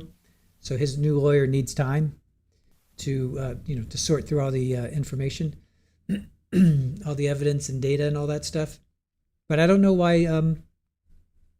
Maybe Shanna's defense said they need more time now. Maybe Mario's defense said, hey, we're ready. Yeah, I'm not sure. I'm not sure why. Rev Ben says, definitely my favorite judge. Yeah, I really like Judge Kite. I really like her. Was that lightning? No. Okay. When I first saw her, when we started first covering this trial or this case, and we first saw her in hearings, and immediately the both part, actually there were 3 parties because they were together at that time. So it was the state fighting both Mario's lawyers and Shanna's lawyers, and they were like a bunch of kids. They literally were like just a bunch of kids bickering, and they didn't give me this, they didn't give me that. They said they were going to depose this witness, and they haven't done that, and they haven't given me this list, and they gave me 5,100 terabytes of information, and I don't know how to download it. And it was just going on and on and on. And Judge Kite was literally, that's when I looked her up, and I'm like, oh, she was a high school teacher. So I'm like, yeah, she literally was like treating them like high school kids. It was that was my first impression of her. And then as we continued watching, and we watched her more and more, she's fair, she's firm. She seems like she has a pretty cool sense of humor. She was laughing today with all parties. When I was there on Monday, there are definitely moments, when the cameras are off, that she's very cool with all parties. It seems like they respect her. They like her. Nobody's, flippant with her. Like some trials we've watched, the judges are really like, whoa, wow. Like they really have it out for the defense. Generally, judges don't have it out for the state. Usually it's for the defense. Lady for Justice, thank you for stopping by. There you are. Thank you for stopping by. Stop by to check out you per Grizzly True Crime. Awesome. Yes. Thank you for that. We are huge fans of Gisela here, and big supporter of her and her cats. And I know that she's a big supporter of us. So I know probably some people in chat right now have come from Grizzly. So thank you for that. Really appreciate you stopping by and showing your support. Thank you so much.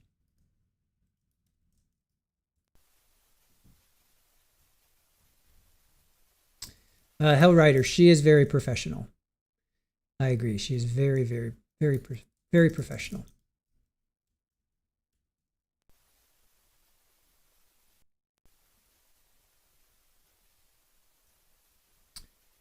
Lady for Justice. Very cool. Dina, that's great to hear. Yeah, I mean, that's all you want out of a judge. Like some of these trials we watch, we're like, whoa. Like I am shocked that the judge is allowed to get away with what they get away with. I mean, sometimes they just smack down the defense, and it's obvious. I mean, look at Alicia Andrews, Judge Sisko. Her defense was able to get Judge Sisko removed from Alicia's sentencing. Not that really helped her, because Alicia still got what she got.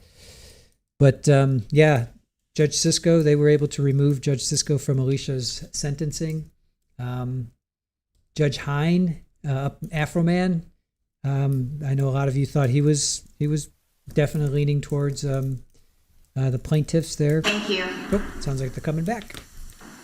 And Debbie, thank you for the Trial TV Live gifted memberships. I know you've been dropping them one by one. Yesterday you were on fire. You were like Deadeye Debbie. You were Robin Hood yesterday. You were getting newbies left and right. So thank you, Debbie. Appreciate that. All right, so it's 7 after 5 here on the East Coast. We'll see how long they go. Welcome back, everyone. May be seated. Members of the jury, just so that you know, for scheduling, we're going to try to totally complete the direct examination of Agent Blythe. Okay, so go ahead and continue. All right, Agent Blythe. So we took a short break. Let's just, top to bottom, just a short recap. January 29th. We have indication that Mr. Tennant's devices traveled from 5239 Potomac down to the Nocatee area, past 2 areas of interest to include elite gymnastics, and onto Fresnel Lane, which is the same lane where the victim's residence was indicated to you. Up. This is counsel testifying what happened last night. Okay, ask a question. Why don't you do the recap for me, Agent Blythe? We had a little break. Let's refresh on January 29th, and then we'll move on to the next date. Can you tell us overall the path of travel of Mr. Tennant's device, and then I'll ask you about Mr. Fernandez's devices during this time frame. Yes, during the time frame, to recap, the target cell phone moved, and the device accessing henry1053@gmail.com moved from the Potomac Avenue location south towards the area of the two locations of interest, the Elite Gymnastics and the Fresno Lane in the Beach Walk area there. And then the target device moved north to the area of the crime scene, and then back to the Potomac Avenue residence area. And during this time period, we see on slide 29, can you summarize what the data on this slide indicates to you in terms of Mr. Fernandez's device? So numerous timing advance events between 3:04 to 3:45, showing that target cell phone is in the same geographic area as the tenant residence during that time frame. And we see slight different measurements on some of these data points. Does that necessarily mean that the device is moving? Not necessarily. So the timing event signaling goes to and from the phone, and is the distance calculated comes in increments of 78 meters, and so it can be rounded up, and so you can have a device sitting stationary and get timing advance measurements, one or two bands around that location. And the distances here, the difference between them, we're talking 0.04, 0.05, but that doesn't necessarily indicate the phone is moving that distance back and forth. No, ma'am. Is there anything else that you think, based on your analysis of these slides, that I've failed to ask you about this particular date? No. Great. Thank you. We're going to move on to the slides you did for activity on February 15th, 2022. Slide 34, we have timing advance data for 2633, Mr. Fernandez's phone, cellular data for 7612, Mr. Tennant's phone, and some of those Google location points for Henry 10 and 53. Can you tell us what we're looking at in this slide, slide 34? Yes, this shows the movement of target cell phone 2633 in pink north along Highway 23 from 931 to 932 to 934 here. Then at 937, this one is 948, 937, the target cell phone was had this calculated distance, and then at 944 through 945 is here. You see this timing advance band at 948, and another two more at 947 and 958 in this area around the tenant residence. During that time frame at 931, a few minutes before the 934 event with the pink phone, you have for 7612, Mr. Tennant's phone, a incoming call using the same tower and sector that Mr. Fernandez's phone used at 934. And between 931 and 957, there's 9 events with less than 200 meter confidence radius in this area along Highway 23 south of Edgewood Avenue. Slide 35, we have the same date, February 15th, 2022, but a different time frame, 4:03 p.m. to 4:59 p.m. And can you explain to the jury what the data on this slide indicates to you? So it shows that target cell phone 2633 between 4:03 and 4:55 p.m. Was located between 0.39 and 0.53 miles from the base of the tower in the area indicated by these 4 timing advance bands. And during the same time frame between 4 to 4:29 and 25 seconds, the target cell phone displayed 5 events with less than 70 meter radius, showing the device was at or near the tenant residence location, and then moved starting at 4:34 away from the tenant residence. You can see this at 4:34. 440 here near Old Kings Road and Edgewood Avenue, 445 south of Old Kings Road near West 19th Street, and so on. And then returning back towards the direction of the tenant residence by 459 near the Shannon sign on the map.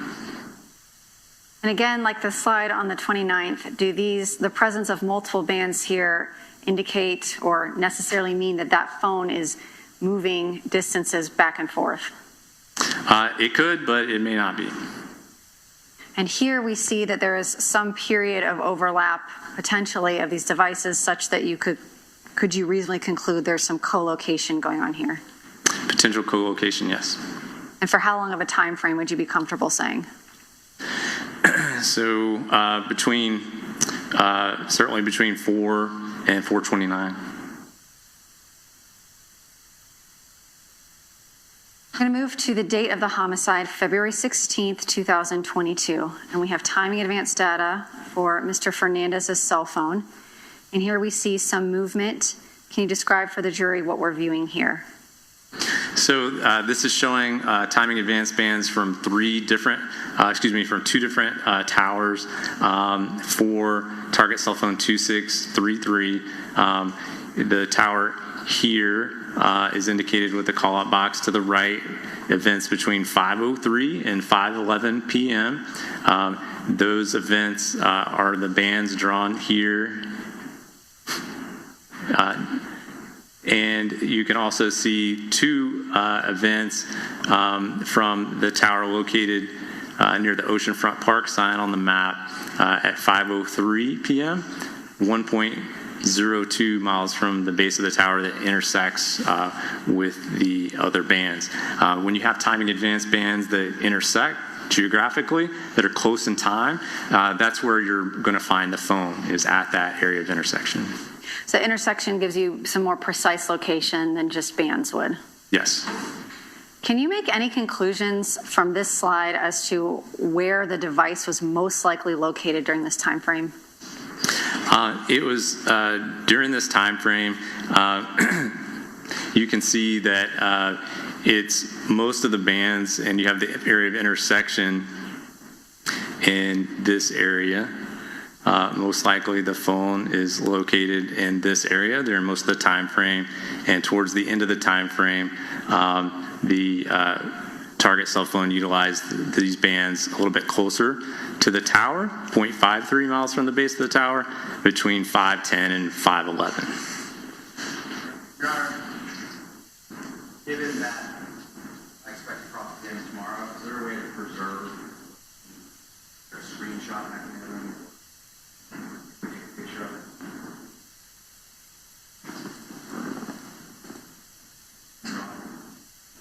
No, I think. Do you want him to draw it again? Do you re-annotate? Between 5:03 to approximately 5:10, target cell phone would most likely be found in this area of overlap of the timing advance. Then 5:10 to 5:11, it appears moved a little bit to the east. It's located at a calculated distance 0.53 miles from the base of the tower. Can you see that? It's red. AJ, is there a way to change the color for the witness? No? Okay. All right. Can I erase it? February 16th, 5:13 and 5:19 p.m. We see some movements of bands. Can you describe what we're looking at in this slide? Yeah, so this time frame starts at 5:13 with the phone at 0.63 miles from the base of the tower, which is this closest one that crosses the sector and is on top of the Fernandez residence location at this point on the band. And then you see the next event, the ending event of that is at 0.68, which is the next one farther away from the base of the tower here. Then at 5:15 and 42 seconds, there's the band farther at 1.12 miles from the base of the tower.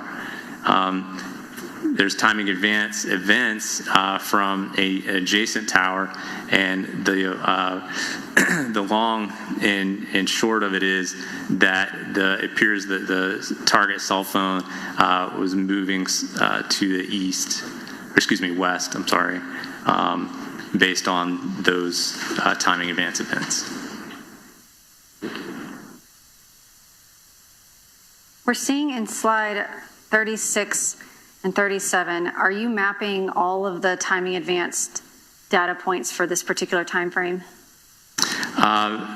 During that particular time frame, yes. And we see here there's pretty consistent 503, 503, 503, 506, 506, 506, 507. Oh, sorry, Melanie. Sorry, Ms. Simpkins. 503, 503, 503, 506, 506, 506, 507, 4 or 5 times, 508, 510 3 times, 511. So, and on slide 37, we're also seeing every minute or so, we're getting a timing advanced recordation. Is there any rhyme or reason to how a network, how often they take these measurements? So it depends on the market. It depends on the provider. The technology is generally the same between providers, but it may function slightly differently as far as timing, depending on the provider, depending on the network, and it's a network engineering data set, and it's there to help optimize the network and troubleshoot problems on the network. As a byproduct, it provides this calculated distance that the phone was from the base of the tower, which provides a much more precise location. So it's not going to be necessarily at regular intervals. It can be initiated by phone calls, text messages, data sessions, and when a device begins to move, there's generally, in my experience, begins to be more signaling with the phone when a device begins to move. If there's regular timing, let me ask you this question too. You don't need to be actively using your phone for timing advance to be recorded. Does the network record these timing advance calculation if a phone is off? No. If you place your phone into airplane mode, would the network collect this timing advance data measurement? No. February 16th, between 5:21 and 5:45, we see an indication up top that not all timing advance is displayed. Yes. And is there a particular reason you don't display all of them? Due to the volume is difficult to display and also represent the date, time, and distance in the call-out boxes around it in an understandable way. So this is in an effort to try to simplify it for presentation purposes. And in this particular slide, what are we seeing in terms of this data? What does it indicate?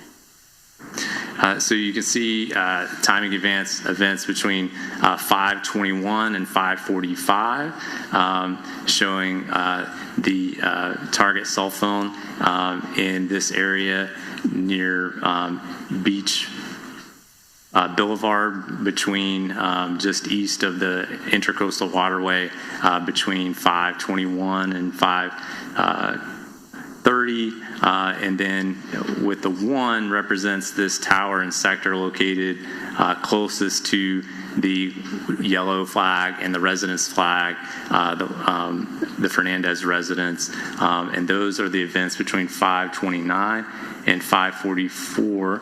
You can see the first event at 5:29 is this event here, and then the phone moves south and east utilizing the sector facing the 2 locations at 5:36 and 5:45. Those are the 2 bands depicted here near the yellow and residence flags. What conclusions, if any, can you draw from that data? The phone moved back towards the vicinity of those 2 locations, the yellow and residence flag. And here we see kind of a close-up of some of that data. Is there anything else that you need to say about this slide, or is this just close-up of what we kind of previously went through? It's just close up and trying to specifically identify each of those bands with the specific date, time, and distance. So you can see these areas of intersection between 521 and 529, and then the phone uses these two bands at 536 and 545. And the time frames you're asked to map, that comes from just the request that you're given. Yes, the time frames that's relevant to the investigation. And is it best practice to give data more context and map a bigger time frame than necessarily, if you have a crime that occurs in 1 minute, is it kind of better to give you context and draw opinions to map a larger time period in order to draw more accurate conclusions from that data? Yeah, so the timeframes I've mapped is very case dependent and the circumstances dependent. Also, generally I want to see where the device was before, during, and after an incident. We have here timing advanced data on slide 40 between 5:46 and 6:35 p.m. And what does the data indicate to you on this slide? There's two towers with timing advanced signaling with 2633, the target cell phone and ping. It begins at 5:46 with an event utilizing tower in sector 68009 with the timing advanced measurement here just to the south. That crosses visually just to the south of the residence flag. Then it's from 6:06 to 6:35. There's a number of several timing advanced signaling events, 0.68 to 0.73 miles from the base of the tower, and one incoming phone call using the same tower and sector for the target device. So target cell phones in the same geographic area as the two locations depicted, the Fernandez residence and the location of interest. On this call-out box here, we see that there is an incoming call. Does that indicate that this phone was using the cell tower to make calls using cellular data? Yes. And here we have 709. Okay, so the last timing advanced measurement we have for this particular device is 6:35:39 p.m. On the next slide, can you explain to the jury what you mean here when we're talking in this call-out box about the availability of timing advanced or other cellular data to map? Sure. So at 7:09 and 7:10, you see two beginning and ending event with the same calculated distance mapped visually here. Using this tower and sector to the east of the two locations. On the left, describing the cellular activity during that time frame. There's three events from 7 p.m. to 7:59 p.m. Related to timing advance and calls. So one incoming call with no duration, at 7:09:52. So then no outgoing or incoming text messages between 4:26 p.m., which was an outgoing text message, and 6:29 p.m., which was an incoming text message. The next event in the call detail records after 7:09 and 52 seconds is a 10:46 p.m. text message. No data sessions with cell site appeared in the records during this time frame depicted on the map. So this is important, and I want to take a little bit of time with it. We see here that there's one incoming call at 6:08, and we have timing advanced records until 6:35 p.m. The next slide, you indicate that other than this 6:08 incoming call, that there's one other call at 7:09,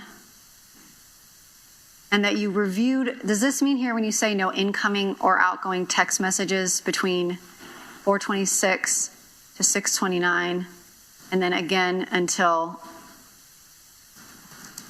7.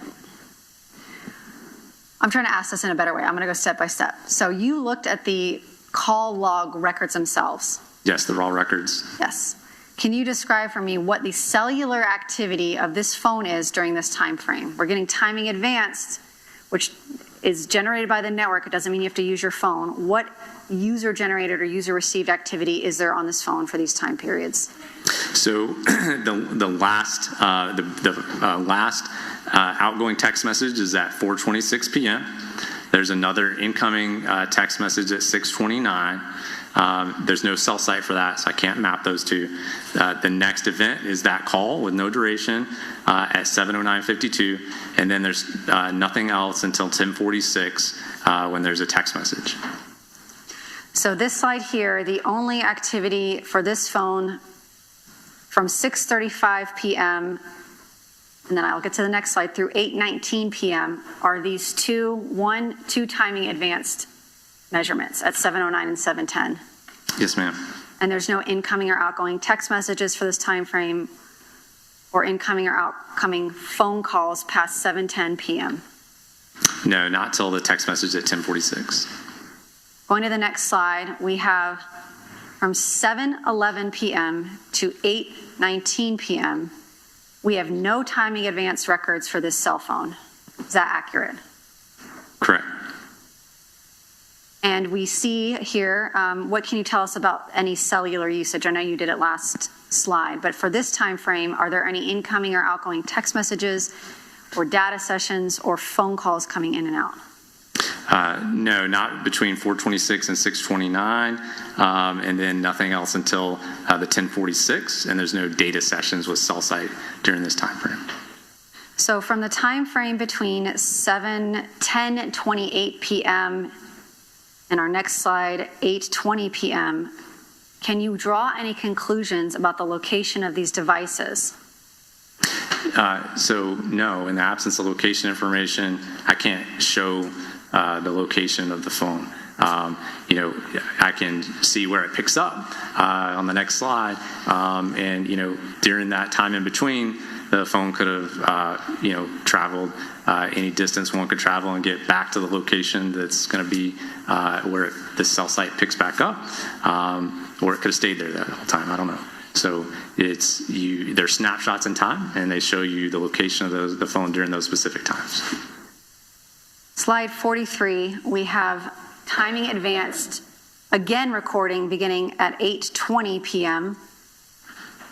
with no timing advanced records again until 8:48, and then we have 8:48, 8:52, 8:55, 8:58, 8:59, 8:48, and we see some tower activity. Can you tell us what this slide indicates to you?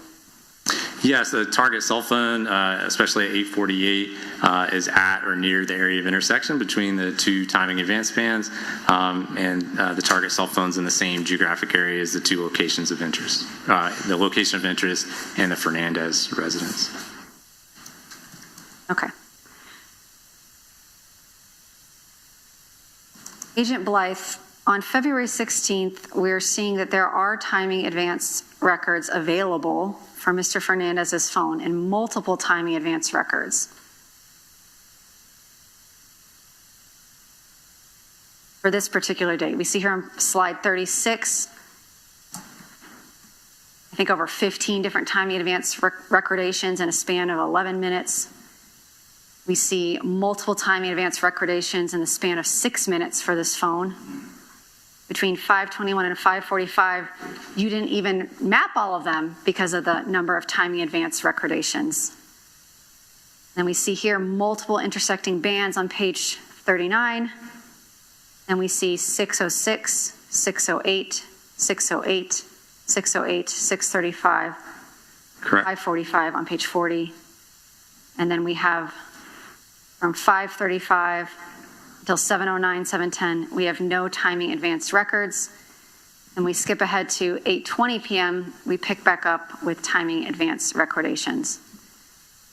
I understand data by itself can't lead you to draw any conclusions, but what can you tell me about the lack of data for this given the amount of timing advanced data both before and after this time period? I'm objecting to asking it.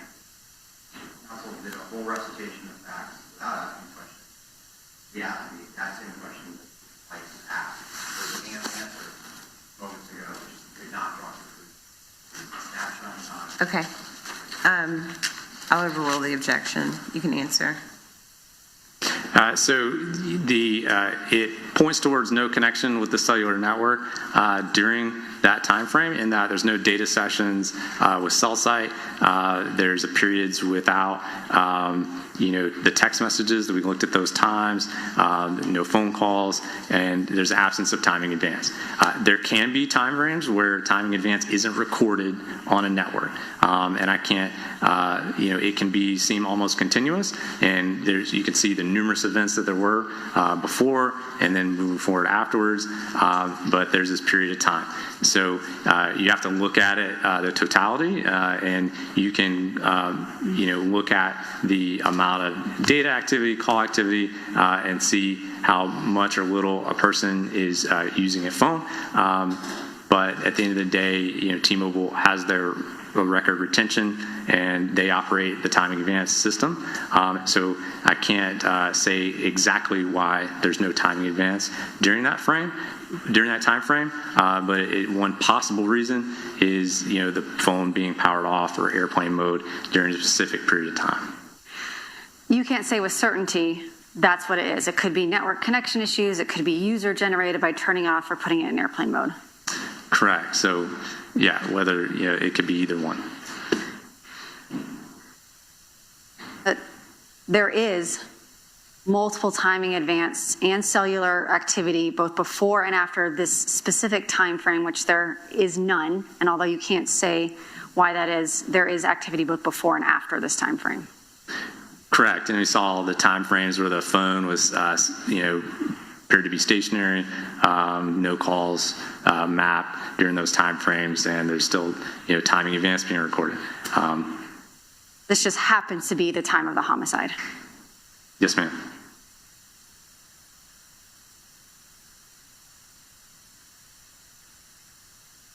All right, I'm going to turn your attention to the mapping you did that evening for the phone number and Gmail account for Henry Tenon.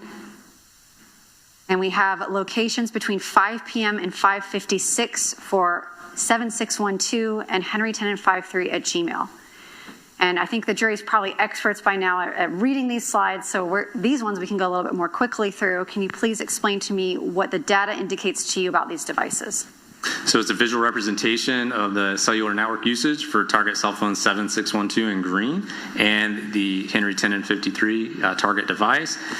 Between 5 and 5:49, the target device has 30 locations displayed there, right on top of the Tenon residence. Then at 5:50 through 5:57, the target cell phone begins to move south and east away from the Tenon residence along Highway 23 and then Highway 1. And that's a close-up of those 30 locations, just indicating that that's a lot of data points in one specific area that all sort of correspond to each other. Yes, and they're visually, their confidence radiuses or touch or on top of the Tenon residence during that time frame. And then here we see is there data, geolocation data or cellular activity for 7612 following these two slides? Yes. Is there a gap in that data? There's a time frame where there's no cell site location information until later. And we see here indicated in this call box up here on page 44, does that give the jury some kind of indication of those time frames without data? Yes, there's no data activity for 7612 from 5:57 p.m. To 9:13 p.m. So that's data sessions. That's the phone's access to the World Wide Web. There's no calls after 5:53 until 9:18 p.m. 5 minutes after you start to see data sessions again. And there's no activity for Henry Tenon 53 between 5:57 and 8:39 p.m. And similar to what we were just talking about, could that indicate someone who has turned off their phone and put it into airplane mode? Yes. Could it also indicate something outside the user's control? Possibly, but to have, all three of those off, we don't have timing advance, so we can't look at that, but that points me as an investigator towards the phones off or in airplane mode during that time. Particularly because on other slides, Mr. Tenon's phone number and Gmail seem to be able to record data in the same, in the path of travel, at least part of it, that we know that he probably took that night. Yes, ma'am. The 29th, when he leaves his home, he's taking geolocation data all throughout this area, and then later we know he has location data here. Does that give any illumination as to your opinion on whether his phone was off or in airplane mode versus just happened to have connectivity issues during this time frame? Yeah, I mean, we take our phones with us, we use them, they are collecting cell site location information when we make phone calls, when we use data, when generally that's happening periodically when we're using the phone. If you see an absence of those things, it points towards the phone's not connected to the network for whatever reason. And so whether that be off or airplane mode, Google can continue to collect location information, even if you put it in airplane mode. So and then transmit that back once you turn the transmitter back on. Okay, so the next the next voice data and Google location data for Mr. Tennant's cell phones and the timing advance data for Mr. Fernandez's cell phones are indicated here on slide 46 for the time frame between 8:59 p.m. and 9:23 p.m. I'm going to start with Mr. Tennant's devices. Can you explain to me what the data on this slide indicates about his voice device 7612 and Henry Tennant 53 at Gmail? Yeah, so target cell phone 7612 utilized the tower and sector near the 2nd Avenue sign on the map, the sector facing to the south and east towards the yellow flag and the residence flag for 2 incoming phone calls at 9:18 and 9:23. One of those phone calls was with his other cell phone attributed to him in this investigation. And the Henry Tennant 53 Gmail is moving into this area from the south during this time frame, starting at 9:01 here near the 5th Avenue and 9th sign, and moving north and then west towards these locations at 9:15, 9:19, and then ultimately 9:23, which is on top of the timing advance band at 9:23. So well within the coverage area for the tower and sector for this tower and sector used by 7612.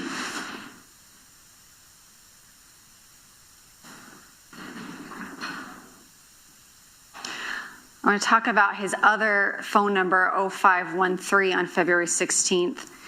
And I'll come back to this slide when we're finished with that discussion. But he had 2 phone numbers, 0513 and 7612. We saw 7612 mapped earlier, and now we're mapping here 0513. And can you indicate to me what data was available for this phone that you're mapping here?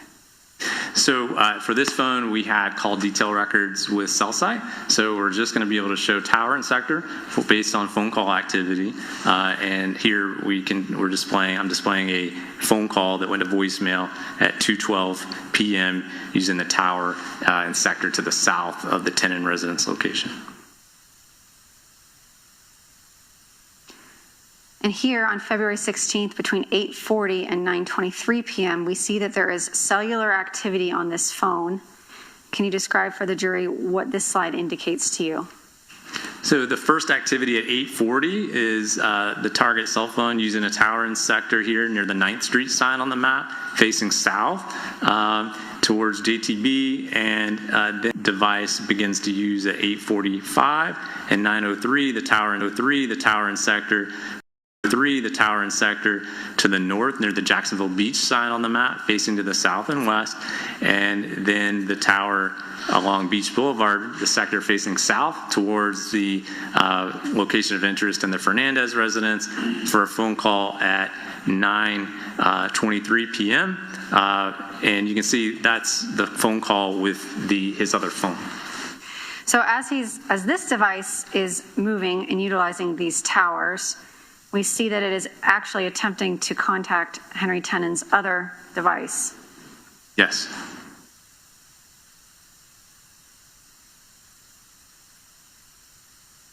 And here for these same time periods, do you have any opinion as to the geolocation data, and how it corresponds to that 0513 number based on the mapping you completed here? It appears to be moving north with the target cell phone 0513, and then it's co-located, it's in the same area as both phones at 923. Would you feel comfortable making an opinion as to if those phones were separated at some point during this time frame? It appears that they were separated and came back together between 8:40 and 9:23. And then here we have Mr. Fernandez's phone showing timing advance records between 9:11 p.m. on February 16th and 1:59 a.m. on February 17th. And again, we see, well, what does this slide indicate to you? So there's a lot of timing advance events from 3 different towers, all sectors facing one another in the area of these 2 locations with timing advance. We can see a 1243 event here and a 1243 event from the tower near the Jacksonville Beach sign. So those 2 timing advance events intersect about in this area near the same area as the Fernandez residence. And again, during this time frame, we have timing advance records. We do have data available for the phone at 9:11, and then data not again available until 10, between the hours of 10 and midnight. And then on the 17th between 12:45 and then fairly consistently up until the last time frame mapped. Can you draw any conclusions on this data as to your previous opinion about the frequency of timing advance in this area? So the frequency of the timing advance picked back up during this time frame for the device. It appears to be regular and periodic during this time frame, not continuous but regular. There's what we typically seen through the majority of the time frame. And you said not continuous but periodically. There are some, specifically here, we have a lack of timing advance data for about 45 minutes. Correct. Between 9:11 and 10:02. And then voice call for the 7612 number, the next data available for this phone, which was not communicating with the tower other than the previous slides, is back here at the Potomac Avenue. Yes. Was there any data available to you to map the route of travel from Jacksonville Beach back to this area by these devices? Not for 7612, no. The last few slides I'm going to ask you about, you were asked to map some data from Mr. Fernandez's phone for a time period of March 2nd, 2022 through March 6th or 7th of 2022. And can you describe for the jury what we're seeing in these next few slides? So this is a travel overview. It's showing all or the vast majority of the timing advance activity, showing the movement of the device north from Jacksonville Beach area to the Brunswick area between 9:20 p.m. and 11:53 p.m. on March 2nd, 2022. Slide 53, this is March 2nd between 2:36 a.m. and 10:30 a.m. Can you describe both with your note and the data what this slide indicates to you? Yes, the target cell phone moved from the area near the Walterboro sign along Interstate 95 here north past Florence towards the Clinton, North Carolina area between 2:36 and 10:30 a.m. The phone remained in the Clinton, North Carolina area until approximately 6:20 a.m. on March 4th, 2022, and the phone began to travel north towards Cheswick, Pennsylvania, outside Pittsburgh. Slide 54, what is indicated in this slide? This is showing all the activity during that time frame between 6:20 a.m. on March 4th and 4:52 showing the movement of the target cell phone to the Cheswick, Pennsylvania area. So the phone remained in the Cheswick, Pennsylvania area until approximately 6:50 p.m. on March 5th, and when the phone began to travel south away from the Pittsburgh area. So it arrives on 4:52 a.m. on the 4th, or is that supposed to be p.m.? I apologize.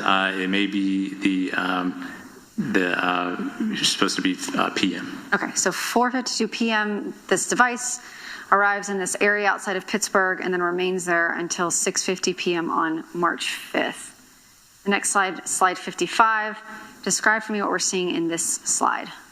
This shows the gross movement of the target device south from the Cheswick, Pennsylvania area all the way back to Jacksonville between 6:55 p.m. on the 5th and 1:55 p.m. on the 6th. It's the drive time per Google Maps is approximately 13 hours and 35 minutes, and the target cell phone appeared to stop in Bridgeport, West Virginia area from approximately March 5th at 9:15 p.m. to 12:05 a.m. on March 6th. And what conclusion did you draw, or rather, can you explain to us the math on this? Is this indicating that this is a straight drive other than this break here in terms of the cell data? So we start at 6:55 p.m., so that's about 5 hours on the 5th, and 13, almost 14 hours on the 6th. So it shows, certainly we had the stop for 3 hours. So there's I'm sure there's some other stops in there along the way that are shorter. And then on March 5th here, we have that timing in advance record showing a stop here. Can you explain what the data is showing here? And we have Sprint towers indicated. Can you explain that to the jury? Yes, this is 2022 during a time frame when T-Mobile was acquiring Sprint.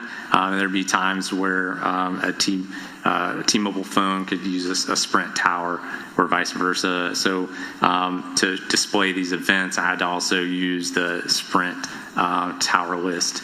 And so it just shows that from the locations of the phone to 9:50, the target cell phone was moving south along 79, and then between 9:20 and 9:50, there's timing events shown here, 3 different distances during that time frame. Just showing another stop. Yes. And then here between 10:04 p.m. and 12:05 a.m. on March 5th into 6th, is this indicating another what you would consider to be a stop in this route of travel? Yes, ma'am. Okay. Lastly, we've got on June 7th, you were asked to map some data provided to you in this investigation, and this is showing some efforts by the detectives to locate a specific address. And can you indicate to the jurors, based on this data, what it appears to indicate about the movements of Mr. Tennant's phone 7612? So it shows the movement of the target cell phone 7612 south and east towards the area of the College Garden sign on the map. And between 609 and 610, the device used the tower and sector here facing to the west towards the blue truck recovery flag, the blue flag on the map to that area. So this was used as detectives to try to locate a truck by looking at some cellular data corresponding to some other records on Mr. Tennant's phone. Yes, ma'am. And then lastly, we have these ops clock for Mr. Fernandez's phone. And can you describe for the jury what this is depicting? So this is designed to try to show when a device is least and most active. It shows based on the call detailed records. So it's showing the time frame from December 31st, 2021 through March 31st, 2022, and where you see it starts with the days of the week, Sunday through Saturday here. And then this is like a clock, 0000 is 12 o'clock. 1, 2, 3, 4, 5, 6 going around. It shows the hours of the day. It starts with AM on this side, makes it to noon, and then this is the afternoon and evening. So the darker the shaded area is the more frequent activity in the call detail records. And if we're talking about February 16th, which was a Wednesday, if we map through Mr. Fernandez's average for this time frame usage of cell phones in that time, usage of his cell phone in that time frame where we don't have data, between about 7:10 through 8:20, we have, can you describe for the jury kind of what this indicates about that? Yeah, during those hours of the day, there's usually usage on the phone. Somewhere between 7 and 8, it starts and continues until between 7 and 9. And this is based on data sessions and cellular usage. This is not that timing advanced Correct. data. And this is just another way to look at that. I know people visualize things differently. So this is page 60 of the slide deck. And then here on page 61, can you describe for the jury the data you've mapped here? Similar presentation, just different visual format. It's a bar chart showing by hour of the day when the frequency of usage based on the call detail record. And unlike that other slide, this is not broken up by Sunday, Monday, Tuesday, Wednesday, Thursday, Friday. This is just an aggregate Correct. Of times. So we see here the time frame I'd asked you about for the lack of any data was between 7:10 and 8:20 p.m. So we see here 1900 would be 7 p.m. and 2100 would be 9 p.m. Correct.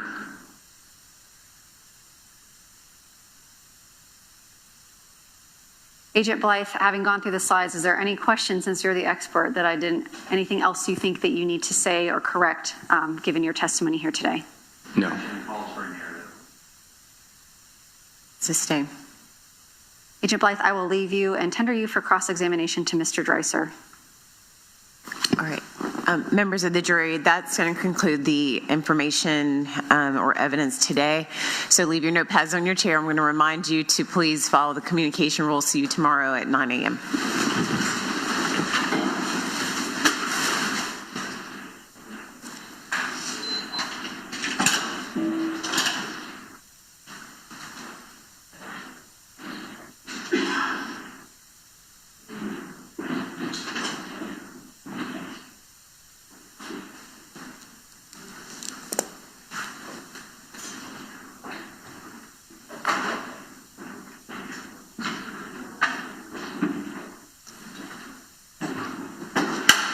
Please let the record reflect that jury's left the courtroom. Agent Blythe, you're still considered to be on the witness stand, but we'll take the break over the night's recess. Please do not discuss your testimony with anyone, and that's including the attorneys, because you're still considered to be on the witness stand, okay? Yes, ma'am. All right, see you tomorrow morning. If you could get here maybe a couple of minutes before so we can get you on the witness stand. Of course. Thank you. Thank you. Anything we need to take up? All right. Thank you all very much. I will see you tomorrow morning at 9 a.m. Court's adjourned.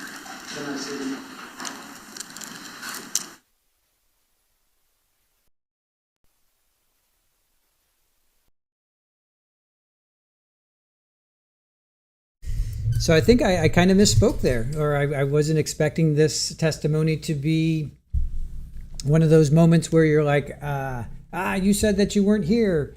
But here your cell phone is saying that you were here. So basically wrapping all of that up in one neat little bow / conclusion, Henry Tennant had 2 phones. Those phones talked to each other. Mario's phone was not in use at the time of the incident, and neither was Henry Tenon's phone.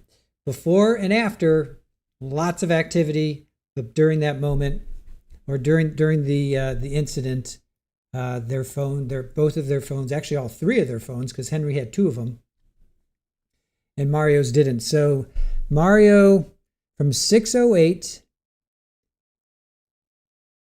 until 10:46, nothing.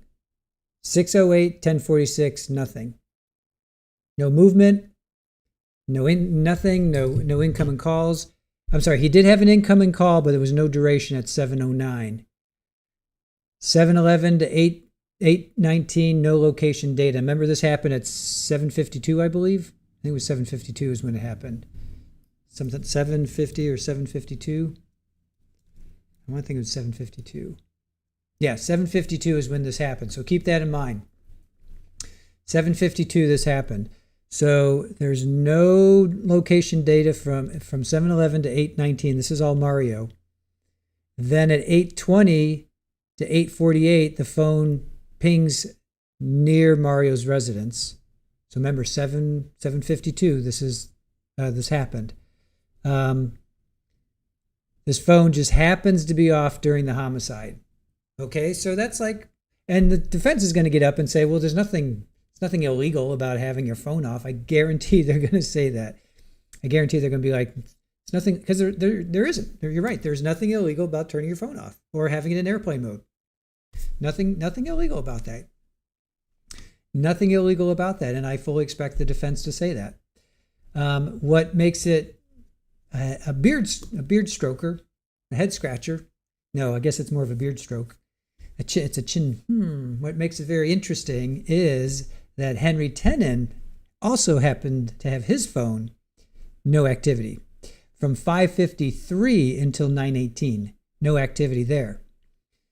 Then it appears to be the phones were separated and then they came back together. So there were two phones. So, and then 9:11 to 11:58, lots of activity. Then it was kind of quiet for a while. Then 12:43 a.m. to 1:59 a.m. A ton of activity. There was probably like 20 entries there. So that, I think that's it's very circumstantial, but it also in the totality of evidence, and they'll talk about that.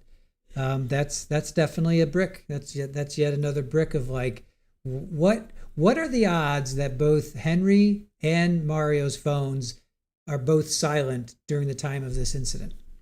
What are the odds? So that's bigger than I thought. I honestly didn't think this would be a big one, because I'm like, well, we know that he was his landlord. We know that he knows John Bickerstaff. What can they bring to the table? I thought that was pretty big. I thought that was a big win for the state. It's all circumstantial. I get that, but that's pretty big, because you have to be like, well, what are the odds? What are the odds? How many trials have we watched where we're like, what are the odds? What are the odds that would have, come on, the coincidence of that happening? That's pretty unique. So, and then him traveling north, we knew that. So that was not a big deal. And the defense will be like, well, he wasn't going to Canada. All he did was he went to Pittsburgh. Big deal. So that again, yeah, that's not a big deal to me. That he went to Pittsburgh, and we heard from his friend, his gaming friend yesterday, that he went to visit him and then he came back. So that's not a big deal. And then the other thing is that Henry's phone, June 6th, Henry's phone travels to where the truck was recovered. So that's when he ditched the truck, basically. So yeah, coincidental or circumstantial? Both, right? Wouldn't that be? It's definitely circumstantial, and is it a coincidence? Yeah. William, that's heavy, like Charlie and Donna's phones. Yeah, this was bigger than I thought. Going into this testimony, I was like, meh, we already know that he's a tenant. We already know he's a landlord. We know that they get together. Meh. But coming out of it, I'm like, ooh, that was definitely a win for the state. I'd say that was a win for the state. Maybe he's a Steelers fan. Maybe. Right. All right, you guys. Yeah, that's going to do it for us. We're going to get ready for Dwayne Keefe D. Davis next. So we will say goodbye. We'll let you guys go. That was good day. Very good day. So tomorrow is Friday, day 5 tomorrow. So appreciate you guys spending your day with us. It was a long day, 9 o'clock to 6 o'clock. Long day for the jury, long day for us. We were able to get up and walk around and snack and eat. But when you're in that courtroom, you cannot do anything. You cannot do anything. So, all right, you guys. Again, appreciate you joining us. I'll leave you with Super Ball and her little tail over there. Super Ball. Come here. Come say it. Come say goodbye to everybody. Yeah, come say goodbye. Yeah, it's a good girl. Come say goodbye. Yo, dude. Yo, come say goodbye. Yeah, it's a good girl. Let me try and get you in focus. All right. Yeah, say goodbye to everybody. Yeah, it's a good girl. Yeah. Yeah, good girl. Can you say goodbye to all those good people out there? Yeah, it's a good girl. All right. That's my girl. All right, good girl. All right, you guys. Again, thank you for spending your day with us. Really appreciate it. Thank you to our mods. Thank you to Aaron. I need to put a redirect on for you guys to come on over to Dwayne Davis, Keefe D. We are in day 2. We're only going to do the morning. We're only doing the morning session because I don't have it in me to do another 6 hours.